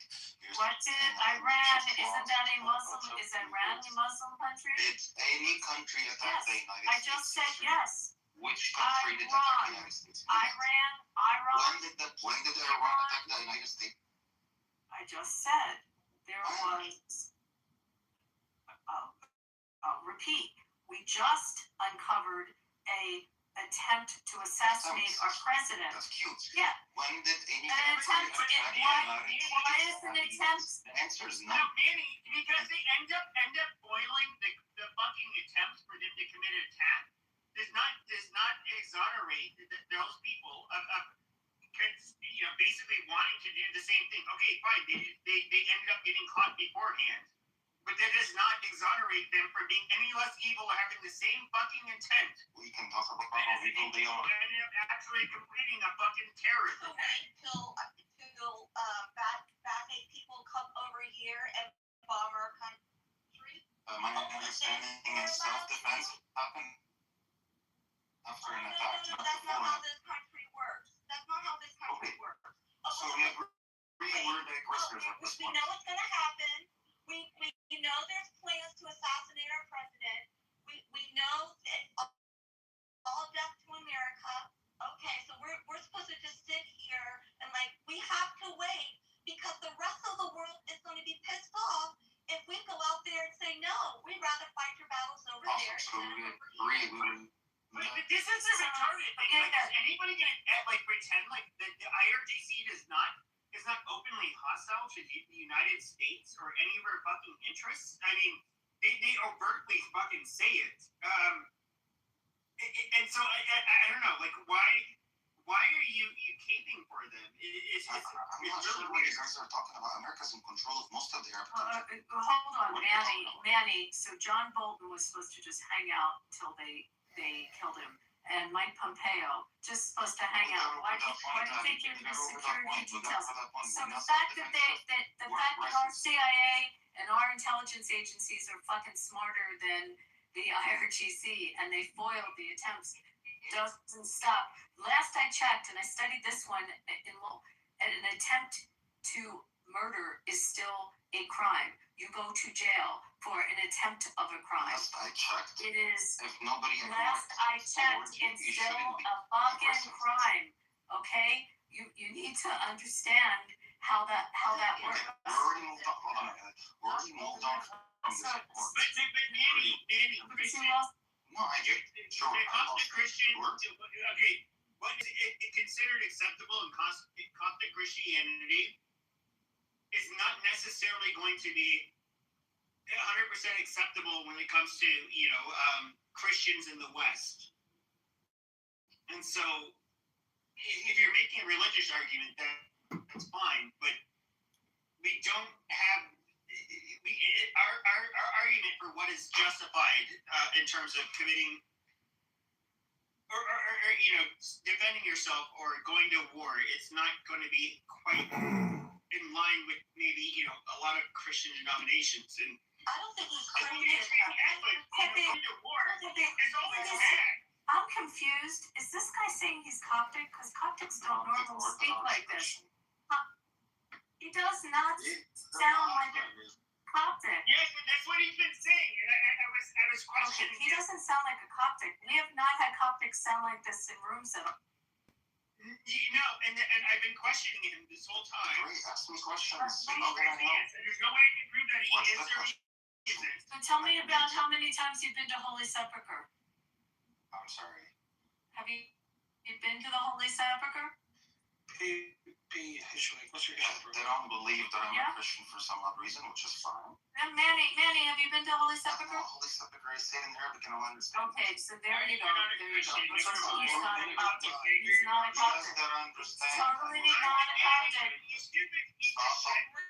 You got called out. With apology, Rich was right. He called it out, but his style was off. That was pretty easy.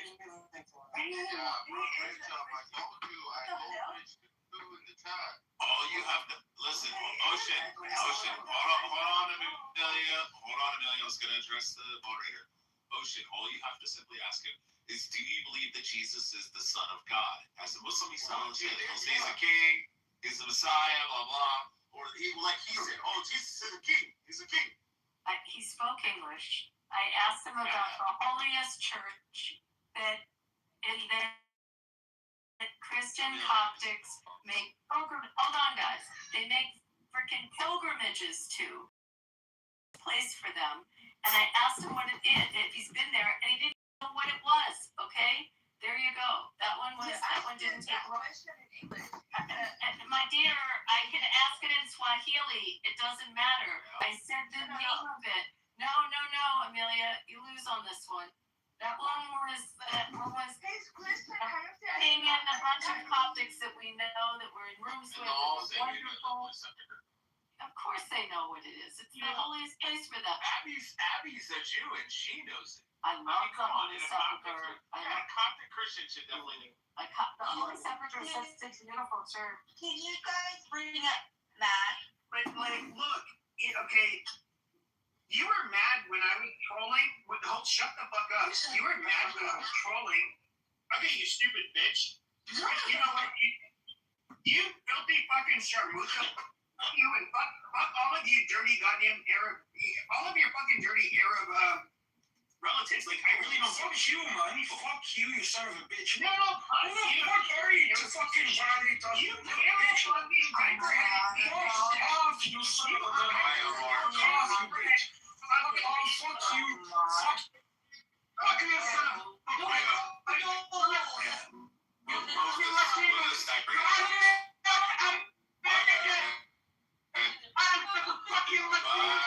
What's wrong, Mr. Squiggle Man? Are you offended? Did you notice that Amelia claims to be like agnostic? No.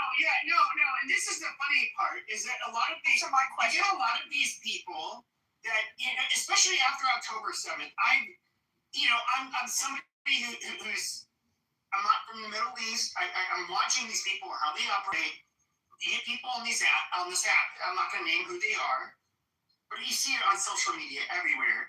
And they'll say, you're just trying to have a conversation. And they're obviously incredibly biased. But, you can basically tell who the Muslims are, and you can never have an actual, reasonable argument with them. And I would say, people like me that are, we are separated from the group. So we look at October 7th and we say, oh, God, wow. That was so fucking demonic and horrible that we would absolutely, holy shit, the response from us, that would been something you wouldn't want to see. But then it's immediately they play victim, and the sob stories, the fake narratives, all this bullshit.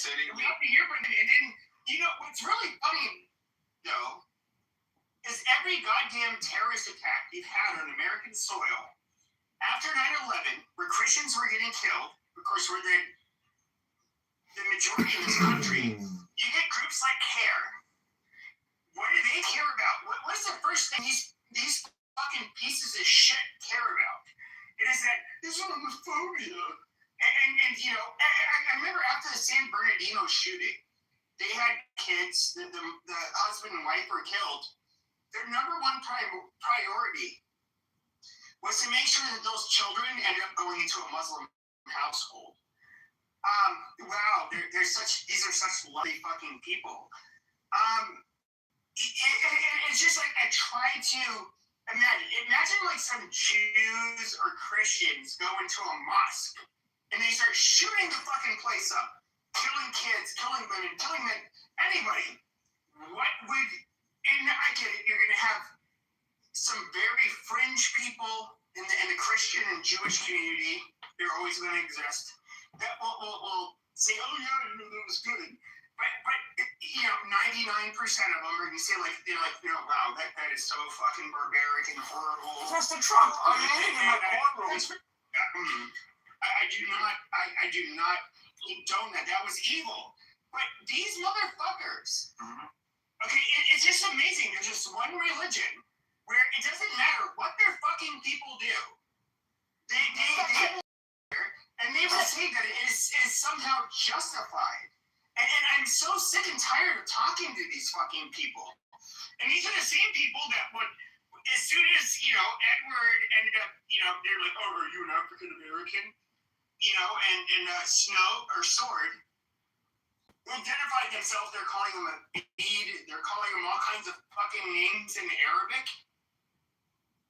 Answer my question, Mr. Question.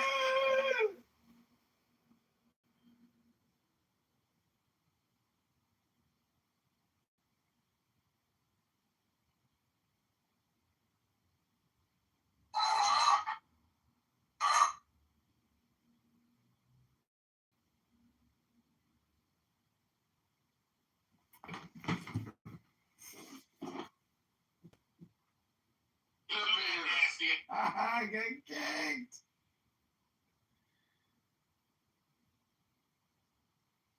She gave birth when she was immediately after she gave birth.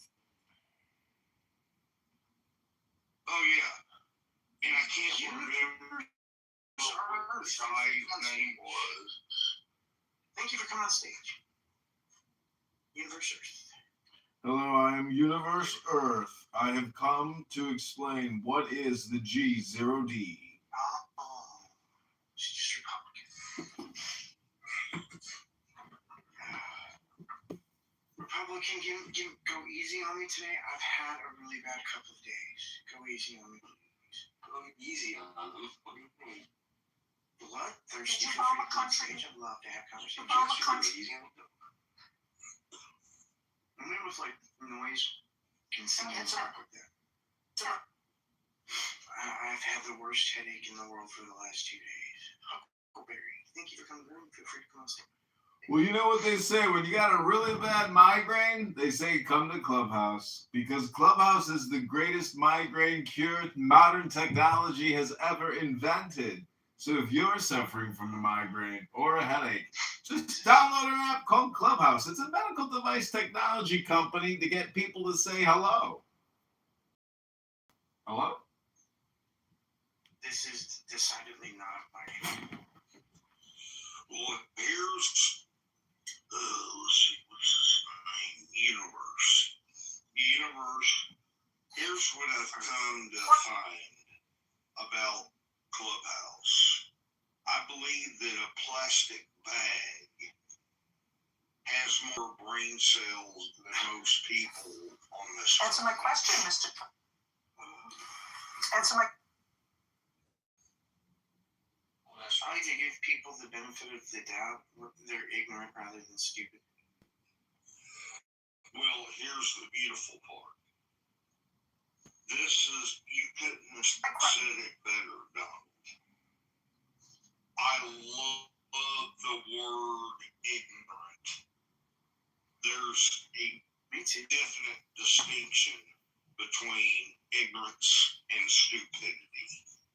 Yes, there is. I mean, ignorance, that is probably, in my opinion, one of the most beautiful words in the whole entire. It's beautiful. It's a gorgeous word. Well, you can be stupid. You can be stupid and not ignorant, and you can be ignorant and not stupid. No. Completely two distinct. Stupidity is stupidity. Ignorance is you don't know. Or you've not been educated. Absolutely. You haven't been educated. Stupidity is when you've been educated and then you don't realize. No, stupidity is generally just a lower than average IQ. Nah, look up the. Okay, let's do that. Oh, ignorant. I love the word ignorance. Yeah. Let's see here. Having or showing a great lack of intelligence or common sense. So I'm right. Are you looking up stupidity or ignorance? Yeah, stupid. Ignorance just means uneducated. Right. And stupid is exactly what I said it was. Papa, welcome to the room. Feel free to come on stage. I'd love to have a conversation. Oh, bye-bye. I want to talk about God. Alright. Let's talk about God. Not the Bible.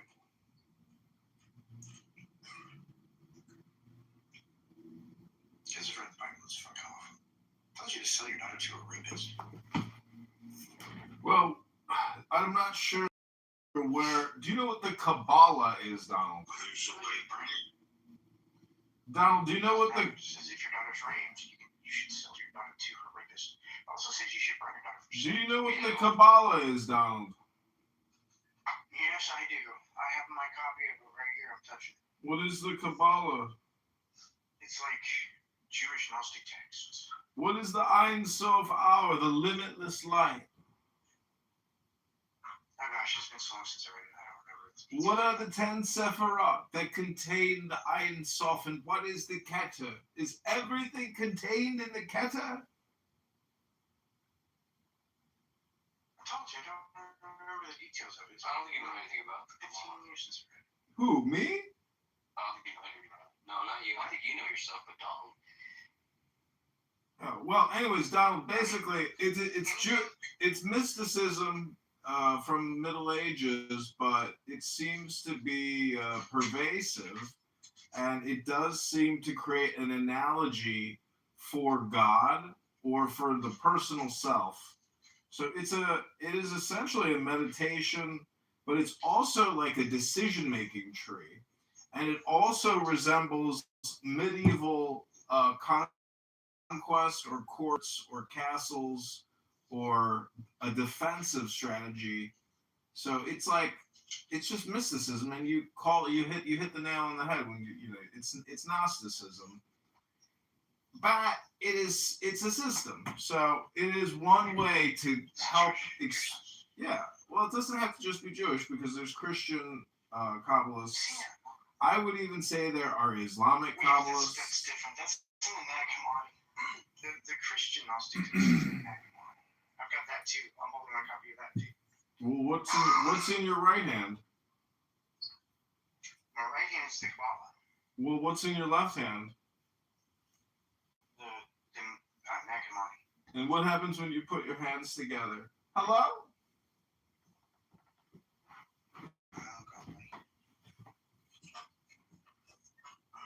Big clap. Oh no.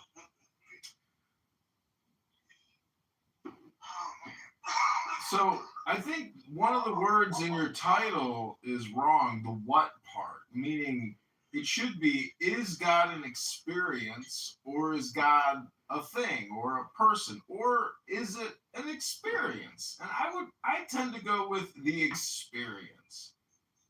It just makes it imaginary. I could give shit about it. Just keep it to yourself and don't put it in my mom's.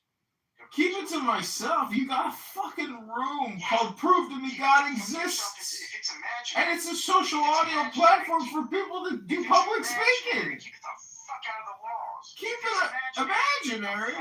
It's an analog, you idiot. Don't you know what an analog is? Hello? Yeah, I know that they're imaginary. It's taking something that is an analog or an analogy. Okay, you said analog. This analog. You're just saying that's like an avid. Yeah, it's called an analogy or an analog or a paraphrase. Hello? No, an analog and analogy. If you say so, Dr. Donald. Analogy, I don't know what it means, but analogies are fucking imaginary too. So just keep your imaginary God, your fucking self. You know what else is imaginary? Your personal hygiene. When was the last time you even flossed your teeth?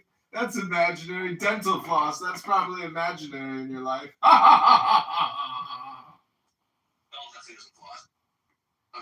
Doesn't use a tongue scraper, doesn't use a water pick. We'd be lucky if he even brushes before he goes to bed.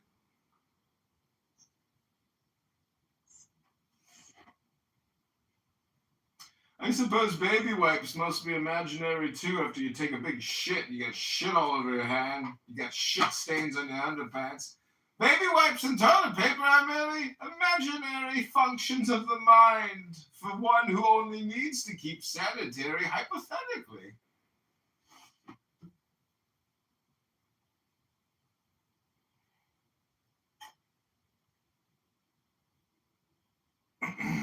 Oh God, I must have been very accurate. Silence always creates, accuracy always seems to create silence.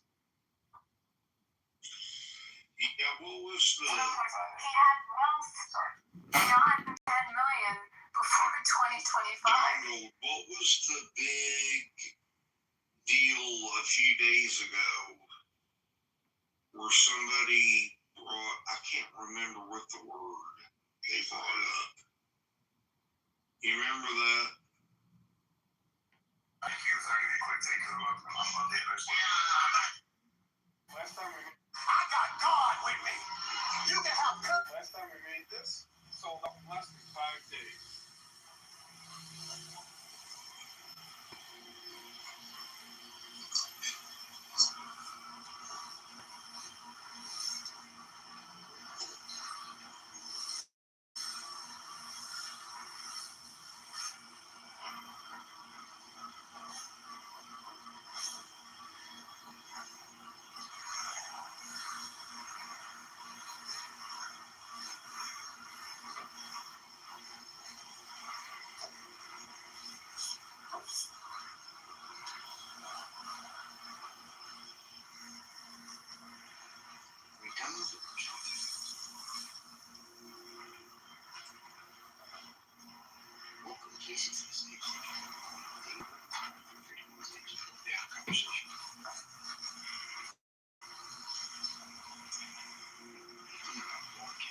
Thank you for having me, Doc.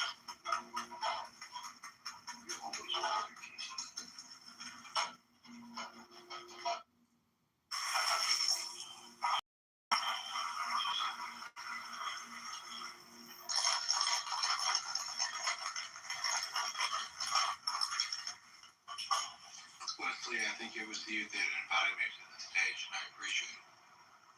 I got God. Yeah. I mean, it's an open conversation. At a decent firm in Delaware, he had iris throughout. You have to call it out on both sides. And I don't mind the personal attacks. I understand that whenever your core beliefs are threatened, that you lash out with insults. Wait, who are you talking about? That was for Universe. Well, I would just say that that's actually projection. You just projected your inner beliefs onto me.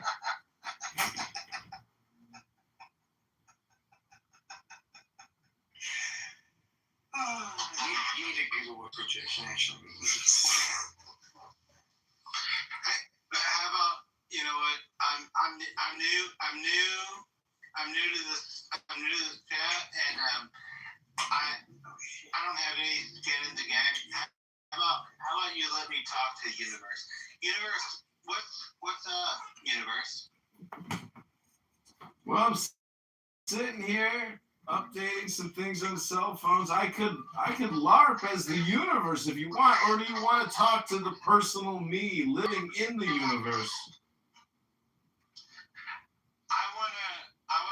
Well, obviously you're a part of this text this chat room.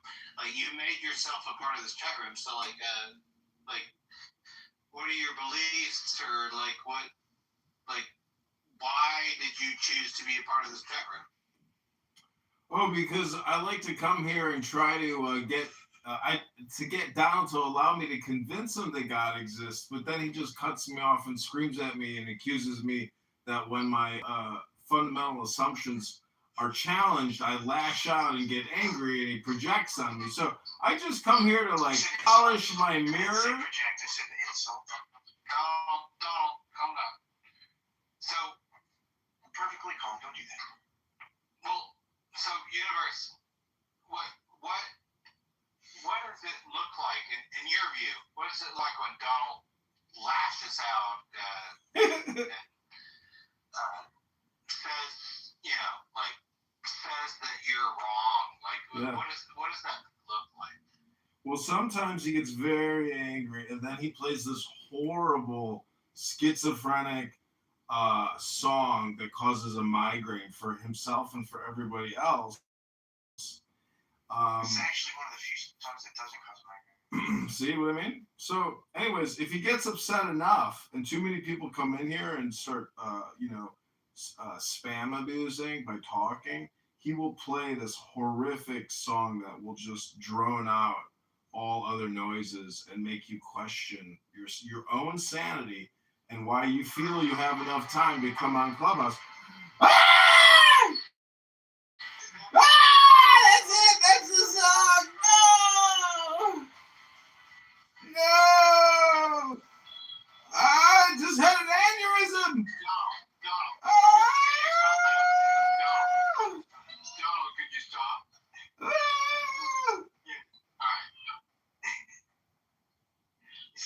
Okay, so Universe, is that the song you're recording? That's the song. He's so cruel.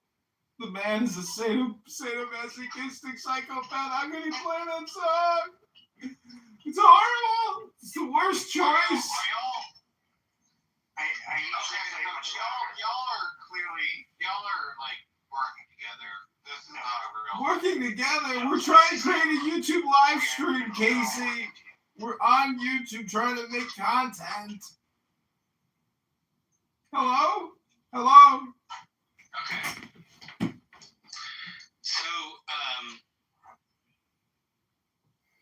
So was that the song? Yeah, I usually play it much louder. Okay. So, Universe, are you still there? I guess it doesn't matter. Okay, so that's Donald, that's the song that you usually play. Yeah. Okay. I do it much louder though. It's mostly just to get people to shut up.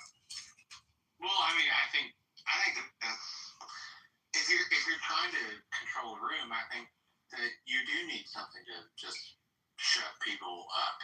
I agree. Yeah, but I taught Donald how to say hello. Hello.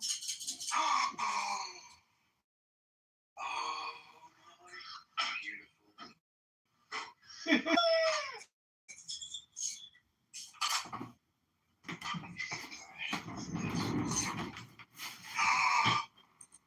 It's a percussion quick loader.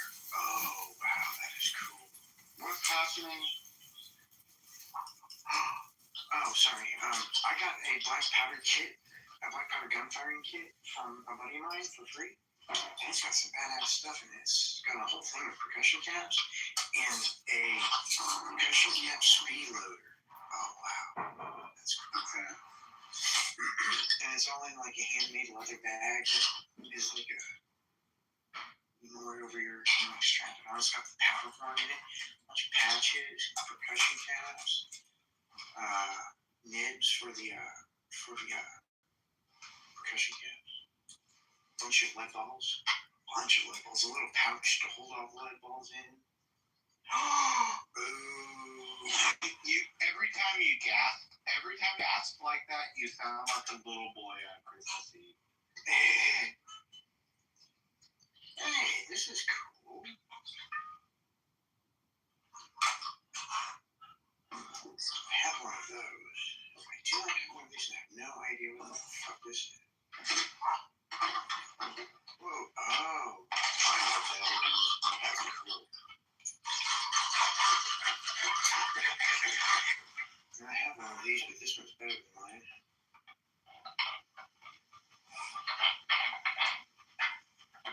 Are you done talking to Universe? Monica, Casey, can you tell Donald to pull me up? Yeah, I can. I thought I did. Yeah, that's when I invited you up already, Monica, but I can do it again. I have no power here. Yeah. I have no power here. Here, how about I give you mods and you invite her up? Just don't in my room randomly.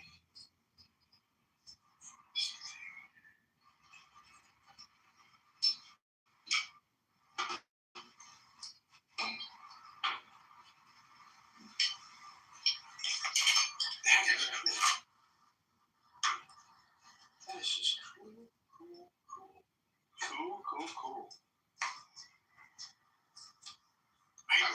I wish that we could all see what you're seeing, what you're getting. Do you have Discord?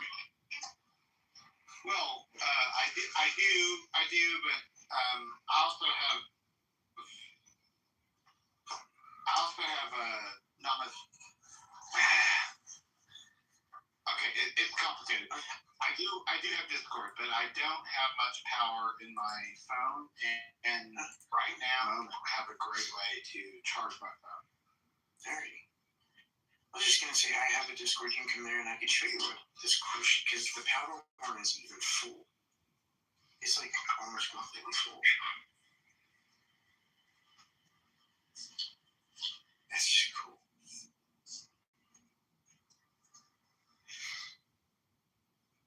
It's got 2 speed loaders,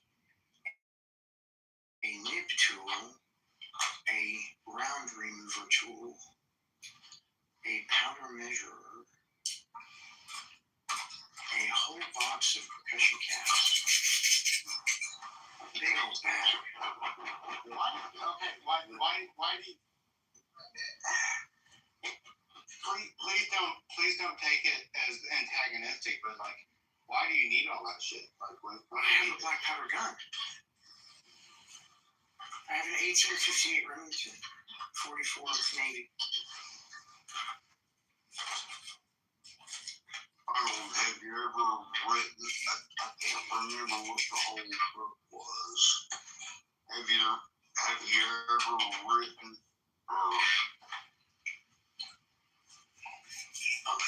No, I've never. Well, Have you ever written? No.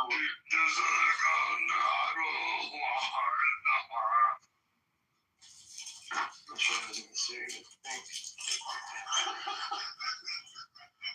No, I've never written a book. No. Have you ever read the ancient texts of India about the ancient monarch? I've read some of the ancient Indian myths, but not many of them. Oh God, this is too cool. Like the Bhagavad Gita? I have read that. I read a couple. No, it starts with an M. It starts with a M as in what? Mary? Yeah, M as in Mary. But it talks about the Romana. I'm trying to find it. It's too cool.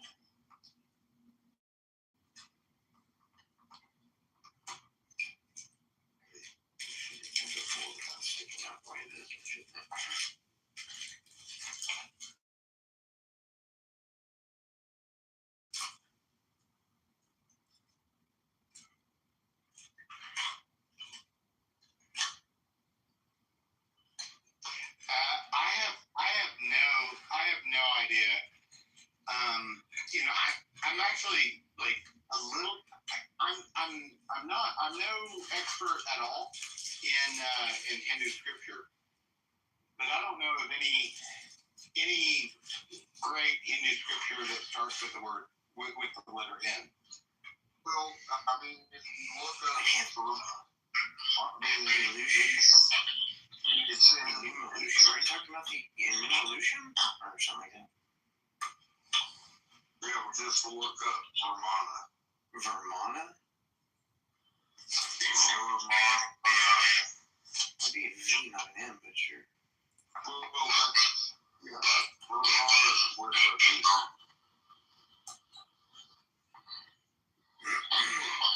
I'm getting back to the company in Orange County, Florida.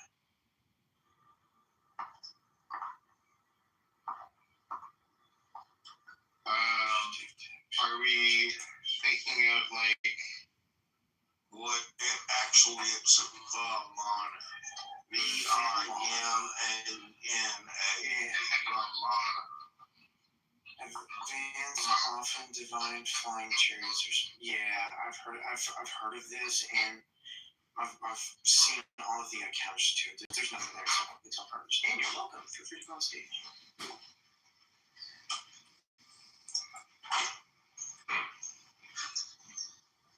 I am very happy about this. This is very cool.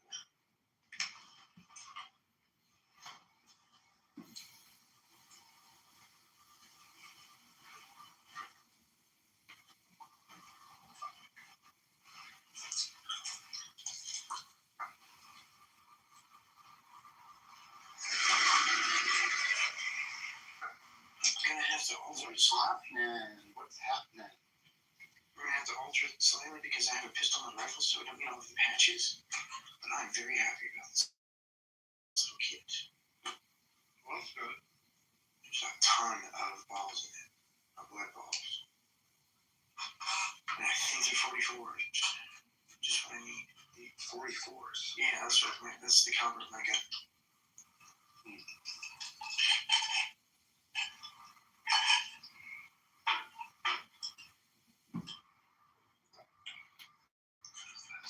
Dean, thank you for coming on stage. I don't know if I will keep you. I'm gonna put this. I can put it there. Oh, I'll put it there. Regal, welcome back. Feel free to come on stage.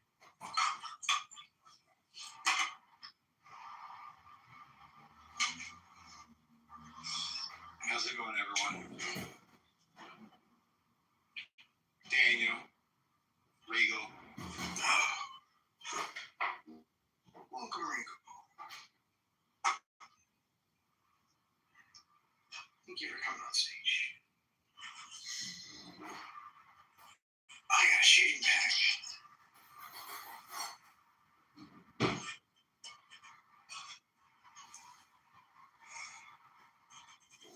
Daniel, Regal, do you have anything to talk about as far as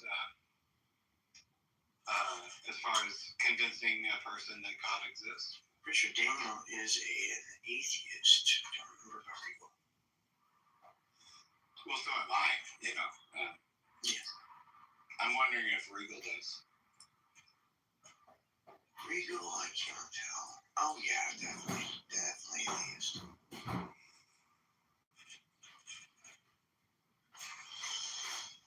Regal, did you have anything you want to talk about? Regal, are you there? Hello. Oh, hey. Oh, didn't hear you. Apparently not. I saw you unmute, but I didn't hear anything you said if you spoke. Baby, put me up here. Regal, we see you unmuting yourself, but it looks like when you unmute yourself, it looks like we cannot hear anything that you're trying to say.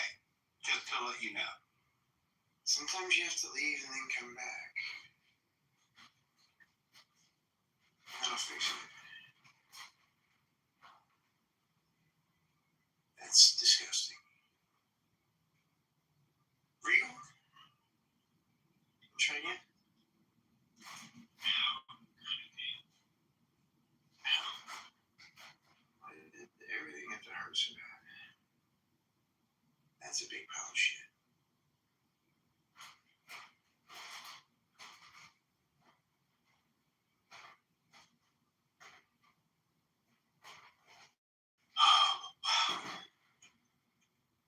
Uncle Touch, feel free to come on stage. That's probably an unfortunate name in this time in history.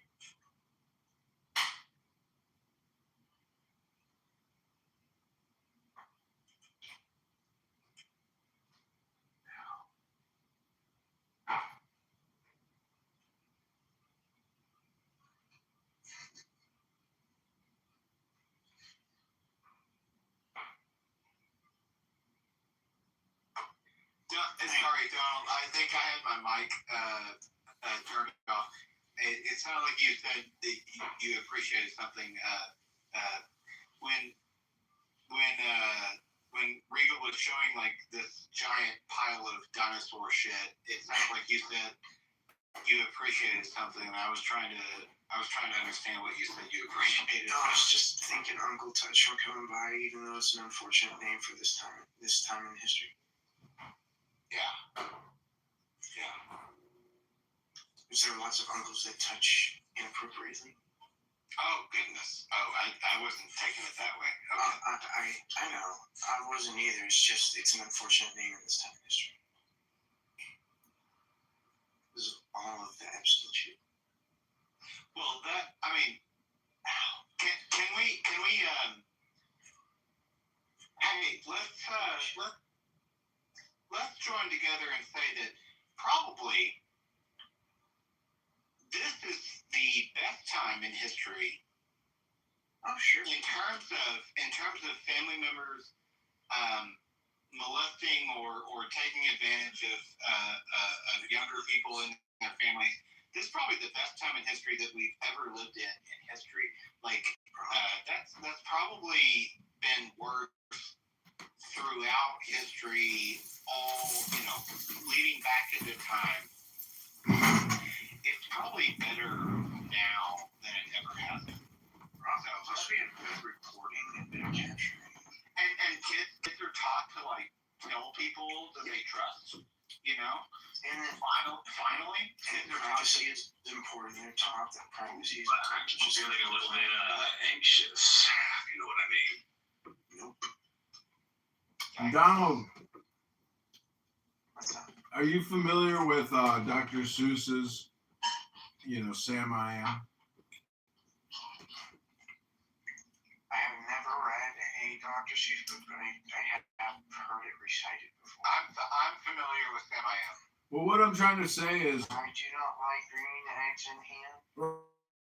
right, it works for all situations because it forces the opposite. And so all I can say is, I know you're suffering from a migraine, and I know you're suffering with your disability, but could you maybe just try God once and see if you like it? Hello?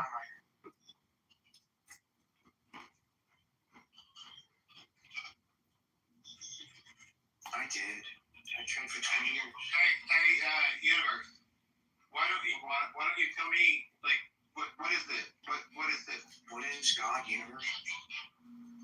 Well, let me just tell you, when I wake up in the morning and I make myself an espresso coffee and I smoke a little weed and I read a good book, to me that's as close as I can get to the G.O.D. Well, how about this? 5 years ago, I think I would agree with that. And if that's as close as you get to the G.O.D., I think I would agree with that. And I don't think I would have any problem with that. Also, 5 years ago, I was able to make my own espressos. Now, I have to drink instant coffee because my body is broken. So I'm going to make myself a fire. Are you serious right now? Are you serious? So are you actually, are you a thief? Oh my God, bro. Are you, come on. Yeah, he is. Am I audible right now? He is. He's deep. Why can't you make it your own espresso? Well, because my body is broken. So it takes so much effort. It wears me. Don't you have someone taking care of you? My wife has the same thing as I do. What is the problem? What's the problem? They both suffer. Down syndrome, hypermobility, and she has other stuff. They're both dwarfs. They suffer from dwarfism. Oh, shut up. Do you feel better now that you have getting this SSI? What's that? Are you getting SSI now? I'm getting disability. Very good. Oh my God, bro. Bro, if you were here near me, I'm in the East Coast, I'm in Philly. I'm making espresso right now, man. I love espresso. Be careful. I have 2 espresso machines. Never get an espresso with Daniel. He'll take his left hand to stick his finger up your butt, and on his right hand, he'll put an auto insurance contract in front of you, and he'll force you to sign it. Come on, man. I'm gonna go smoke a cigarette. What the hell? Bro, I don't confuse that. Beetlejuice.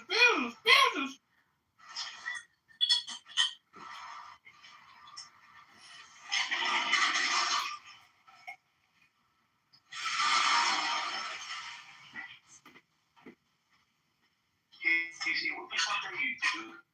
What do you mean, what am I doing? You're making this hum of noise. Dingleberry. Okay, well, I've given Daniel the brain.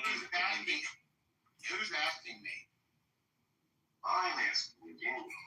Daniel? Yeah. Okay, well, I'm sorry. I'm sorry I'm making so much noise, Daniel. Oh, yeah. I'm just doing my thing, okay? What are you doing, though? I should have muted myself. I apologize. Daniel, let me ask you a question, Daniel.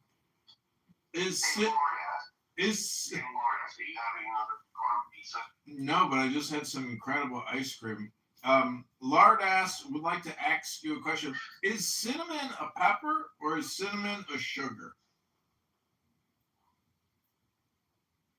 Is cinnamon a pepper or is cinnamon a what? Spice? Yeah. Yeah, it's bark. It's bark. It's just ground up bark, but the thing is, there's sugar in it. How else can you get cinnamon to taste like it's so sweet sometimes. It's amazing. I love cinnamon. There's not a scientific definition.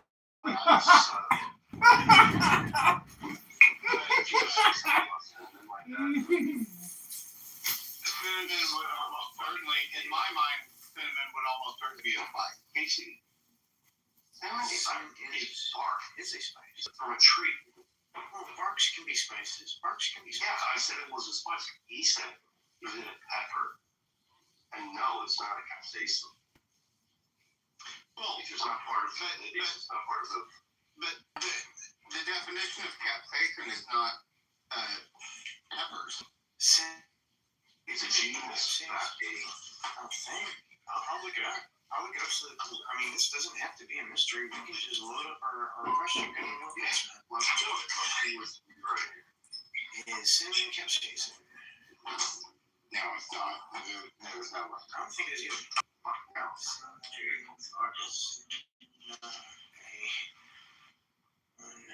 No, there's no capsaicin in cinnamon.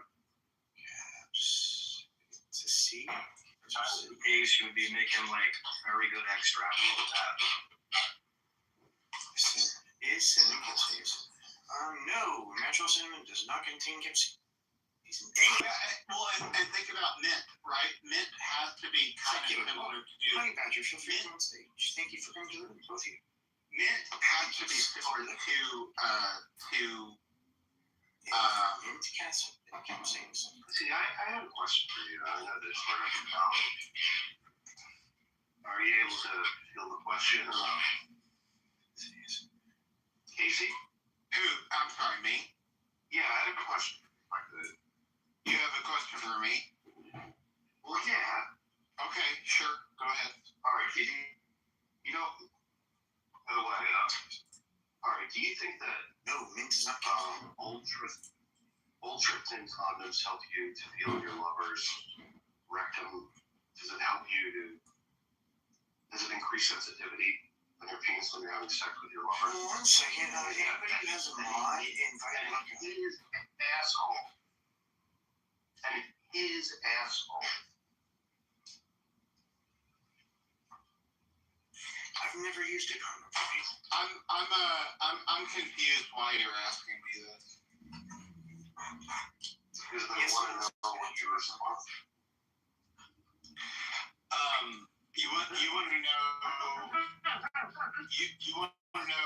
You want to know about my experience with sensitivity with men specifically? Is that what you're asking? Not necessarily. Yeah. Well, then why did you use women have assholes too? Women have assholes too. Do you know that women have assholes too? Yeah, but the pronouns that we use were specifically male pronouns. Are you sure? I don't remember that. All of No, I'm pretty sure. Casey, I'm asking you, Casey. Daniel, I'm gonna make you a moderator. Can you invite Monica out, please? Of course. Thank you. Monica, how are you?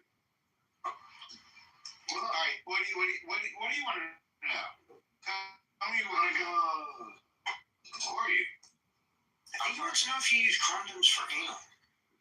No, I was saying that, do you think that condoms are given? Sorry, I don't know that. Can we have the real question posed? Monica, where are you from? No, I'd put her back at the audience. She's not. She just wants to call me baby. Pose the question for crying out loud. Ask your question. Since you that's fine. I'd really rather not talk about it. Yeah, this is like Monica, no, you're not coming out. I don't want to listen to Monica say baby. Okay. you like Filipino hookers. So you don't care about the question, whatever it was. I mean, I have never experienced a Filipino hooker. Wait, what? I said, this guy says, so you don't like, or you do like Filipino hookers, and I said, I've never experienced one. Well, I've never experienced it. I have also never experienced a Filipino hooker. I thought that someone was trying to ask me a question. Are they not around anymore? Filipino hooker. What is? Are we talking like a lady or a lady? Lady bowl. Where are we on? Probably doesn't. If you're that kind of person, probably doesn't matter. Probably could be one or the other. I don't see anything wrong with that. It's not my thing. It's not my thing. I mean, I've seen, Hey, dude, go for it, man. I've seen trans porn, but it's not something that I like try. It seems to me that if you're willing to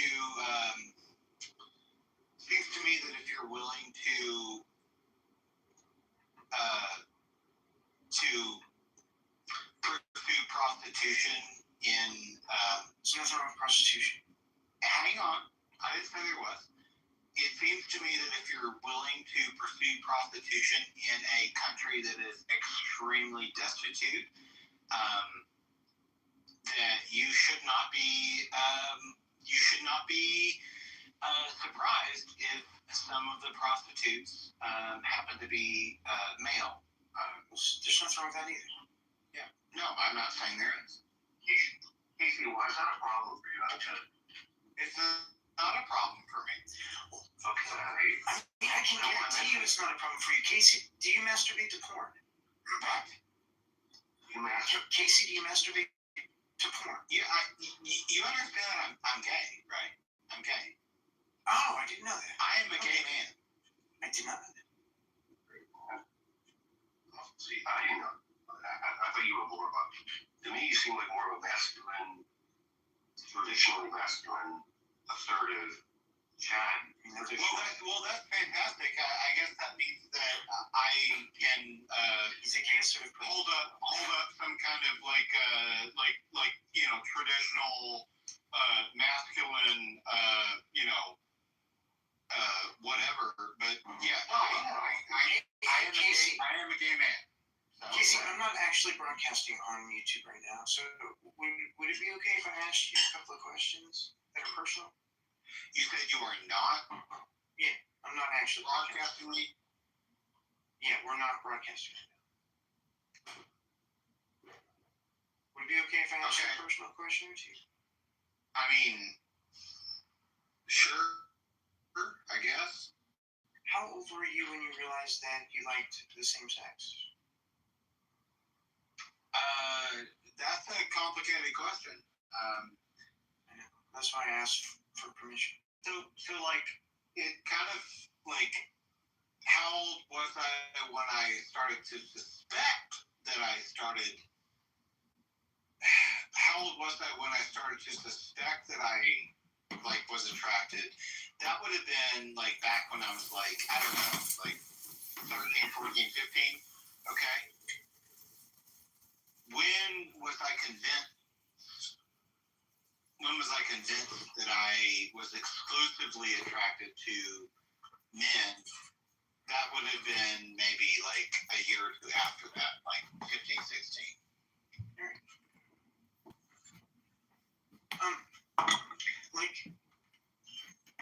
Like vaginas, and there are certain vaginas that I like and certain vaginas that I don't like. Are there certain penises that you like more than other penises? Absolutely. Okay, cool. I was just curious. Thank you. Yeah, there are many penises that are absolutely disgusting. But not all of them. No, not all of them. No. See, I'm kind of the other way around. There are many beautiful vaginas, but there are a few that are just not pretty. Well, yeah, okay. Well, I guess penises are almost like kind of like flowers. You know, there are flowers that you can look at. You can look at a flower and you can be like, I really don't like that flower. And you can look at flowers and be like, oh yeah, that's a beautiful flower. Whereas I don't know how you compare that to a vagina, but you know,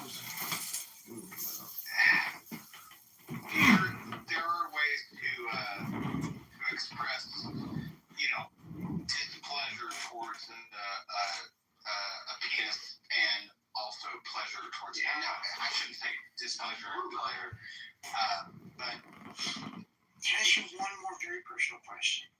Yeah, sure. What? Do you go down? Penises have different tastes. Yeah. This is far too vulgar for my taste. Gentlemen, you have broached reasonability. It's simply curiosity. If you don't know it, I will not push you. This is very distasteful. Yes, it's simply curiosity. You being set about it, not worth it. Because vaginas have different tastes. Different vaginas taste different. I was curious. Gentlemen, let us move on from this distasteful topic. This is foul and smegma. I can smell the smegma. Jefferson, welcome to the stage. Let me just say one thing. Yeah, Casey.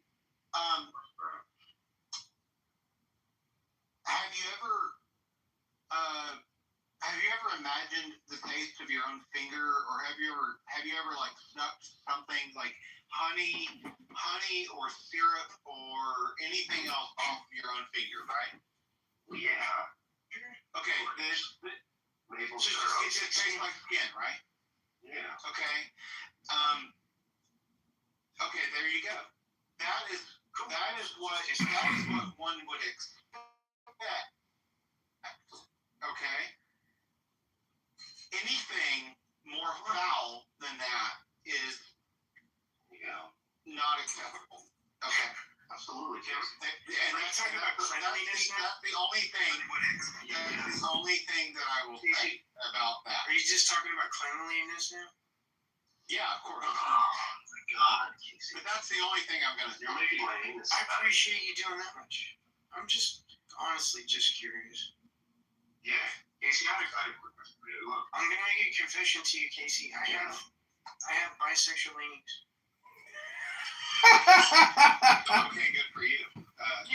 Should I set off fireworks for you? No, that's why I'm curious. Is because I have bisexual leanings, but I'm in a monogamous relationship, so I keep trying. So I was just curious. Yeah. This has been such a fascinating conversation because I think we're getting closer to the crux of the matter, which is philosophy and poetry. Books.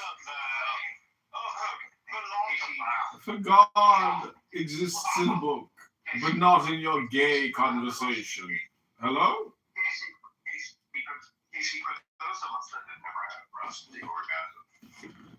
Could you describe what we're releasing? Why are you doing Okay, why is he he's already answered I want you to jerk off on my fucking face. I said nothing inappropriate. No, you just said that you want me to jerk off on your face. Why is there cookies in the sun? That's a desire. That's not inappropriate. That's not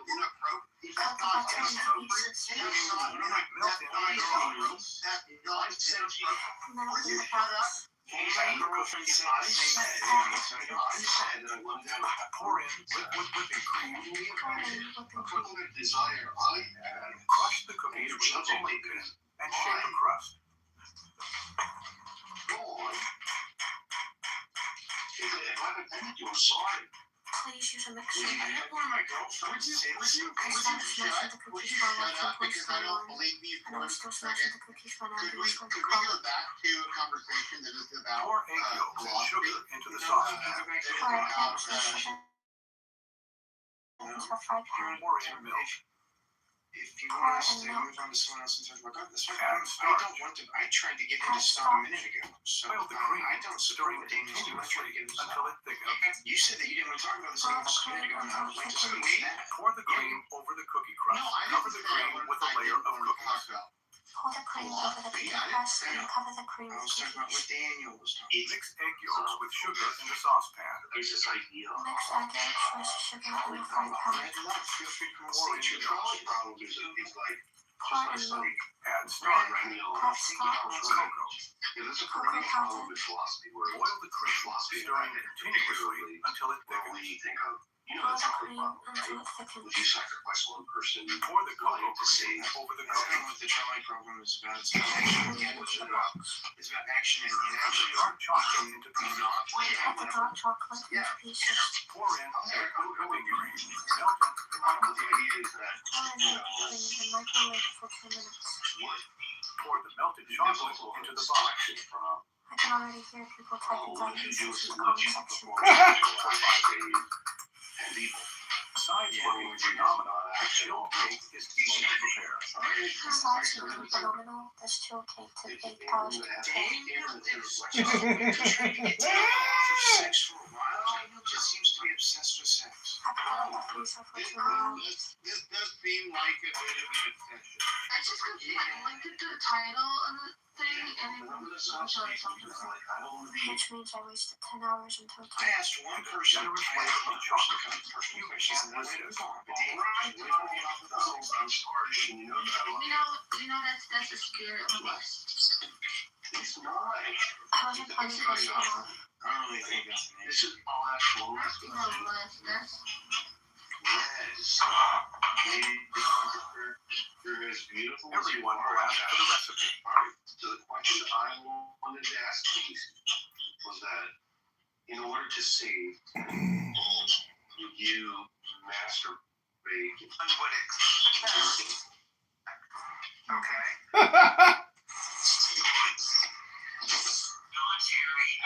I'm sorry for what? Do you want me to move No, Daniel. He has a green bean. Yeah, you can. You gotta hold it down. Hold him down. First I can't. Click on him. Here, give me a bean. I'm gonna show you how to do it. Push your conversation, you don't hand it out. I know you've been Stop pushing the conversation in case it doesn't want to go. I don't like that. It's a violation of consent. I don't like it.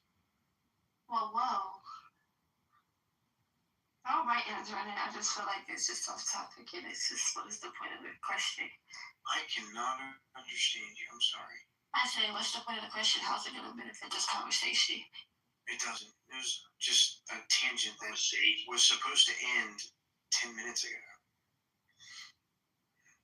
What was the beginning of your question? It does not matter. It does not matter. I want to know. No, it does not matter. You broached the topic. Donald, do you think that we could reform the question rather than what is, quote, God? That's a zero. Wait, I'm actually, okay. First it says, convince me God exists, and then it says, what is God? Well, one's the house name and one's the room name. Okay. The house name is, everything falls underneath the questions. Underneath. But we have control over the chat name, so what is God? Could we reform that, in your view? To what? I mean, it depends on who's God. River ran through the city. Mr. Mayor, this is a fascinating, not story time. This is a murder, not story time. we hit 56 like that. What do you mean, demonstrating how it's a person? Show to exist how is a big fat you problem. I mean, we don't. Let me finish real quick. Before you help me out. So my thing is, right? Everybody, we was all kids. That's amazing because she interrupted you. Just for a second, because I just want to ask a question. You know, you actually did, because you sat here and said prove that he exists. You interrupted Casey, and then I just responded to what your interruption. It's okay. It's okay, Casey. I got short-term memory. I got ADHD, so my mind's like it's okay. But all I'm saying is, we all was kids at one point. We all believed in the tooth fairy. We all believed in Santa Claus. You never believed in Santa Claus? I never believed in Santa Claus either. I recognize my parents' handwriting on that Christmas tag. Check. This one flagged in the X-ray. Okay, so when you have a dream that you want to accomplish in life, right? Nope. So you just want to be a mom your whole life? Or you want to just... Oh my God. Carlos, welcome. Feel free to come and speak to us. I'd like to have a conversation. Yeah, I have lived in constant pain and torture because of my life, and it gets worse and worse every day. I'd like for that to end. I'm sorry to hear that, doll. Thanks, Casey. Have you ever seen Office Space? Wait, Donald, before you think your life ends, do you think you'll have that bisexual experience that you're curious about? It's very much up to my wife. I have seen Office Space. Why do you ask? So, do you know how he's... Wait, it's up to your wife whether or not you have an orgasm with a man's dick in your mouth? Yes, because we're married. The way that I forget that actor's name, but he was also in Judge. He was also in Band of Brothers. But yes, he was. He said, do you ever get that feeling that every day is the worst day of your life? Or no, what he said was, he said that every day is worse than the day before, so every day that you see me, it's on the worst day that I've ever had in my entire life. Right. I have that with pain.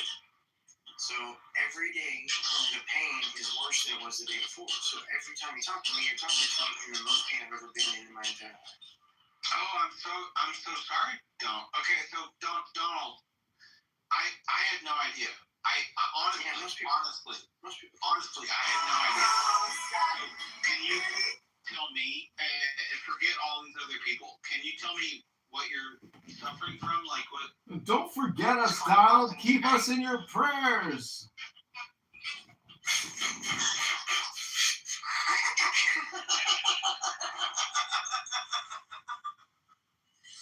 Okay, thank you for that. I need to laugh. So it's called Ehlers-Danlos syndrome, hypermobility. I also have fibromyalgia. I I just realized a couple of months ago, and I'm about to talk to my doctor, that I might have a Chiari malformation. Hopefully I can get that ruled out or diagnosed soon. Well, Donald, I had no idea, and I am so sorry. And it's just the body. You only get one meat suit, so this is just the body I got. Donald, do you know how long the average human lives on total seconds? 2.5 billion seconds. Will you shut up, universe, for a second? Everyone only has 2.5 billion seconds. We're all born billionaires. We're all born billionaires. The question is, how are you going to spend your time? You've only got 2.5 billion seconds to spend. How are you going to spend it? Hello?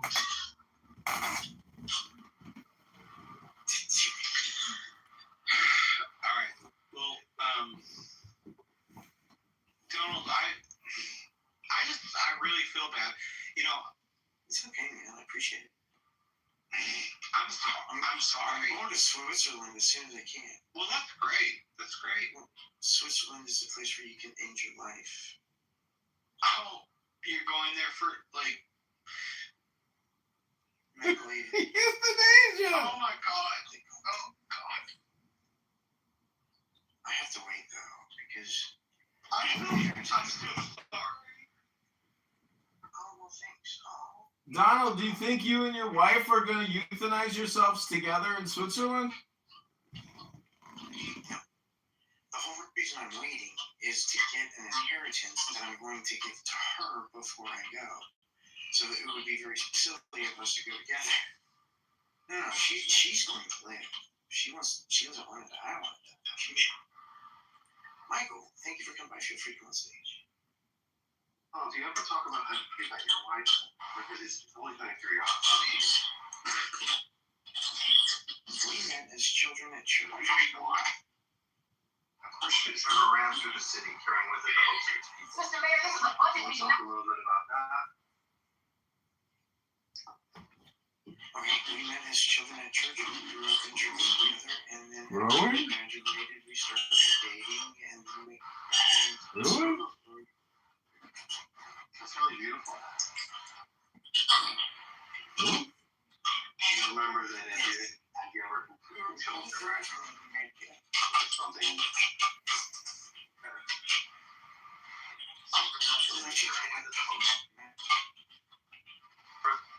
ran through the city carrying with Mr. Mayor, this is a budget meeting. Do you remember that our That's story time. This is a budget meeting, not story time. The books build perspective. River ran through the city. Oh, my God. Why is that a good idea? River ran. Well, okay, so we moved in together. It was a good job. What the fuck? Who's asking this question?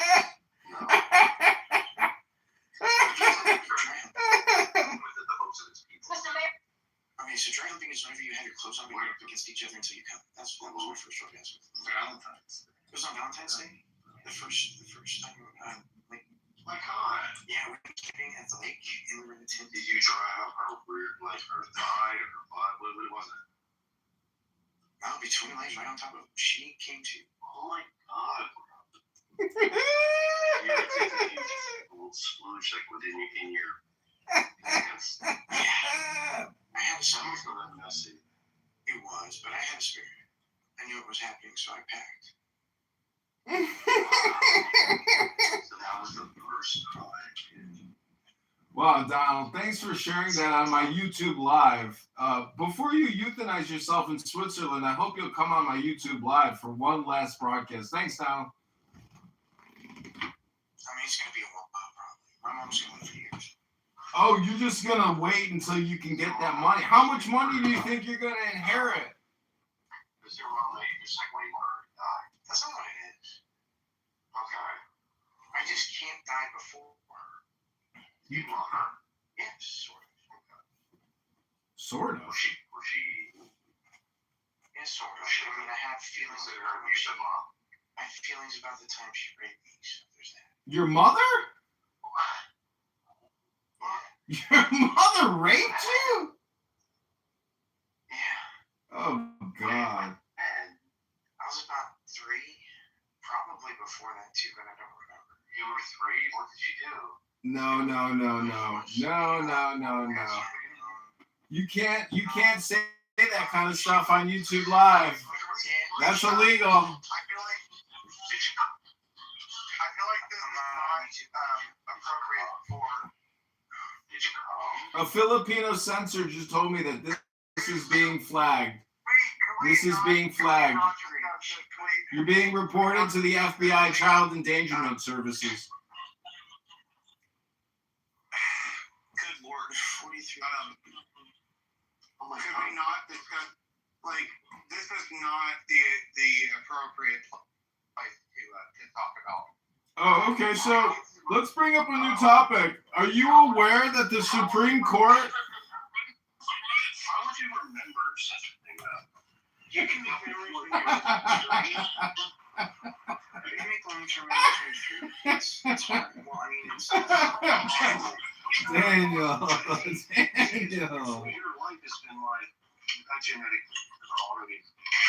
And then you also have these symbols. Unbelievable what you've been through. Why was Donald moved out? Why was Donald moved out? Hello? This room has ended. Who boomed the room? You look like a crackhead Don Cheadle. You're so ugly, bro. Like when I take a good shit, you know, you turn around and you look at the turds. I turn around and look at the turds. I be like, damn, Franklin. Damn, you got a shot. All right, who's got? This is the Donald Show. See if we can recuperate what we lost here.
If you were actually taking steroids, would be YK11. YK11, for somebody who's on the steroid cycle, is gonna allow you to build way more muscle. So YK11 in that context, okay, decent. But all the other ones, Follistat 344, you know, all the other, they just didn't live up to their hype.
was relevant.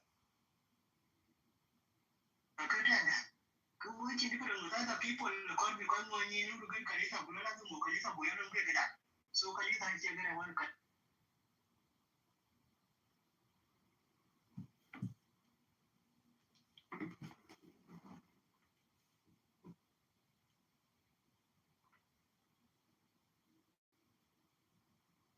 That's it, she's a mantis. You think you're so smart, don't you? Yeah, because I'm a garden gnome. That's it, she's a mantis.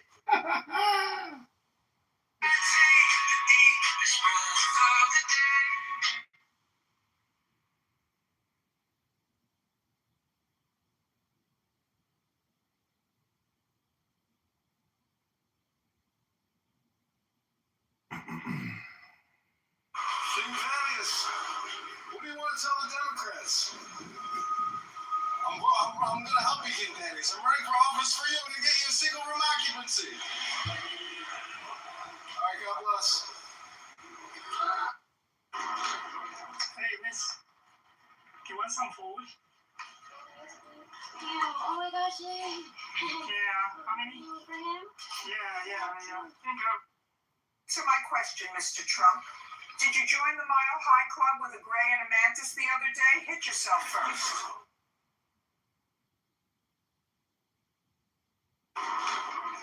Hey, miss. So my question, Mr. Trump. Did you... Why does everyone judge me? I joined the Mile High Club for America and they still come after me. Trump, pull yourself together. Oh, that's not good. Somebody answer my question. I've never actually seen... Answer my question, Mr. Trump. That's it. She's a mantis.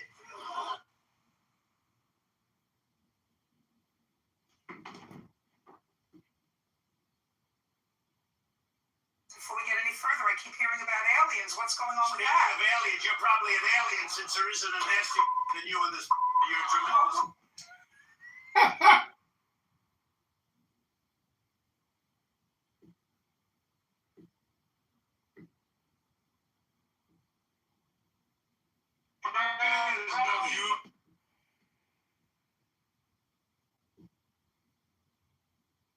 In other nations, it's no shock.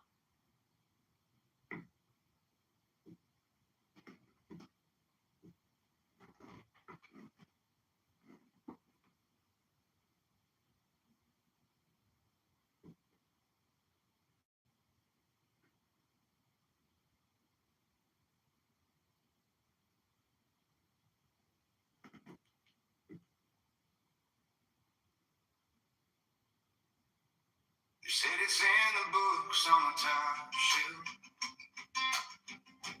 hidden in the codes of the star belt.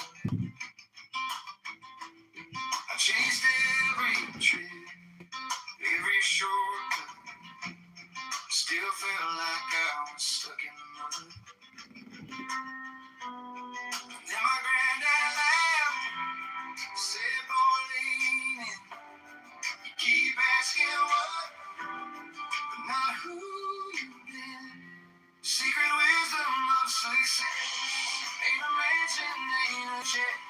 Showing up when you feel small, making promises, then giving all, standing steady in the middle. That's the secret wisdom of success. I learned to shake hands, look them straight on. Say I don't know yet and still stay strong. Turn late night long to a listen kid. Count my blessings more than the money I give. 'Cause every heavy door needs $1,000. Every overnight took a lifetime's cost. Secret wisdom of success is the word that no one checks. Saying sorry when you're wrong, calling home before you scroll along. It's sort harder when there's less.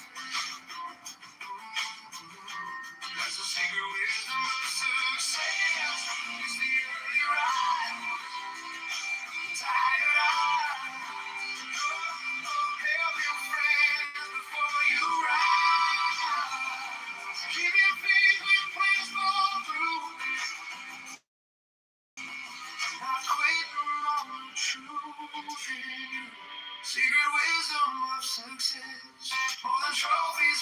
and flex. It's quiet courage in your chest. Doing daily what you do the best. Your heart's the one you've impressed. That's the secret wisdom of success.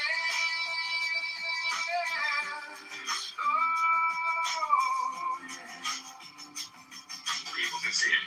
And I'm trying to have this out. Today's what, Tuesday? I'm trying to have it out by Friday. All right? Okay.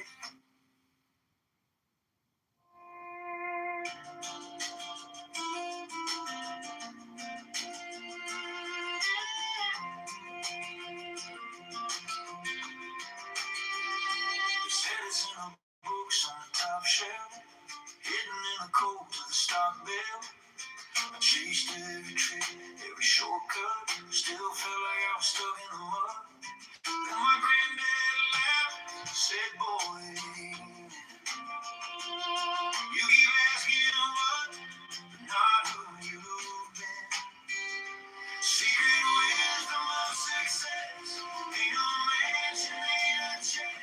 Showing up when you feel small, making promises, then giving it all. Standing steady in the mess. Secret wisdom of success.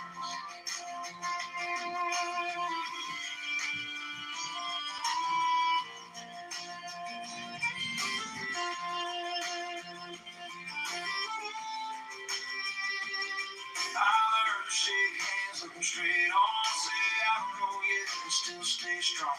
Eternally not lost to a lesson kept. Count my blessings more than the money I get. 'Cause every heavy door needs 1,000 knocks. And every overnight took a lifetime's call. Secret wisdom of success is the work that no one checks. It's saying sorry when you're wrong. Calling home before school long is loving harder. Than letting. That's the secret wisdom of success. It's the early rise, tired eyes. Helping friends before you rise. Keeping faith when plans fall through. I'm quitting on the truth. Secret wisdom of success. More than trophies, more than flex. It's quiet courage in your chest. Doing daily what you do the best. When your heart's the one you impress. That's the secret wisdom of success.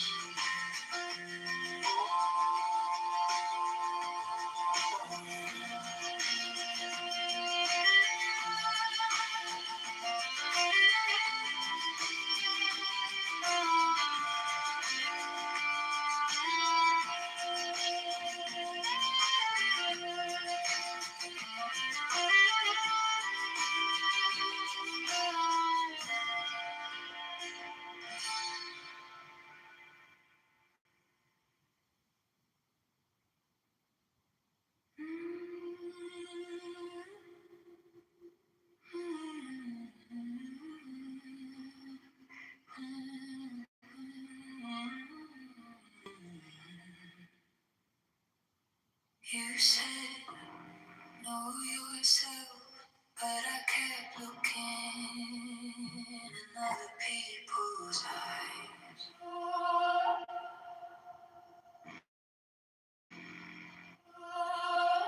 Chasing the halos,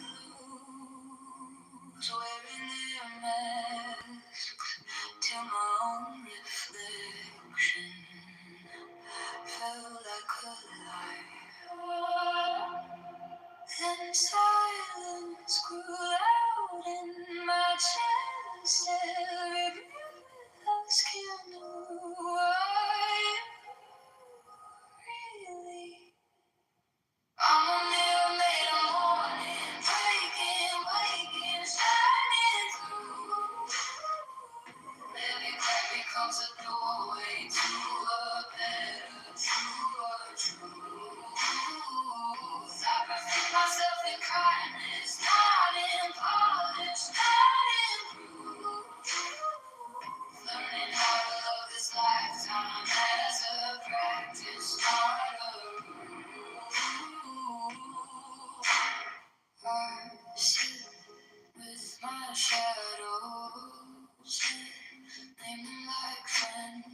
anger, fear, and jealousy, what do you defend? I pour them some mercy, teach them to bow. Virtue is a garden, I'm watering now.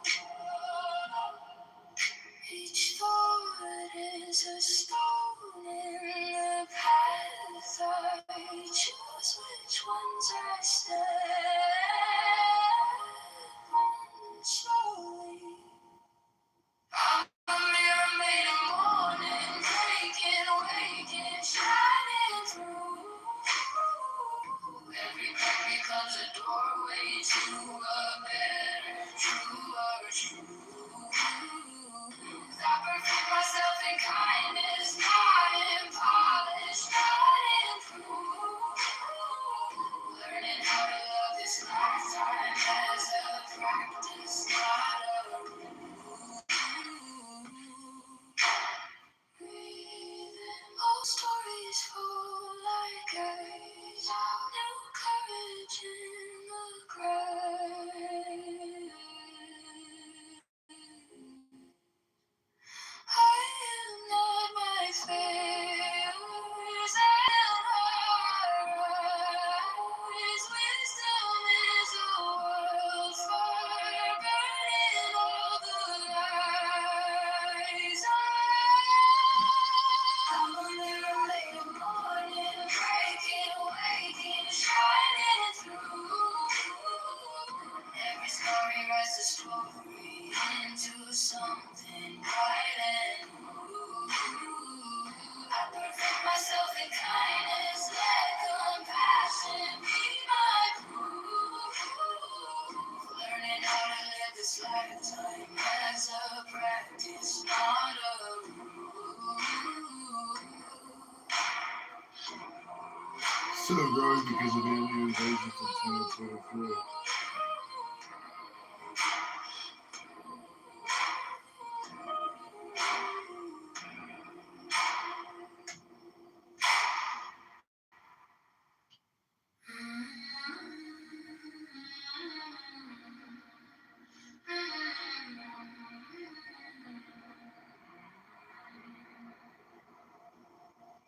You said, know yourself, but I kept looking in other people's eyes,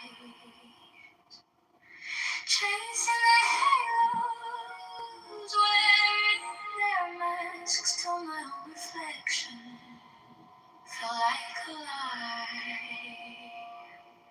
Then silence grew loud in my chest. There it is, buddy boy. Russell Hickok. Are you really? I'm a mirror made of morning, breaking, waking, shining through. Every crack becomes a doorway to a better, true. I perfect myself in kindness, not in polish, not in Really? learning how to love this lifetime as a practice, not a rule. Ooh. Wow. How many? I sit with my Oh, okay. shadows, name them like friends. Anger, fear, and jealousy, what do you defend? I pour them some mercy, teach them to bow. Virtue is a garden, I'm watering now. Each thought is a stone in the path I choose, which ones I step on slowly.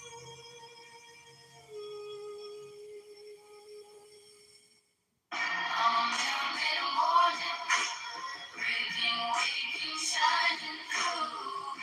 Every crack becomes a doorway to a better, true.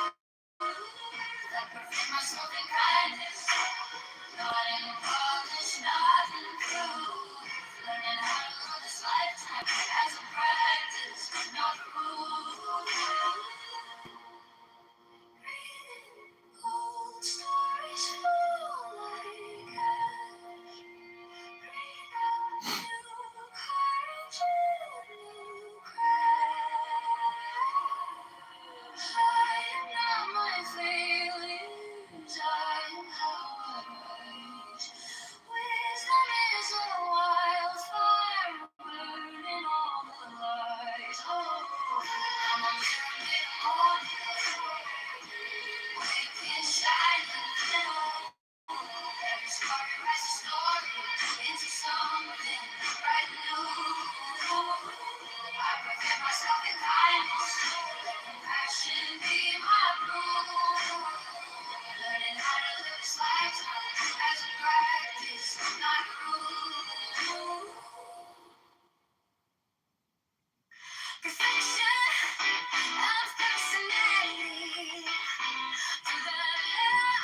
Perfection of personality, total love of wisdom, virtue, character, personality, courage, meditation.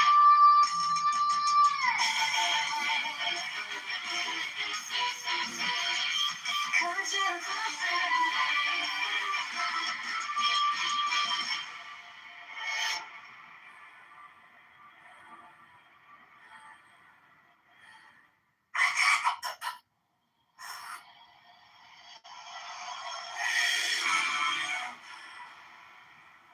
The phoenix hath it for its head. Below are two prongs.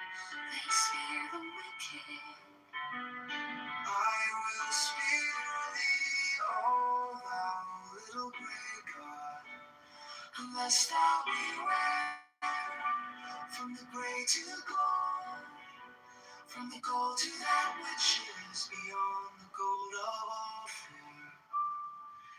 My God, but I love thee. Why hast thou whispered so ambiguous? Waste thou afraid, O goat with one, O horned one, O pillar of lightning. From the lightning fall pearls, from the pearls black specks are nothing. I based all on one. One on all floated ether. Oh my God, oh thou great hooded Son of glory, cut off these eyelids. Nature shall die out, she hideth me, closing mine eyelids with fear. She hideth me from my destruction. Oh, thou open eye, oh, little weeping one. Not Isis, my mother, nor Osiris, myself. But the incestuous Horus given over to Typhon, so may I be. Their thought, Thought is evil. Fall not into death, oh my soul. Think that death is the bed into which you are falling. Oh, how I love thee, Oh my God. especially as there a thee, parallel light from infinity, vilely diffracted in the haze of this mind. Yeah, it was okay. Good, good. I'm gonna check my point. We'll do like check drives.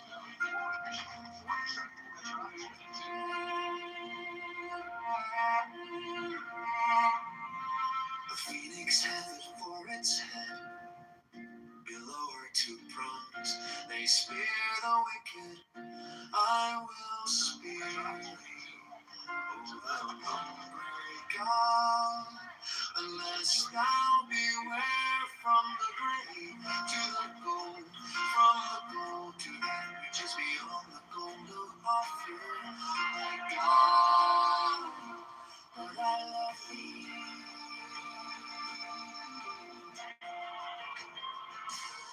Why hast thou whispered so ambiguously?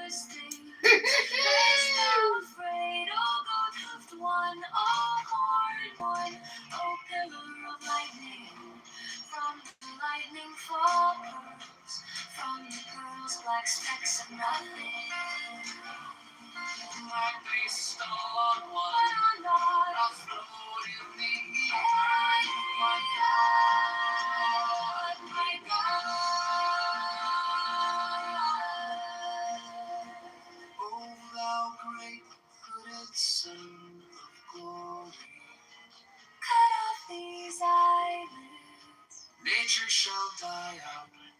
She hideth me, closing mine eyelids with fear. She hideth me from my destruction. Oh, how forever weeping one.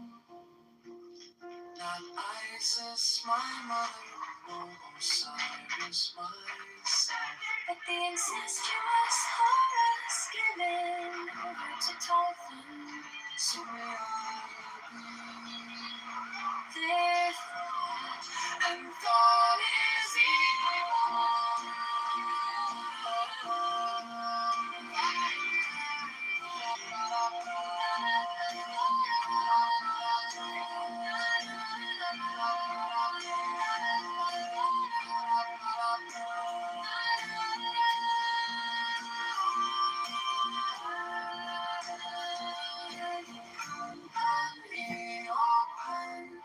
it is enough. Fall not into death, oh my soul. Think that death is the bed into which you are falling. Oh, how I love thee. Oh, my God. Especially is there a vehement parallel light from infinity, finally diffracted in the haze of this mind.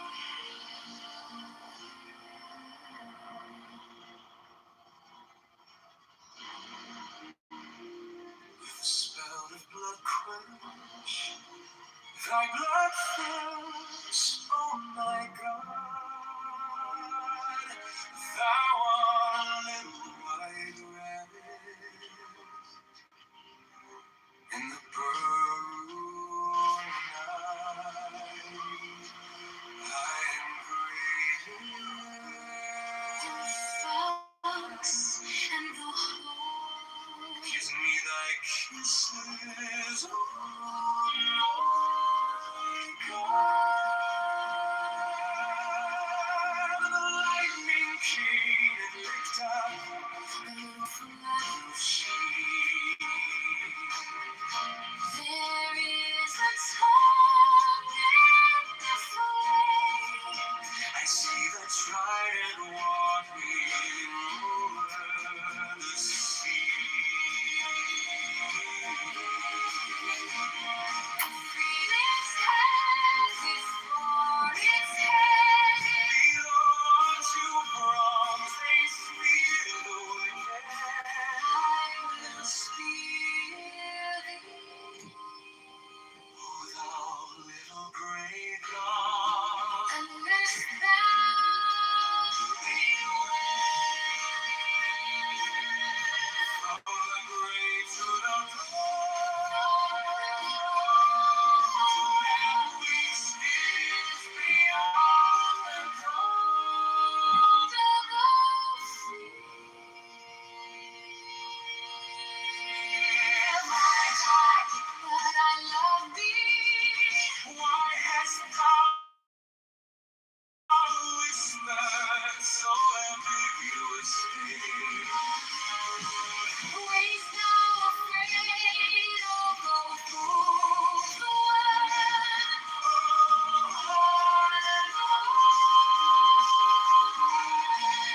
Oh, pillar of lightning, from the lightning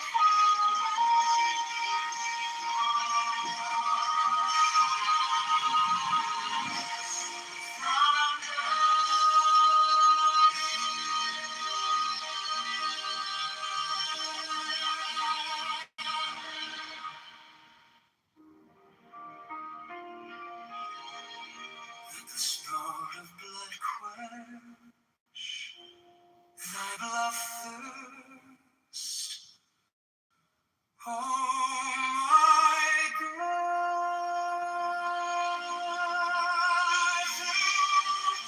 A little white rabbit in the burrow. I am greater than the fox and the wolf. Give me thy kisses. I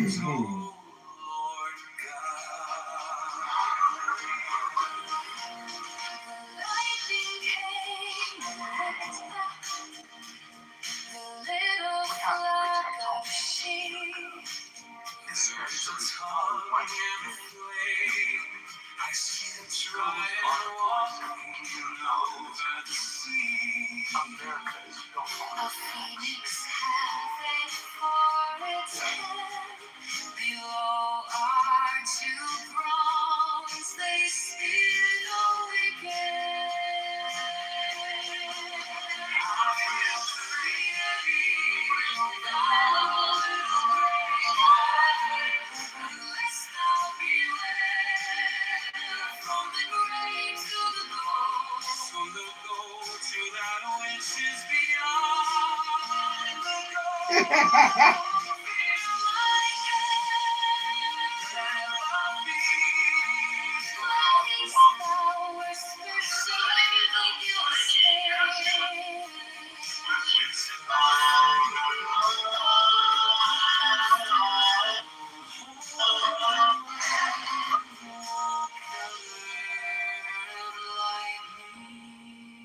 From a lightning focal from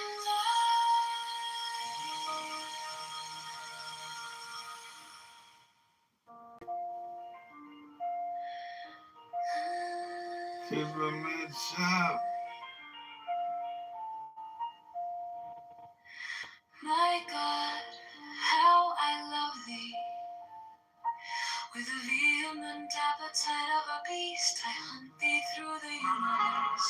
Thou art standing as it were One in office, and I'll keep it my the edge of some fortified city. I am a white bird and perch upon thee. Thou art my lover, I see thee as a nymph with her white arms stretched by the spring. She lies upon the moss, there is none other but she. Art thou not pale? I am his sweet night, oh my God. Let the work be accomplished in silence.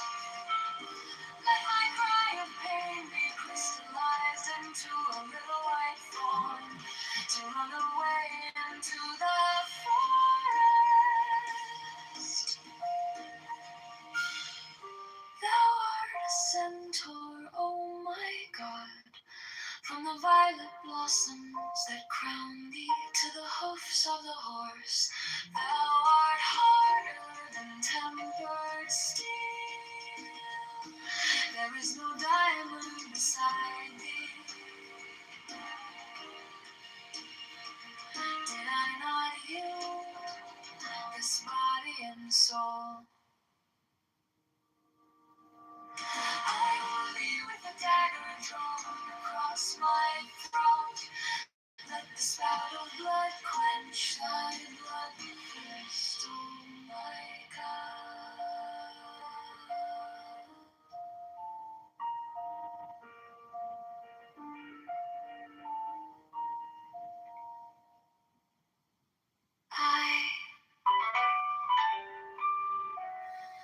My God, how I love thee. With the vehement appetite of a beast, I hunt thee through the universe. Thou art standing, as it were, upon a pinnacle at the edge of some fortified city. I am a white bird and perch upon thee. Thou art my lover, I see thee as a nymph with her white limbs stretched by the spring. She lies upon the moss, there is none other but she. Art thou not Pan? I am his, speak not, oh my God. Let the work be accomplished in silence. Let my cry of pain be crystallized into a little white fawn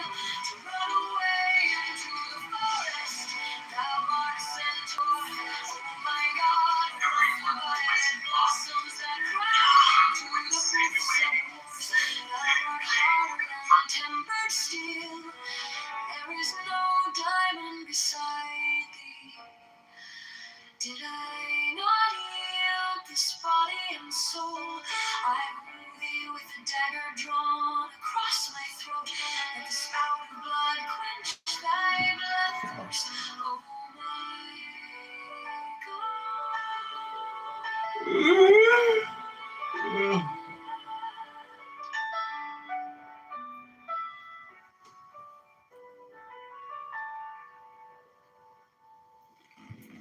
Into my loneliness comes the sound of a flute in dim groves that haunt the uttermost hills. Even from the brave river they reach to the edge of the wilderness. And I behold them, the snows are eternal above, and their perfume smokes upward into the nostrils of the stars. But what have I to do with these? To me only the distant flute, the abiding vision of Pan on all sides, back to the eye, to the ear. The perfume and pervading, the taste of him utterly filling my mouth, so that the tongue breaks forth into weird and monstrous speech. The embrace of him tense on every center of pain and pleasure. The six interior sense of flame, with the inmost self of him, myself flung down the precipice of being. Even to the abyss, annihilation, an end to loneliness, as to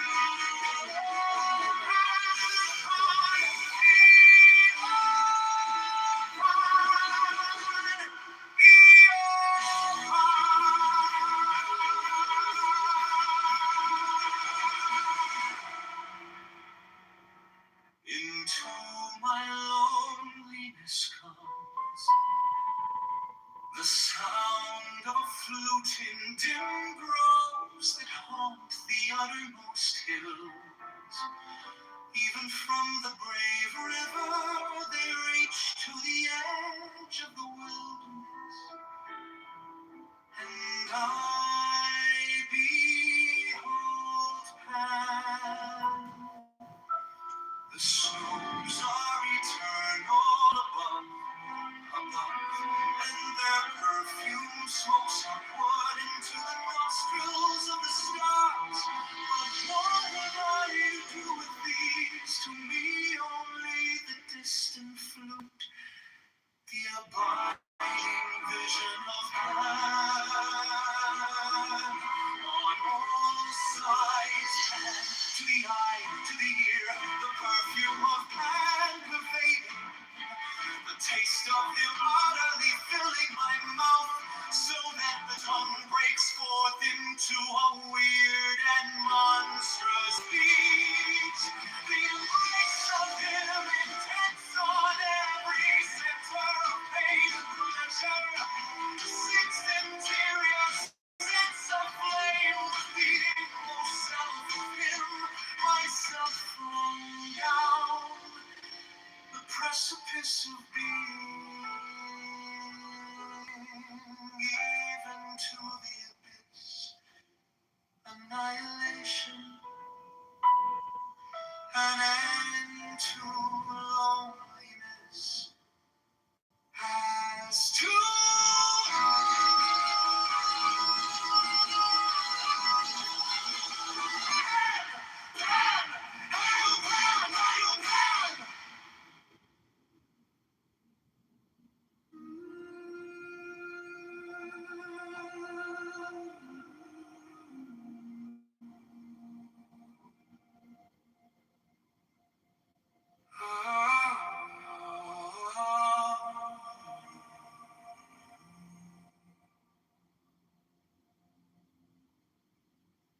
find your seat,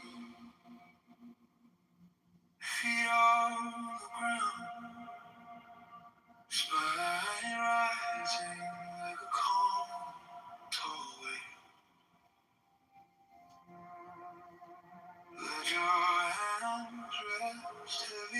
jaws come soft, gaze easy behind closed eyes. Notice the noise in your chest, thoughts pacing, racing. You don't have to fix them, just let them pass by.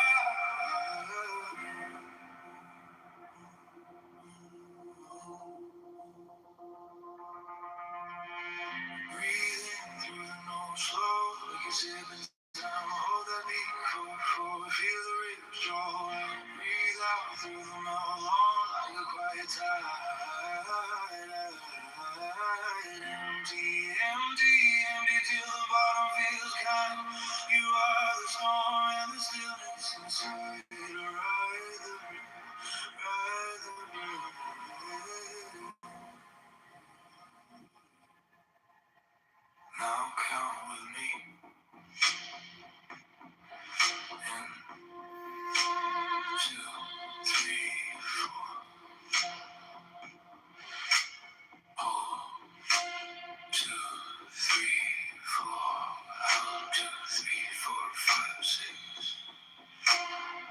Let it go. Shoulders mountain downward. Heart of the lantern in your chest. Breathe. Steady, simple.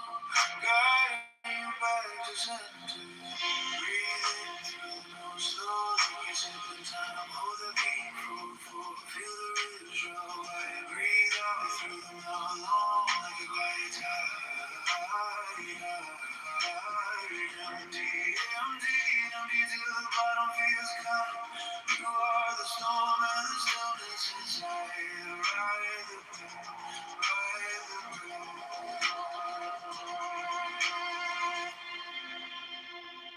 if fear comes out to it, name it softly and breathe again. Until fire out, pour the ash, let it exhale. What you can hold, breathing through no slow like you're sipping time. Hold the beat, feel the rhythm draw wide. Breathe out through the mouth, long like a quiet tide. Empty until the bottom feels kind. You are the storm and the stillness inside. Ride the breath, ride the breath.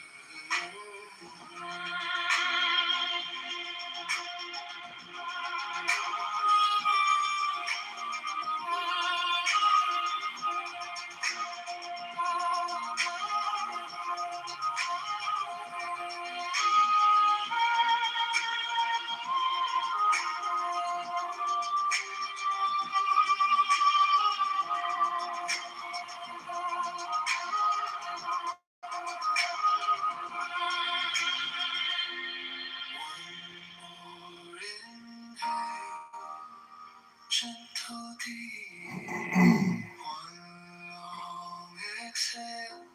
Feel the ground keep you when you are ready.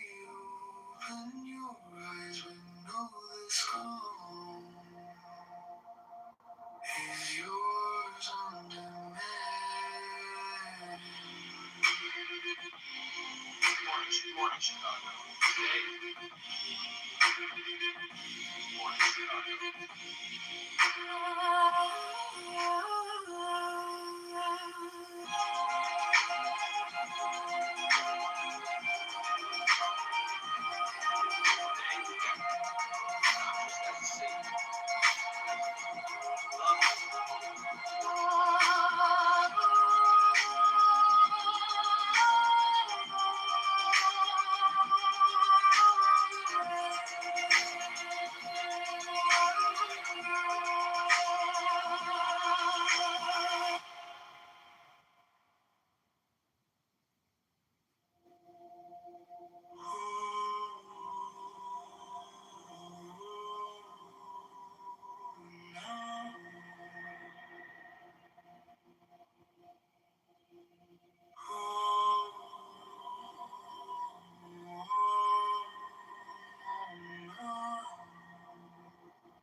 Spelling rising like a calm, tall wave.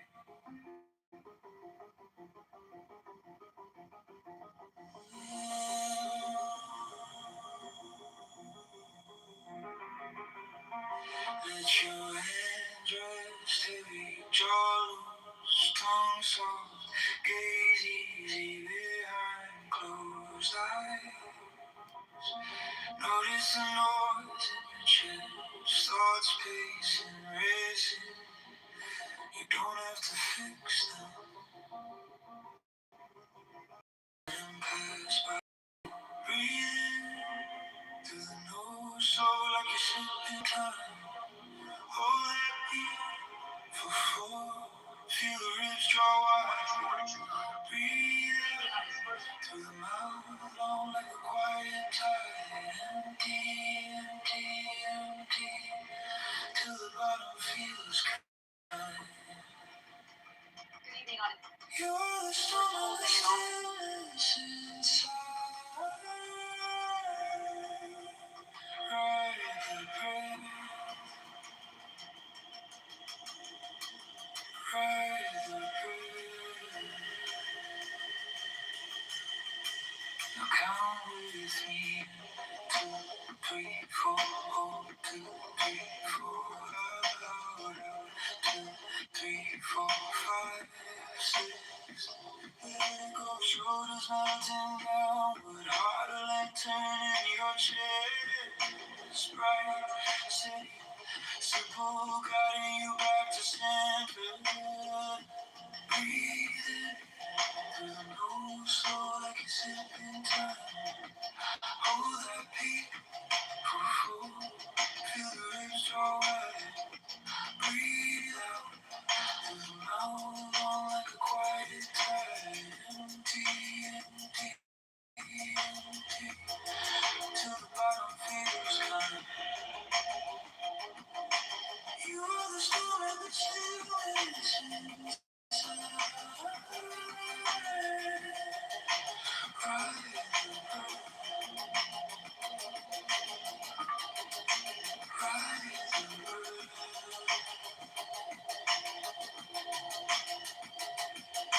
Fear comes up, bow to it.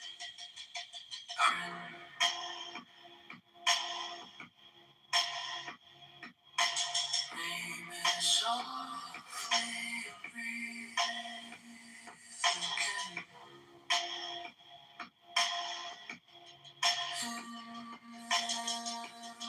Feel the fire out, all the ash, every exhale. Burn what you can't hold.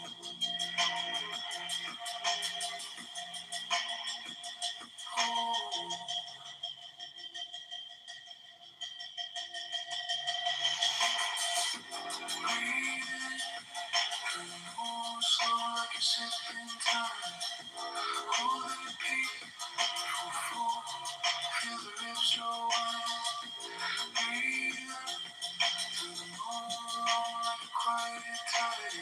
Empty, empty, empty, till the bottom feels kind. You're the storm and the stillness inside.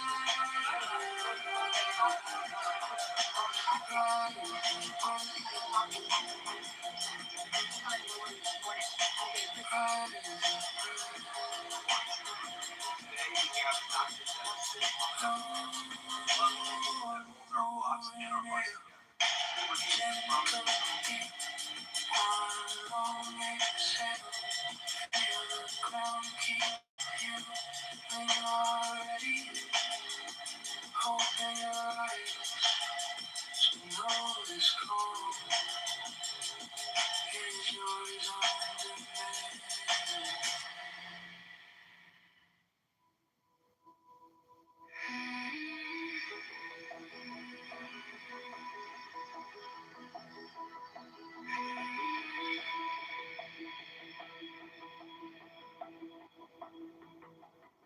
Inhale slow. Count the corners of the room. Tiny galaxy in your chest. Every thought just passing through. Breathe between walls, here and now. Unfolding, nothing to chase. Only this just holding. Breathe between worlds, empty, clear, still alive. You are the space where every moment arrives.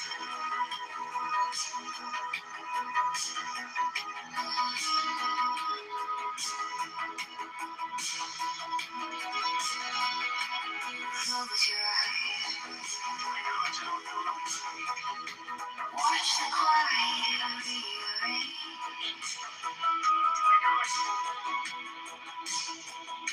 Name the fear. Then let it drift out of range. Breathe between worlds, here and now. Unfolding, nothing to chase. Only this just holding. Breathe between worlds, empty, clear, still alive. You are the space where every moment arrives. You are not the story. You are not the storm. Just the open sky. Wide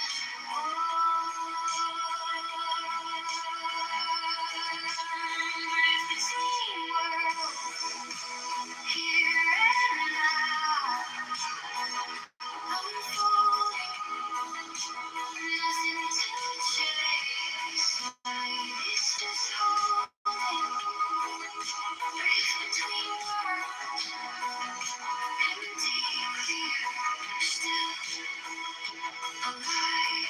You are the space where every moment arrives.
Inhale slow.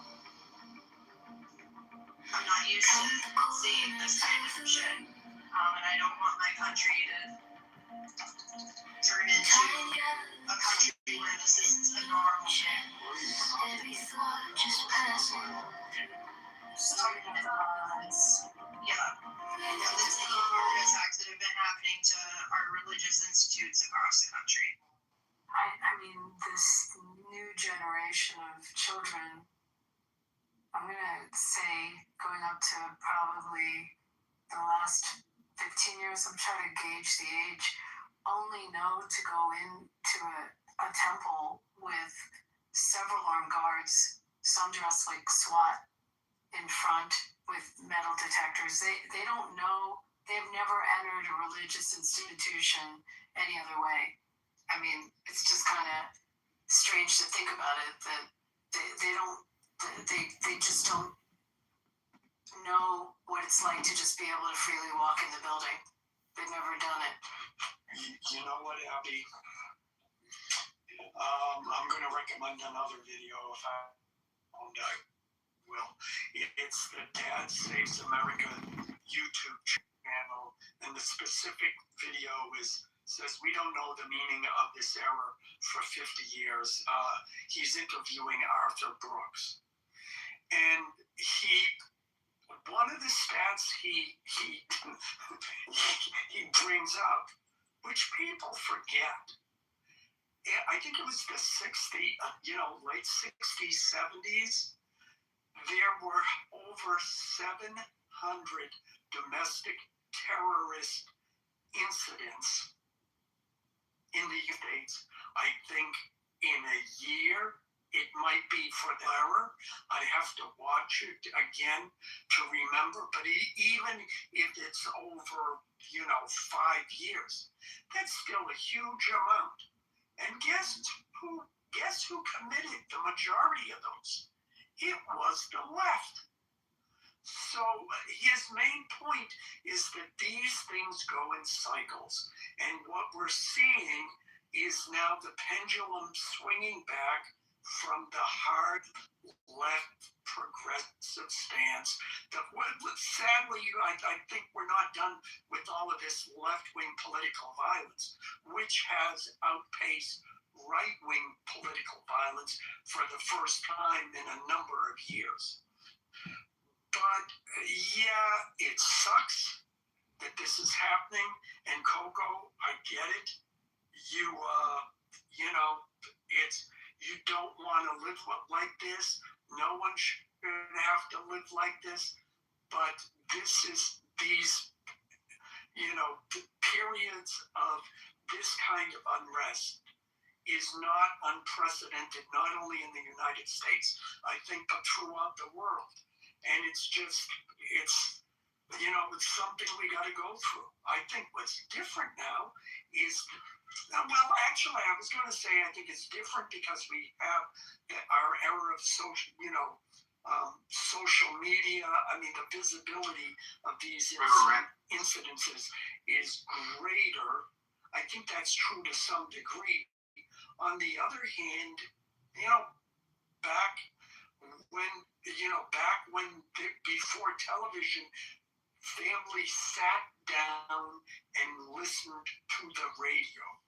So you were still getting news, and it could be just as impactful. So I don't know. And that's not to say, and I've said all of this, not to say that it makes anything better or makes it suck less, but just to say that here we go again. Yeah, I'm glad there's action being took towards this on behalf of the state. I think we should do this across the city. Well, we have, but your governor is, proactive about it, which is great. I like her. But the federal government did something. I forget when the grant program started out, it was a couple $100 million, and the needs across the country were pretty significant. What's the irony is that when they do the awards, states that don't have high statistics of crime and threats, those institutions don't get the grants as readily as places where there's just a higher statistic on it. And it's a bit political. The different members and the senators jockeyed for position for their states. But I got to believe where you are, there's not a problem. Like, I would think they'd probably get a pretty big allocation there. Yeah, I think so too. Between Detroit and Flint and Grand Rapids, there's like a spike in crime. So hopefully it'll just be across the all of these regions. People are acting like psychos, and it's not just Americans either. I will say I've noticed, at least in the past couple weeks, there's some people that I'm kind of confused that our system has let slip through the cracks. As far as they're not originally from here, right? And the guy who just shot up the university, I think it was in Pennsylvania, Virginia. High school students Virginia. Yeah. So he actually became a citizen in 2016. I was looking into this, and he also committed another terror attack previously, like a year after he became a citizen. They let him out, I believe it was 2021, and now here he is again, committing another fucking terror attack. Why? I'm not sure what's going on there, but if we haven't cracked down on immigration, I think these are when President Trump is saying, oh, we want to get the worst of the worst out, well, that looks like the worst of the worst to me. So the question is, what did he get charged with? Did he get charged with domestic terrorism, or did he get charged with an assault? Pretty sure after this one, it's probably domestic terrorism because it was on a university. Let me check back into it. What his original? Is he alive? Did they? I think. I'm not sure now. One of it.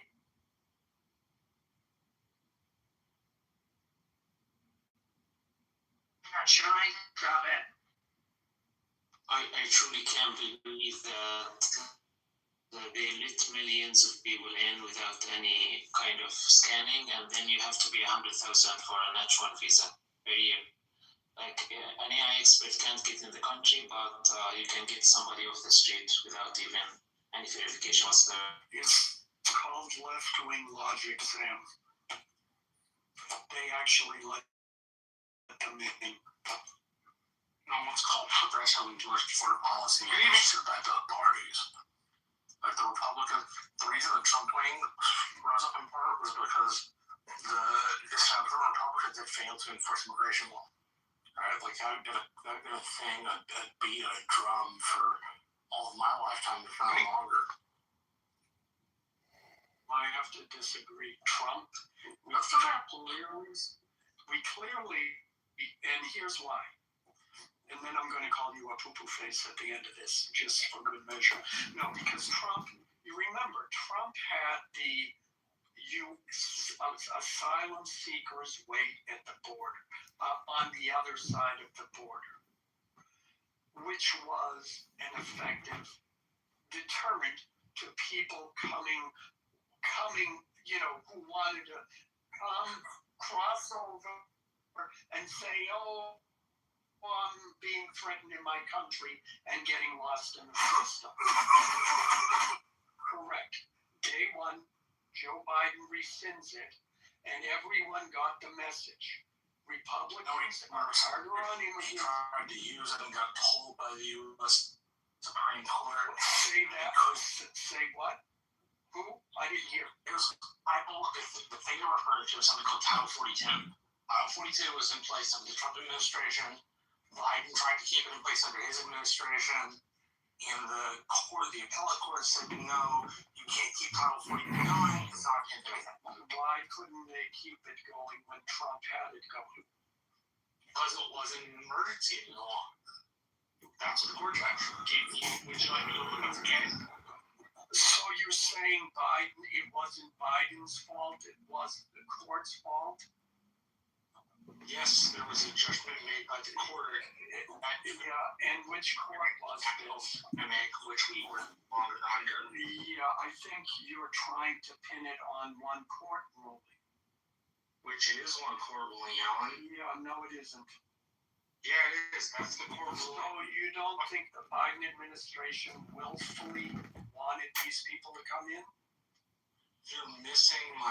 And why is it that when Trump retook office, I was making because you're using this obscure thing as if it matters. No, Kyle. When it doesn't. Day one Trump shut down in January 20th, 2021. He's still sworn into office, and he shuts it down. I'm sorry, the Democrats are not that helpless. I didn't say they were helpless. Then what is your problem? You're not quoting me correctly that it came from a U.S. appellate court. You know, it came from Biden and the Biden administration. No, and any argument to do it that way is a code. I am sorry. You are arguing a court issue when it was a political decision, and you know it. We saw 4 years. In 4 years, Biden couldn't get his shit together to stop those immigrants from coming in. And you're going to pin it on one appellate court?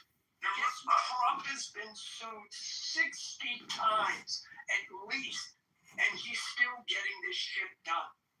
You're missing the point. I'm not. No, you missed the point on that. I'm making a point. Marshall. It's back to a federal court. I'm sorry. Okay, I'm getting heated, and I really should be. Continue. Helen. So, I mean, don't have to worry about that anymore. But he was convicted of terrorism for that first charge, and they let him out of federal prison for completing a drug treatment program, which makes no fucking sense to me, right? Because you're a fucking terrorist. And then that's a charging problem. That's like they didn't charge him properly.